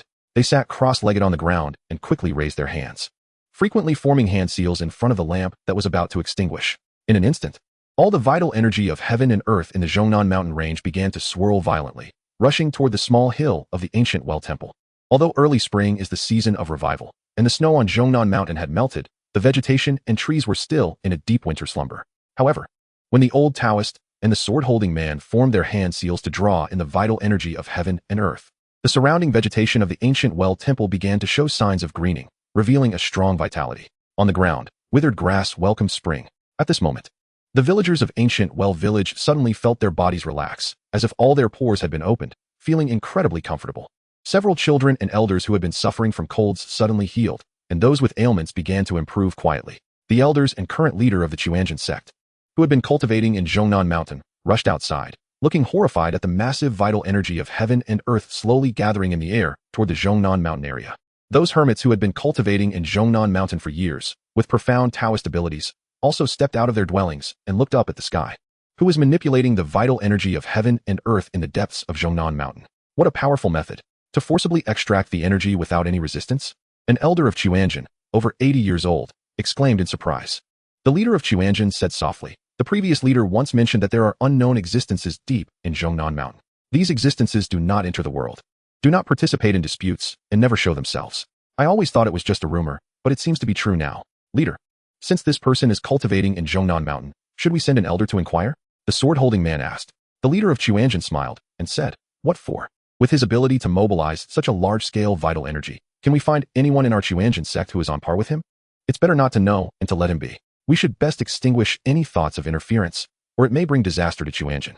Countless rich vital energies of heaven and earth were forcibly drawn from various places by the old Taoist and the sword-holding man, gathering into the ancient well temple, finally converging beside the lamp that was about to extinguish in the Sanqing Hall. At that moment, the flame of the last lamp suddenly extinguished without warning, very abruptly, catching even the old Taoist and the sword-holding man off guard. Before their exclamations could escape their lips, the flame on the ancient lamp unexpectedly reignited. But the flame had changed from blue to a very strange pale, white, transparent flame. These flames on the 4 ancient bronze lamps represented the life lamps of the 4 individuals, the elder brother who had left the mountain years ago, the recently descended Xiang Ke, and the old Taoist, and the sword-holding man. These 4 life lamps represented their lives. As long as the flames were lit, they were alive. And conversely, when the flames extinguished, the person would die. The crucial point was that if the old Taoist and the sword-holding man noticed the flame was about to extinguish, they could quickly use the vital energy of heaven and earth to tightly wrap around the life lamp, preventing it from extinguishing, thus preserving the life of the person represented by the lamp, no matter how severely Xiang Ke was injured. As long as the old Taoist and the sword-holding man had the opportunity to mobilize the vital energy of heaven and earth to protect his life lamp, Xiang Ke could retain a breath of life and would not die instantly. Chapter 60. The separation of Yin and Yang. The old Taoist and the sword-holding master were first stunned, then astonished. After exchanging glances at the pale, white, transparent flame, the sword-holding man frowned and said, he is too reckless. This place is not something he can handle right now. The old Taoist shook his head and said, not necessarily. Who can say whether encountering someone is good or bad? Fortune and misfortune depend on each other. The sword-holding man sighed and said, but that thing inside him is not suitable for that place. It is fraught with danger. But don't forget, he still has the 10 halls of Yanluo, the old Taoist said, then smiled bitterly. This little rascal really makes me worry. The sword-holding man stood up and looked at the old Taoist, saying, should you go, or should I? The old Taoist snorted and turned away, saying, you've already stood up, why ask me? You are too protective. He should face some hardships. The sword-holding man said faintly, hardships should be under the premise of being able to preserve life. If he goes and can't come back, what is the point of hardship? After finishing, the sword-holding man floated into the courtyard of the temple without touching the ground. And under the old locust tree in the courtyard, he suddenly waved the half-broken iron sword into the air. The branches and leaves of the old locust tree shook. And then a pitch-black fissure appeared in midair before the tree, a cold and eerie aura pouring out instantly, and the sword-holding man stepped inside. At this moment, the lamp representing his life lamp in the Sanqing Hall suddenly extinguished and then abruptly reignited, with the flame changing from blue to the same pale white, transparent flame as Xiang Ke's. The old Taoist lazily said, You going there has more face than I do. Xiang Ke and Chao Qingdao looked around in confusion. Surrounding them was an ocean, calm and still, with no waves rising, the water's surface heavy and lifeless. As if there were no signs of life in the sea. They hung in midair, being dragged by the vortex behind them, not falling into the ocean. This sea was boundless, with no end in sight, permeated with a sense of death. The sky was also gray, with clouds hanging low. As if the sea and sky were connected. Brother, this scene looks somewhat familiar. I feel like I've heard of it somewhere, Chao Qingdao said, dazed. The two of them had been abruptly sucked in by the swirling vortex in the underground parking lot and had ended up here. Did you forget your Maoshan secrets so quickly? Xiang Ke said incredulously. Don't you think this is the sea of suffering you just mentioned? I was confused too. How did we end up here? The two of them were above the sea of suffering in the underworld, feeling a bit disoriented. Looking around, all they could see was the endless sea of suffering, and they were being held up by a cold energy floating above it. Unable to touch the ground or move anywhere, Chao Qingdao took out a lighter from his pocket and casually tossed it into the sea. After the lighter fell into the water, it didn't even create a splash and directly sank to the bottom without a trace. The two of them shivered.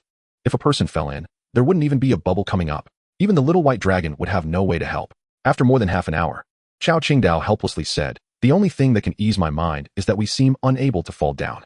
The key is that we might starve to death. I should have brought more bones. Another hour passed, and the two were completely exhausted. It felt as if they were the only two people in the entire world, isolated with nothing around. During this time, they attempted to return to the whirlpool in hopes of being sucked back to the underground parking lot. But they were now repelled and couldn't enter the whirlpool at all. I think I'm hallucinating. Am I starving? After a few hours, Chao Qingdao blinked his confused eyes and looked at the distant sea, saying, do you see that? Is there a boat coming over? Xiang Ke licked his cracked lips, looked for a moment, and suddenly stood up, shouting loudly into the distance. Chao Qingdao exclaimed in surprise and waved his hands until his voice became hoarse. It was a small, pitch-black boat, 3 or 4 meters long and 1 meter wide, empty on board, drifting over with the calm sea. Should we get on? Chao Qingdao asked in confusion. I think it's safer if our feet can touch something. Floating on this sea is too nerve-wracking. Xiang Ke and Chao Qingdao jumped onto the boat, and surprisingly, after they boarded, the small boat began to drift away on its own, even without wind. The two lay comfortably on the boat, squinting their eyes, their legs tired from standing for hours. They didn't know how long they had been drifting when they suddenly sat up straight from the boat, as they seemed to see a line in the distance.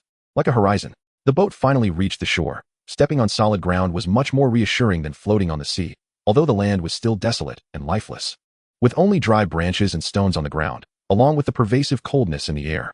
Let's not think about whether we can go back or not.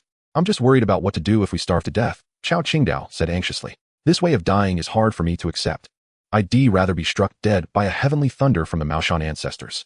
Xiang Ke said, did you not notice that a lot of time has passed? We don't seem to feel hungry either. From the morning until now, several hours had passed. It was at least noon, yet aside from their aching legs, they felt no discomfort. If it weren't for the coldness surrounding them, it felt almost the same as being in a desert. The two walked slowly, stopping occasionally, moving in a certain direction with their sore legs. It seemed there was no distinction between night and day here, as they walked for an unknown amount of time, and the sky remained dull without any change. Time seemed to have no meaning until suddenly, Xiang Ke felt the 10 kings of hell tattoo, which had been silent for a long time, responding again, with waves of Buddhist sounds emanating from within him. Chao Qingdao turned his head in confusion, looking around and asking, what's that noise? Did you hear it? Of course I heard it. It came from my body. How could I not know? At this moment, Xiang Ke no longer concealed it, spreading his hands, revealing the image of the Buddhist kings, a ray of Buddhist light flashing between his palms. Chao Qingdao was taken aback, saying, aren't you a Taoist? How come you have a tattoo from the Buddhist 10 kings of hell? Big brother, are you an undercover from that side? In the realms of feng shui and yin yang, Buddhism and Taoism are not necessarily hostile to each other, but they are different beliefs. Disciples from either side can befriend each other, but he had never seen anyone who practiced both Taoism and Buddhism. It's not about conflict, but rather a matter of ideology. It's a bit complicated. I can't explain it clearly in just a few words, so don't worry about it. Xiang Ke felt the agitation within him, as the Buddhist sounds seemed to resonate in a certain direction. Chapter 61. Their SA temple in Putian. Chao Qingdao felt something was off. Why? Because every time Xiang Ke led him somewhere, it always seemed to lead him into trouble. This guy talks too recklessly. Now he said that something in the distance seemed to be calling him, and they had to go check it out. Chao Qingdao was no longer calm. Going there might not be a good idea, Xiang Ke said solemnly, since we don't know where to go anyway, and I have a bit of a clue. Let's just follow the will of heaven, right? Heaven's will. Big brother, I regretted coming in with you. Now we've ended up in the underworld, can't go back. And there's not a soul around. It's so desolate that I feel nostalgic even if I saw a little ghost, Chao Qingdao sighed. We can't be trapped here for a lifetime, can we? There will always be a way out. If we can reach the realm of crossing yin and yang, we can traverse both worlds, and we will surely return to the human realm, Xiang Ke said calmly. Chao Qingdao almost spat out, saying, with your serious bragging, I have to give you a thumbs up. I might as well just kill myself and directly reincarnate, instead of talking about crossing yin and yang. If you keep talking like this, believe it or not, I'll just go and open up your back door. You really are disgusting. Stop rambling, Xiang Ke said. Sweating profusely, Xiang Ke felt he was on the right path. The 10 Kings of Hell tattoo on him was becoming increasingly agitated, and the sound of the Buddhist chant was growing louder, clearly indicating that dawn was just ahead. The dawn was indeed not far from them. Soon, they vaguely heard sounds coming from ahead. When a person stays in a lonely space for too long, they instinctively want to hurry towards any noise they hear, even if they don't understand what it is. So, when Chao Qingdao and Xiang Ke stopped, they were both dumbfounded. I told you. You definitely led me into trouble again. Chao Qingdao wanted to cry, but had no tears left. He was about to break down.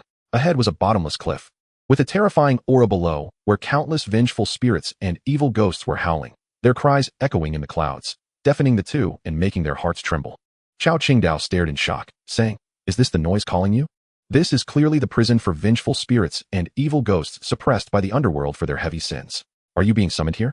Your grandpa is locked up in there? Evil ghosts are those who committed numerous evils in life. If they die without entering reincarnation, they will be locked in the 18 layers of hell to suffer endlessly. After an unknown amount of time being tormented, they will be imprisoned in the underworld, unable to reincarnate. Vengeful spirits, on the other hand, are those who, after death, did not enter the underworld but wandered the world, committing many evils without losing their souls, only to be captured by the messengers of the underworld and locked up as well. The vengeful spirits and evil ghosts in the cliff prison seemed to sense a presence approaching, immediately howling even louder, frantically trying to leap up from below the cliff as if they wanted to break free. But above the cliff, whenever fierce ghosts and evil spirits charged up, a light curtain would suddenly appear. When the fierce ghosts and evil spirits collided with it, they would be injured by the invisible light curtain, emitting a stream of black smoke from their bodies. The cliff was arranged with sealing marks to prevent the evil ghosts and fierce ghosts from breaking out. No matter how frantically they attacked, the light curtain could always repel their strikes. We should leave quickly. This place is not suitable for staying. I feel my Tao heart is affected, and my Tao energy is being pulled by an invisible force, completely out of control. Chao Qingdao had no mind to joke anymore, and just wanted to leave this prison that held fierce ghosts and evil spirits. However, Xiang Ke not only did not leave, but took a step forward instead. Chao Qingdao was anxious and jumped up, cursing, Are you crazy or deaf?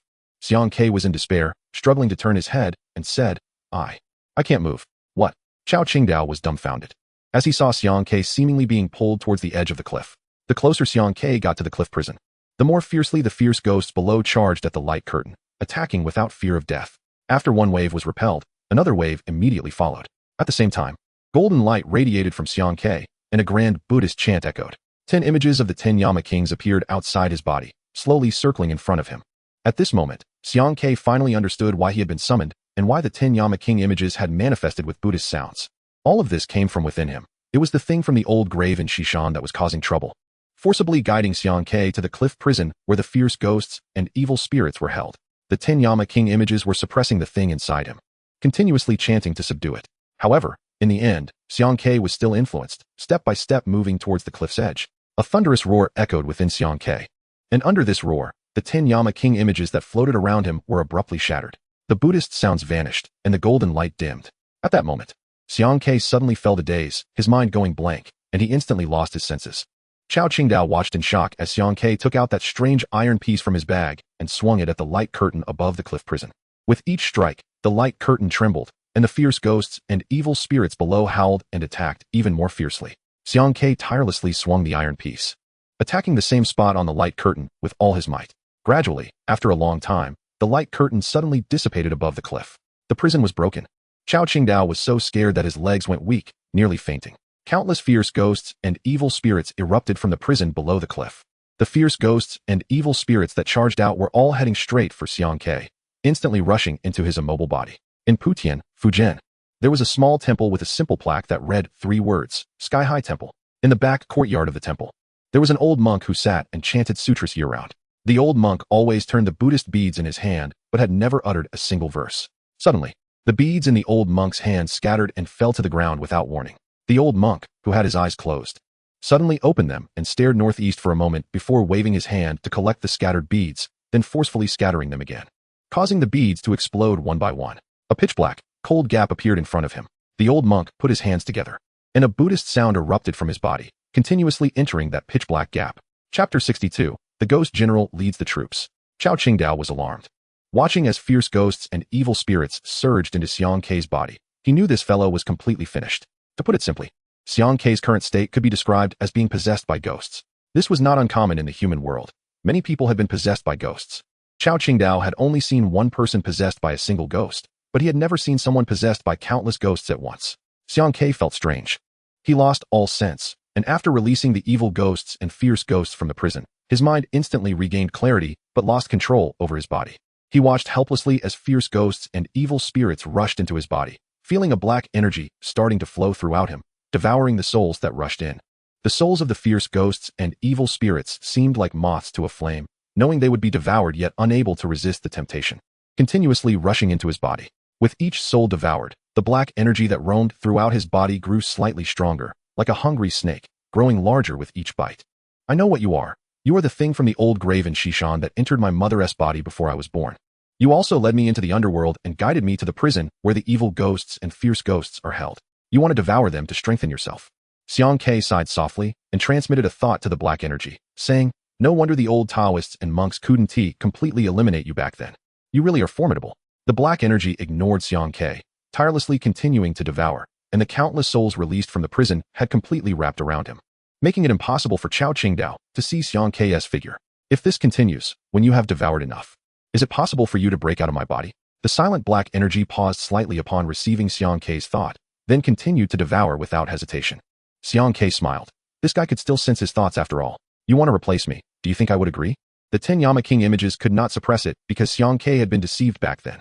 Now that he had realized it, although it was too late, it was definitely not without a way. Xiang Kei's thoughts began to recite the 10 Yama King Suppression Sutra, and the scripture slowly approached the black energy, merging into a golden torrent.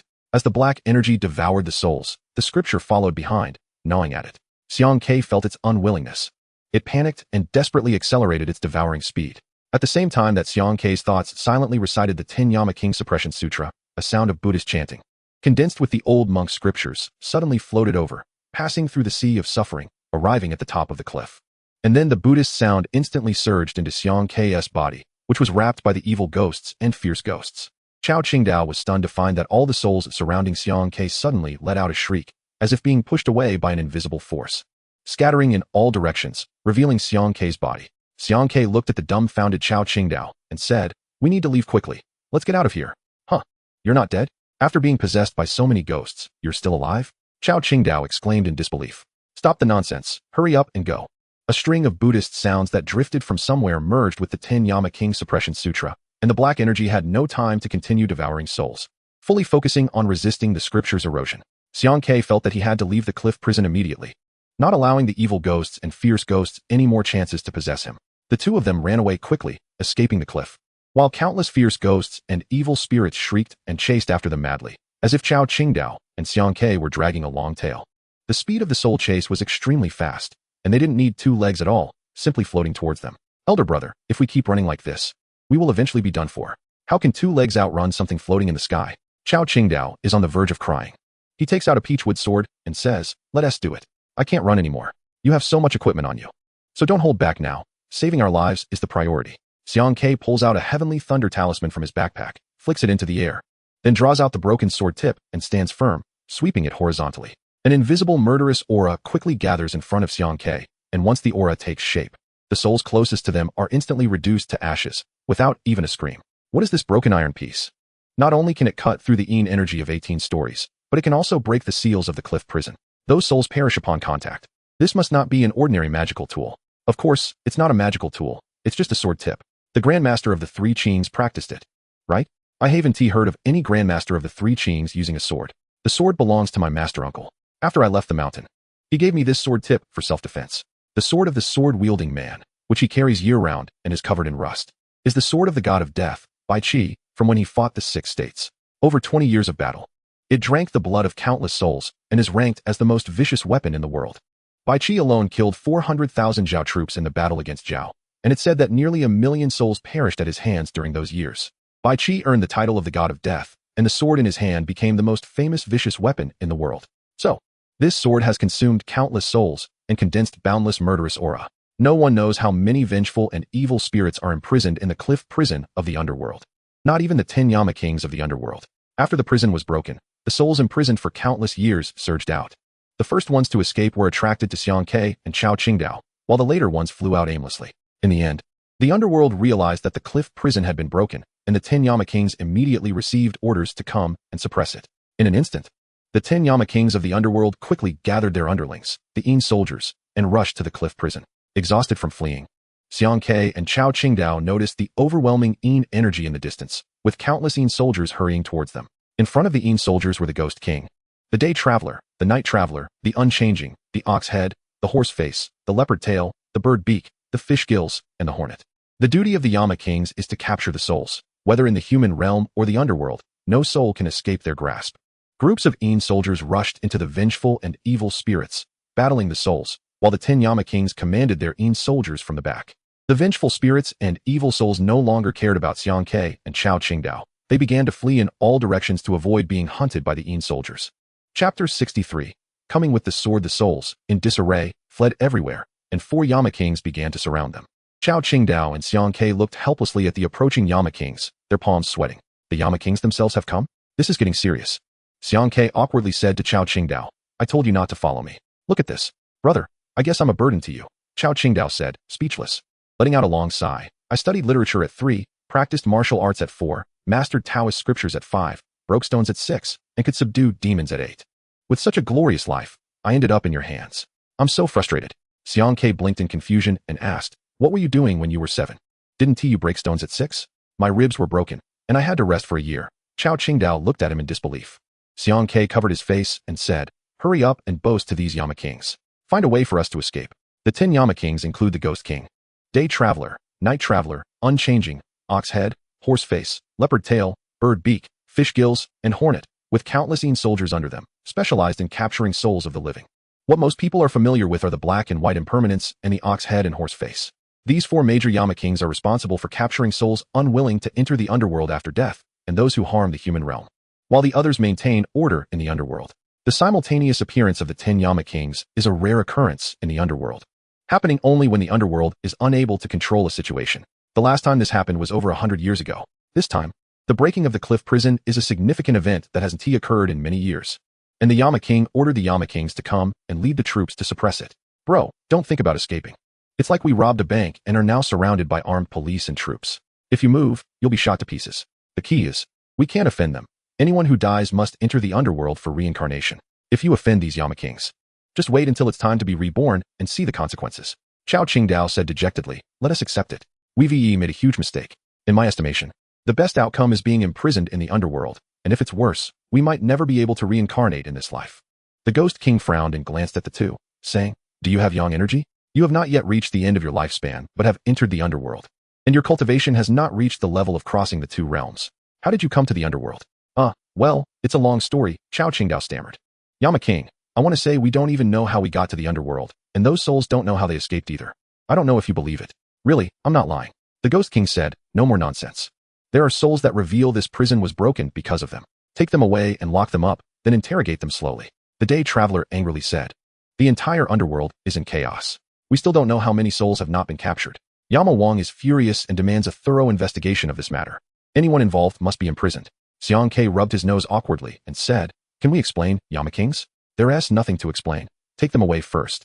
The Day Traveler waved to the Yin soldiers. Forcefully extract their souls and imprison them in purgatory, waiting for the verdict. Several Yin soldiers stepped forward, taking out soul-locking chains to capture the two. At that moment, a cold snort suddenly echoed across the sky. Xiang Ke looked up in confusion and saw a broken iron sword flying through the air, landing right in front of the Yin soldier, holding the soul-locking chains. A figure appeared not far away, slowly pacing over. The figure walked slowly, hands behind his back, and the surrounding Yin soldiers automatically parted to give way. The 6 Yama Kings did not speak to stop him, watching the figure approach Xiang Ke and Chao Qingdao. Explain it to them, the figure said. Huh. Xiang Ke opened his mouth wide, staring at the figure, his eyes blinking in disbelief. Just say it. Don't stutter. Actually, we stumbled into the underworld by accident. Xiang Ke swallowed, and then recounted how he had caused this disaster in detail. The figure turned to the Ghost King and the other Yama Kings and said, he also has his reasons. It's not that he intentionally released the souls from the prison. The Ghost King frowned and said, Yu Qiuyang, do you think saying he has his reasons can absolve him of guilt? Do you know how big of a mess he has caused? Yama Wang is already furious and demands a thorough investigation. No one involved can be let go. What do you want? The day traveler asked angrily. Of course. We will extract their souls and imprison them in purgatory, waiting for Yama Wang's decision. Fine then. The figure waved his hand, and the broken sword flew into his hand. Then he held the sword in front of him, looking calmly at the several Yama kings. The day traveler clenched his fists but did not give the order for the Yin soldiers to capture Chao Qingdao and Xiang Quebec Yuqiang. You haven't entered the underworld for nearly 100 years, and now that you are here, making such excessive demands seems a bit inappropriate. The Ghost King said with a face that changed between dark and light. Yuqiang replied, Hee, I didn't make any excessive demands. I just asked him to explain, and I didn't interfere with your plan to extract his soul. Didn't I say it's fine? Is that not interference? Ryu said angrily, if we really extract his soul, do you want to cause us to lose face in the underworld like you did back then, each with a sword in hand? Then let him go. That's impossible. He has released countless ghosts from the cliff prison. Someone must take responsibility for this. All right, then I'll see if you 10 ghost marshals in the underworld have made any progress in the past 100 years. Yu Qiuyang pointed his broken sword to the ground. Stomping his right foot heavily, a sword chi abruptly released from the sword, carving a long trench in front of the three of them. He said lightly, back then, even when all 10 of you ghost marshals came out, you couldn't stop me. Today, I'll see if you are even a little stronger than back then. Oh my. Who is this person? So arrogant, it's simply unreasonable. Talking to these ghost marshals is like lecturing grandchildren. How can he be so domineering? Chao Qingdao said with a face full of envy. Bro, I wonder how you dare to barge into the underworld without hesitation. You must have a strong background. I don't have a background. This is my master uncle, Xiang Ke Mingming said. I also don't know why he's so arrogant. Wait, that's not right. Over 100 years ago, my master uncle hadn't even reincarnated yet. Chapter 64. The position of the underworld officials more than 120 years ago. A woman died and entered the underworld to await reincarnation. This woman was Yu Qiuyang's first wife. They had supported each other for 80 years. To continue being married to his wife in the next life, he ended his life prematurely to enter the underworld forcibly, wanting to preserve their memories together and wait to be reunited after reincarnation. However, he was stopped by the black and white impermanents, who insisted that his wife must drink the Mengpa soup before reincarnation. Yu Qiuyang was too late. His wife had already drunk the soup and reincarnated into the human world. In anger, Yu Qiuyang barged into the underworld, causing chaos throughout the realm of the dead. Even with all 10 ghost marshals present, they still couldn't stop him. In the end, Yu Qiuyang's master, who was also Xiang Ke's mentor, stepped in to stop the rampaging Yu Qiuyang, and he entered reincarnation with memories of his previous life. The Ghost King sighed and stepped forward, saying, Yu Qiuyang, let's each take a step back. Someone must be held accountable for the prison break this time, and you can't just keep making unreasonable demands, right? If we can't contain you, do you want to force the 10 Yama Kings to come forward? Let's compromise. We can let these two go and not pursue the matter. But you must help us clear the escaped souls until all of them are captured. Yu Qiuyang, we can't stop you, but these two can't escape our grasp either. You wouldn't want to see a result where both sides suffer, would you? Yu Qiuyang was silent for a moment, then smiled. All right, I agree. But you must agree to one of my conditions. Ryu huffed angrily and said, Yu Qiuyang, don't try to take advantage. My request isn't excessive. How about I ask for 2 positions as underworld officials for them? After speaking, Yu Qiuyang stepped forward and whispered to Ryu and the Ghost King. You can feel what's inside that kid's body. After you see it, you'll realize that I'm not taking advantage but instead giving the underworld a huge face. Huh? What do you mean? Ryu and the Ghost King exchanged glances, then furrowed their brows at Xiang Ke for a moment. Suddenly, they exclaimed in astonishment, this. How is this possible? Yu Qiuyang snorted. So, are you giving these 2 positions as underworld officials or not? The Ghost King sighed, calling Xiang Ke and Chao Qingdao over. Yu Qiuyang smiled and said, consider yourselves lucky, come over here. Xiang Ke and Chao Qingdao walked over in confusion. The Ghost King raised his hand and marked a seal on their foreheads, saying, the 10 ghost marshals of the underworld are responsible for capturing souls from the human world. However, sometimes we are busy with important matters and cannot spare ourselves, so we look for suitable individuals in the human world to grant them the position of underworld officials, allowing them to act on behalf of the ghost marshals. The first requirement for being an underworld official is to reach the realm of connecting with the underworld. You are too far from this realm and not suitable. This time we are making an exception. I hope you will take care of yourselves. Chao Qingdao, looking confused, asked. Although I don't quite understand, it seems quite impressive.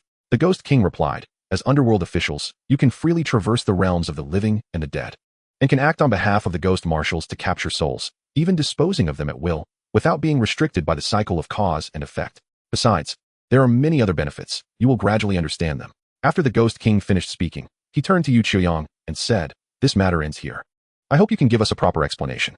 Xiang Ke and Chao Qingdao blinked their eyes, and once they digested all the Ghost King's words, they had only one thought.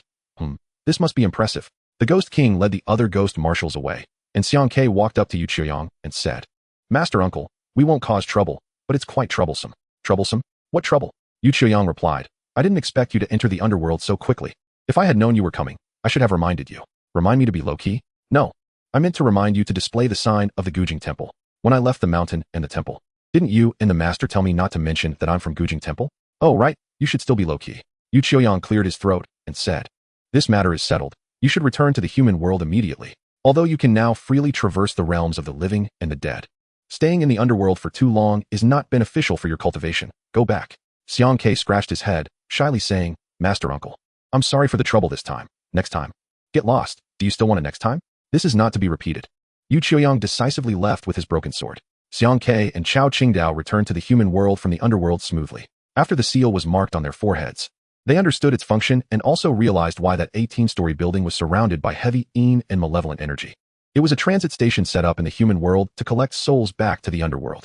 Such 18-story buildings exist in various places, but most are built in hidden spots, based on areas with heavy yin energy. However, they hadn't found a suitable place in this area yet, so this transit station was set up in that building. The King of Hell is rather careless. He set up such a place without having 2 ghost soldiers watch over it. What if something happens? Look, we were unlucky enough to run into it. If it weren't for your master uncle's intervention, we would have been lost for good, and there wouldn't even be a place to cry, Chao Qingdao complained.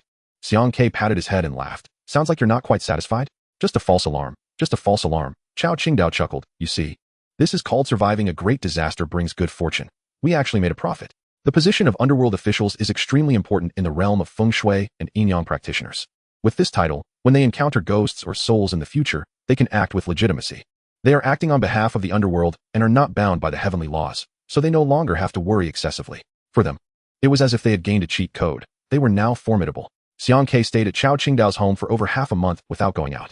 During this time, he was fully focused on using the 10 Yama King's prison scriptures to suppress the black energy within him and the remaining souls that had entered his body. During this period, Xiang Ke discovered something that shocked him greatly. When he suppressed the black energy and used the scriptures of the Jinyu Sutra to devour it, he surprisingly felt a slight loosening in his cultivation, which had been stuck at a bottleneck for a long time. Moreover, the more souls he eliminated, the more obvious the loosening became. Xiang Ke vaguely understood that the ultimate reason his master uncle wanted him to take on this position in the underworld was becoming clear. Chapter 65. Heading south half a month later, Xiang Ke temporarily suppressed the black energy from the old grave and cleared the souls within his body. I need to return to Maoshan to meet my master and the sect leader. Since I hold this position in the underworld, I must report it to the higher-ups. After that, I will descend the mountain again and will contact you if there is anything. Chao Qingdao also needs to return to Maoshan for a trip. This position in the underworld is not given for free. With this title, Xiang Ke and Chao Qingdao are required to regularly capture a certain number of wandering souls in the world and deliver them to the underworld. If they do not take action for a long time and only hold the title without fulfilling their duties, the position will be revoked by the underworld. Therefore, after Chao Qingdao finishes his reporting at Maoshan, he must descend the mountain immediately to avoid losing his title due to prolonged inactivity. After Chao Qingdao left, Xiang Ke called Du Jinshi, only to find out that he was not in Shenyang, having gone out with Ming Gu for work, and there was no telling when he would return. Xiang Ke felt a bit dazed, wondering if he had nowhere to go. After descending the mountain, he only had Du Jinshi and Chao Qingdao as friends, and he did not want to have too much entanglement with the Chun family from Tangshan. So, with Chao Qingdao returning to Maoshan and Du Jinshi not in Shenyang, Xiang Ke had no idea where to go. Since he had nowhere to go, Xiang Ke decided to exercise his rights as a position holder in the underworld and collect wandering souls to avoid getting his title revoked for idleness. After wandering around Shenyang for a few days without any gains, not even encountering a single wandering soul, Xiang Ke simply thought about leaving Shenyang, feeling he should be more carefree, wielding his sword and traveling the world. Although the idea was beautiful, reality was frustrating. Wanting to leave Shenyang, Xiang Ke sadly discovered that his pockets were emptier than his face. He was so broke he felt like he might bleed from his kidneys. During his time at Yutingwen, the villagers of Guting village took care of his food and drink, allowing him to live for over a decade without spending money. After descending the mountain, he only brought some spare change sufficient for going home. After this period, Xiang Ke found himself in a tight spot. He had no concept of money. As a feng shui yin-yang master, his fate was destined to have 5 deficiencies and 3 shortcomings, making it impossible for him to earn money like other feng shui masters through layout and divination. If he got too involved with karma, his 5 deficiencies and 3 shortcomings would become heavier. Even if he charged for layout and divination, he had to disperse the money immediately. He must not retain wealth for himself. If Xiang Ke were to amass wealth through feng shui practices, his own karmic debts would increase, and under the laws of heaven, he would face retribution. In the end, Xiang Ke did something quite unscrupulous. Before Chao Qingdao returned to Maoshan, he had given Xiang Ke the keys to his house, and given their current relationship, they could be described as partners in crime. Chao Qingdao felt it was necessary to fulfill his responsibilities as a brother since Xiang Ke had nowhere to stay, so he handed over the keys, telling him to stay as long as he wanted without being polite. Xiang Ke was indeed not polite. He did something that left Chao Qingdao extremely frustrated. He contacted a second-hand furniture company and had them come to take everything from the house. Since Xiang Ke had no concept of money or trading, he sold all the appliances and furniture that Chao Qingdao had purchased for nearly 6 figures at an extremely low price. When Chao Qingdao returned from Maoshan and saw the empty house, he thought it had been robbed. After he called Xiang Ke, he learned that Xiang Ke had sold everything because he was out of money. Chao Qingdao really wanted to throw a talisman at him to make him vanish. All the items were sold for over 10,000 yuan, and Xiang Ke felt his pockets were now ample. So he decided to leave Shenyang and travel the world with his sword. At the ticket counter of Shenyang railway station, Xiang Ke looked at the densely packed ticket information, his head buzzing. Where to? The queue behind him was moving quickly. Xiang Ke, feeling confused, said, "Give me a train ticket." The ticket seller impatiently replied, "Where to? If you don't tell me where you're going, how can I sell you a ticket?" Xiang Ke said innocently, "Anywhere is fine, just give me one." The ticket seller, annoyed, replied, "Seriously? Are you just here to mess around?" Xiang Ke said ungraciously, "No, I said I want to buy a ticket. Why can't you understand? I'm asking where you're going. You're just saying buy a ticket without mentioning a destination." The ticket seller was on the verge of a breakdown. Xiang Ke, speechless, said, "I said anywhere is fine. You mean to say I should just randomly pick one from hundreds of stations across the country for you? Got it. That's the thing. Just give me one that leaves soon, so I won't have to wait too long." The ticket seller stared at him for a while, then turned to the person next to him and whispered, "Hey, does this guy look like someone wanted online? I feel like he has the vibe of someone on the run. Just check his ID information." The ticket seller was confused but finally concluded after a careful look that Xiang Ke didn't seem like a fugitive, and thus sold him a ticket. Shenyang to Shanghai. Departing at 1650. After getting on the train, Xiang Ke comfortably laid down on the bed and began to sleep. He had been troubled by money issues for the past few days, which made him irritable, causing not only constipation but also poor sleep. The train ride was a perfect opportunity for him to catch up on sleep. He slept until the next morning, and after breakfast, the train arrived at one of the most bustling cities in the country, Shanghai. Indeed, the luck here was extraordinary compared to other places. Standing on the streets of Shanghai, Xiang Ke felt the overwhelming fortune of this international metropolis. People have their own vitality, ghosts have their own aura, and a city also possesses its own luck. In domestic cities, such as the capital, Xi'an, and Nanjing, historical capitals have dragon energy and purple energy. Because these cities were once designated as capitals by emperors, over hundreds or thousands of years of development, they gradually formed their own fortunes. This fortune generally falls into two categories: dragon vein energy and purple energy. The current capital is the capital of a nation. If its fortune is prosperous, it can protect the country's strength and rapid development. Conversely, if the capital's fortune begins to decline, the nation will gradually experience economic downturns and decline. Some large cities, like Guangzhou, Shanghai, and Shenzhen, which have large populations and developed economies, also possess their own fortunes. This is accumulated over decades of development. Such fortunes allow these cities to show signs of growth. More people lead to a more prosperous economy, and thus the fortune becomes even stronger. In summary, whether it is the fortune of a city or the purple energy of a capital, it is all generated by human beings. Only when the population gathers does the city's fortune increase. Conversely, if the population decreases, the fortune will also diminish. Each city is people-centered, and human vitality is the source of all energy. Chapter 66. Breaking into homes a month later.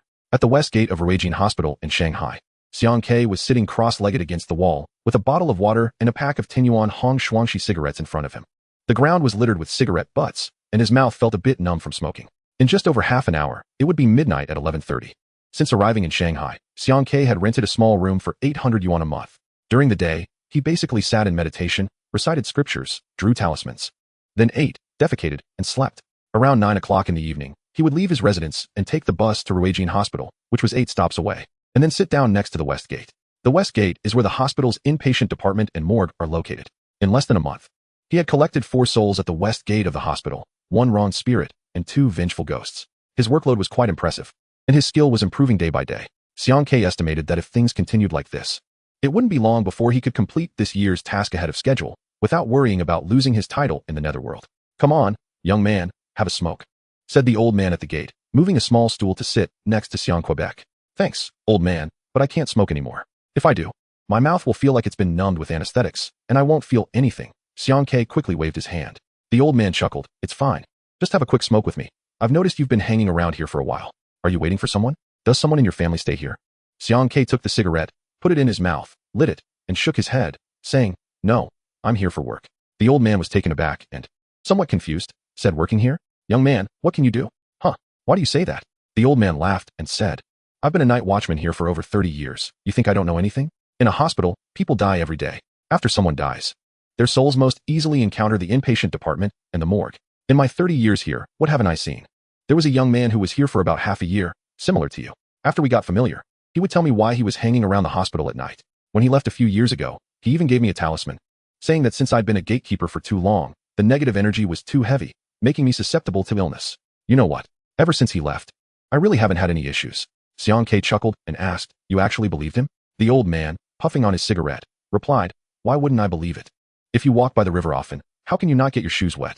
If you often sleep around graves, how can you not see ghosts? Before I met that young man, there was nothing happening at the west gate of this hospital at night. After he came, it became much quieter.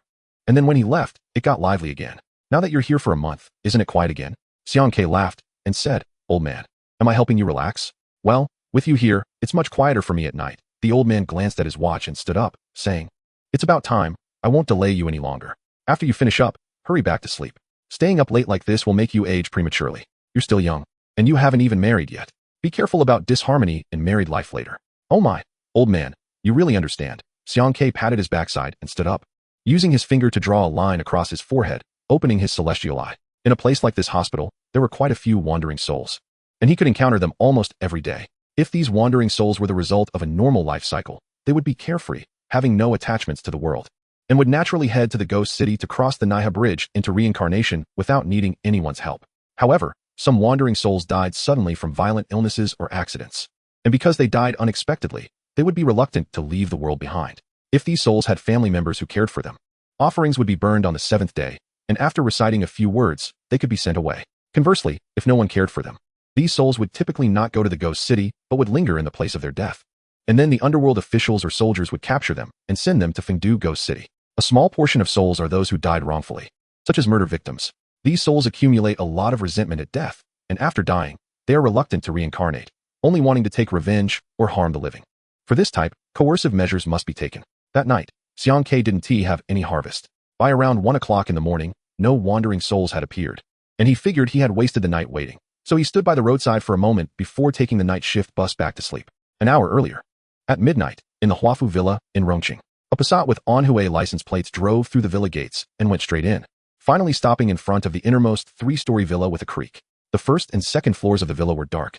Only one room on the third floor had its lights on. After the car door opened, 3 people stepped out of the Passat. Brother, that guy came back around 6 o'clock and hasn't gone out since. It's just him and that mistress in the house, no one else. One person whispered to the others. Got it. Xiaoliang, you come with me. Decheng will wait outside. If there's anything, just signal, another replied. Okay, brother, be careful, Xiaoliang said. One person stayed in the Passat to keep watch while the other 2 climbed over the outer wall of the villa and headed toward the front door. As soon as they climbed over the wall, 2 German shepherds that had been sleeping in their doghouse sensed the noise and slowly approached with their heads down. The young man, named Xiaoliang, pulled out a Black Star pistol from behind and rushed at the 2 German shepherds. He acted decisively, and as soon as the dogs noticed someone coming, they were about to pounce. Xiaoliang raised his hand and fired 2 shots, hitting the dogs' heads. The German shepherds didn't even have time to bark before they fell dead. The other person didn't even look back and stepped over the dead dogs. Xiaoliang followed him to the villa door and raised his hand to bang. Bang! 2 shots to break the door lock. The 2 entered the villa, passed through the first and second floors, and arrived at the lit room on the 3rd floor. The man kicked the door, and with a bang, the door flew open. The 2 people inside who had not yet fallen asleep were startled awake, completely forgetting that they were undressed. Am I interrupting your business? Go ahead. I'm just tired and will sit here to rest for a moment. After you're done, we can continue talking. The man said as he sat on the bedroom sofa, pulled out a cigarette, and put it in his mouth. The young man named Xiaoliang lit it for him. On the bed were a man and a woman. The man was in his 50s, bald, with a waxy complexion, and a belly that looked like he was 3 months pregnant, clearly drained by indulgence. The woman on the bed looked quite enchanting, in her early 20s. And now she was so scared that her complexion turned pale. Chapter 67. Interrogation Wang. Mr. Wang, what do you mean by this? It's the middle of the night, and you barge into my house. Did we offend you in any way? The old man stammered, his face pale. Huh, are you pretending to be confused while knowing full well? Mr. Wang stood up, pressing the cigarette but against the old man's glasses, and said, Boss Chui, are your eyes blind? Come, let me fix them. When you can see clearly again, we can continue our conversation. Boss Chui let out a painful scream and fell back on the bed, covering his eyes. Mr. Wang, what are you talking about? I really don't understand. Let's talk business. Please don't hit me. Mr. Wang raised the gun in his hand and pressed it against the other's forehead, saying, I have one flaw in my character. When I encounter someone who doesn't understand, I can't be bothered to remind them. I'm giving you a chance now. Think carefully about whether we have business to discuss. If you say we don't, I'll shoot you, and then you can go complain to King Yen.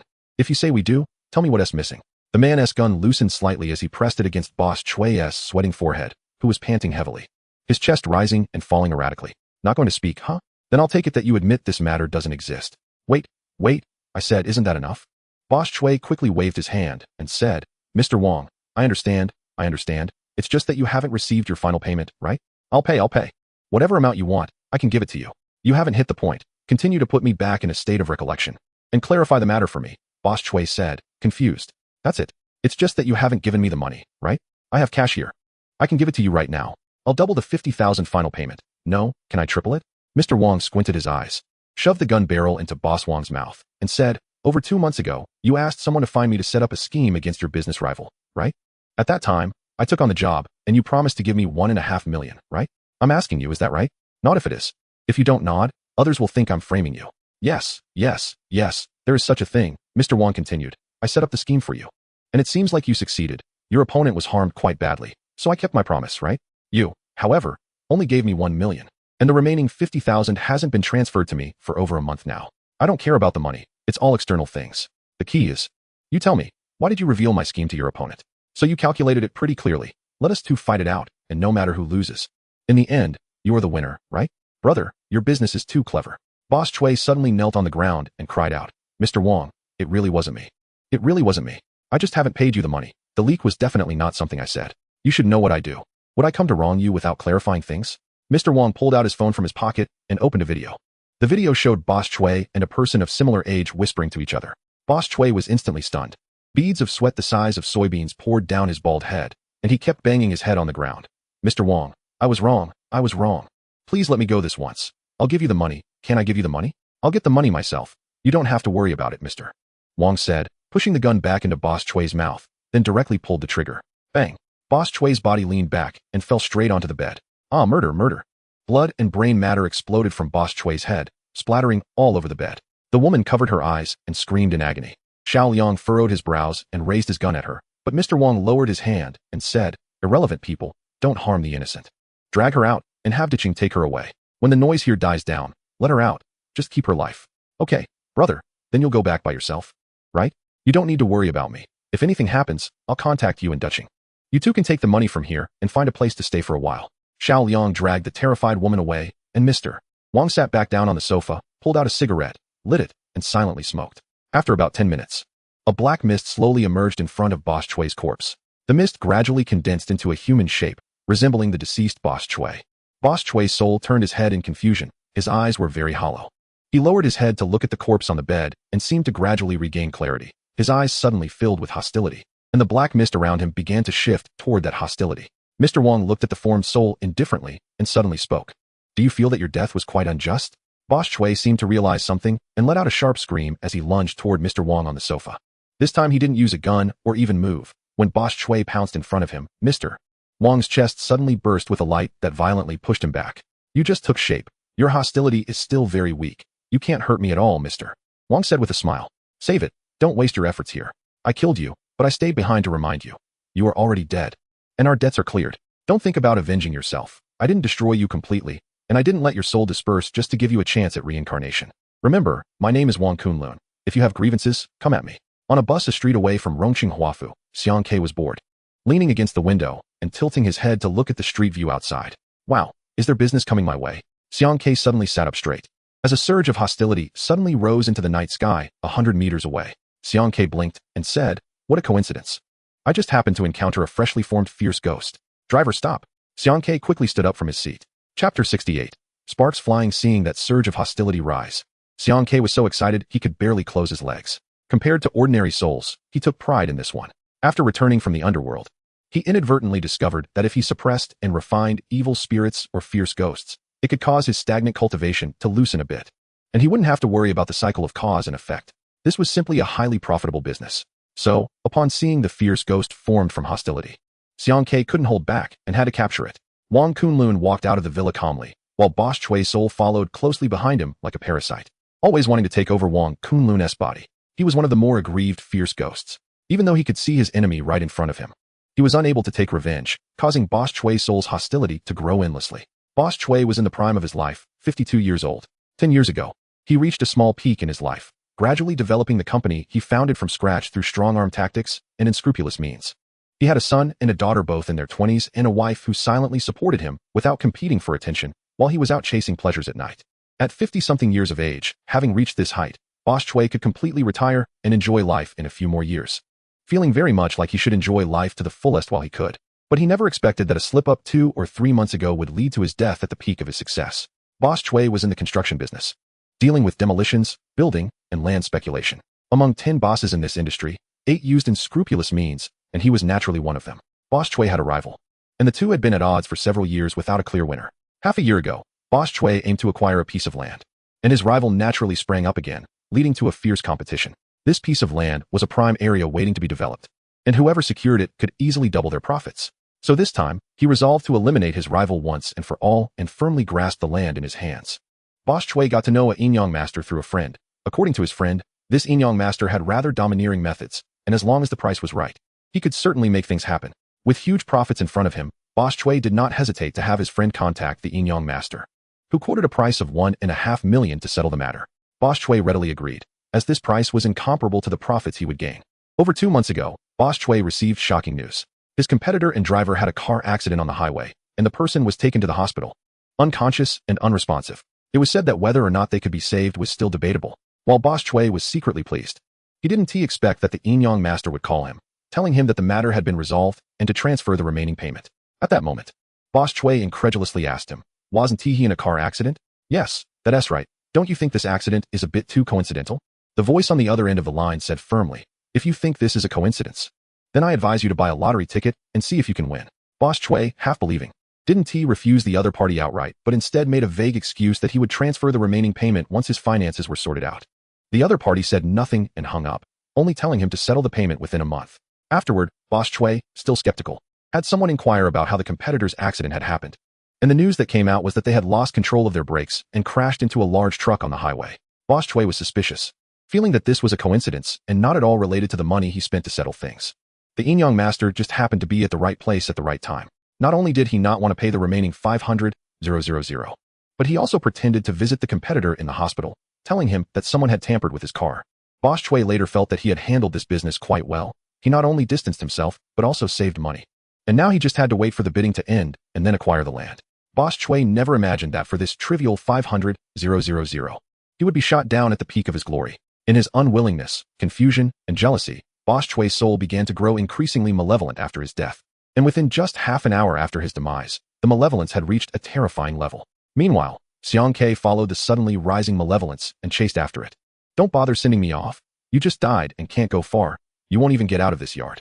I advise you to go to the ghost town and wait for reincarnation." Wang Kunlun, smoking a cigarette, said with a faint smile, "Oh, I forgot to remind you.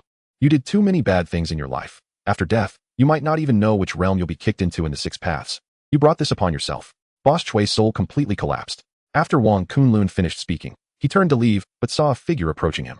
In this world, when a man and a woman meet and feel a spark, it is called love at first sight. When 2 men meet, besides love at first sight, they might also spark some friction, and when Wang Kunlun and Xiang Ke first met at the Huafu in Rong City, sparks flew, leading to an ongoing entanglement between the two. Xiang Ke later recalled that if he had turned and left when he first saw Wang Kunlun, there might not have been so much troublesome mess later. Although he could calculate and predict, he couldn't read his own fortune, so Xiang Ke didn't turn back. Exorcising evil spirits? Wang Kunlun looked at Xiang Ke and smiled. "Your nose is quite good. You followed the malevolence just as it took shape. If you wait a few more days and realize it later, it won't be so easy to handle." Xiang Ke raised an eyebrow and asked, "Fellow practitioner? Then I'm sorry to disturb you." Xiang Ke thought he had encountered a fellow Yin-Yang master who collected souls. And there was an unspoken rule in the industry. When practitioners meet, whoever acts first claims it, and later arrivals cannot interfere. Wang Kunlun shook his head, pointed behind him, and said, "I'm not in the same line of work as you. You can handle this ghost as you wish. It has nothing to do with me." However, Xiang Ke didn't move. Although the other party said it had nothing to do with him, he could see that there was a line connecting the ghost and this person. That was a causal line, clearly indicating that the two were related. Chapter 69, Arranging the Yin-Yang Barrier. Xiang Ke was momentarily confused, unable to discern what kind of relationship this person and ghost had. At first, he thought the other party was here to collect souls, but upon seeing the causal line connecting them, he was baffled. After a while, He realized that this freshly minted ghost had likely been killed by the person in front of him. Wang Kunlun pulled out a cigarette, put it in his mouth, and squinted at the hesitant Xiang Quebec. After a moment, seeing that the other party hadn't acted, he simply turned to leave. You can collect it if you want. No need to be polite. I'm not pretending not to see. I really don't plan to look. Goodbye. As Wang Kunlun turned a corner, he vanished, leaving Xiang Ke alone. Feeling a bit disoriented. What else with this suspense? After pondering for a bit and not getting anywhere, Xiang Ke decided to stop thinking and headed straight for the villa to collect Boss Chui's soul. At the corner, not far from where he was, Wang Kunlun took out his phone and dialed. Once connected, he said, Yes, 110? I want to report a case. I just saw someone being murdered in the villa area of Huafu in Rong City. I'm an eyewitness. You want to let me leave? That is not okay. I'm reporting a case. What if the murderer comes back to retaliate against me? Don't try to persuade me. I just want to fulfill my responsibility as a good citizen. Wang Kunlun hung up the phone, took off the back cover of his phone, pulled out the SIM card, and casually tossed it away. Then, with his hands in his pockets, he strolled away. In the villa area of Huafu, the frantic soul of Boss Chui completely disregarded who was before him and lunged towards Xiang Ke, wanting to possess him, having just formed into a vengeful spirit. And with little time since his death, Boss Chui could only move within the vicinity of the villa and could not leave the area. However, he could possess a living person and then escape. As soon as Xiang Ke saw the ghost suddenly rush over, he suppressed the 10 halls of Yanluo diagram on his body, allowing Boss Chui's soul to enter him without obstruction. Once the ghost possessed him, the dark energy from the old grave immediately surged over, starting to devour the soul. The text of the Town Hell Sutra slowly formed a golden torrent within Xiang Ke, following the dark energy from the old grave and gradually consuming it. The dark energy seemed extremely furious, realizing that its actions were merely benefiting someone else. Meanwhile, Boss Chui's soul panicked. If it had intestines, it would probably be regretting deeply. How could there be two terrifying entities existing in this body? At this moment, while Xiang Ke was busy devouring and refining the soul, he suddenly noticed a few cars speeding towards the villa area from a distance. He turned his head in surprise and saw several police cars parked at the entrance. Xiang Ke was anxious. This was the crime scene, and he had just been there. So if the police arrived, he wouldn't be able to explain himself. And for the police to arrive so quickly in the middle of the night clearly meant he had been set up. This guy was too wicked. He was even worse than me. Unable to wait to refine and suppress the soul within him, Xiang Ke hurriedly ran towards the backyard of the villa. And the police who had just gotten out of their cars happened to see his back. Stop. Don't run. We are the police. Stop. The police chasing behind drew their guns and shouted, If you run again, we will shoot. Xiang Ke dashed away, leaping into the air and climbing over the wall. Bang. Bang. Bang. As soon as Xiang Ke's body flipped over the wall, 3 gunshots rang out from behind him. 6 or 7 police officers were hot on his heels, and he was filled with resentment. The earlier trick had been too much, and he felt incredibly frustrated. The police pursued relentlessly. They hadn't even had the chance to see the body inside. They just received a report of a homicide and came to check it out. Now they just happened to see someone fleeing the crime scene, and their instinct told them that this person was definitely related to the murder case. After jumping off the wall, Xiang Ke turned a corner and entered an alley. He casually took a piece of talisman paper from his bag and slapped it onto the wall. Then, stepping onto the positions of Wu, Ji, Geng, Xian, Ren, and Gue, he looked up at the 7-yuan Jie star, the Big Dipper. Suddenly, his right hand paused in midair, and a green aura emerged from his fingertips, landing half a meter in front of him. First, he needed to arrange the 9 palaces in his palm, traversing through the 15 diagrams within. Then, he would divide the 8 trigrams into 8 sections, unifying the 3 into a true lineage. After taking 2 steps forward to the half-meter mark, he whispered, Yin and Yang. In harmony or discord, the 2 returns to 1 in the 9 palaces. With a palm, the heavens and earth are settled. As soon as Xiang Ke finished speaking, the police who had jumped over the wall came into the alley and surprisingly ran past him without seeing him at all. The feng shui arrangement encompasses everything, one of which is called the Qi Min feng shui array, which is extremely similar to the long-lost Qi Min Dunjia array. Feng shui layouts can change the world, find dragons and locate graves, attract wealth, exorcise demons, and determine both yang and yin residences, which is the essence of feng shui. The Qi Min feng shui array, however, belongs to the unorthodox. For example, the small array that Xiang Ke had just set up, called the 1 Qi 6 Instruments Town, uses the North Star as the focal point. By drawing energy into the array, it can obscure the senses of ordinary people, commonly known as the distraction technique, making those in front of him unable to see him. For 15 minutes, it was as if he had disappeared from the world. Anyone passing by him could not perceive his existence, and after 15 minutes, the array would become ineffective. If the 1 Qi 6 Instruments array were to evolve, it would transform into the 3 Qi 6 Instruments 9 Palaces array, which is not just an ordinary distraction technique. It can obscure the heavenly secrets and cannot be set up in a few quick steps. It is said that the complexity of setting up this array could take several days to form. Chapter 70. Who is crying? Has the causal line been severed? It's been a bit long. This method isn't very proper.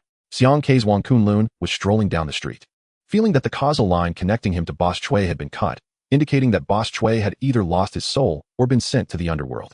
However, it was clear that this process took a bit long, suggesting that the guy seemed to have put in quite a bit of effort.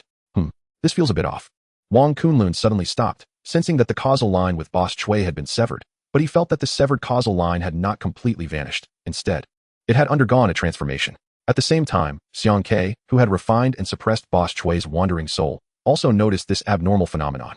Neither Wang Kunlun nor Xiang Kei realized that an inconsequential Boss Chui had, in life and death, unknowingly connected the two of them in a mysterious way. 2 days later, at the west gate of Ruijin Hospital, Xiang Kei arrived right on time. The old man at the gate had become quite familiar with him after chatting once.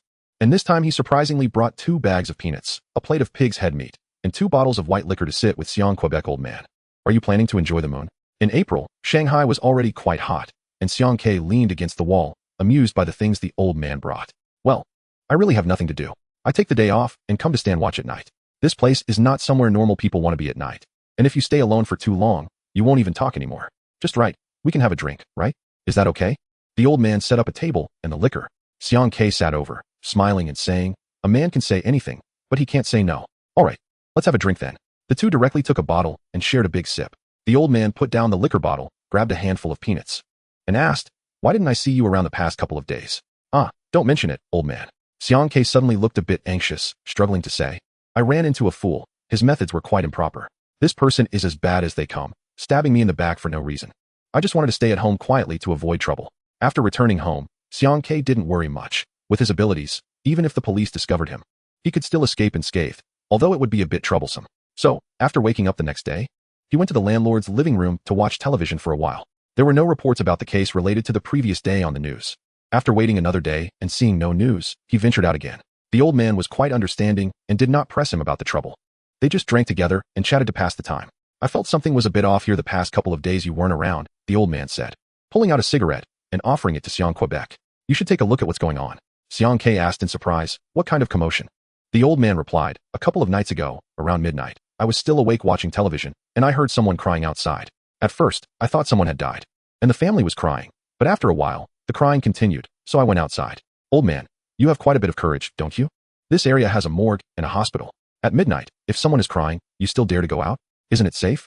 That kid gave me some good stuff before, and I've never encountered anything dirty. The old man patted his chest and continued, when I went out, I saw 2 kids squatting by the wall, crying. It scared me half to death.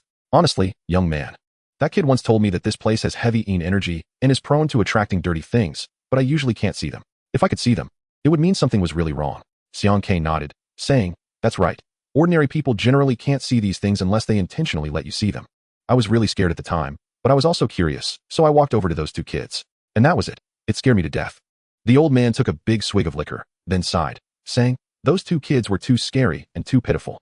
There wasn't a good spot on them. Their bodies covered in sores, their skin dry and lacking any color, all burnt black, their clothes stuck to their skin in tatters, looking as if they had been burned by fire. Xiang Kei frowned and said, those 2 children probably died in a fire. They should have been burned alive. It looks quite scary, but it's also quite pitiful. The 2 kids were not big, only about 4 or 5 years old, crying without lifting their heads. The old man sighed and said, I watched them for a while, and seeing that they didn't react, didn't lift their heads, and just kept crying, I went back. Then, just before dawn, the noise stopped. That should mean those 2 kids weren't trying to harm anyone. Otherwise, old man, you definitely wouldn't have gone back so easily. Xiang Kei said. The old man was stunned and asked in confusion, what do you mean?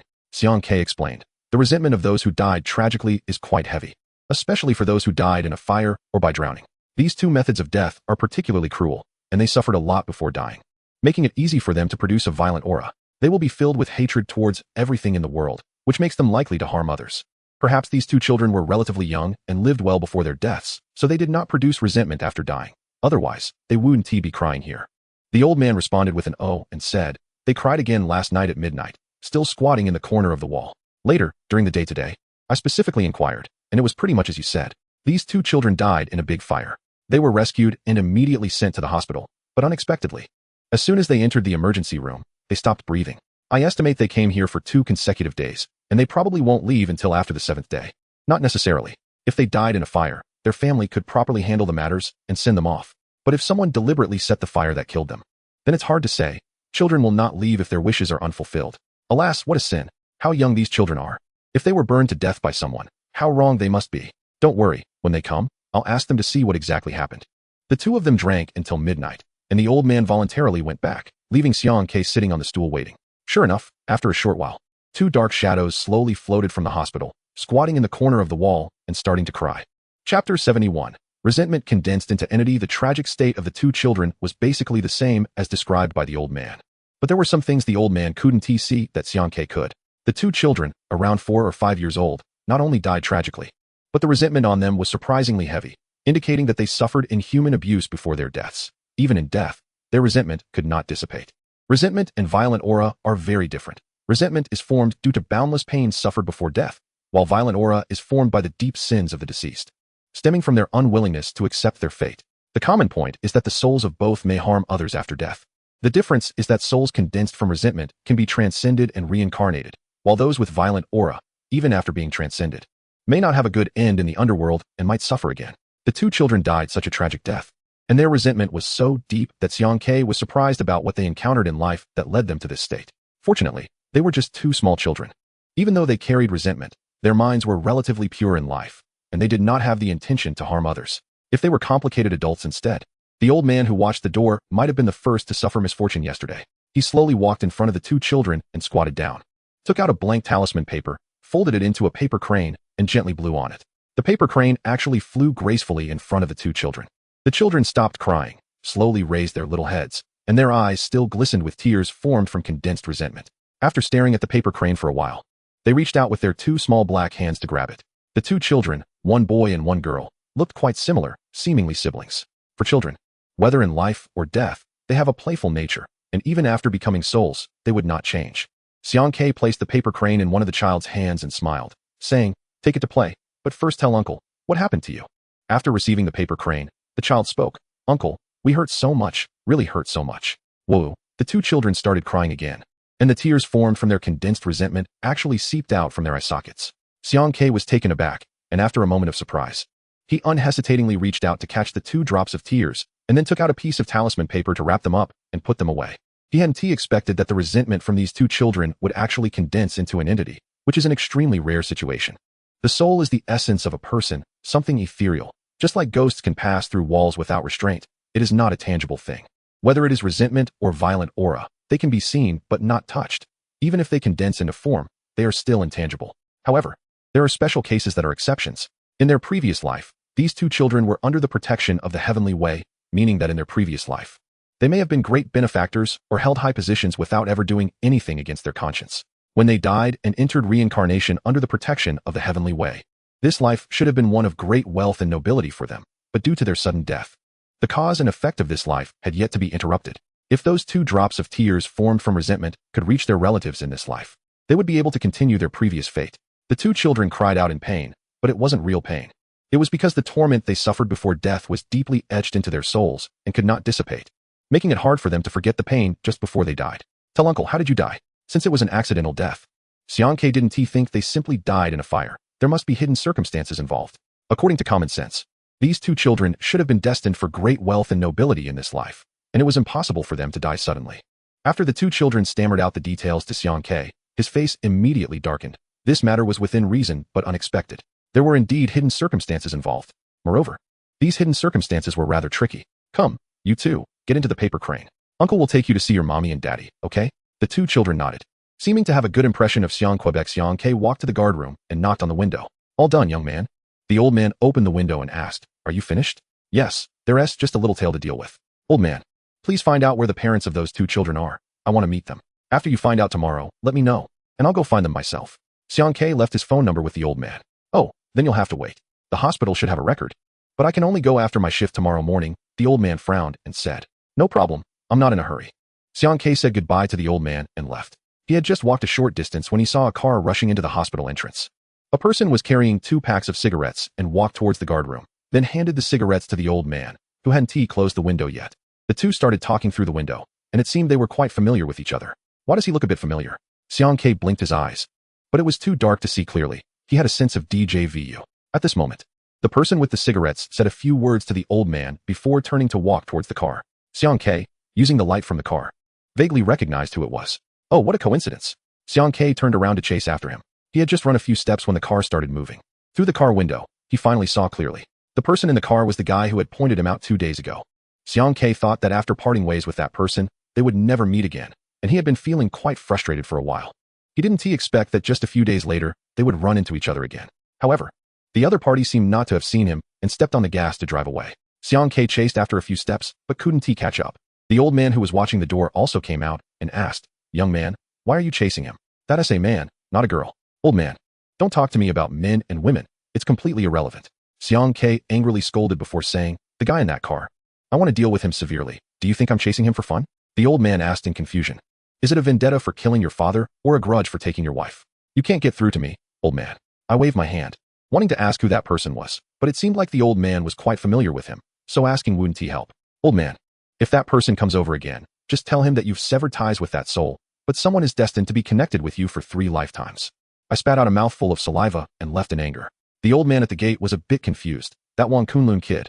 Is he trying to scam again? Chapter 72. Continuation of Fate, Shi Mountain, Jadeite Villa District. This is considered one of the oldest villa areas in Shanghai. When Jadeite Villa was built back in the day, it marked the beginning of the skyrocketing property prices in Shanghai. This upscale villa area, located at the urban-rural fringe, started at over 6 figures per square meter. After 10 years of change, the property prices in Jadeite Villa have approached 9 figures, making it one of the most luxurious residential complexes in the Yangtze River Delta region. I took a taxi to Jadeite Villa. In the morning, the old man at the gate called me to inform me that the 2 children who died 3 days ago lived here. Upon getting out of the taxi at the villa's main entrance, I felt a strong aura of wealth surrounding the place. Those who live here are destined for great fortune. I squinted and sighed. It's hard to find such places now. Jadeite around the waist refers to rivers or roads that circle around a residence, resembling the belt of ancient officials wrapped around their waists. It's an excellent feng shui location. As long as ordinary people live there without causing trouble, they are bound to have a life of wealth. If their ancestors have lived in such a feng shui area for generations, it's not a stretch to say they could be wealthy for 3 generations. The 2 children indeed had a noble fate, being reborn in a Jadeite around the waist home. If they hadn't died young, they would have enjoyed endless glory in this life. When I arrived at the villa's entrance, I was stopped by the security guard, who informed me that it was a private garden and entry was prohibited. He looked at me warily, especially since I was dressed poorly, even worse than his uniform. I glared at the security guard and took out my phone to make a call. After it connected, I spoke in a hushed voice. "Mr. Zhao, hello? Who is this?" Came a low voice from the other end. "I want to meet and discuss some matters regarding your 2 children." Who are you? Didn't the police contact us a couple of days ago?" The voice on the phone instantly became alert. "It's not that. I need to meet in person. It's not easy to explain over the phone." Click. As soon as I finished speaking, the call was hung up. "Wow, not a good start," I muttered, blinking in displeasure. "Hey, brother, can we negotiate? I just want to find someone inside. Or you can come with me to take a look." I had no choice but to speak to the security guard again. The guard raised his head and looked at me disdainfully. I took out a pack of Hong Xuanxi cigarettes, offered him one, and forced a harmless smile.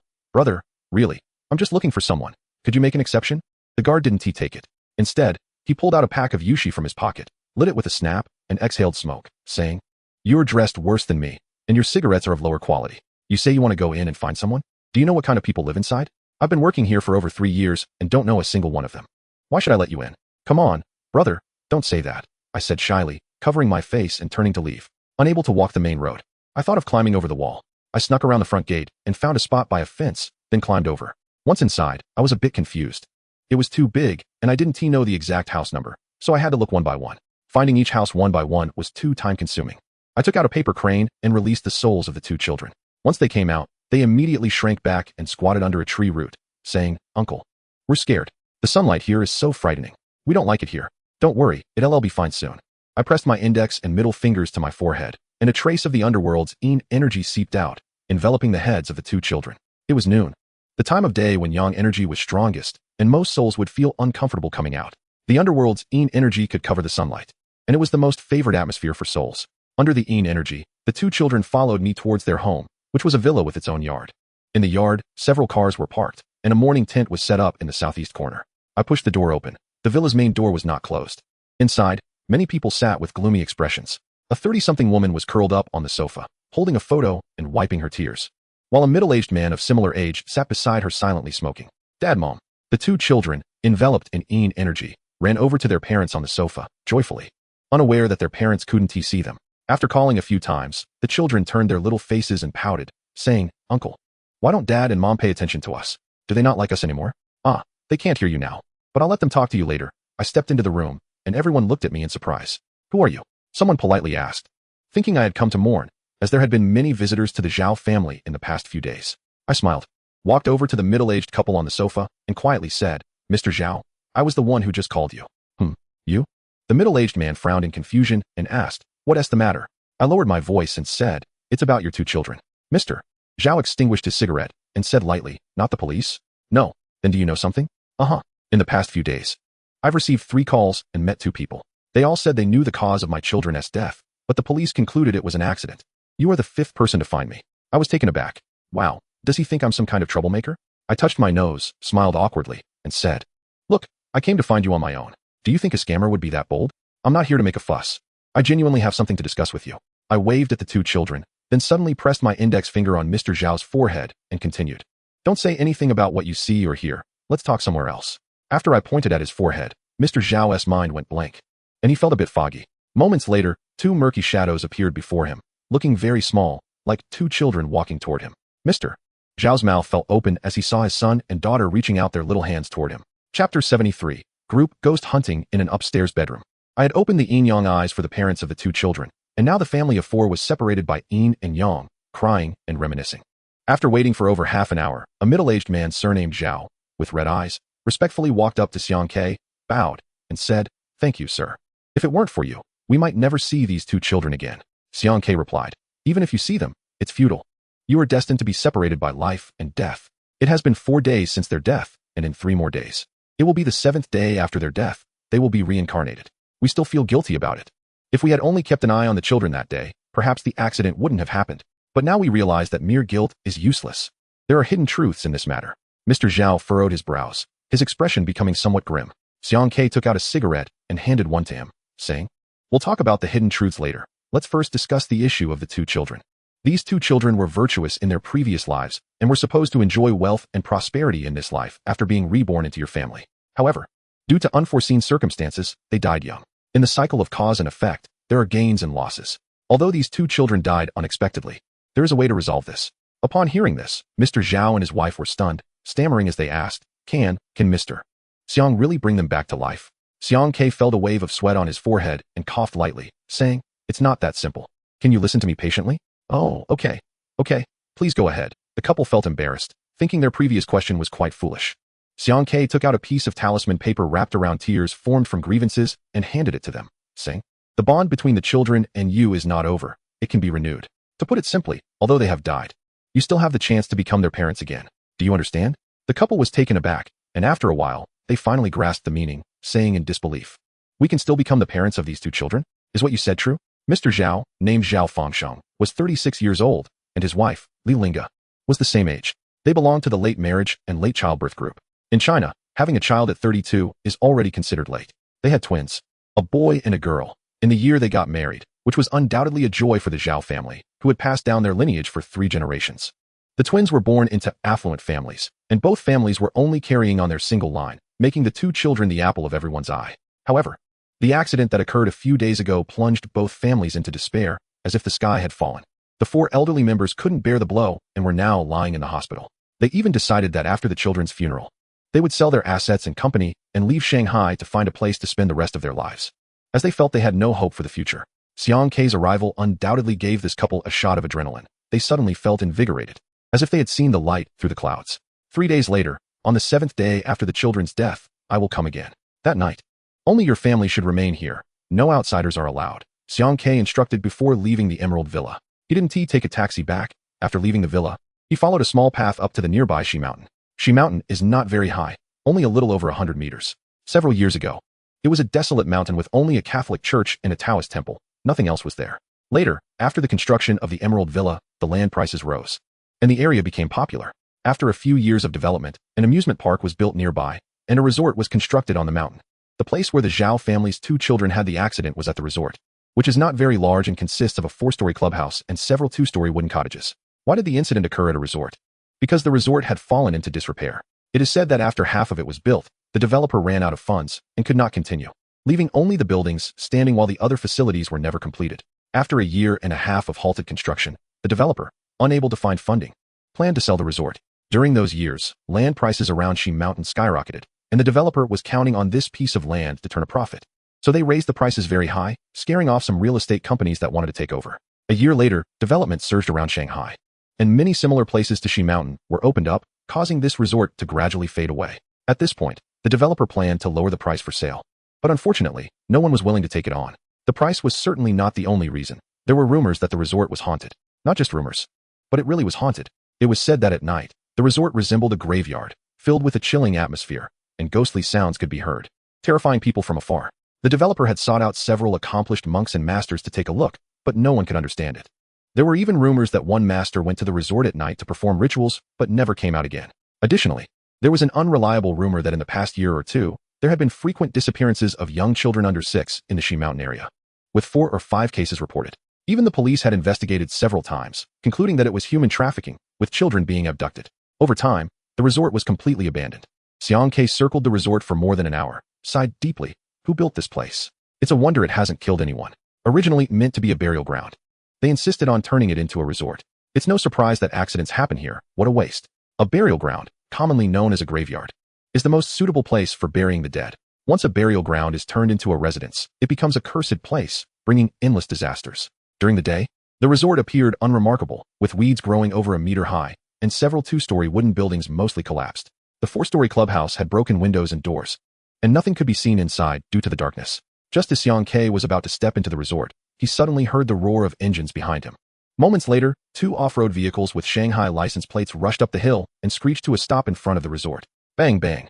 Several young men and women jumped out of the vehicles. Xiang Ke, confused, said, "Are they here to hunt ghosts?" Chapter 74, Living Refinement. This is the Shi Mountain Ghost Building? It doesn't look scary at all. A young man leaned against the car door, shielding his eyes like Sun Wukong, and said, "Let's go back. By the time we get to the city, it'll be dark. We might as well go to a bar and have some fun. This place is pretty boring. Go back yourself." A girl with a ponytail slapped his head and said, "Look at your lack of ambition. You've wasted your time on women. We're here to cultivate our sentiments, understand?" The young man, frustrated, replied, "Sister, is there really such a way to cultivate? I haven't heard of anyone cultivating their sentiments with a ghost building. Can we talk about something that young people in the new era should be passionate about?" The ponytailed girl smiled and leaned closer to him, saying, "The key isn't whether I want to cultivate, but where you're looking." The young man followed the ponytailed girl's hand and looked back, suddenly exclaiming in confusion, "Isn't that Tang Xia? When did she get in the car? I had no idea. She joined us midway." In one of the vehicles behind the off-road ones, a woman was quietly standing. Years later, this woman would ask Xiang Ke what his first impression of her was. At that time, I told her seriously, if I were to describe a woman, my limited literary talent due to my lack of education would lead me to use a phrase that fits well, a beauty that can bring a nation to ruin. Now that I understand more and my writing skills have improved, I still believe that a beauty that can bring a nation to ruin is the most fitting description for you. That kind of woman seems somewhat out of place in this world. She stands alone by the car, hands in her jeans, gazing at the abandoned resort with a calm expression. I initially thought they were a group coming to catch ghosts. When I noticed they seemed to be just fooling around, I lost interest and walked into the resort alone. What a fool. Why did he go in by himself? The silhouette of Xiang Ke was quite attractive, wearing a pair of worn-out canvas shoes and rough clothing, with a yellowed bag slung over his shoulder. Dressed like this, he could sit on the street all day and make $200, pure profit. The resort was backed by Mount Shi, with a wide plain in front, and a winding river flowing around it. On both sides were mountains that concealed and guarded it, surrounded by water and mountains, a good place for a burial site. Yet, this place was built into a resort. If it had been developed as a residential area, living here for a long time would lead to health issues, and one would surely face continuous misfortune in the latter half of their life. Just less than half an hour away from the Emerald Villa, this place accommodates both a yin and a yang land of fortune, making Mount Shi indeed a treasure. Xiang Ke wandered into the resort, heading towards the collapsed wooden houses. In the central area of the resort, there was a patch of wooden ruins burned to ashes, the place where Zhao Fangxing's 2 children had an accident. According to the 2 children, they were playing in their yard one afternoon while the adults were inside. Not long after, they saw a child with braids and dressed in red waving to them from outside the yard. The child was described as exquisitely beautiful, evoking an immediate desire to get close. "Come play with me. I have lots of fun things." The child with braids kept waving to Zhao Fangxing's children. At first, the 2 children didn't pay attention and continued playing in their yard. But after a moment, the child produced a pile of toys and started playing by themselves. All children are defenseless against such things, and the dragon and phoenix twins couldn't resist the temptation, drawn to the braids child. After playing for a while, the child said to them, "I know a place that's really, really fun, not far from here. Let's go together." The boy hesitated, saying, "But Mom said not to go far. There are bad people. I'm the same age as you, just 5 years old. Do you think I'm a bad person? We'll play for a bit, then you can come back." And your mom wants to know, the child with braids said with an eerie smile. Come on, let us go. Zhao Fengxing's children were led away from the Emerald Villa by this child in red.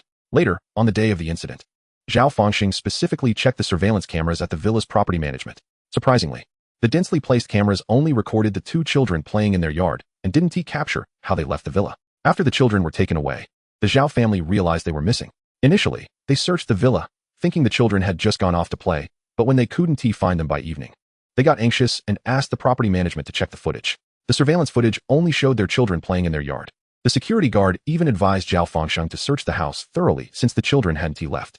Zhao Fengxing was furious, but just then, a fire broke out on the nearby Mount Shi. Before long, 2 fire trucks arrived, and about half an hour later, news reached the Emerald Villa.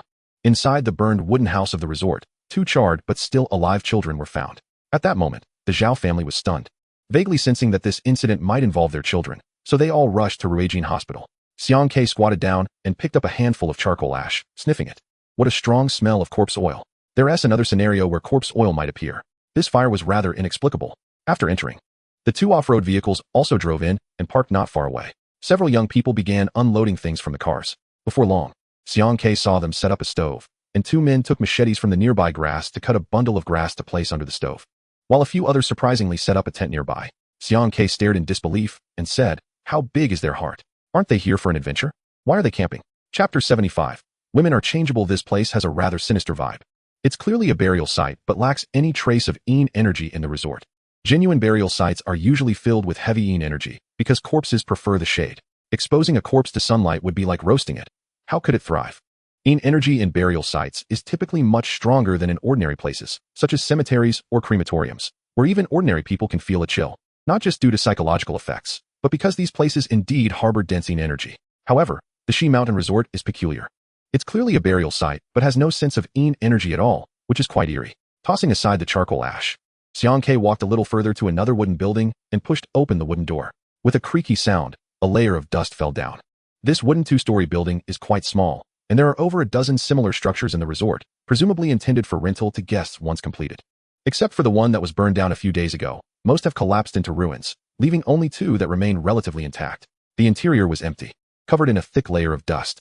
It was not large, with 2 levels in total. When Xiang Ke walked to the second floor, he squinted and reached the corner of the wall, where he found a small pile of paper money folded into paper cars and boats. These items are used for sacrifices. For adult worship, people often burn gold ingots or paper houses, while families with children who have passed away will fold paper into cars or boats to burn for the deceased child on their Memorial Day or during Qingming Festival. After exiting the building, it was already getting dark. The group of young people nearby seemed to have finished their work. The fire in the stove was burning brightly, and the tent was set up. A total of 4 men and 5 women were sitting around the fire chatting. Xiang Ke sat alone not far away, smoking while gazing at the 4-story clubhouse. He had explored most places, but that one remained unvisited. That person seemed strange, wandering around alone without a clear purpose. It's getting dark, and he is still here. He can't be thinking of spending the night alone, can he? The girl with the ponytail turned to Xiang Ke and said, he is quite bold. Whether this place is haunted or not, wouldn't he be scared being here alone? Dandan, I think that guy has ulterior motives, a young man said meaningfully. If he really had no place to stay, he could sleep under a bridge. Why linger in this desolate, drafty place? The key is that he might be dazzled by your beauty, unable to think of anything else. A glance here and there can still satisfy his eyes, right? Dandan pouted and said, he didn't even glance this way. What a calm demeanor. This is called playing hard to get in the rules of flirting. Pretentious is a more suitable description for him. Li Mingwen said, Sister Dan, do you believe it? If you go over and invite him to join us for dinner, he will definitely get up and come over without hesitation. What if I go and he doesn't come? That would be so embarrassing. If he doesn't come, I'll let you drive my new car for a year, and I'll cover the gas. If you're just talking nonsense. Sister Dan has to twist your arm and stuff it in your mouth. Dandan quickly stood up and jogged over to Xiang Ke, smiling as she said, handsome. Are you enjoying your solitude here? You look a bit lonely. Come join us for some fun. Xiang Ke, smoking a cigarette, looked up in confusion and asked, what did you say? I said come join us for some fun. We have a lot of people. No, I meant the previous sentence. I said you're enjoying your solitude here. Aren't you lonely? No, the previous sentence. Handsome. Xiang Ke got up and said, thanks. Dandan, feeling a bit frustrated, said, shouldn't you have rejected me more coldly? Xiang Ke had come over because he smelled food. He hadn't eaten much all day and was already starving. The fire in the stove was burning strong, and the fragrant smell of meat wafted everywhere, making him fidgety. Li Mingwen cheerfully moved a seat for him and handed him a bottle of wine. Big brother, have a drink. Thanks. Xiang Ke wasn't polite. He took the wine with his right hand and downed half the bottle before wiping his mouth. Looking at the sizzling meat on the stove, he suddenly lost his appetite. Dandan came back and plopped down next to him, grumbling, "Big brother, why aren't you a bit more reserved? You just came when I asked you to." Xiang Ke replied, confused, "But you asked me to come over. Why do you look so aggrieved?" Li Mingwen laughed and said, "Brother, let me tell you, the only thing that won't change for a woman in her life is her fickleness. You can't guess a woman's heart. If you try, you've lost." They were all in their 20s, sitting together, and it was easy to resonate with each other. Before long, Xiang Ke was chatting comfortably with them. Except for a woman named Tang Xia, who hadn't said a word from start to finish. "Come on, big brother, eat some meat," Li Mingwen said, handing Xiang Ke a piece of grilled meat on a plate. Xiang Ke hesitated and sighed. "My stomach hasn't been great lately. If I eat this, I won't be able to stop running to the bathroom. Can you give me something vegetarian instead?" The sizzling meat made Xiang Ke think of the horrors that had happened in the wooden house. It was just like the corpse oil that was grilled out. He figured if he ate it, he would have a psychological shadow every time he saw meat from then on. After chatting for a while, Xiang Ke learned that this group of young people were classmates from a university in Shanghai. Feeling bored with student life, they planned to go out and have some fun on the weekend. Since they were already tired of nightlife, they thought about doing something thrilling. One of the classmates, a local from Shanghai, had heard from his family that there was a haunted resort in Shi Mountain. Instantly, they became excited about the idea of exploring a haunted building. After finishing a bottle of beer, Xiang Ke sighed, "You guys should pack up and go. I think it's more appropriate to drink somewhere else." Li Mingwen was surprised and said, "What's the matter? Did you take over this piece of grassland?" Xiang Ke was a bit at a loss for words. Whether the others believed in ghosts or not was one thing, but he was worried that if he talked about it, they might get even more excited. After all, these idle young people were all for the thrill of the ghost story. Chapter 76. Parting ways. Xiang Ke felt a bit of a headache. These kids were too worrisome. They chatted until after 7 in the evening, and it was completely dark. They had eaten most of the meat. And especially the few guys like Li Mingwen were a bit tipsy. "Dandan, I think we should move on to the next step." Li Mingwen burped and pointed to the club behind him. "Tonight's main event is about to begin. We should head to the haunted building." "Deal." A dark moonlit night is perfect for exploring a haunted building. Dandan waved her little fist and shouted, "Hey, Tang Xia, why aren't you getting up?" The calm woman, who had been silent all night, was tilting her head, gazing into the air, while Xiang Ke was also looking up at the sky. A sudden gust of wind blew past them, causing the wild grass on the ground to lean to one side. Dandan hugged her shoulders and said, "Why is it getting windy? It's already April, and it's still blowing a little cool breeze. In April in Shanghai, even if it was windy, it should be warm." The key was that this wind was clearly a chilling breeze, which was unusual. "Is it showing up?" Xiang Ke frowned and said to Li Mingwen and the others, "That place isn't clean. You guys shouldn't go over. There's usually a reason for strange occurrences, and if you encounter something dirty, you won't have time to escape." "And you're still thinking of getting closer?" Li Mingwen laughed and said, "Brother, I've lived this long and seen everything except ghosts. Life must be exciting. We're here for the ghost story, and you want us to turn back now? Are you kidding?" Dandan urged, "Hurry up. Let's go in and take a quick look so we can get back to sleep. Women shouldn't stay up late." "Oh my, I really can't with you guys. Why can't you understand human language?" Xiang Ke was about to break down. These people were so stubborn, having eaten their meal and drunk a couple of bottles of wine. He figured he had made some good connections with them, but he really didn't want to see them step into a fire pit. The key was that if the dirty things inside were hard to deal with, their presence would only complicate matters and hinder him from performing well. Before Xiang Ke could stop them, Li Mingwen and Dandan ran straight toward the club, with only the woman named Tang Xia walking behind, casting him a meaningful glance. Xiang Ke stared at her and suddenly stepped forward to walk alongside her. "Do you know what's inside?" Don't you know as well?" She replied lightly. Xiang Ke asked, "Then why don't you stop them? You stopped them before, didn't you?" "I'm not familiar with them. They might not listen to me, but if you say it, they might," Tang Xia said softly, with her hands in her pockets. In this world, the unknown always evokes curiosity and longing, whether it's good or bad. It's hard to resist people's curiosity, especially for a group of young people whose lives have become mundane and lack ambition. Curiosity is a way to alleviate the long-standing silence in their hearts. Xiang Ke sighed. "If you don't ask for trouble, you won't get into trouble." That's exactly them. The four-story club was empty, filled only with the remnants of past debris. Naturally, there were no lights inside the building. Only the moonlight from outside could provide a faint glow. However, this group of idle kids was surprisingly well equipped. The boys all had strong flashlights, and to Xiang Ke's surprise, the three girls were even holding weapons essential for exorcising ghosts: dog blood, cinnabar, wooden swords, and red strings. However, these items looked brand new. The red strings were still tied up and hadn't been unpacked, and the wooden sword still had a strong smell of paint that was quite pungent. Xiang Ke pointed at the wooden sword in Dandan's hand and asked, "What is this? Haven't you seen a movie? This is a peachwood sword. With a single swing, it can immediately scare away any ghost, a powerful tool for exorcising evil. But why does it smell so strongly of paint?" Dandan replied, "The shopkeeper said it's new." "Just made." "Shopkeeper?" Xiang Ke was confused. Dandan explained, "I bought it on Taobao. One peachwood sword comes with a bundle of red ropes. See that girl next to you? She is holding it. It cost 58 yuan, free shipping in Jiangsu, Zhejiang, and Shanghai, and a 7-day return policy. Isn't it cheap? Hey, come on, you can't even use it as a dog stick, let alone catch ghosts? Xiang Ke was bewildered, feeling it was hard to communicate with them. Upon entering the club, Xiang Ke deliberately kept his distance from Tang Xia, one walking in front and the other trailing behind. It was certain that there was something evil in this building. He just didn't know what kind of ghost it was. Xiang Ke was curious about the woman behind him.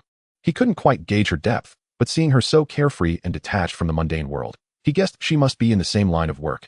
Possibly even a disciple of a Taoist sect. He felt a very noticeable fluctuation from her, something emitted from a magical tool carrying the spiritual energy of heaven and earth, similar to the thunderwood on him. No wonder she dared to let a few classmates enter the club. She probably had plenty of means to ensure their safety. Nothing unusual happened as they moved from the first floor to the second, as if the building were completely abandoned. Aside from the occasional wind blowing through the windows and making some strange noises, everything else felt quite normal. Xiang Ke slowed his pace, walked up to Tang Xia, and whispered, "You follow them. I'll take a look upstairs." Are you sure you can handle it? Tang Xia smiled. Xiang Ke waved his hand dismissively and said, "Can a man say he can't?" Since entering, he felt as if something was watching him from the shadows. During the ascent, he had deliberately observed several times, but found nothing. By the time they reached the second floor, still no movement had emerged, making him think the entities in this building were quite cunning. If it were an ordinary ghost, they would immediately come out upon sensing someone entering their territory. That was the usual behavior. But if they were plotting and waiting for the right moment, that was a different story. They definitely had some abilities. This could be a malevolent spirit or a fierce ghost that had developed intelligence. As Xiang Ke reached the third floor alone, he suddenly heard a clear laugh from behind him. He slowly turned his head and looked up. A child dressed in red, with hair styled in a top knot, was peering down from the ceiling, giggling at him. "Get lost," Xiang Ke said flatly. The child in red, who had been grinning, suddenly screamed in a terrifying manner. Their previously cute face now covered in pus-filled sores, skin charred, and peeling off in chunks. Chapter 77. Ghost Baby. Xiang Ke flicked his fingers in the air and formed a sword gesture. A stream of sword energy gathered in front of him and suddenly shot towards the child in red. When the sword energy reached the child, it had already formed a sharp tip, piercing through the little ghost's head. It let out a shriek, and its figure immediately started to fade. Taoist sword techniques contain Taoist energy, which ghosts especially fear. Piercing through their bodies causes significant damage to their essence. "I'm still a child. How could you want to kill me? How could you be so cruel?" The little ghost suddenly swooped down from the ceiling, lunging towards Xiang Quebec. "Maybe you were a child in your previous life, but you definitely aren't one now." Xiang Ke formed another hand seal, extending his index finger while pressing the middle finger against it, and joined the two pinky fingers together to condense a thicker stream of sword energy. The Taoist sword technique is known as the 9-character mantra. Those who engage in battle shall line up in formation. It is the sharpest technique in Taoist practices for both offense and defense, except for zombies that fall outside the 5 elements, whether fierce ghosts or malevolent spirits. Those struck by the sword technique will suffer greatly, their abilities diminished. However, Xiang Ke had not trained long enough to unleash its full power. If an experienced Taoist priest or mentor were to cast this sword technique, they could easily wield it with a wave of their hand, and it would be effective with a single strike. The sword technique shot out from between Xiang Ke's fingers, piercing through the little ghost. Its soul was instantly struck, creating a large hole, and its originally dim body became even more ethereal. Xiang Ke reached out and grabbed the little ghost's head, then forcefully pulled it towards him. The image of Yen Luo in his palm burst forth with golden light, tightly binding the little ghost within. Is it actually a ghost baby? Who is so cruel as to dare refine ghost babies? After the golden light enveloped the red-clothed ghost, it slowly transformed into the outline of a baby, only the size of a palm, appearing as if it had yet to fully form in its mother's womb. A ghost baby is formed from an unborn child after death, and there are only 2 scenarios that lead to its birth. One is when the mother of the fetus dies and becomes a fierce ghost, causing the child in her womb to also become a wandering soul. After the mother transforms into a fierce ghost, she could allow her child to be reincarnated, but she instead keeps it by her side, nurturing it into a ghost baby. The other situation is when the fetus is forcibly removed from the pregnant woman's body while still alive, and before it breathes its last, it is refined into a soul, thus becoming a ghost baby. Naturally, the mother of the ghost baby also dies. Such ghost babies have little power during their infancy, and they can't even possess a living person. However, once they grow up, they will definitely be more difficult to deal with than fierce or malevolent ghosts, as they are imbued with innate energy during gestation, which is the essence of the great Tao, something even the heavenly path cannot interfere with. A ghost baby is a soul transformed from the innate energy, so once it fully forms, ordinary Taoist methods are hard to deal with. The ghost baby in Xiang Ke's hands was still in its infancy, lacking significant power, but if left to grow for another 10 years, it would undoubtedly become a major threat. The ghost baby struggled in Xiang Ke's grasp, its small face contorted in a terrifying manner, continuously emitting shrill cries. "What is that noise?" Li Mingwen, holding a flashlight, suddenly began to scan around frantically. Did you hear that? It sounds like something is calling. Dandan crossed the wooden sword over his chest and cautiously said, I heard it too. It's quite scary. Is it the wind? The sound seems to be coming from upstairs. Hey, wasn't that guy just up there? Could it be him causing it? Originally, in the empty club, everyone had gathered together, feeling there was nothing to fear, but suddenly, an inexplicable noise came from somewhere, and everyone became anxious. A few people huddled together nervously, while only Tang Xia pulled out a compass from her backpack, frowning at it.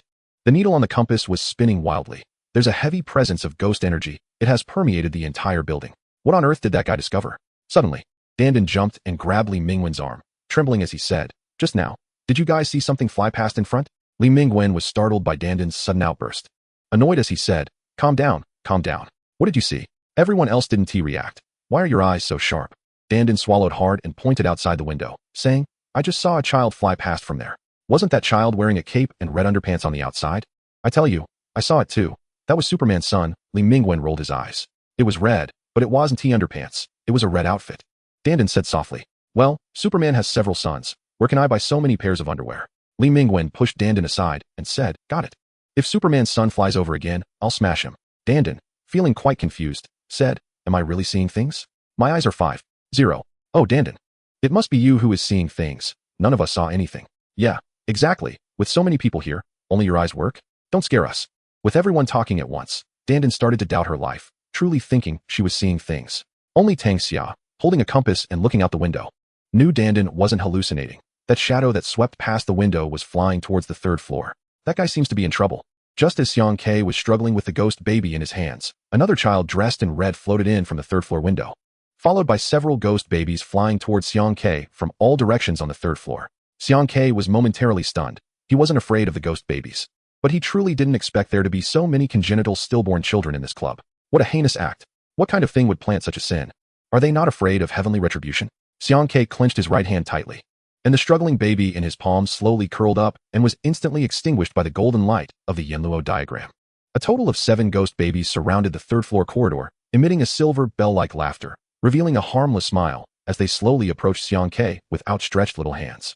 Eastern Jade Emperor, Southern Xianzhen Wanfufu, Western Tai Miao Zhiji Tianzun, Northern Xianshang Yuqin Tianzun.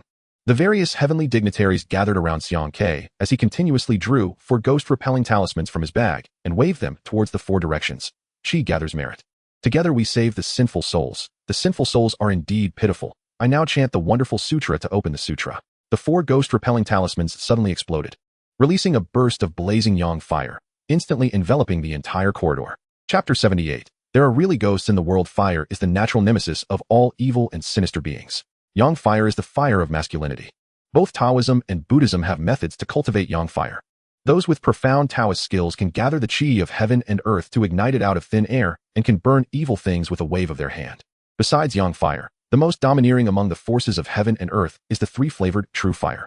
The 3 flavors consist of the monarch fire above, the minister fire in the middle, and the people's fire below. It is said that the 3-flavored true fire can burn away all evil in the world, with no method to resist it, unless one uses the Qiankuan Jade Dew or drowns it with the seas of the 4 oceans.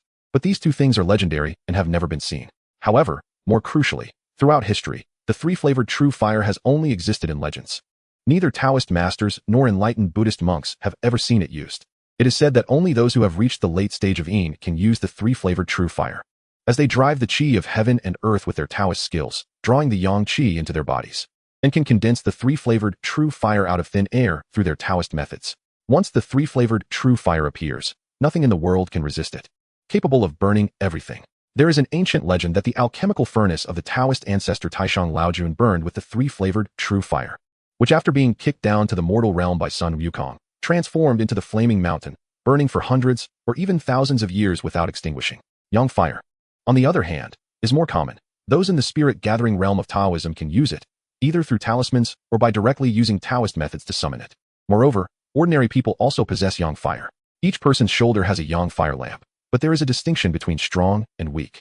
Those with strong yang fire repel evil beings. For example, officials, military leaders, or those with great fortune, even police or soldiers, have more vigorous yang fire, causing evil beings to avoid them out of fear of their strong yang fire. Just like when Chun Sanjin's family was haunted, his children and wife were possessed. But Chun Sanjin himself was spared because he was a person of great fortune. The Chun family had immense wealth. and he had been in charge of the Baoxin system for many years, embodying the fortune of the entire Qin family, making his yang fire stronger than that of ordinary officials or soldiers. In contrast, the elderly, women, children, and those who are weak and sickly have very weak yang fire on their shoulders, with some even having extinguished one lamp, making them susceptible to ghostly approaches. This is why ghosts often target women, children, and the elderly. If both clusters of yang fire on a person's shoulders extinguish, that person is basically not far from death, as their lifespan is up, and they will die at any moment, with no chance of recovery. The 4 ghost-repelling talismans that Xiang Ke sprinkled contained a yang fire, which, once ignited by the Taoist method, could burn ghostly entities. Seeing this, the ghost babies dodged in panic, shrieking continuously, their previously adorable little faces turning sinister, resembling the earlier ghost baby, both with festering sores, charred skin, and looking dry as if devoid of any moisture.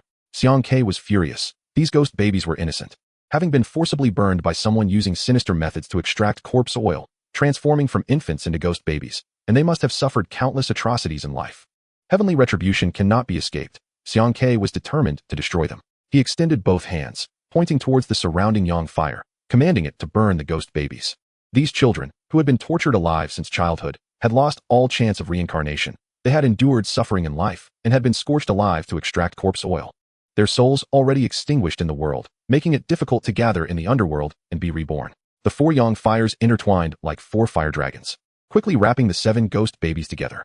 3 souls eternal, the spirit undiminished. All evils can be broken and burned.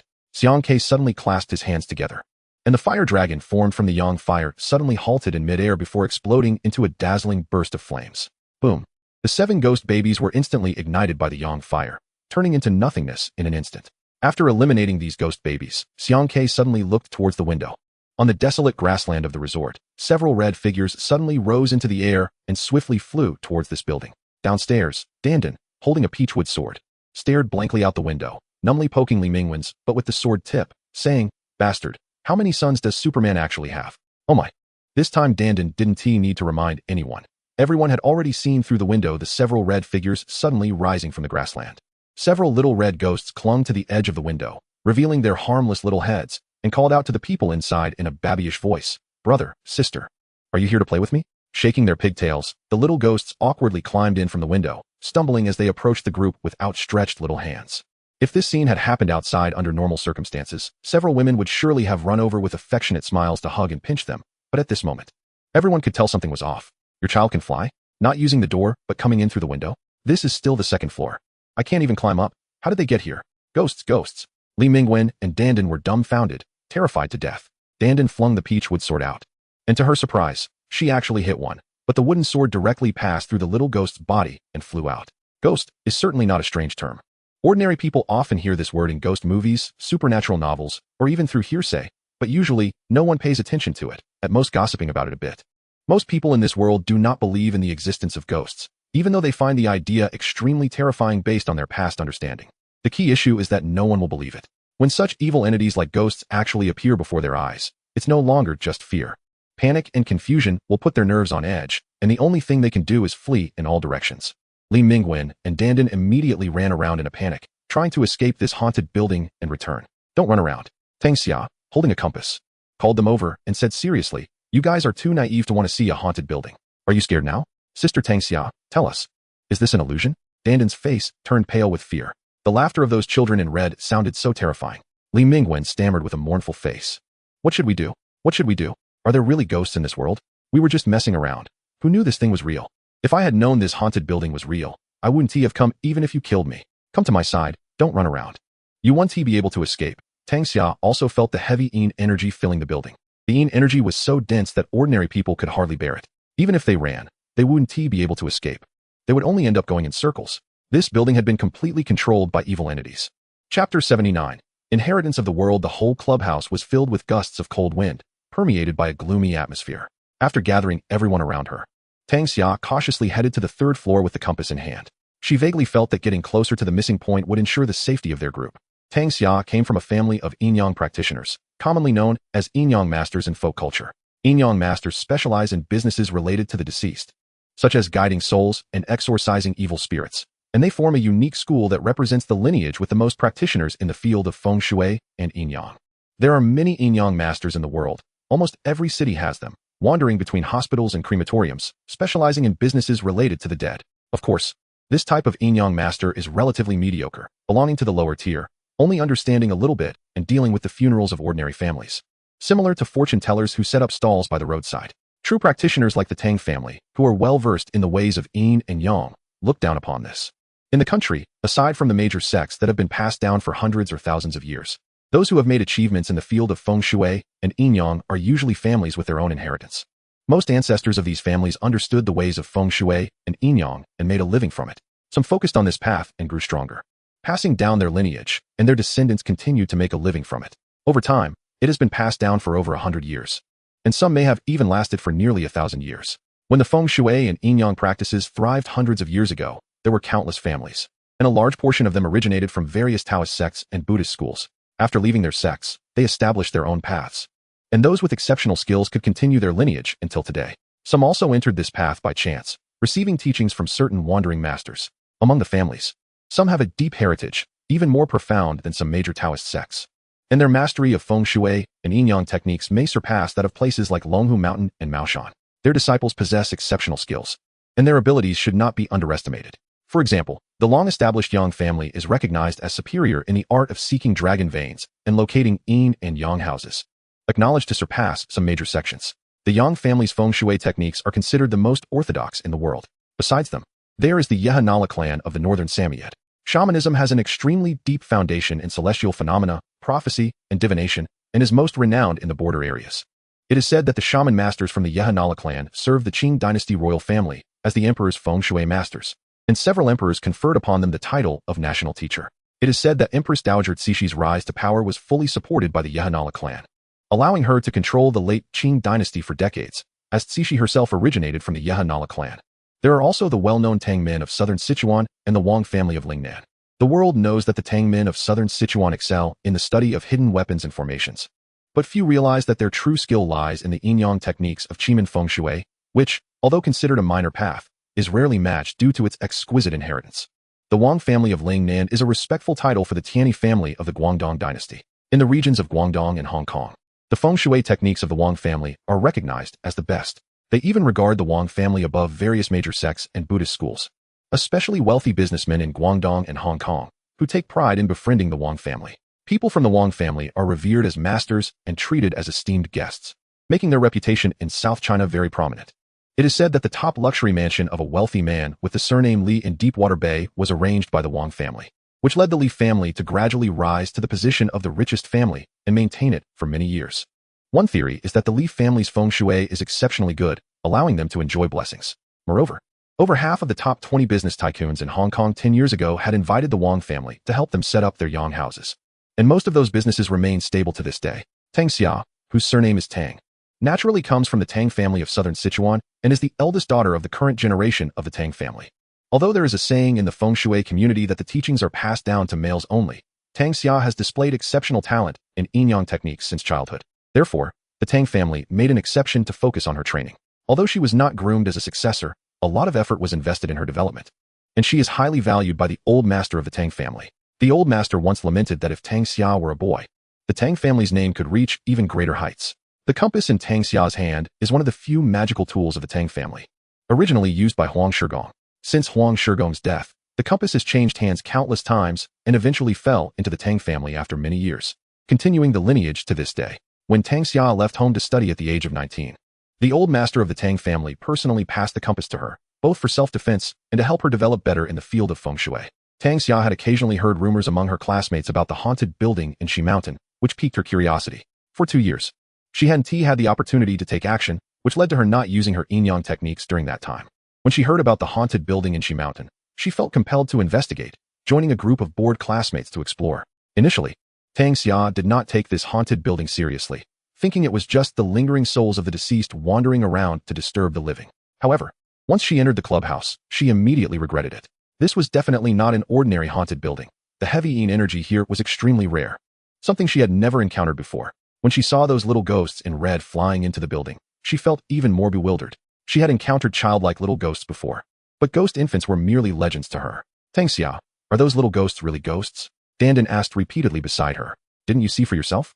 You should have listened to that person and left here quickly, Tang Xia regretted. realizing that this situation had completely exceeded her expectations. Who was that guy anyway? A Maoshan priest? Or a ghost-catching master?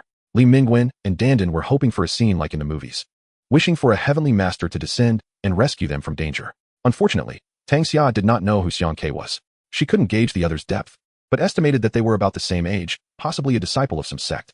The compass in Tang Xia's hand emitted a circle of light, firmly protecting the group inside. The red-clothed little ghosts wandered around, trying to rush in, but were all blocked outside. After several attempts, the little ghosts seemed to gradually lose patience. Chapter 80. Possessed by a ghost. Although Tang Xia had never dealt with ghost infants, she had been influenced by the teachings of the Tang family from southern Sichuan, so she had considerable insight. Seeing the ghost infant showing signs of impatience, she quickly activated the compass in her hand, allowing the Taoist energy contained within the artifact to rapidly spread out. The compass was used for geomancy and burial sites. Ordinary yin-yang masters would use it during funerals. This compass was passed down from Huang Shigong, and it had been powerful even in his hands. After years of refinement, the Taoist energy it contained had become even denser. However, one thing was certain. This compass was an unparalleled artifact for geomancy, but was not good at attacking. At most, it could be used for defense, preventing ghostly beings from getting too close, but unable to disperse them. Roar! The red-clothed little ghosts became anxious when they could not break through the light barrier. Their faces gradually became ferocious, with festering sores and burnt, cracked skin that almost made Dan and the others vomit up what little they had eaten that night. The ghost infant bared its teeth, its sharp fingernails clawing at the light barrier, wanting to rush in. Everyone inside broke into a cold sweat, and Dan, with a mournful face, said, "It's over. It's over. They're coming in. Are we going to die? Are we going to die?" Tang Xia pursed her lips, exerting all her strength to maintain the compass and keep the Taoist energy flowing, but after a long time, she could not hold on any longer. The compass required a continuous supply of Taoist energy from her. Once her energy stopped, the light barrier would dissipate. Tang Xia could only hope that Xiang Ke upstairs would come down quickly to save them. However, more and more little ghosts poured in through the windows. And in just a moment, at least 20 ghost infants surrounded Tang Xia and the others. Although the ghost infants could not break through the compass's defenses, being surrounded by a swarm of little ghosts was suffocating, and the fear alone could scare a person half to death. Third floor. When Xiang Ke saw the ghost infants flying in one after another through the window, he knew that the fools downstairs were in trouble. He swiftly dashed down from the third floor, his legs moving rapidly. When he reached the ground, he indeed saw a bunch of ghost infants busy at work. Xiang Ke pulled out a half section of a sword tip from his bag and ran over quickly, wielding the rusty iron piece with a fierce swing. The half-iron sword, infused with boundless murderous energy from the sword of the god of death, Bai Qi, sliced through the ghost infants' bodies as if cutting tofu, ultimately striking the light barrier emitted by the compass, creating a gap. Wow! Tang Xia spat out a mouthful of blood, having been accidentally injured by Xiang Ke's backlash. Accidental injury. Xiang Ke felt a bit embarrassed, but he still pointed into the air, rapidly casting the 9-character true words and directing the gathered sword energy towards the remaining ghost infants. A series of sword energies pierced through the ghost infants' bodies, and those that had once been so aggressive in trying to break through the light barrier immediately wilted, their bodies continuously shrinking. Xiang Ke took a deep breath, his chest and abdomen suddenly swelling. Tang Xia was astonished to discover that amidst the suffocating yin energy in the building, a surge of Taoist energy began to emanate from Xiang Ke, gradually overpowering the yin energy. Eastern Jade Emperor, Southern Mysterious True 10,000 Blessings, Western Ultimate Supreme. Square Mysterious Upper Jade City, all the heavenly sovereigns come forth. The incantation resonated from Xiang Ke's mouth, and with his hand seals, the Taoist energy began to drift slowly towards the ghost infants, gathering energy to accumulate merit, together saving the sinful souls. The sinful souls are truly pitiable. Today I recite the wondrous scripture and incantation to open the sutra. Xiang Ke suddenly spat out, his inflated chest collapsing, and a scorching breath rapidly spread towards the ghost infants. Suddenly, a large burst of flames erupted where the ghost infants were, igniting without any warning. All the ghost infants were engulfed in the sea of fire, and in less than half a minute, they were completely burned to ashes. It felt like a dream to Dan and Li Mingwen as they saw Tang Xia spit blood and then a fire ignited from outside. By the time they realized what had happened, the fire was extinguished and the little ghosts had vanished without a trace, as if nothing had happened just moments ago. Did we just imagine that? Dan began to lose faith in life again, feeling that something had happened, but in the blink of an eye, everything had disappeared. Not only him, but the others also felt that the situation was quite surreal. If it weren't for the bloodstains still on Tang Xia's chest, they would have thought that everyone had suddenly developed vision problems. Leaving the place, Xiang Ke wore a serious expression as he strode down from the upper floor. Tang Xia stepped forward and walked alongside him, asking, "What's wrong?" "Someone is refining ghost infants here. Those ghost infants are not terrifying, but the person doing the refining is not easy to deal with. You all need to leave here immediately, if it's too late. I'm afraid we won't be able to escape." At that moment, Tang Xia lowered her head and saw that the compass in her hand had begun to spin wildly again, and the needle was moving so fast that it seemed invisible. The yin energy began to gather again, and it was even more intense than before. Xiang Ke suddenly stopped, turning sharply to look at the few people behind him. Squinting his eyes. What's wrong? Before Tang Xia could finish her question, she noticed that Xiang Ke's expression was very unpleasant as he turned back. Dan, Li Mingwen, and several classmates looked at him in confusion, unsure of what was happening, while Xiang Ke's gaze upon them made them feel uneasy. Just as Tang Xia was saying that the yin energy was increasing, Xiang Ke suddenly sensed a chilling presence behind him. The presence appeared for only a brief moment and then vanished. This was definitely not an illusion. Xiang Ke's cultivation level would not allow for any such misconceptions. He bit his fingertip and squeezed out a drop of blood, flicking it towards Dan, causing it to vanish into her forehead. He then squeezed out another drop of blood and flicked it towards Li Mingwen. Everyone was a bit dazed, not understanding what he was doing. But only Tang Xia realized that someone among them had been possessed by a ghost, and Xiang Ke was using the energy of yang blood to force the ghost out. He flicked blood towards 4 people in succession, and when he reached the 5th person, that individual suddenly let out a roar and lunged towards a nearby classmate, opening their mouth to bite the girl who had been holding the red string. The girl, caught off guard, was pounced on and screamed as she tried to block it. But her arm was immediately bitten down upon. Let go of me. Let go of me. The girl, in excruciating pain, was so terrified that she collapsed. A large chunk of flesh torn from her arm. Xiang Ke flicked his finger at the person who was biting, and suddenly a burst of green smoke erupted from their body, quickly dissipating. The possessed individual went limp and fell to the ground, their face devoid of color. A thick black mist enveloping their entire face, lips tightly closed, and breathing slowly. What happened to him? Is he dead? Dan asked in shock. Tang Xia shook her head and said, No, the yang energy from his body has been drained, and he has temporarily fainted. There's no danger to his life, but he will definitely fall seriously ill. Chapter 81. Heavenly Ghost. Ordinary ghosts possess individuals typically exhibit 3 symptoms.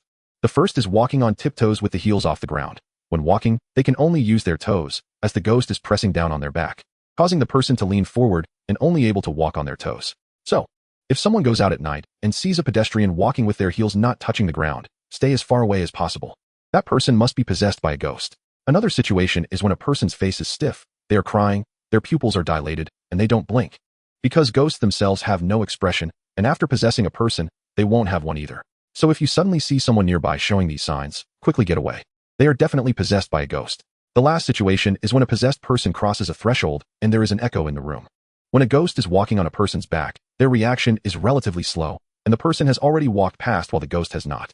This is also why in the past, when houses were built, thresholds were placed at the doors to prevent the family from being unaware when someone possessed by a ghost came home. Nowadays, people no longer believe in this, and there are no thresholds installed in buildings. Only in rural areas in the north do people still follow this custom when building houses.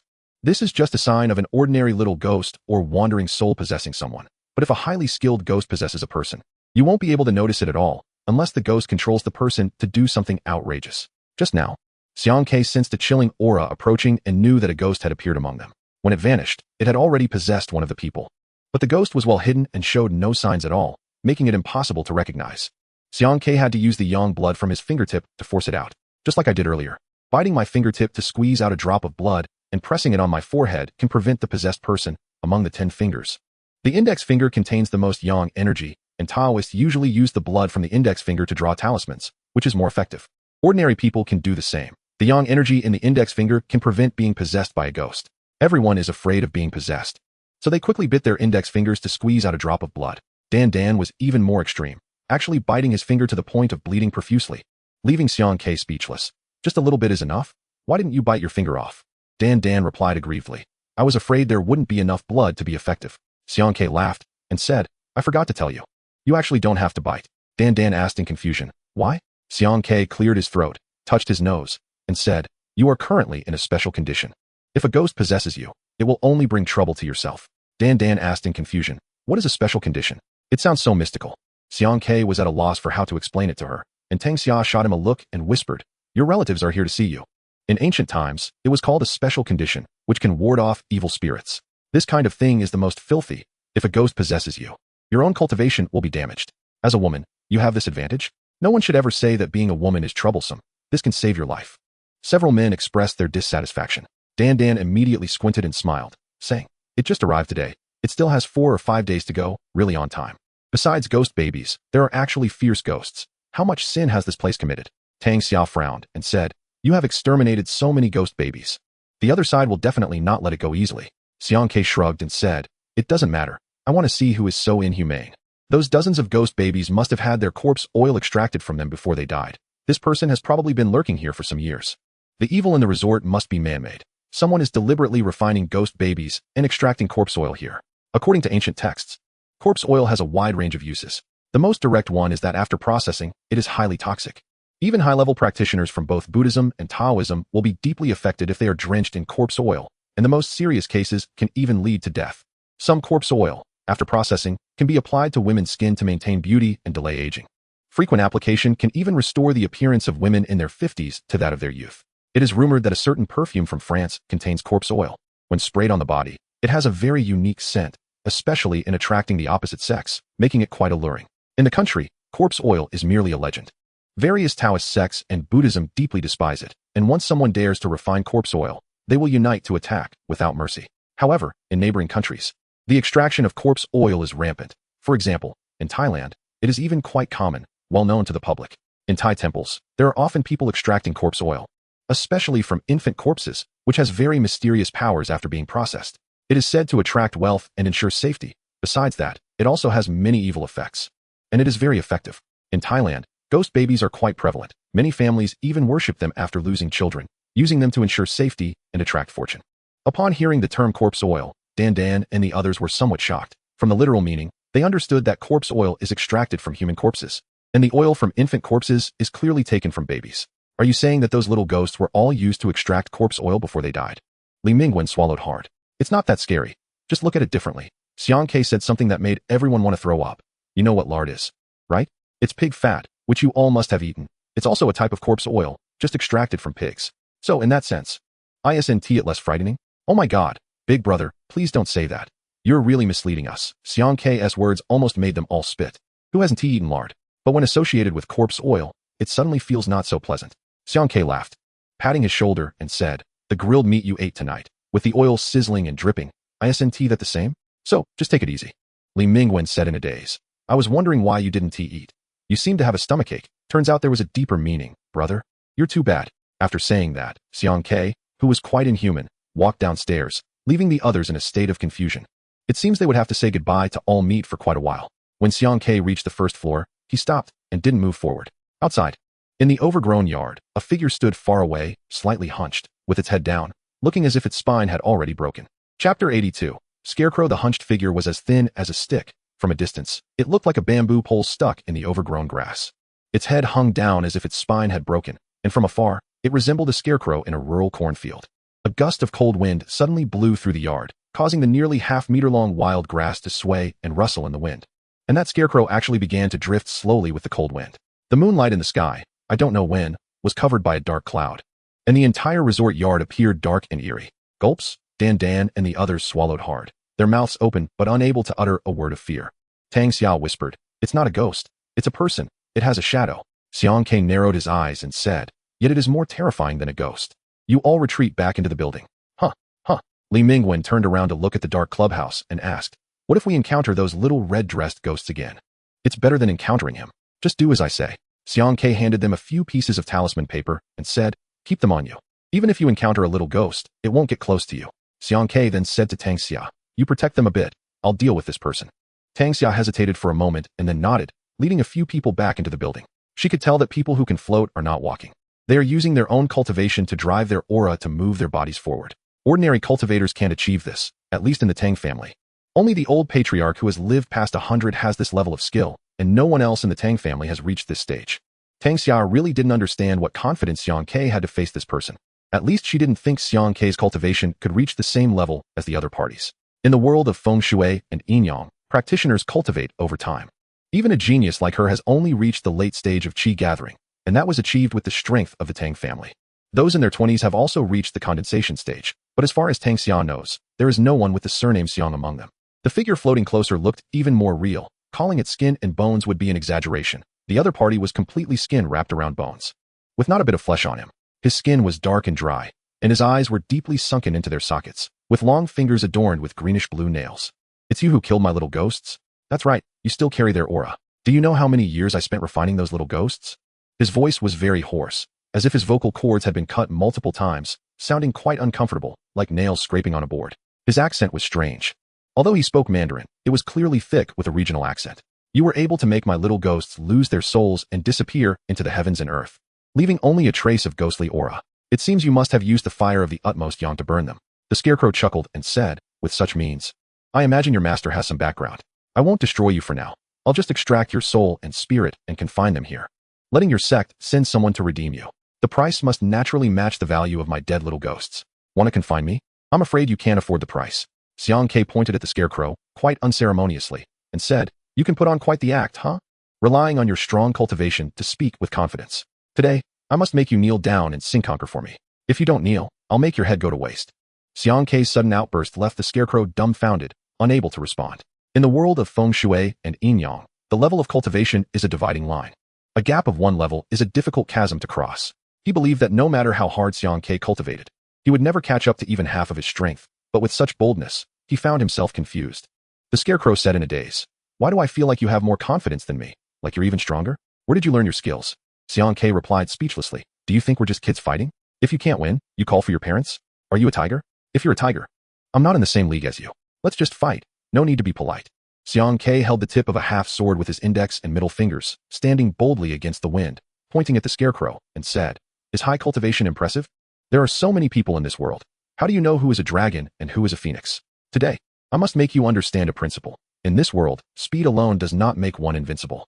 Xiang Ke frantically drew on the aura within his body to urge the half-iron sword, loosening his fingers as the sword tip flew toward the scarecrow. The scarecrow's eyes widened. The murderous aura of the sword of the god of death, Bai Qi, surged as it approached, and he felt that boundless killing intent could instantly pierce through his body. Sensing a hint of crisis, he lightly tapped his toes on the ground and floated to the side. The scarecrow slowly raised his right hand, pointing at the iron sword with one finger. Suddenly, a greenish aura seeped out from his fingertip, wrapping tightly around the half-sword tip. The greenish aura was thick, resembling a green dragon that tightly enveloped the half-iron sword. It was indeed at the condensation stage. This was somewhat tricky. Those who can project their aura outward are certainly at the condensation stage. Qi gathering can only gather the aura of heaven and earth within oneself, while condensation allows for the aura to be projected outward to confront the enemy. Form, battle, all shall stand in formation. Xiang Ke quickly performed 9 hand gestures in succession and recited the 9-character mantra, causing the half-sword tip to tremble violently and shake crazily as it fought against the greenish aura. Xiang Ke bit his tongue, drawing blood into his mouth. After taking a deep breath, he spat it out, the blood containing nearly half of his aura splattering onto the half-iron sword. Visible to all, ghosts and gods afar. Summon the ancestors of the soul, descend to the golden stage, the gods and soldiers march on the clouds. Xiang Ke suddenly tilted his head back, lips slightly parted, chanting toward the direction of Fengdu Ghost City. Souls are free, without any hindrance. Killing God by Qi, soul, return. Killing God by Qi, soul, return. Killing God by Qi, soul, return.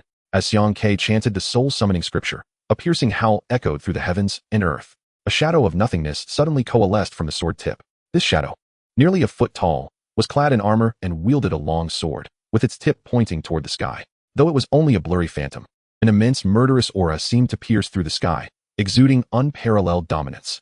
Chapter 83. The world changes color. The residual soul of Bai Qi floated up, and an endless murderous aura filled the entire resort.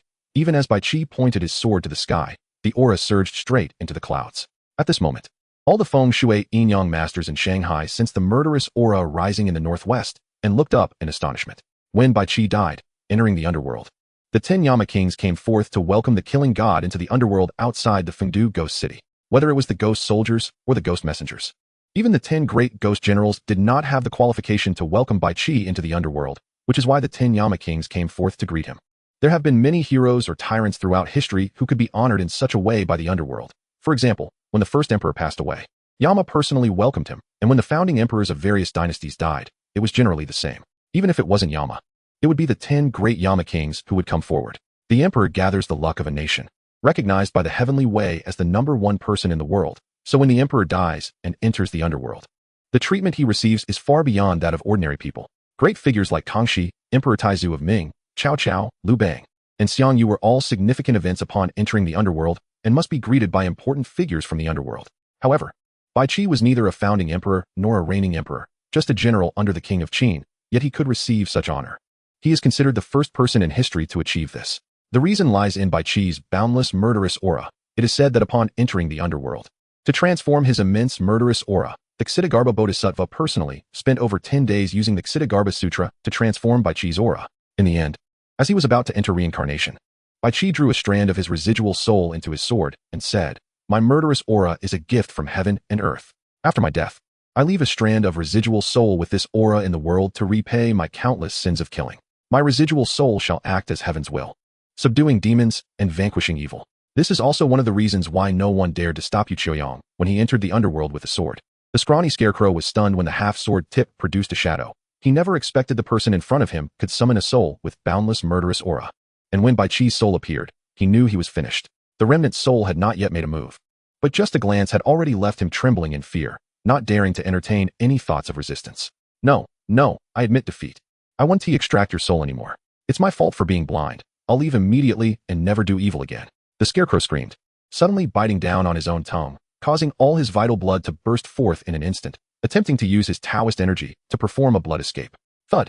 He fell to the ground before Xiang Ke, bowing deeply and said respectfully, "The disciple of the ancient Well sect, Xiang Ke, respectfully invites the killing god Bai Qi's remnant soul to help me eliminate demons and uphold the righteous path, to personally slay those who bear sins." Aloud, the remnant soul of Bai Qi leisurely raised the sword in his hand, pointing towards the scarecrow who had already fled nearly 100 meters away. A sword energy burst forth from the sword, heading straight for him. The remnant soul of Bai Qi shouted in a deep voice, "Cut! No." The emaciated old man's ghostly figure was already trembling, feeling the overwhelming murderous aura approaching. But before he could finish speaking, the sword energy had already pierced through him. After the sword strike, the remnant soul of Bai Qi also instantly vanished, and the surrounding murderous aura rapidly dissipated into the heavens and the earth. The soul scattered? Xiang Ke was dumbfounded to discover that the sword swung by Bai Qi's remnant soul not only pierced through the opponent's body, but also caused his 3 souls and 7 spirits to vanish into thin air in the blink of an eye. It was his first time using the secret technique to summon Bai Qi's remnant soul, and he really hadn't expected that a single sword from the remnant soul could instantly obliterate a master at the condensing spirit stage. He felt a bit regretful. Had he known, he would have preferred to exert a bit of effort to deal with the opponent himself. The killing god's sword had scattered the opponent's soul completely, which was too efficient. He had intended to subdue the opponent and then refine his soul, but unexpectedly, Bai Qi's sword left not even a trace. Even without summoning Bai Qi's remnant soul, Xiang Ke had methods to deal with the opponent and could have easily killed him with just a bit of effort. He was just worried that if the battle dragged on, those few idiots in the building might cause some trouble, leading to a loss that wouldn't be worth it. Xiang Ke wanted a quick resolution, so he summoned Bai Qi's remnant soul, but he didn't expect that with one sword, the opponent would be reduced to nothing. Feeling quite displeased, Xiang Ke put away the half-broken iron sword, and Tang Xia, along with the others, came out. When Bai Qi's soul had just emerged, Tang Xia, being the closest, also sensed that overwhelming murderous aura. At the time, she was shocked and somewhat incredulous. If such a dense murderous aura were to go uncontrolled, it would cause trouble for many ordinary people. Murderous aura, energy, ghostly energy, and malevolent energy were not something ordinary people could withstand. If they entered the body, it could lead to illness or disaster. If severe, it could even result in death. After Tang Xia used a compass to protect Dandan and the others, the murderous aura suddenly vanished without a trace. She hurried out, only to see Xiang Ke alone with a gloomy expression. Xiang Ke was sitting on the ground, pulling out a cigarette and puffing away. His frustration was one thing. Having just summoned Bai Qi's remnant soul had drained nearly half of his Taoist energy, leaving him in a state of exhaustion that would take at least 2 days to recover fully. Summoning Bai Qi's remnant soul was not something easily done. It required the caster's own Taoist energy as a sacrifice. If Xiang Ke's cultivation was insufficient and he forced the summoning, he could have faced backlash, exhausting all his Taoist energy and potentially leading to his own death. The after effects were that the Taoist energy was drained, and the caster would be weak for 2 to 3 days before they could gather their dispersed energy again. "Where is he?" Tang Xia asked in surprise. Xiang Ke did not look up, pointing behind him and saying, "He vanished into thin air." "Huh?" Tang Xia frowned and asked, "Did I just sense a very dense murderous aura suddenly appear because of you?" "Yeah, otherwise, it might have been me vanishing into thin air now," Xiang Ke said, wrinkling his nose as he smoked. "Are you all okay?" "Yeah, we're fine." "You seem really tired," Tang Xia replied mechanically, her gaze flickering over Xiang Quebec. To be able to make a master at the condensing spirit stage vanish in an instant, Tang Xia estimated that it would take someone at least at the Yin Passage stage to achieve that. But it had been many years, and she had never heard of any masters of the Yin Passage appearing in the world, nor did she believe that Xiang Ke was at that level. This young man, who was about the same age as her, was too hard to understand. "I'll be fine after a rest. It's just a small issue," Xiang Ke said, pointing towards the building. "There must be a place for him to hide there." Let us see what he has been up to all these years. Xiang Ke sat still to regain his strength, while Tang Xia led Li Mingwen and the others to search the building. Soon, they discovered a basement on the first floor. The entrance to the basement was dark and eerie, and a chilling atmosphere rushed out to meet them, with cold winds blowing from inside. Chapter 84. Leaving after the matter is resolved in a corner of southwest China, nestled within a deep mountain forest, there lay a Miao ethnic village. The village was not small, with over 1,000 residents, and the Miao people had lived there for nearly 1,000 years. Due to its location deep in the mountains, the Miao village was isolated from the outside world, and no one had visited for many years. It was like another world, where the villagers were self-sufficient and had no connection with the outside. Inside the village stood an ancient ancestral hall, said to have existed since the village was founded, and it had been preserved until now. The hall was a forbidden place, only opened during ancestor worship, and it remained closed most of the time. The vast majority of villagers had no right to enter, except for a few respected elders. Crack! In the silent night sky, a sudden sound of shattering came from within the ancestral hall. At the same time, a piercing scream echoed from the nearest bamboo building, instantly spreading throughout the village. Moments later, several figures hurriedly rushed from various parts of the village, entering the ancestral hall to gaze in shock at a jade tablet that had shattered into several pieces. The tablet was carved with a human face, lifelike and strikingly similar to the old man who had been obliterated by Bai Chi's remnant soul with a single sword strike not long ago. Third uncle is dead? How is that possible? A young man with shoulder-length hair and a dark complexion exclaimed in disbelief. The four elders inside the hall silently stared at the shattered jade tablet, and one of them picked up a piece of broken jade, closed his eyes, and silently muttered. The old man opened his eyes in shock and said, "His soul has even dissipated. What kind of person can make the third brother have no chance to fight back and die instantly, not even allowing his soul to escape?" The long-haired young man asked in astonishment, "Yin Passage? Are there still people of the Yin Passage realm walking in this world?" One elder shook his head and said, "It may not necessarily be someone from the Yin Passage. Nuxing, go to Shanghai to investigate the death of your third uncle. He hasn't returned to the village for many years and has been busy with village matters. Dying and ending up like this is not acceptable. We need to give him an explanation." Outside the entrance to the basement of the resort, Xiang Ke instructed Dandan and the others to wait outside while he and Tang Xiao went in. The basement was roughly constructed, with damp earth on the walls and a constantly uneven floor, covering an area of just over 100 square meters, as if it had been hastily dug out with a shovel. Against the wall of the basement was a bed, simply covered with straw and a wooden pillow. In a corner of the basement lay a pile of eerie white bones, and a cursory glance revealed more than 30 skulls. This meant that those bones must represent at least 30 human lives. Inside the skull, there were quite a few bones that had already taken shape, but they were still very small. There were also many white bones that were only about 10 to 20 centimeters long, which were clearly the bones of children. Tang Xia said in horror, "Dozens of lives, all of them children. This person truly lacks any conscience. Letting him off lightly was a mistake. He should have been killed with a single sword strike. This time, it wasn't he regret for not being able to obtain that person's soul. With his identity as a Yin official, he could have confined the opponent's soul and brought it to the underworld, allowing the soul to suffer severe tortures and denying it any chance to enter the cycle of reincarnation. Therefore, killing the opponent with a single sword strike clearly benefited him. At least after his soul had scattered, he wouldn't have faced any punishment." Next to those white bones were a dozen or so jars of various sizes, emitting a foul, pungent odor.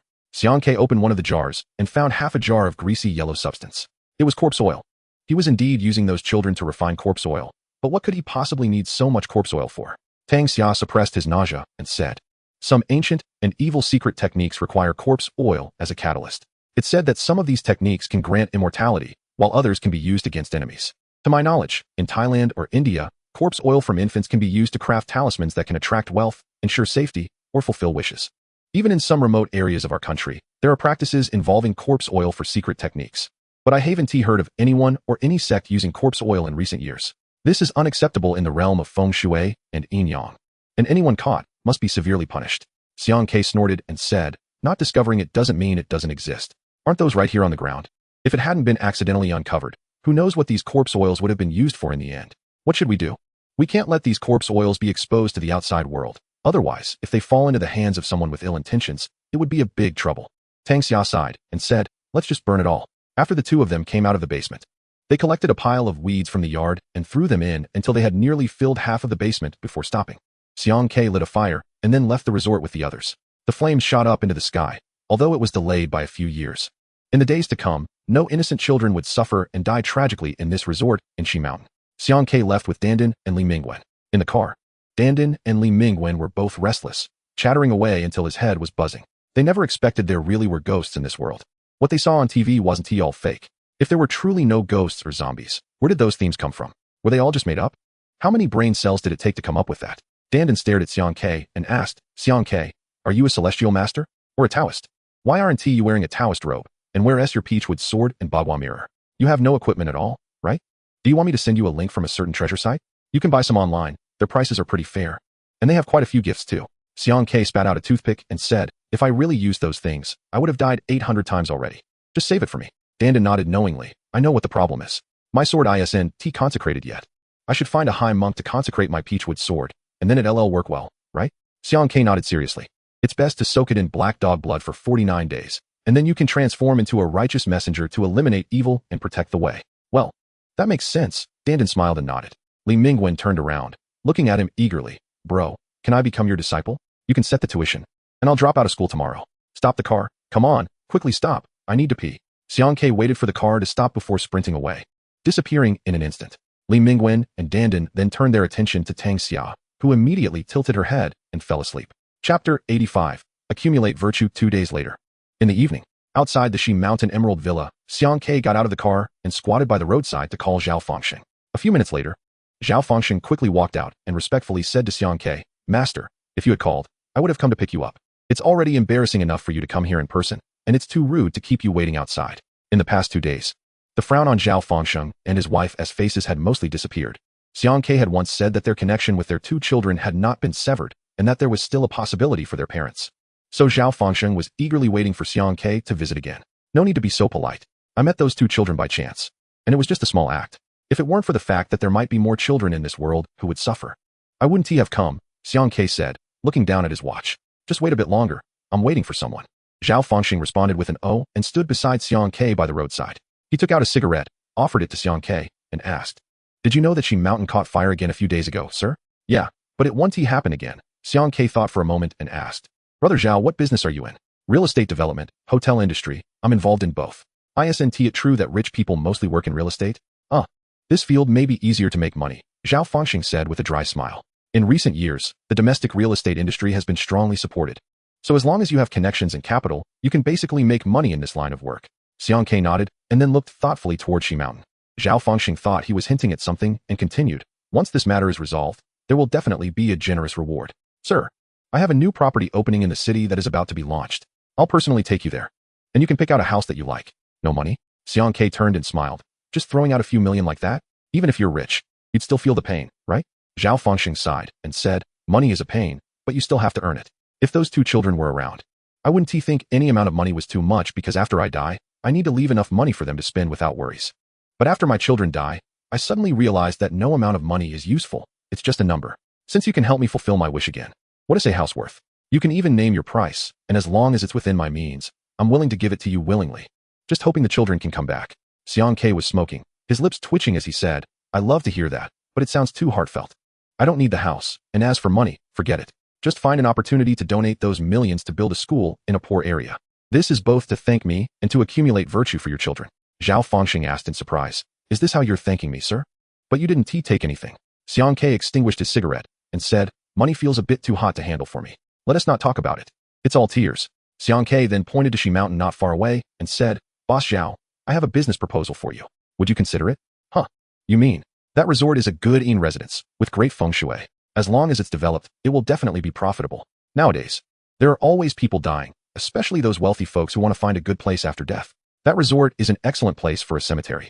It can be sold directly as an inn residence without further planning. A discerning feng shui master wouldn't miss this. Xiang Ke emphasized to Zhao Fengxing, however, remember one thing. For every grave sold, a portion of the money must be donated for charitable deeds. You must not overlook this. If you do this well, it can bless your next generation. If not, I want to remind you. 1 life, 2 fortunes, 3 feng shui, 4 accumulation of yin virtue, 5 fame. Fame and fortune are actually nonsense. Throughout history, there have been many people with titles. Top scholars and successful candidates are numerous. And there are more doctors and master's degree holders than you can count.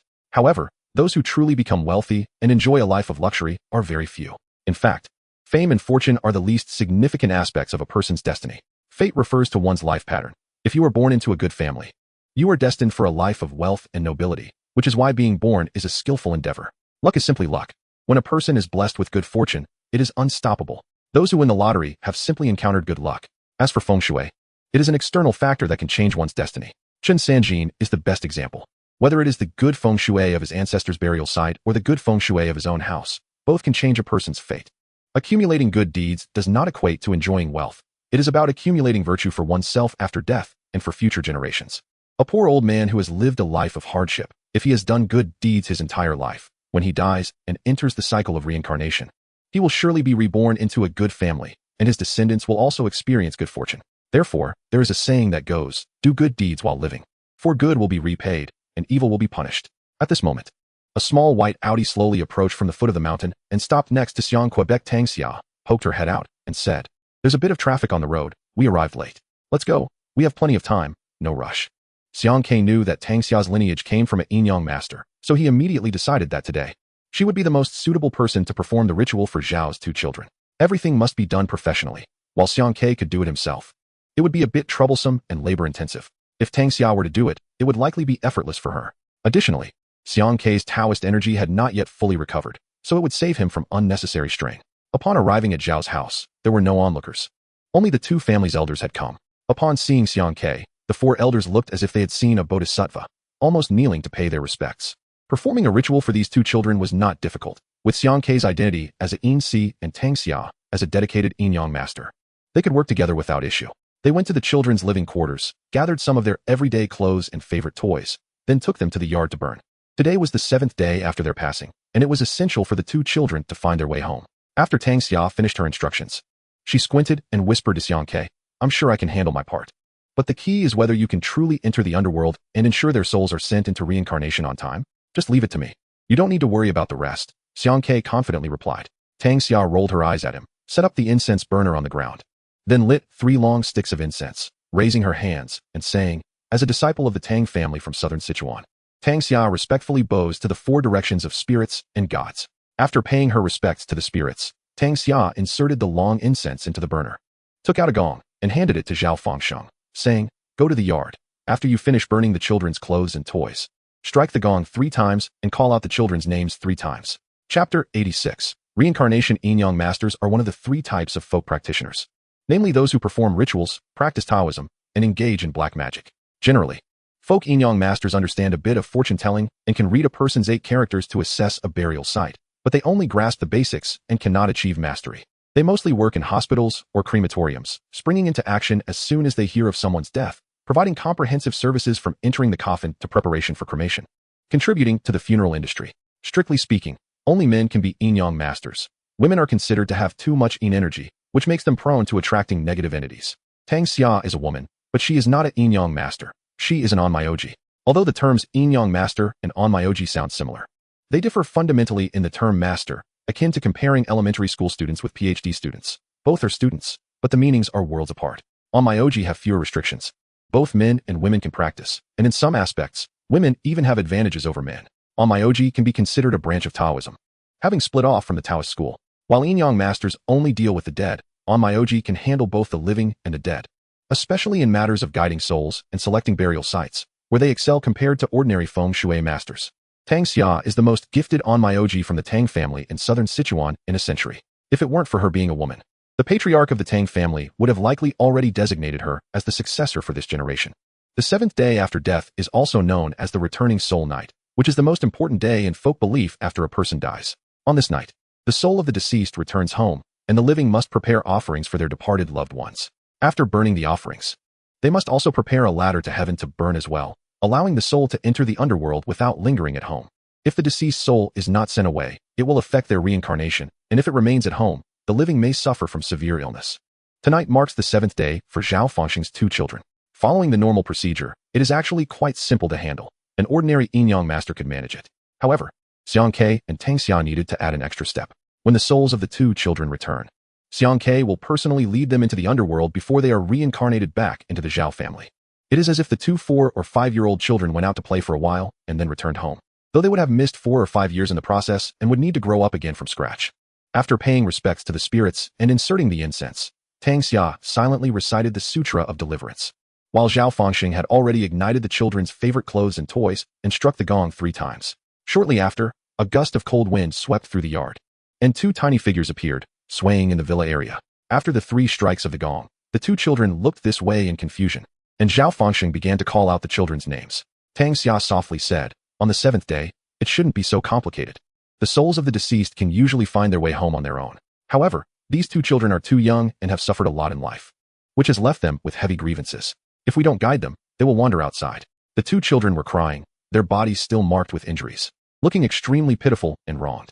Zhao Fangxing was on the verge of breaking down, nearly fainting at the sight of his children's tragic state.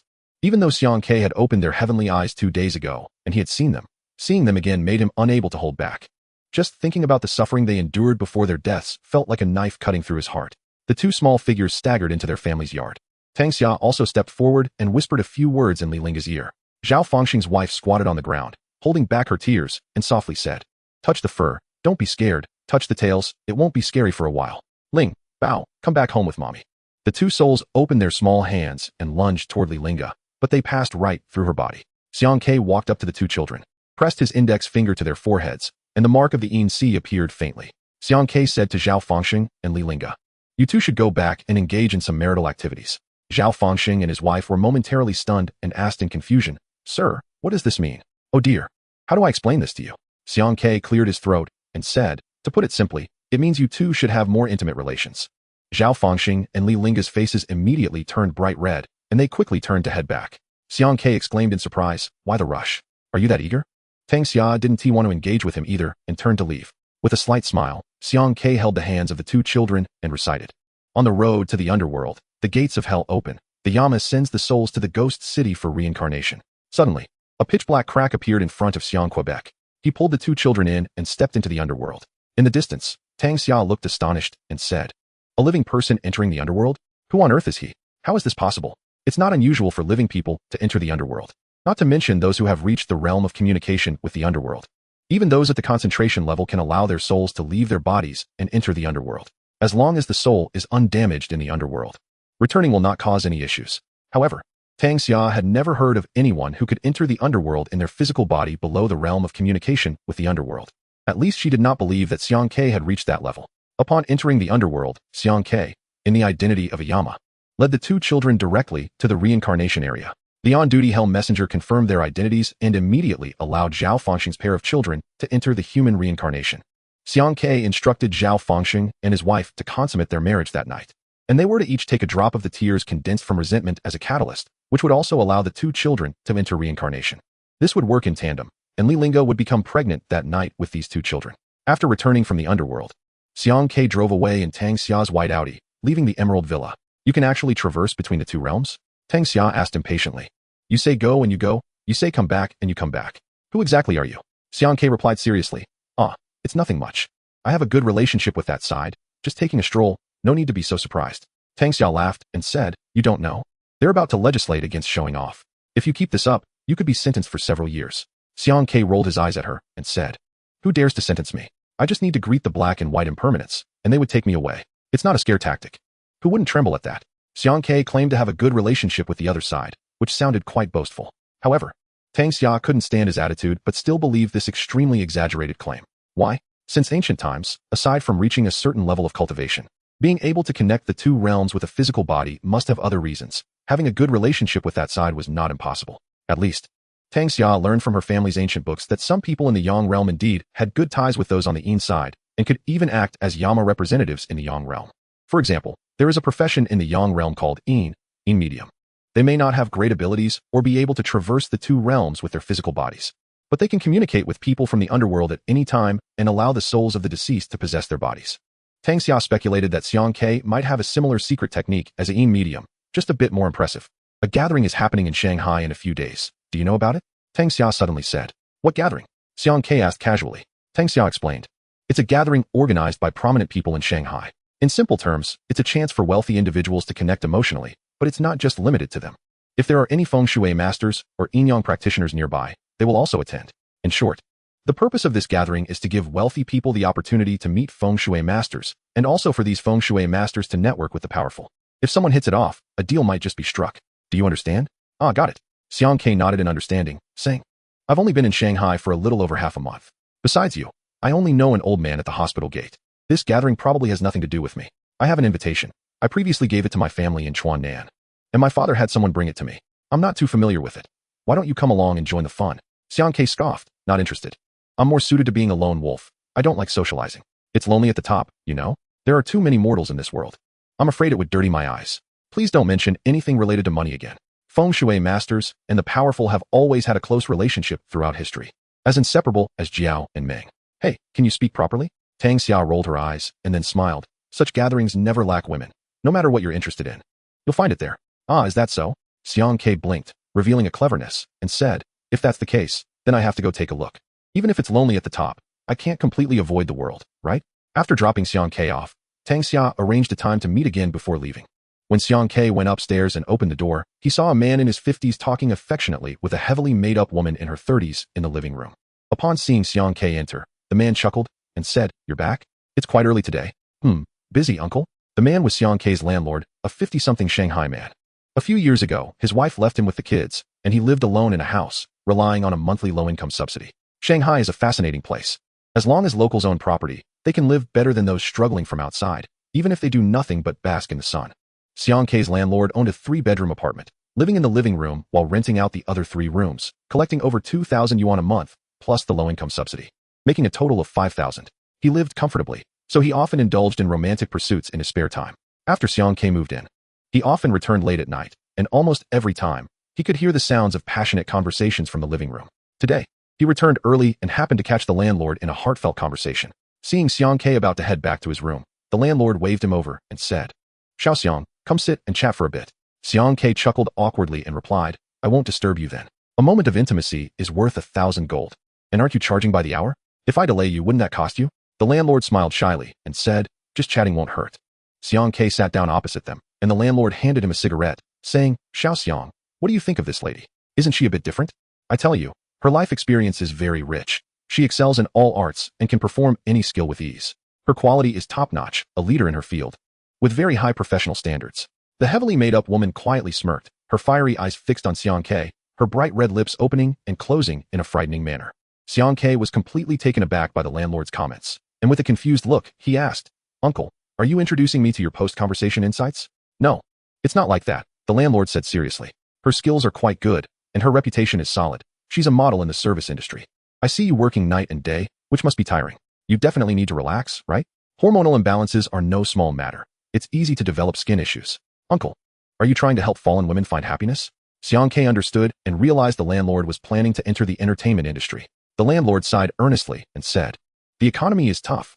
I want to venture into some business related to this. Since we live so close, I must consider you first when something good comes up. As tenants, shouldn't you also support the landlord's business?" Xiang Ke stood up and fled, returning to his room. Looking in the mirror, he noticed a few stubborn little bumps on his face and wondered, is it the time for youthful awakening? At the age of 22, Xiang Ke is considered a young adult in today's society, yet he has never even stepped out into the dating scene. During his time on the mountain, he never really thought about such matters. Lying on his bed, smoking a cigarette, he felt a bit lonely. His fate was one of 5 flaws and 3 deficiencies. Not only could he not keep his wealth, but he also couldn't stay with his family, and even in matters of love, he was powerless. If a woman with a less resilient fate were to be with him, it would likely lead to conflict. Anyone who said, "I control my own fate," not heaven, sounded foolish to him. The ways of heaven are hard to defy. He sighed deeply. Chapter 88. Chao Qingdao seeks refuge with me. Xiang Ke had a restless night. In the morning, while he was still groggy, his phone rang. He lazily answered. "What do you want?" The voice on the other end seemed stunned by his words. "I'm looking for Xiang Ke." It took a moment for the caller to respond. Xiang Ke impatiently said, "That's me. Speak quickly. You're still alive? I'm almost in Shanghai. Get here to pick me up. If Master Chao has to wait on the street for even one more minute, you can expect a heavenly thunder to strike you down." An angry roar came through the phone, immediately waking Xiang Ke up. "Xiang Ke," he said a couple of times before finally responding, "Chao Taoist? Who are you talking to so uncleanly? I'm trying to sleep. If you dare hang up or don't come pick me up, we'll be at odds. And I won't stop until there's blood." Xiang Ke was really at his wits' end with him, saying, "Can't we just have a good chat without fighting? We don't have any deep-seated grudges. Where are you? I'll come right over." "I'll be in Shanghai at 11:30, Chao Qingdao said before hanging up. Xiang Ke saw he still had 2 hours, so he slowly got up to tidy himself in the bathroom. When he came out, the landlord uncle was humming a tune while steaming buns. "Hey, you're up? Have you eaten?" "No, just had 2 buns with mustard greens and pork filling." "No thanks. I'm allergic to mustard greens. It makes me run to the bathroom." Xiang Ke went downstairs and sat at a breakfast stall where he ordered a bowl of soy milk and 2 fried dough sticks. After half an hour of eating, he hurried to the train station. After getting off the subway, he searched for a while at the exit before spotting Chao Qingdao, who was unshaven and squatting on the ground, smoking a cigarette with a snake skin bag beside him. Why do you look so haggard? That air of despair isn't something you were born with. How did you end up like this? Xiang Ke squatted down beside him and kept poking fun. Liar. Chao Qingdao said, raising his head with teary eyes. Knowing you has been the biggest regret of my life. Ever since I met you, my life has been filled with band-aids. All Band-Aid brand. It's too tragic. Xiang Ke, not happy about it, replied. We're still comrades. We've fought demons together. Walked through the underworld, and you talk like that. It's disheartening. Chao Qingdao sighed deeply. When I got home, I saw my place was bare and thought I had been robbed. Later, the neighbor told me that your friend hired a moving company to sell everything in my house. I felt my heart sink, thinking I had met a bad person. Xiang Ke nodded seriously. Well, I ran out of money, and I can't resort to robbery or theft, so I thought I'd sell some of your stuff to gather some travel expenses. Sell some? You sold my 2 bags of rice and a bucket of soy oil too. Nothing is left. The moving company said there was a discount, so it was better to sell everything together. Not some, it was everything. How can you not see the main point? Chao Qingdao shouted in frustration. Now my home is so poor that even a mouse would leave in tears. Xiang Ke, you're too inhumane. Xiang Ke innocently said. Do you have to be so clear-cut with family? Besides, this isn't something a brother would do. Don't belittle the word brother. Chao Qingdao stood up, brushing off his pants. I don't care anymore. I have nothing now. You need to support me for a while. I'll only leave when I feel I've broken even. This isn't a big deal. It won't take long to support you. Just follow me. Xiang Ke, you honestly tell me. Chao Qingdao tugged at his sleeve, insisting. Do you have any money? Share some with me. How much did you sell my stuff for? Not much, pretty affordable. How much? You must have a number. Over 10,000 yuan. Isn't that quite a bit? Xiang Ke, I'll strike you with a heavenly thunder and leave you half paralyzed. I bought that stuff at a premium price, and you sold it for a bargain? After having a meal nearby, Xiang Ke and Chao Qingdao returned to their place. Neither had slept well the previous night, so they planned to catch up on sleep. The landlord uncle stared blankly at Chao Qingdao, whom Xiang Ke brought back. For a long time, after introducing them, Xiang Ke said, This is my friend. He'll stay for a few days. A few days? He needs to stay for a while, Chao Qingdao huffed, refusing to relent. The landlord nodded in agreement, but once the two went inside, he slapped his forehead, realizing, Oh dear, this is a mess. I picked the wrong person. How could I not have thought that this kid has a different choice in gender? Looks like I need to expand my business. There are plenty of good men out there. Back in the room, they lay on the bed, staring at the ceiling. Unable to fall asleep for a while, Xiang Ke asked Chao Qingdao what happened after returning to Maoshan. I told my master and the head of Maoshan about the underworld matters. Don't worry, I didn't mention anything about you and your uncle. I just said I was given the title of an underworld officer by the underworld's commander due to a misunderstanding, and they didn't suspect anything. Chao Qingdao sighed. This position of underworld officer is quite valued in Maoshan. Chapter 89. Maoshan has a branch flower. What do you mean? Xiang Ke asked. There are currently 123 disciples of Maoshan walking in the outside world, but only a few can genuinely carry the authentic Maoshan banner. Only my senior brother and sister can officially represent Maoshan, and if they make a mistake, they have Maoshan to back them up. Others can't disclose their Maoshan affiliation without permission from the sect. After I returned this time, the head directly granted me the same status as them. I am now the third worldly disciple of Maoshan. Chao Qingdao lamented. To outsiders, this title might not seem like much, but for Maoshan disciples, it's a matter of legitimacy. Xiang Ke laughed, as this matter was of no concern to him. First, the old Taoist directly told him not to mention Yujingwen.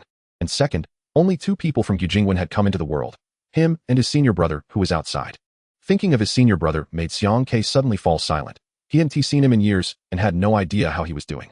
Since entering the Zhongnan Mountains, his guiding teacher had been his senior brother, who taught him for several years. Then, for some unknown reason, his senior brother suddenly left the mountain, and later the old Taoist and his uncle took over. His senior brother was practically half a master de Xiang Quebec. Hey? Let me ask you something. Xiang Ke suddenly nudged Chao Qingdao. Have you heard of someone named Qi Chongqing in the realm of Feng Shui and Yin Yang? Xiang Ke looked at Chao Qingdao, hoping to hear the name Qi Chongqing from him. To him, his senior brother was both a teacher and a friend, an extremely important figure in his life. Master brother has been missing for several years with no news, as if he has disappeared from the face of the earth. He asked the old Taoist and his uncle, but neither of them said a word, only mentioning that they would meet again in the future. Chao Qingdao thought for a moment and shook his head in confusion, saying, It's unfamiliar. He shouldn't be a famous person. Xiang Ke scoffed. You've got a narrow view. If he wanted to make a name for himself, there would definitely be a place for him in this world, and even the gods couldn't stop him. I'm used to your tendency to brag about people as if it's a daily routine. If you say this person is impressive, I won't argue with you. But if you say there's no one famous in the world like him, I can definitely discuss it with you. I can clearly tell you absolutely not. Hey, single. 1. Chao Qingdao shot him an exasperated look. Xiang Ke, unwilling to back down, pressed, really not? Listen carefully. His name is Qi Chongqing, such a brilliant and powerful name. Can you at least recall him with a sense of reverence? Come on, big brother, I'm really impressed. I tell you, my mind is as sharp as a computer. with perfect memory, never forgetting anything I see or hear. But I really don't know this person. Xiang Ke hummed in disbelief, insisting it was impossible. Since Master Brother has been out for so many years without returning, he can't be an unknown. His life lamp in the ancient well is burning so brightly. He must be alive. How could there be no news at all? Xiang Ke squinted and asked seriously, then tell me, are there any significant characters in the world of feng shui and yin yang? You know, those who come with their own background music. There are indeed quite a few famous names, but very few come with their own background music. Chao Qingdao counted on his fingers. In Maoshan, my senior brother and sister definitely count as one. There's a Li Xiuzi in Long Hushan, a female Tianshi in the Tianshi sect. Wudong and Xuanjin both have orthodox successors. And there are several famous descendants from prominent families. But definitely not the one you mentioned. Come on, big brother, stop dragging this out. There really isn't one. Xiang Ke sighed, feeling a bit dejected as he lit a cigarette and muttered, well, at least he's alive. It doesn't matter. Suddenly, Chao Qingdao perked up and said, hey, there's a gathering in Shanghai in a couple of days. I heard a lot of people will be going. Why don't you come along and see if you can find out something? Huh, is that the day when the prostitutes and clients gather? What do you mean? I think in this world, those rich people are just clients, spending money to keep people in the feng shui and yin yang world. Then those masters jump in to serve them. To put it simply, it's just a business relationship. You really are something. If this gets out, a bunch of tianshi-level figures would strike you down with lightning. Chao Qingdao said with a smirk before realizing, wait, aren't you cursing me too? Hey, aren't you also one of us? I belong to the high and lonely type. I neither sell my body nor my skills. I definitely won't get involved in anything related to money. Xiang Ke leaned back on his arm, licking his lips and smiling. But that doesn't stop me from indulging in a little eye candy. I have to go. My senior brother and sister will definitely be there too. I'll introduce you. Is your senior sister a beauty? Chao Qingdao blinked in confusion. Are you out of your mind? Can't we talk pleasantly? Your senior sister, is she pretty? Absolutely. The flower of Maoshan. Chao Qingdao looked at Xiang Ke warily. I advise you not to have any ideas about her. She is my senior brother's fiancée. Anyone who tries to get close to her will make enemies with all 920 disciples of Maoshan and be attacked as a group. Xiang Ke said cluelessly. Isn't she your senior brother's fiancée? How did she get involved with all 920 of you? Does your senior sister have a connection with all 920? Wow. She's the flower of Maoshan, right? Is she like a public bus? Anyone can hop on if they want. Chao Qingdao was furious and pinned Xiang Ke down, shouting. Draw your knife. We must have a serious confrontation. No blood, no peace. We disciples of Maoshan regard our senior brother as our leader and obey him. How dare you insult my senior sister? With one order from him, you will become the public enemy of Maoshan. Xiang Ke kicked him to the ground. Can you be a little more sensible? Your senior sister is your senior brother's woman. You can never touch her. But you're sleeping in my bed right now? Who are you going to draw your knife against? Want to see blood? You can't even tell the difference. Oh, is that so? Chao Qingdao got up and lay back down. Xiang Ke said, I'll go take a look that day. Chao Qingdao replied with an then seemed to understand something.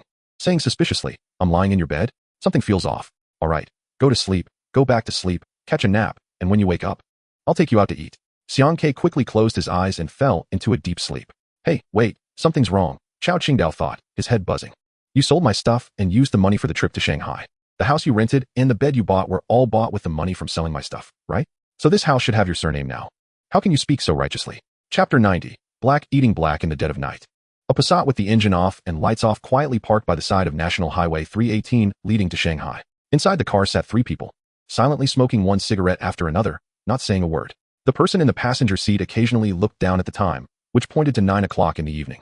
After about half an hour, a series of phone rings suddenly broke the silence in the car. The passenger answered the phone, said a couple of hms, then hung up and said, Get ready, the car will arrive in about 10 minutes. It's a silver gray Highlander with the last 3 digits of 396. Got it, brother. The 3 people in the car immediately extinguished their cigarette butts, started the car, and pulled out a black star with bullets loaded. After waiting for less than 10 minutes, a strong light shone on the highway. A silver Highlander sped past. That's it, 396 is this one, the passenger said after glancing at the speeding car. The driver of the Passat slammed on the gas, and the car swiftly shot out. The Passat, recognized as the best in its class of 20-some thousand, easily chased the Japanese Toyota off the road. In less than 20 minutes, the Passat was already close enough to see the taillights of the Highlander. We're about to exit the highway, when they slowed down, blocked the car. Be careful, these people are all risking their lives to make a living and must be armed.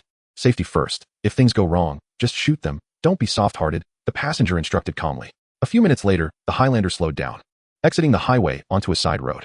The Passat, which had been tailing closely, suddenly stepped on the gas and shot out. The driver sharply turned the steering wheel to the right, and the Passat brushed past the right side of the Highlander. With a screech, the Passat slammed to a stop, blocking the road. Bang! The Highlander rear-ended the Passat, and a head popped out of the window, cursing, How do you drive? Is this road yours? You hit me on such a wide road. Are you blind?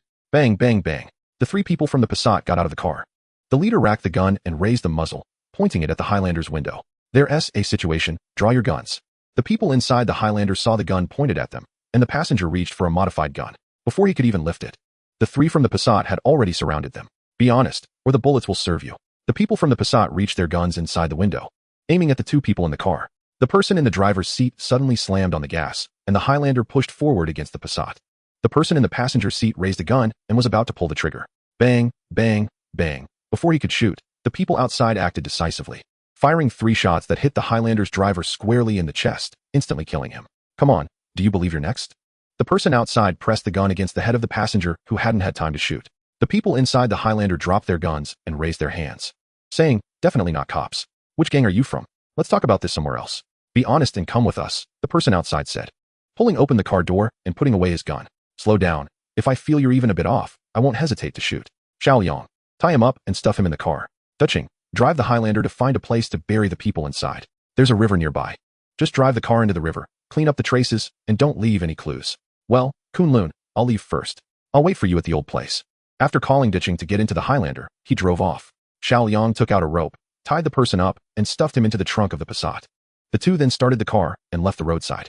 The Passat drove for more than 10 kilometers before entering an abandoned warehouse. Bang, bang. Xiaoyang pulled the person out of the trunk and threw him to the ground. Wang Kunlun crouched down, pressing a black star against the person's head. The bound man was sweating profusely and said, Buddy, which road are you on? A few years ago, the Taigong tomb in Xianyang County was robbed by the top 3 tomb raiders in the country. They took a few special items from the tomb but didn't sell them immediately. Instead, they kept them for over 3 years. A year ago, these tomb raiders felt it was time to sell the items from the Taigong tomb. Now I want to know where those items are. Haha, are you telling me a story? What tomb raiders? I really don't understand. Still pretending at this point. Do you think we don't have the means to kidnap you? Xiaoyang got angry and started to beat the bound man mercilessly. Wang Kunlun waved his hand and said, Stop being tough. My information is absolutely accurate. Tell me who has these items now. If you refuse to say, I won't kill you right away, but I will make you regret not speaking. Do you understand what I mean? Buddy, top-notch tomb raiders? Do I look like one? The man sneered. I know you're not. Tomb raiders don't handle the goods themselves. They entrust them to intermediaries. You're the intermediary, right? The bound man's expression finally changed, and he gritted his teeth, saying, I really can't say. If I do, I'll definitely be dead. Even if I tell you, you might not let me go. Wang Kunlun pressed the gun barrel against his head and said, So you're saying that whether you die early or late, you'll definitely die, so you want to leave a good name before you die? The bound man simply turned his head away, remaining silent. Wang Kunlun took out his phone, opened the album, and held it up in front of the man's eyes. Those who mix in the underworld should avoid harming their families. You're too despicable. The album on Wang Kunlun's phone showed pictures of 2 children, currently being held in a man's arms, feeding them ice cream. Wang Kunlun smiled and said, None of us are clean, so let's not mock each other. You're definitely going to die, right? It's okay if you die, but leave a way out for your family. I believe in karma. Tell me where the items are, and I'll let your 2 children go. If you don't say, then your family can wait to reunite at the gates of hell. The bound man grimaced and said, If you dare to harm my family, I will haunt you even as a ghost. Chapter 91. The way to make money, you must choose to believe me, because you have no other choice. Wang Kunlun took out a cigarette and handed one to the man, saying, Speak up. After you finish this, you'll be on your way. Those items are in the hands of a man named Lu Nanhui in the capital. We made a deal a year ago. He took everything for himself. He was very generous, didn't even negotiate a price, and the people he brought with him knew their stuff, probably masters. After the man finished speaking, he closed his eyes. Wang Kunlun pressed the phone button and, once connected, said, I found it. It's in the hands of Lu Nanhui in the capital. Get me detailed information on him. I'll make my move in a few days, and this guy is a bit tricky. He should be a tough character. Be careful not to leak any information while you investigate. What about the people? Were they silenced? Bang. Did you hear that? Both are dead. Wang Kunlun stood up and said calmly, Keep your word. Let those 2 children go, and throw some money to their family. Just do it cleanly. Understood. Wang Kunlun and Xiaoyang stuffed the bodies into the Passat, and then opened the gas tank. This car has been seen too frequently. Let us burn it. In a few days, we'll get a clean car. Xiang Ke woke up groggily around 9 at night. Upon opening his eyes, he noticed Chao Qingdao was not beside him. He got dressed and went outside, seeing Chao Daolong chatting with the landlord at the table while eating steamed buns. This guy had his mouth stuffed full, speaking unclearly. Xiang, you're awake? I'm starving and was thinking of finding something to eat. Just happened to run into the landlord, so I came over to snag a few buns. You wouldn't believe how good these mustard buns are. You should have one too. Xiang Ke glanced at the landlord, shook his head reservedly, and then pulled him aside, saying, Let us go. There's a place to eat outside. I'll treat you to a meal to welcome you. Chao Qingdao rolled his eyes at him and grabbed another bun from the table, saying, You're really generous, treating me to a meal? You're spending my money. I owe you a favor. The two went out to find a big roadside stall, ordered 4 or 5 small dishes, and a few bottles of beer. Chao Qingdao downed most of a bottle and burped contentedly, saying, Xiang Ke, save some money. I think your more than 10,000 yuan is about to run out, right? What will you do when it's gone? I still have 3 to 5,000 left. That should last a while. What will you do when that runs out? Xiang Ke really hadn't thought about that. He had never had a concept of money while on the mountain, but now that he was down, he needed money but didn't know how to get it. Otherwise, he wouldn't have sold everything in Chao Qingdao's house. Xiang Ke asked, how do you all make money?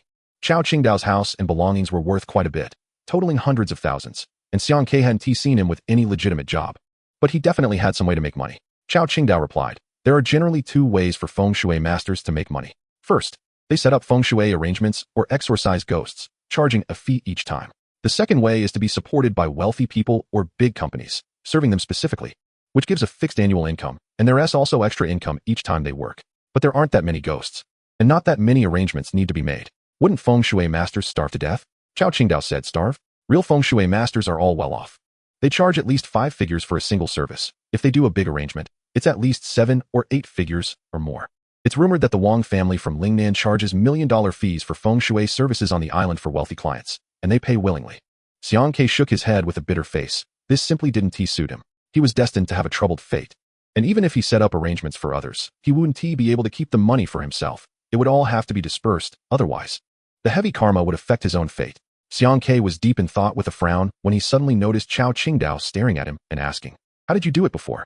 There are many disciples of Mao Shan outside, and many of them rely on this for a living. We often keep in touch. If someone has a case and is too busy, they will let us know, and whoever is suitable will take it. My senior brother and sister don't need to. They both have fixed employers and practically don't take on cases more than a few times a year, yet they still make a lot of money. The big sects like Mao Shan, Longhu Mountain, Tianshi, and Xuanjin have numerous disciples, and the operational expenses of these sects are extremely large, amounting to astronomical figures every year. Some of this money comes from the donations of believers and government funding, while a portion is also taken from the earnings of disciples who take on jobs outside. Generally, feng shui masters earn quite well, at least much better than the average salary worker. Those who reach the level of feng shui masters are truly wealthy. Their earnings from each job can surpass an ordinary person's lifetime income. The saying not opening for 3 years, but making a fortune in 3 days describes them perfectly. Xiang Ke also knew that the money he scraped together from Chao Qingdao wouldn't last long, probably just a month or 2 before it would be gone. And he was worried about what to do when he ran out of money. Do you have any cases coming up recently? Chao Qingdao shook his head and said, not yet. Just got back. Once this Shanghai thing is over, I'll start taking on cases. Take me along, Xiang Ke said cheekily. Chao Qingdao smiled and replied, that's exactly what I was thinking. Otherwise, would I have contacted you as soon as I got to Shanghai? After coming down the mountain, Chao Qingdao immediately sought out Xiang Ke. He had decided to tie himself to Xiang Ke from now on. Although he didn't know much about Xiang Ke's background, he understood from their previous encounters that Xiang Ke must have a deep background. Just the middle-aged man with the half-broken iron sword who forced the 10 great ghost generals to bow down in the underworld was definitely a significant figure in the feng shui and yin-yang world. With such a powerful figure backing him, wouldn't he be able to walk sideways? Unfortunately, Chao Qingdao wasn't aware that Xiang Ke's previous actions were purely accidental and that such events would not happen again. It was likely that Xiang Ke wouldn't show up until he was at the gates of the ancient well. Chao Qingdao said with a smile, this gathering in Shanghai is a great opportunity. I'm currently walking the world as the legitimate successor of Mao Shan with a solid reputation. I think we can take on jobs freely. We are bound to encounter quite a few lucrative opportunities. If we're lucky, someone might even sponsor us. My senior brother and sister have extensive connections and can introduce us. 2 days later, in the evening, as soon as it got dark, Chao Qingdao began to tidy himself up, changing into a black suit and shirt and polishing his leather shoes to a shine. If he walked past a woman in a short skirt, he could reflect the scenery beneath her skirt and his shoes. Xiang Ke couldn't help but complain, hey, brother, that's enough. What is the point of looking so dazzling? Your face is just too tragic. It makes it impossible to ignore your mountain cannon's nature. Temperament. Inner qualities. Chao Qingdao replied seriously. He styled his hair and turned to look at Xiang Ke, who was dressed in coarse cloth and layered shoes, saying, don't tell me you're planning to wear that. I'm afraid the security at the entrance will stop you. The security at the door is dressed cleaner than you. How can you expect me to stand next to you? It's embarrassing. Xiang Ke huffed and said, temperament. Beep, beep. A car outside honked twice. Xiang Ke got up and pulled him, saying, let us go, it's time. Chao Qingdao asked in surprise, is there a special car? When did you become so important? A white Audi stopped by the roadside, and Tang Xia waved at them from the window.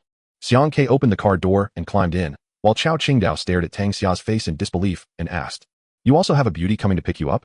Are women really this blind nowadays? When did society become so harmonious? Hurry up if you don't get in. I'll leave first, Xiang Ke said impatiently. After Chao Qingdao got in, Tang Xia drove off, and he couldn't resist asking, "Hey, beautiful, do you know him? Did you pick up the wrong person?" Tang Xia giggled and glanced at Xiang Ke beside her, saying, "You think no woman would look at him? Oh, that is for sure, especially when I'm sitting next to him. He has got nothing. He has more of a burden than a gift." Tang Xia smiled and said, "I'm the one pursuing him. He doesn't seem that keen." Chao Qingdao gulped and suddenly felt his head buzzing. "Beautiful lady, let us first check your eyesight. Are you nearsighted and astigmatic? Can you see how many fingers I'm holding up?" Chao Qingdao mischievously held up 2 fingers. Tang Xia smiled and said 4. "Well, if that is the case, then you're right." Chao Qingdao leaned back in his seat, feeling somewhat comforted, and asked cheerfully, "Miss, are you with us? Which sect are you from?" "Chuan Nan, Tang Min." Chao Qingdao suddenly perked up and leaned closer to ask, "Tang Min? The one from the Yinyang family?" "Yes." Xiang Ke turned back and asked, "Is it very famous?" Chao Qingdao cleared his throat and said, "In terms of Yinyang techniques, Tang Min produces masters. Basically, 1/3 or more of the people doing Yinyang rituals in the world are somehow related to them. Most are disciples passed down from Tang Min. If you throw a brick at the Yinyang masters, half of them will claim to have come from Tang Min." Xiang Ke tilted his head and said, "I didn't expect you to have such a deep background." Uninformed, Tang Xia rolled her eyes at him. More than half an hour later, the Audi drove into the Lujiazui business district and finally stopped in the parking lot in front of the Jinmao Tower. That's right. This gathering was at the Jinmao Tower. Not only this time, but the last time and a few times before that were all held in the hotel lobby at the top of Jinmao. In fact, similar gatherings are held in several major cities across the country, with Beijing, Guangzhou, and Shanghai hosting them every year. To ordinary people, feng shui is merely a topic to pass the time over tea and meals, and some believe in it while others dismiss it with a laugh. However, in certain circles, feng shui is crucial for some individuals, especially 2 groups of people who believe in it deeply, the wealthy and the powerful. They understand what changes feng shui and yin yang can bring to them, so they take it very seriously. To showcase their financial strength and sincerity, some wealthy individuals host such gatherings, allowing people in the feng shui community to deeply recognize their capabilities, usually choosing extremely high-end venues for these events. In Shanghai, the most upscale places are naturally the tall buildings in the Lujiazui business district. There is no choice. Being rich means being willful. After getting out of the car, Chao Qingdao looked around the parking lot with his hands behind his back and said, "The quality here is quite high. I'm feeling a bit impulsive." Tang Xia, dressed in an elegant evening gown, softly said, "While there are quite a few people in the Yangtze River Delta business district who are keen on this, it still pales in comparison to the Pearl River Delta. In the Lingmin region, whenever such gatherings are held, anyone who gets wind of it will fight to get in. But here the enthusiasm is still a bit lacking." After a few exchanges, they noticed that Xiang Ke was standing there like a wooden post, completely motionless. Just as Chao Qingdao was about to reach out to pull him, he felt a strong aura of heaven and earth emanating from Xiang Ke, which unexpectedly pushed his hand back. Since entering the Lujiazui business district, Xiang Ke has faintly felt a restlessness within him. As he gradually delved deeper, this restlessness grew stronger, and he sensed a faint energy of heaven and earth emanating from his body. Xiang Ke was startled, yet he found that he couldn't suppress it no matter what. When he arrived at the bottom of the Jinmao Tower, he realized that the energy within him was becoming uncontrollable. Although his mind remained clear, he stood motionless as the energy flowed out of him. Looking up at the sky, he noticed a vortex forming above his head, and the Tao energy was being slowly drawn in. After a moment, Xiang Ke let out a long breath, and the discomfort in his body gradually faded away. Tang Xia and Chao Qingdao noticed something was off with him and asked worriedly, "What's wrong? Your cultivation seems a bit out of control." "I don't know," Xiang Ke replied, unable to explain why his Tao energy was affected and completely uncontrollable. If the sudden influence hadn't just dissipated, he felt that his Tao energy might have been completely drained. "Is there a problem? Why don't you go back? We can't have any issues here," Chao Qingdao said, frowning. "It's fine, it's already passed. I don't think there's any problem." "Let's go," Xiang Ke said. The 3 of them entered the Jinmao Tower and took the elevator straight to the hotel's banquet hall on the top floor. Both Tang Xia and Chao Qingdao had invitations, each allowing 1 person in, so Xiang Ke casually followed them into the hotel. Chao Qingdao looked at Xiang Ke's shabby appearance and exclaimed in dismay, "Bro, with your face, you're overqualified for the feng shui industry. You should be a full-fledged expert, easily capable of appearing on TV to chat with the entire nation about any topic. Even if countless people criticize you, you probably wouldn't change your expression. You should change careers." Despite the hotel staff staring at Xiang Ke with wide eyes, he smoothly entered the hotel lobby thanks to the protection of Chao Qingdao and Tang Xia's invitations. Both Tang Xia and Chao Qingdao were well experienced and familiar with such scenes. After picking up drinks from the table, they started scanning the room for familiar faces. Only Xiang Ke, a newcomer to such places, didn't recognize anyone and felt a bit lost as he aimlessly looked around. The feng shui circle is relatively small. Although there are many wealthy people, the circle is limited. Much like the entertainment industry, if you attend a gathering, you might find half the attendees sitting together, chatting away. Here too, People mostly gathered in small groups, chatting quietly. Everyone in the hotel was dressed impeccably, even the waitstaff in suits and bow ties, while Xiang Ke stood out distinctly, dressed in goods from street vendors. As soon as he walked in, he attracted the attention of more than half the crowd. Noticing the bright lights, Chao Qingdao unceremoniously took his drink and slipped away. The gathering hadn't officially started yet, and most people were chatting with acquaintances. I need to go socialize for a bit. Feel free to look around, Tang Xia said, seemingly spotting a familiar face and preparing to head over. Xiang Ke weakly asked, do you have to pay for food? In the middle of the hall were two long tables laden with cold dishes and drinks for guests, but most attendees only had beverages. No one actually filled their plates. Since Xiang Ke felt he had nothing else to do and there was so much food, he figured he might as well fill his stomach. Tang Xia giggled. Eat as much as you want, it's free. Xiang Ke let out a long breath and said, if that's the case, then I have something to do. You all go ahead. Once Tang Xia left, Xiang Ke directly grabbed 2 trays at the long tables, filled them to the brim, and unable to carry any more, tucked 2 bottles of wine under his arms. He then found a corner and sat on a sofa, starting to eat heartily. Zhao Qingdao, who had been watching him from a distance, immediately felt overwhelmed and decided he absolutely couldn't stand next to him that night. Sitting on the sofa, Xiang Ke opened the wine and, with no room for a glass, started drinking straight from the bottle. This scene shocked those nearby who had been curiously observing him. It was their first time seeing someone drink beer straight from the bottle. Xiang Ke burped contentedly and forked a piece of meat into his mouth, eating with great enjoyment. Just as he was in the middle of his feast, a chubby guy with a baby face sat down next to him with his own tray and drink. The two exchanged glances and simultaneously felt a strange kinship. Sometimes, it's odd how you can feel a connection with someone at first sight amidst a crowd of millions. As if fate had predetermined your meeting. The chubby guy raised his glass in a toast towards Xiang Quebec. Xiang Ke lifted his bottle and took a big swig, smiling as he continued to eat. At this moment, more and more people filled the banquet hall, with a diverse crowd of men and women of all ages. Xiang Ke was drinking while observing the crowd. The attendees could be categorized into a few groups. One group consisted of middle-aged men in their 40s and 50s, most accompanied by similarly aged, elegantly dressed women. Their demeanor was calm and casual, exuding an aura that made one want to bow in respect. This was the type of wealthy individuals who couldn't be referred to as nouveau riche. Simply put, they were quite well off. Another group was older, generally over 50, often seen with their hands behind their backs, noses held high. When greeted, they might extend a hand for a handshake or smile lightly, or they might just grunt like a mosquito, appearing inscrutable. The last group was younger. Like Tang Xia and Chao Qingdao, mostly in their 20s or 30s, typically gathered in circles chatting with one another. For instance, Chao Qingdao was surrounded by 3 or 4 young people, and Xiang Ke specifically kept an eye out for any fellow disciples from Maoshan, but unfortunately, he didn't spot any exceptional talents among that group. Where are the cute girls and rich beauties? I don't see any, Xiang Ke muttered discontentedly. There were plenty of women here, but most seemed to be taken, holding on to older men or partners, with hardly any single ones around. In such an occasion, there wouldn't be any flirty women. Bringing them in would lower the value, and no one would do such a shameful thing. The chubby guy suddenly interjected, hey, hopes are high, but disappointments are greater. Luckily, we can eat and drink. Otherwise, it would be a waste of a trip. Xiang Ke replied, somewhat confused, oh, you think I came here to look for beauties? Pretty much. Otherwise, why would I be here if I don't know anyone? What else is there to do? Then you should go to a car show or something. That would be more suitable. I was brought along to join the fun. My intentions aren't just for the wine. The chubby guy seemed interested and directly sat next to him with his tray and drink, saying, I'm just like you. I'm not really into this place. If someone hadn't dragged me here, I would have rather found a place to take a nap. Hey, we are kindred spirits. Let's get to know each other. Xiang Ke and Wang Xuanjin shook hands and then started to chat idly. After a moment of conversation, there was suddenly a stir at the hotel entrance, and many people turned to look. It was then that Xiang Ke realized he was seeing some extraordinary individuals. A casually dressed young man and woman walked in with faint smiles. The man wasn't in a suit, and the woman wore only a hint of makeup. But this pair could draw the attention of the majority in any crowd. After they entered, several people greeted them with nods, and some who seemed familiar approached them. Xiang Ke noticed that Chao Qingdao also walked over and respectfully nodded to the two. Wow, is that the Maoshan public bus? Xiang Ke exclaimed in surprise. The baby-faced friend next to him asked in confusion, what did you say? Chapter 94. Chao Qingdao's flattery. Xiang Ke chuckled awkwardly and said, nothing. Do you know those two? They're from Maoshan, the 2 most outstanding disciples of this generation. Wang Xuanjin replied suspiciously. The man is Zhao Lijun, the son of the Maoshan leader, 28 years old, and is like a person who has received countless favors. The woman is Su He, a disciple of the Grand Elder of Maoshan. That's not her only identity. Have you heard of Sanhong Heavy Industry? The owneress' surname is Su. How should I put it? They really are extraordinary individuals, Xiang Ke remarked. There are 2 major disciples of Maoshan this generation, Su He and Zhao Lijun, the eldest brother and sister among the 920 disciples of Maoshan.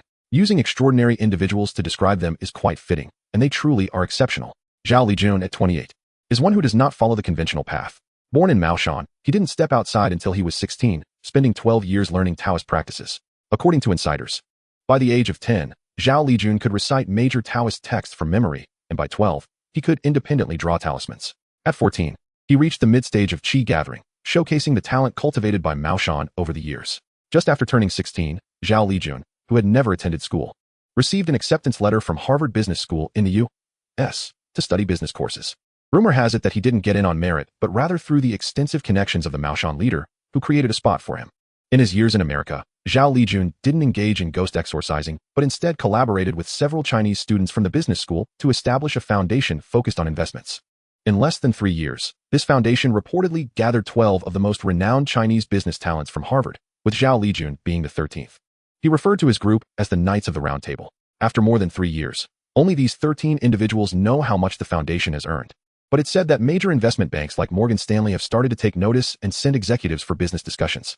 At 25, Zhao Lijun returned to Maoshan to prepare for taking over as the leader. That year, he entered the mid-stage of concentration, making him one of the highest cultivators among the younger generation in the Feng Shui and Yin Yang realms. The woman next to Zhao Lijun, named Su He, is the Grand Elder's closed-door disciple. She was sent to Maoshan to learn Taoist practices at a young age, growing up alongside Zhao Lijun. After he left Maoshan, she also went out to study and returned only when he came back. At some point, outsiders began to pair them together. One is the son of the Maoshan leader, and the other is the only daughter of one of the largest private enterprises in the country. They can definitely be described as a match made in heaven. And both are extraordinary talents in the practice of Taoism, which has led to envy among onlookers. Neither of them has denied this pairing. They seem to handle such situations with ease. After receiving a drink from a waiter, they mingled with acquaintances in the hotel. Chao Qingdao, rather spinelessly, followed behind them. Unable to stand upright. As Xiang Ke put it, why are you trying to cozy up to them? You look like a sycophant. What happened to your dignity and grace? Chao Qingdao's fawning made Xiang Ke feel a bit diminished in status as well. After all, he had called him brother. Xiang Ke took a big gulp of his drink in frustration, pulled out a cigarette, and was about to light it when Wang Xuanjin quickly stopped him, saying, Class. Dude, you can blow smoke in a bottle, but are you planning to smoke here? What's wrong with that? It doesn't say no smoking, Xiang Ke replied, placing the cigarette in his mouth, lighting it with a snap, and taking a deep drag before saying, Anyway, I don't know anyone here, so who cares? If they don't want me smoking, I'll just put it out. If they don't want me here, I'll leave. Why think so much? One must live freely. A man shouldn't be bound by trivial matters. That's quite philosophical. I feel you're right. Wang Xuanjin pretended to ponder, then extended 2 fingers and said, Come on, give me one. The two retreated to a corner, puffing away, drinking and smoking as if no one else was around. Wang Xuanjin lowered his head and asked, It seems like you have some issues with Zhao Lijun and Suhi? A bit of animosity? I don't know them. It's my first time seeing them, but I know the person behind them. We were friends before, and I need to think this through. Even if he wants to be my son, I have to consider it carefully, Xiang Ke said, watching Suhi smile and chat with various men, and suddenly asked, Don't you think it's odd that Zhao Lijun doesn't mind her flirting with so many men? What do you mean? Well, aren't they a couple? If his woman is smiling with other men as if spring is in the air, and those men are all staring at her like wolves, doesn't Zhao Lijun find that annoying? Dude, you really have a way with words, Wang Xuanjin replied, somewhat speechless. They're just socializing. It's etiquette, you know? It's not as sordid as you think. Look at the other women. They're the same, and I haven't seen any man getting violent. Oh, am I overthinking it? Xiang Ke chuckled. But still, their relationship is indeed questionable. At least the last line of defense hasn't been breached yet. Xiang Ke asked in confusion. What do you mean? What line hasn't he been breached? Wang Xuanjin smiled knowingly and said, Others may not know, but I do. Suhi has a virgin mark. It's still there.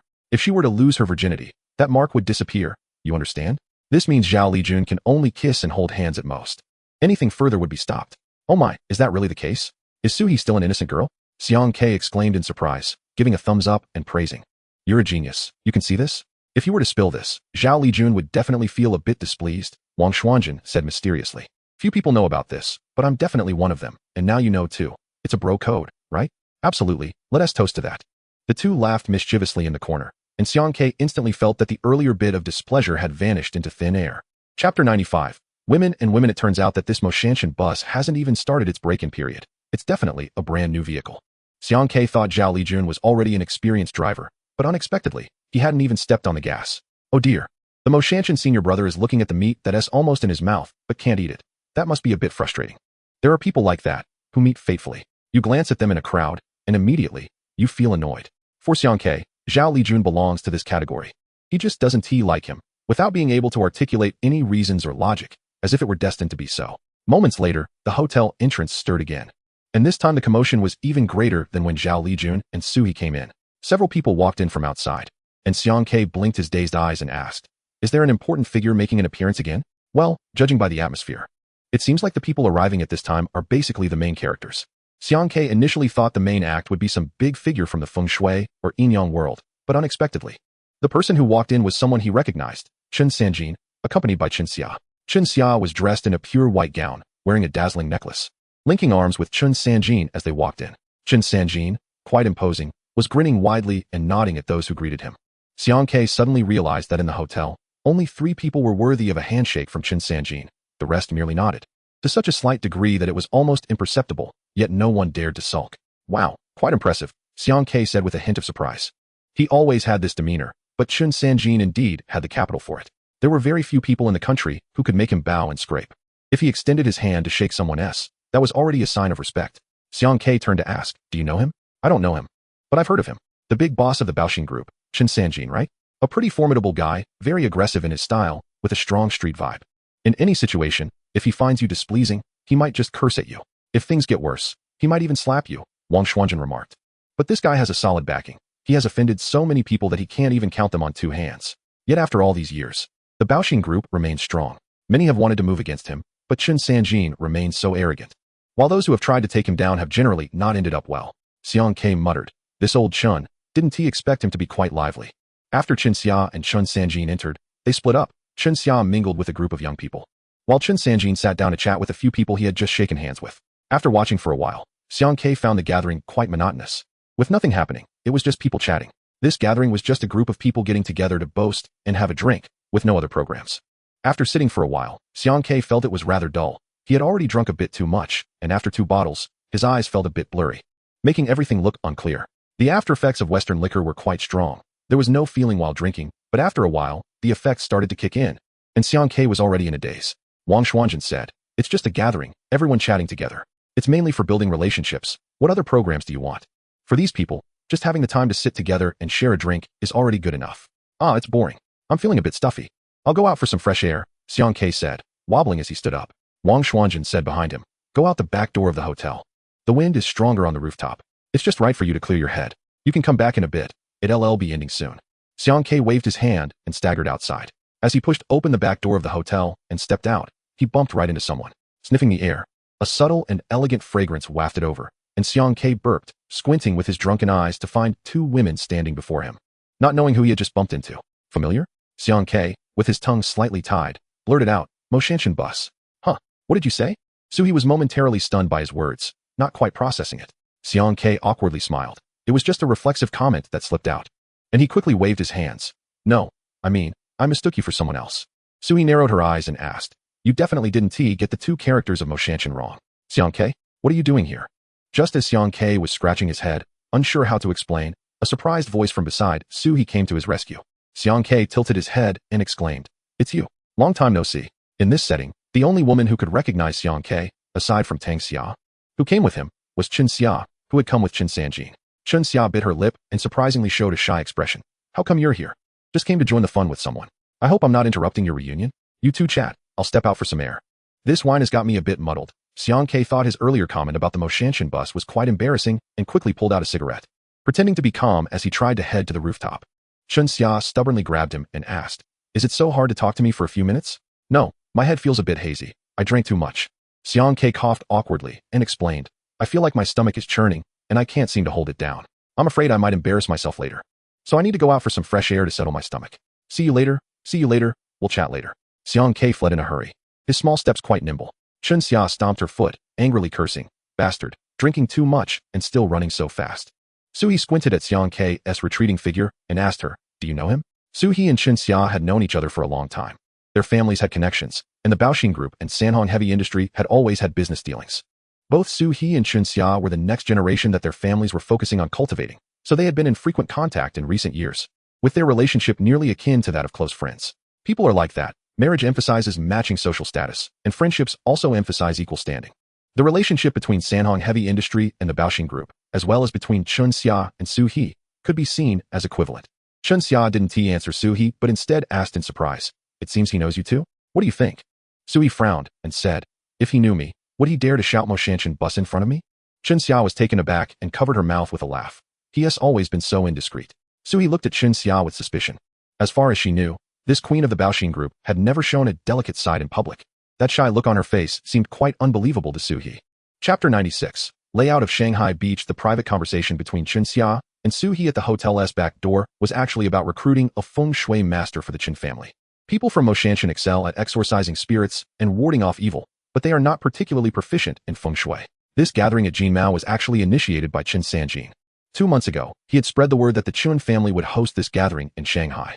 Chen Sanjin had always remembered what Xiang Ke said to him when he left, and during this time, he had not forgotten to look for a feng shui master to sit at the Chen family's helm. However, he was not satisfied with the people he found. So eventually, Chen Sanjin decided to hold a selection, thus inserting himself into the Jinmao gathering. Once the news spread, people from the feng shui community began to take action. Many older practitioners who rarely came out flocked in, hoping to join the Chen family, and those who felt they had connections discreetly asked people to greet Chen Sanjin. There's no way around it. Who asked the Chen family to be so powerful? Being noticed by Chen Sanjin means countless bills are beckoning to oneself. During their casual chat, Chen Xia and Su He never expected Xiang Ke to suddenly appear, and this guy was extraordinarily reckless in provoking both women at the same time. Su He was furious about the Maoshan bus remark, while Chen Xia was upset because Xiang Ke ignored her. Xiang Ke also sensed that he had offended these two women. But he truly had no intention of explaining himself, as he understood a principle very well. Arguing with a fool guarantees a loss with no win. When it comes to bickering with women, you've already lost half the battle before it even starts, especially when dealing with beautiful women. No man is basically a match. Knowing the essence of this, Xiang Ke could only choose to escape. Otherwise, if he stayed any longer, these two beautiful girls would definitely verbally annihilate him in no time. Upon reaching the rooftop of the Jinmao Tower, a gust of wind blew by, and Xiang Ke's hazy vision suddenly cleared up a bit. After taking a couple of deep breaths, he pulled out a cigarette, lit it, and tried to alleviate his slight dizziness. The wind on the rooftop was strong. The building was tall, and he was close to the sky. Xiang Ke walked to the edge of the rooftop and gazed into the distance. The entire Shanghai Lujiazui Financial Center came into view. The Jinmao Tower, the global financial center, and the Shanghai International Tower stood tall along the Huangpu River in a tripod formation. Dozens of high-rise buildings were scattered on either side. In the deep of night, under the bright lights, standing at the edge of the rooftop, Xiang Ke, while taking in the scene, once again felt the surge of the earthly and cosmic energies within him. Not long ago, the vortex that had abruptly appeared in the sky and vanished in the blink of an eye reappeared in midair. The cigarette he was holding fell with the wind. Frowning as he looked out at the scene before him, he uttered 4 words. So, it turns out, after the founding of the nation, Shanghai, Beijing, and Shenzhen were designated as the first 3 cities to be developed, being the pioneers of the reform and opening up. Previously, when a financial center was established, it often encountered inexplicable and bizarre incidents. Dozens of central enterprises, state-owned enterprises, and private enterprises gathered here, eager to take the lead in construction, but for some reason, they found it impossible to make progress in the Lujiazui area. Buildings could not be constructed, various accidents often occurred halfway through construction, and the weather along the Huangpu River was frequently unpredictable, with strong winds and unending rain, while other parts of Shanghai remained sunny and bright. During those years, almost all projects were in a state of stop and go, with little progress, completely stagnating the development of Lujiazui. Meanwhile, other parts of Shanghai were thriving in construction. At that time, the government even discussed whether to change the development location, but after deliberation, they found the cost too high, which would disrupt the entire plan and even have profound impacts on Shanghai's future development. By the early 1990s, after Lujiazui had been shelved for several years, the authorities grew frustrated and sought assistance from Beijing to resolve the issue. An elder who had already stepped down pointed out a clear path, stating that there were indeed human resources that could solve the problem. When the person seeking help returned to Shanghai, he had an untidy Taoist priest in tow. He went to Beijing and only brought back one person. Over the course of 3 months, that Taoist priest traversed every inch of land along the Huangpu River and the surrounding Lujiazui area. After 3 months, he said one sentence: 9 turns 7 killings. The dragon headlocks the Yin formation is perfectly formed. The old Taoist stayed in Shanghai for over a year, and after a year, the Lujiazui Financial Center broke ground again.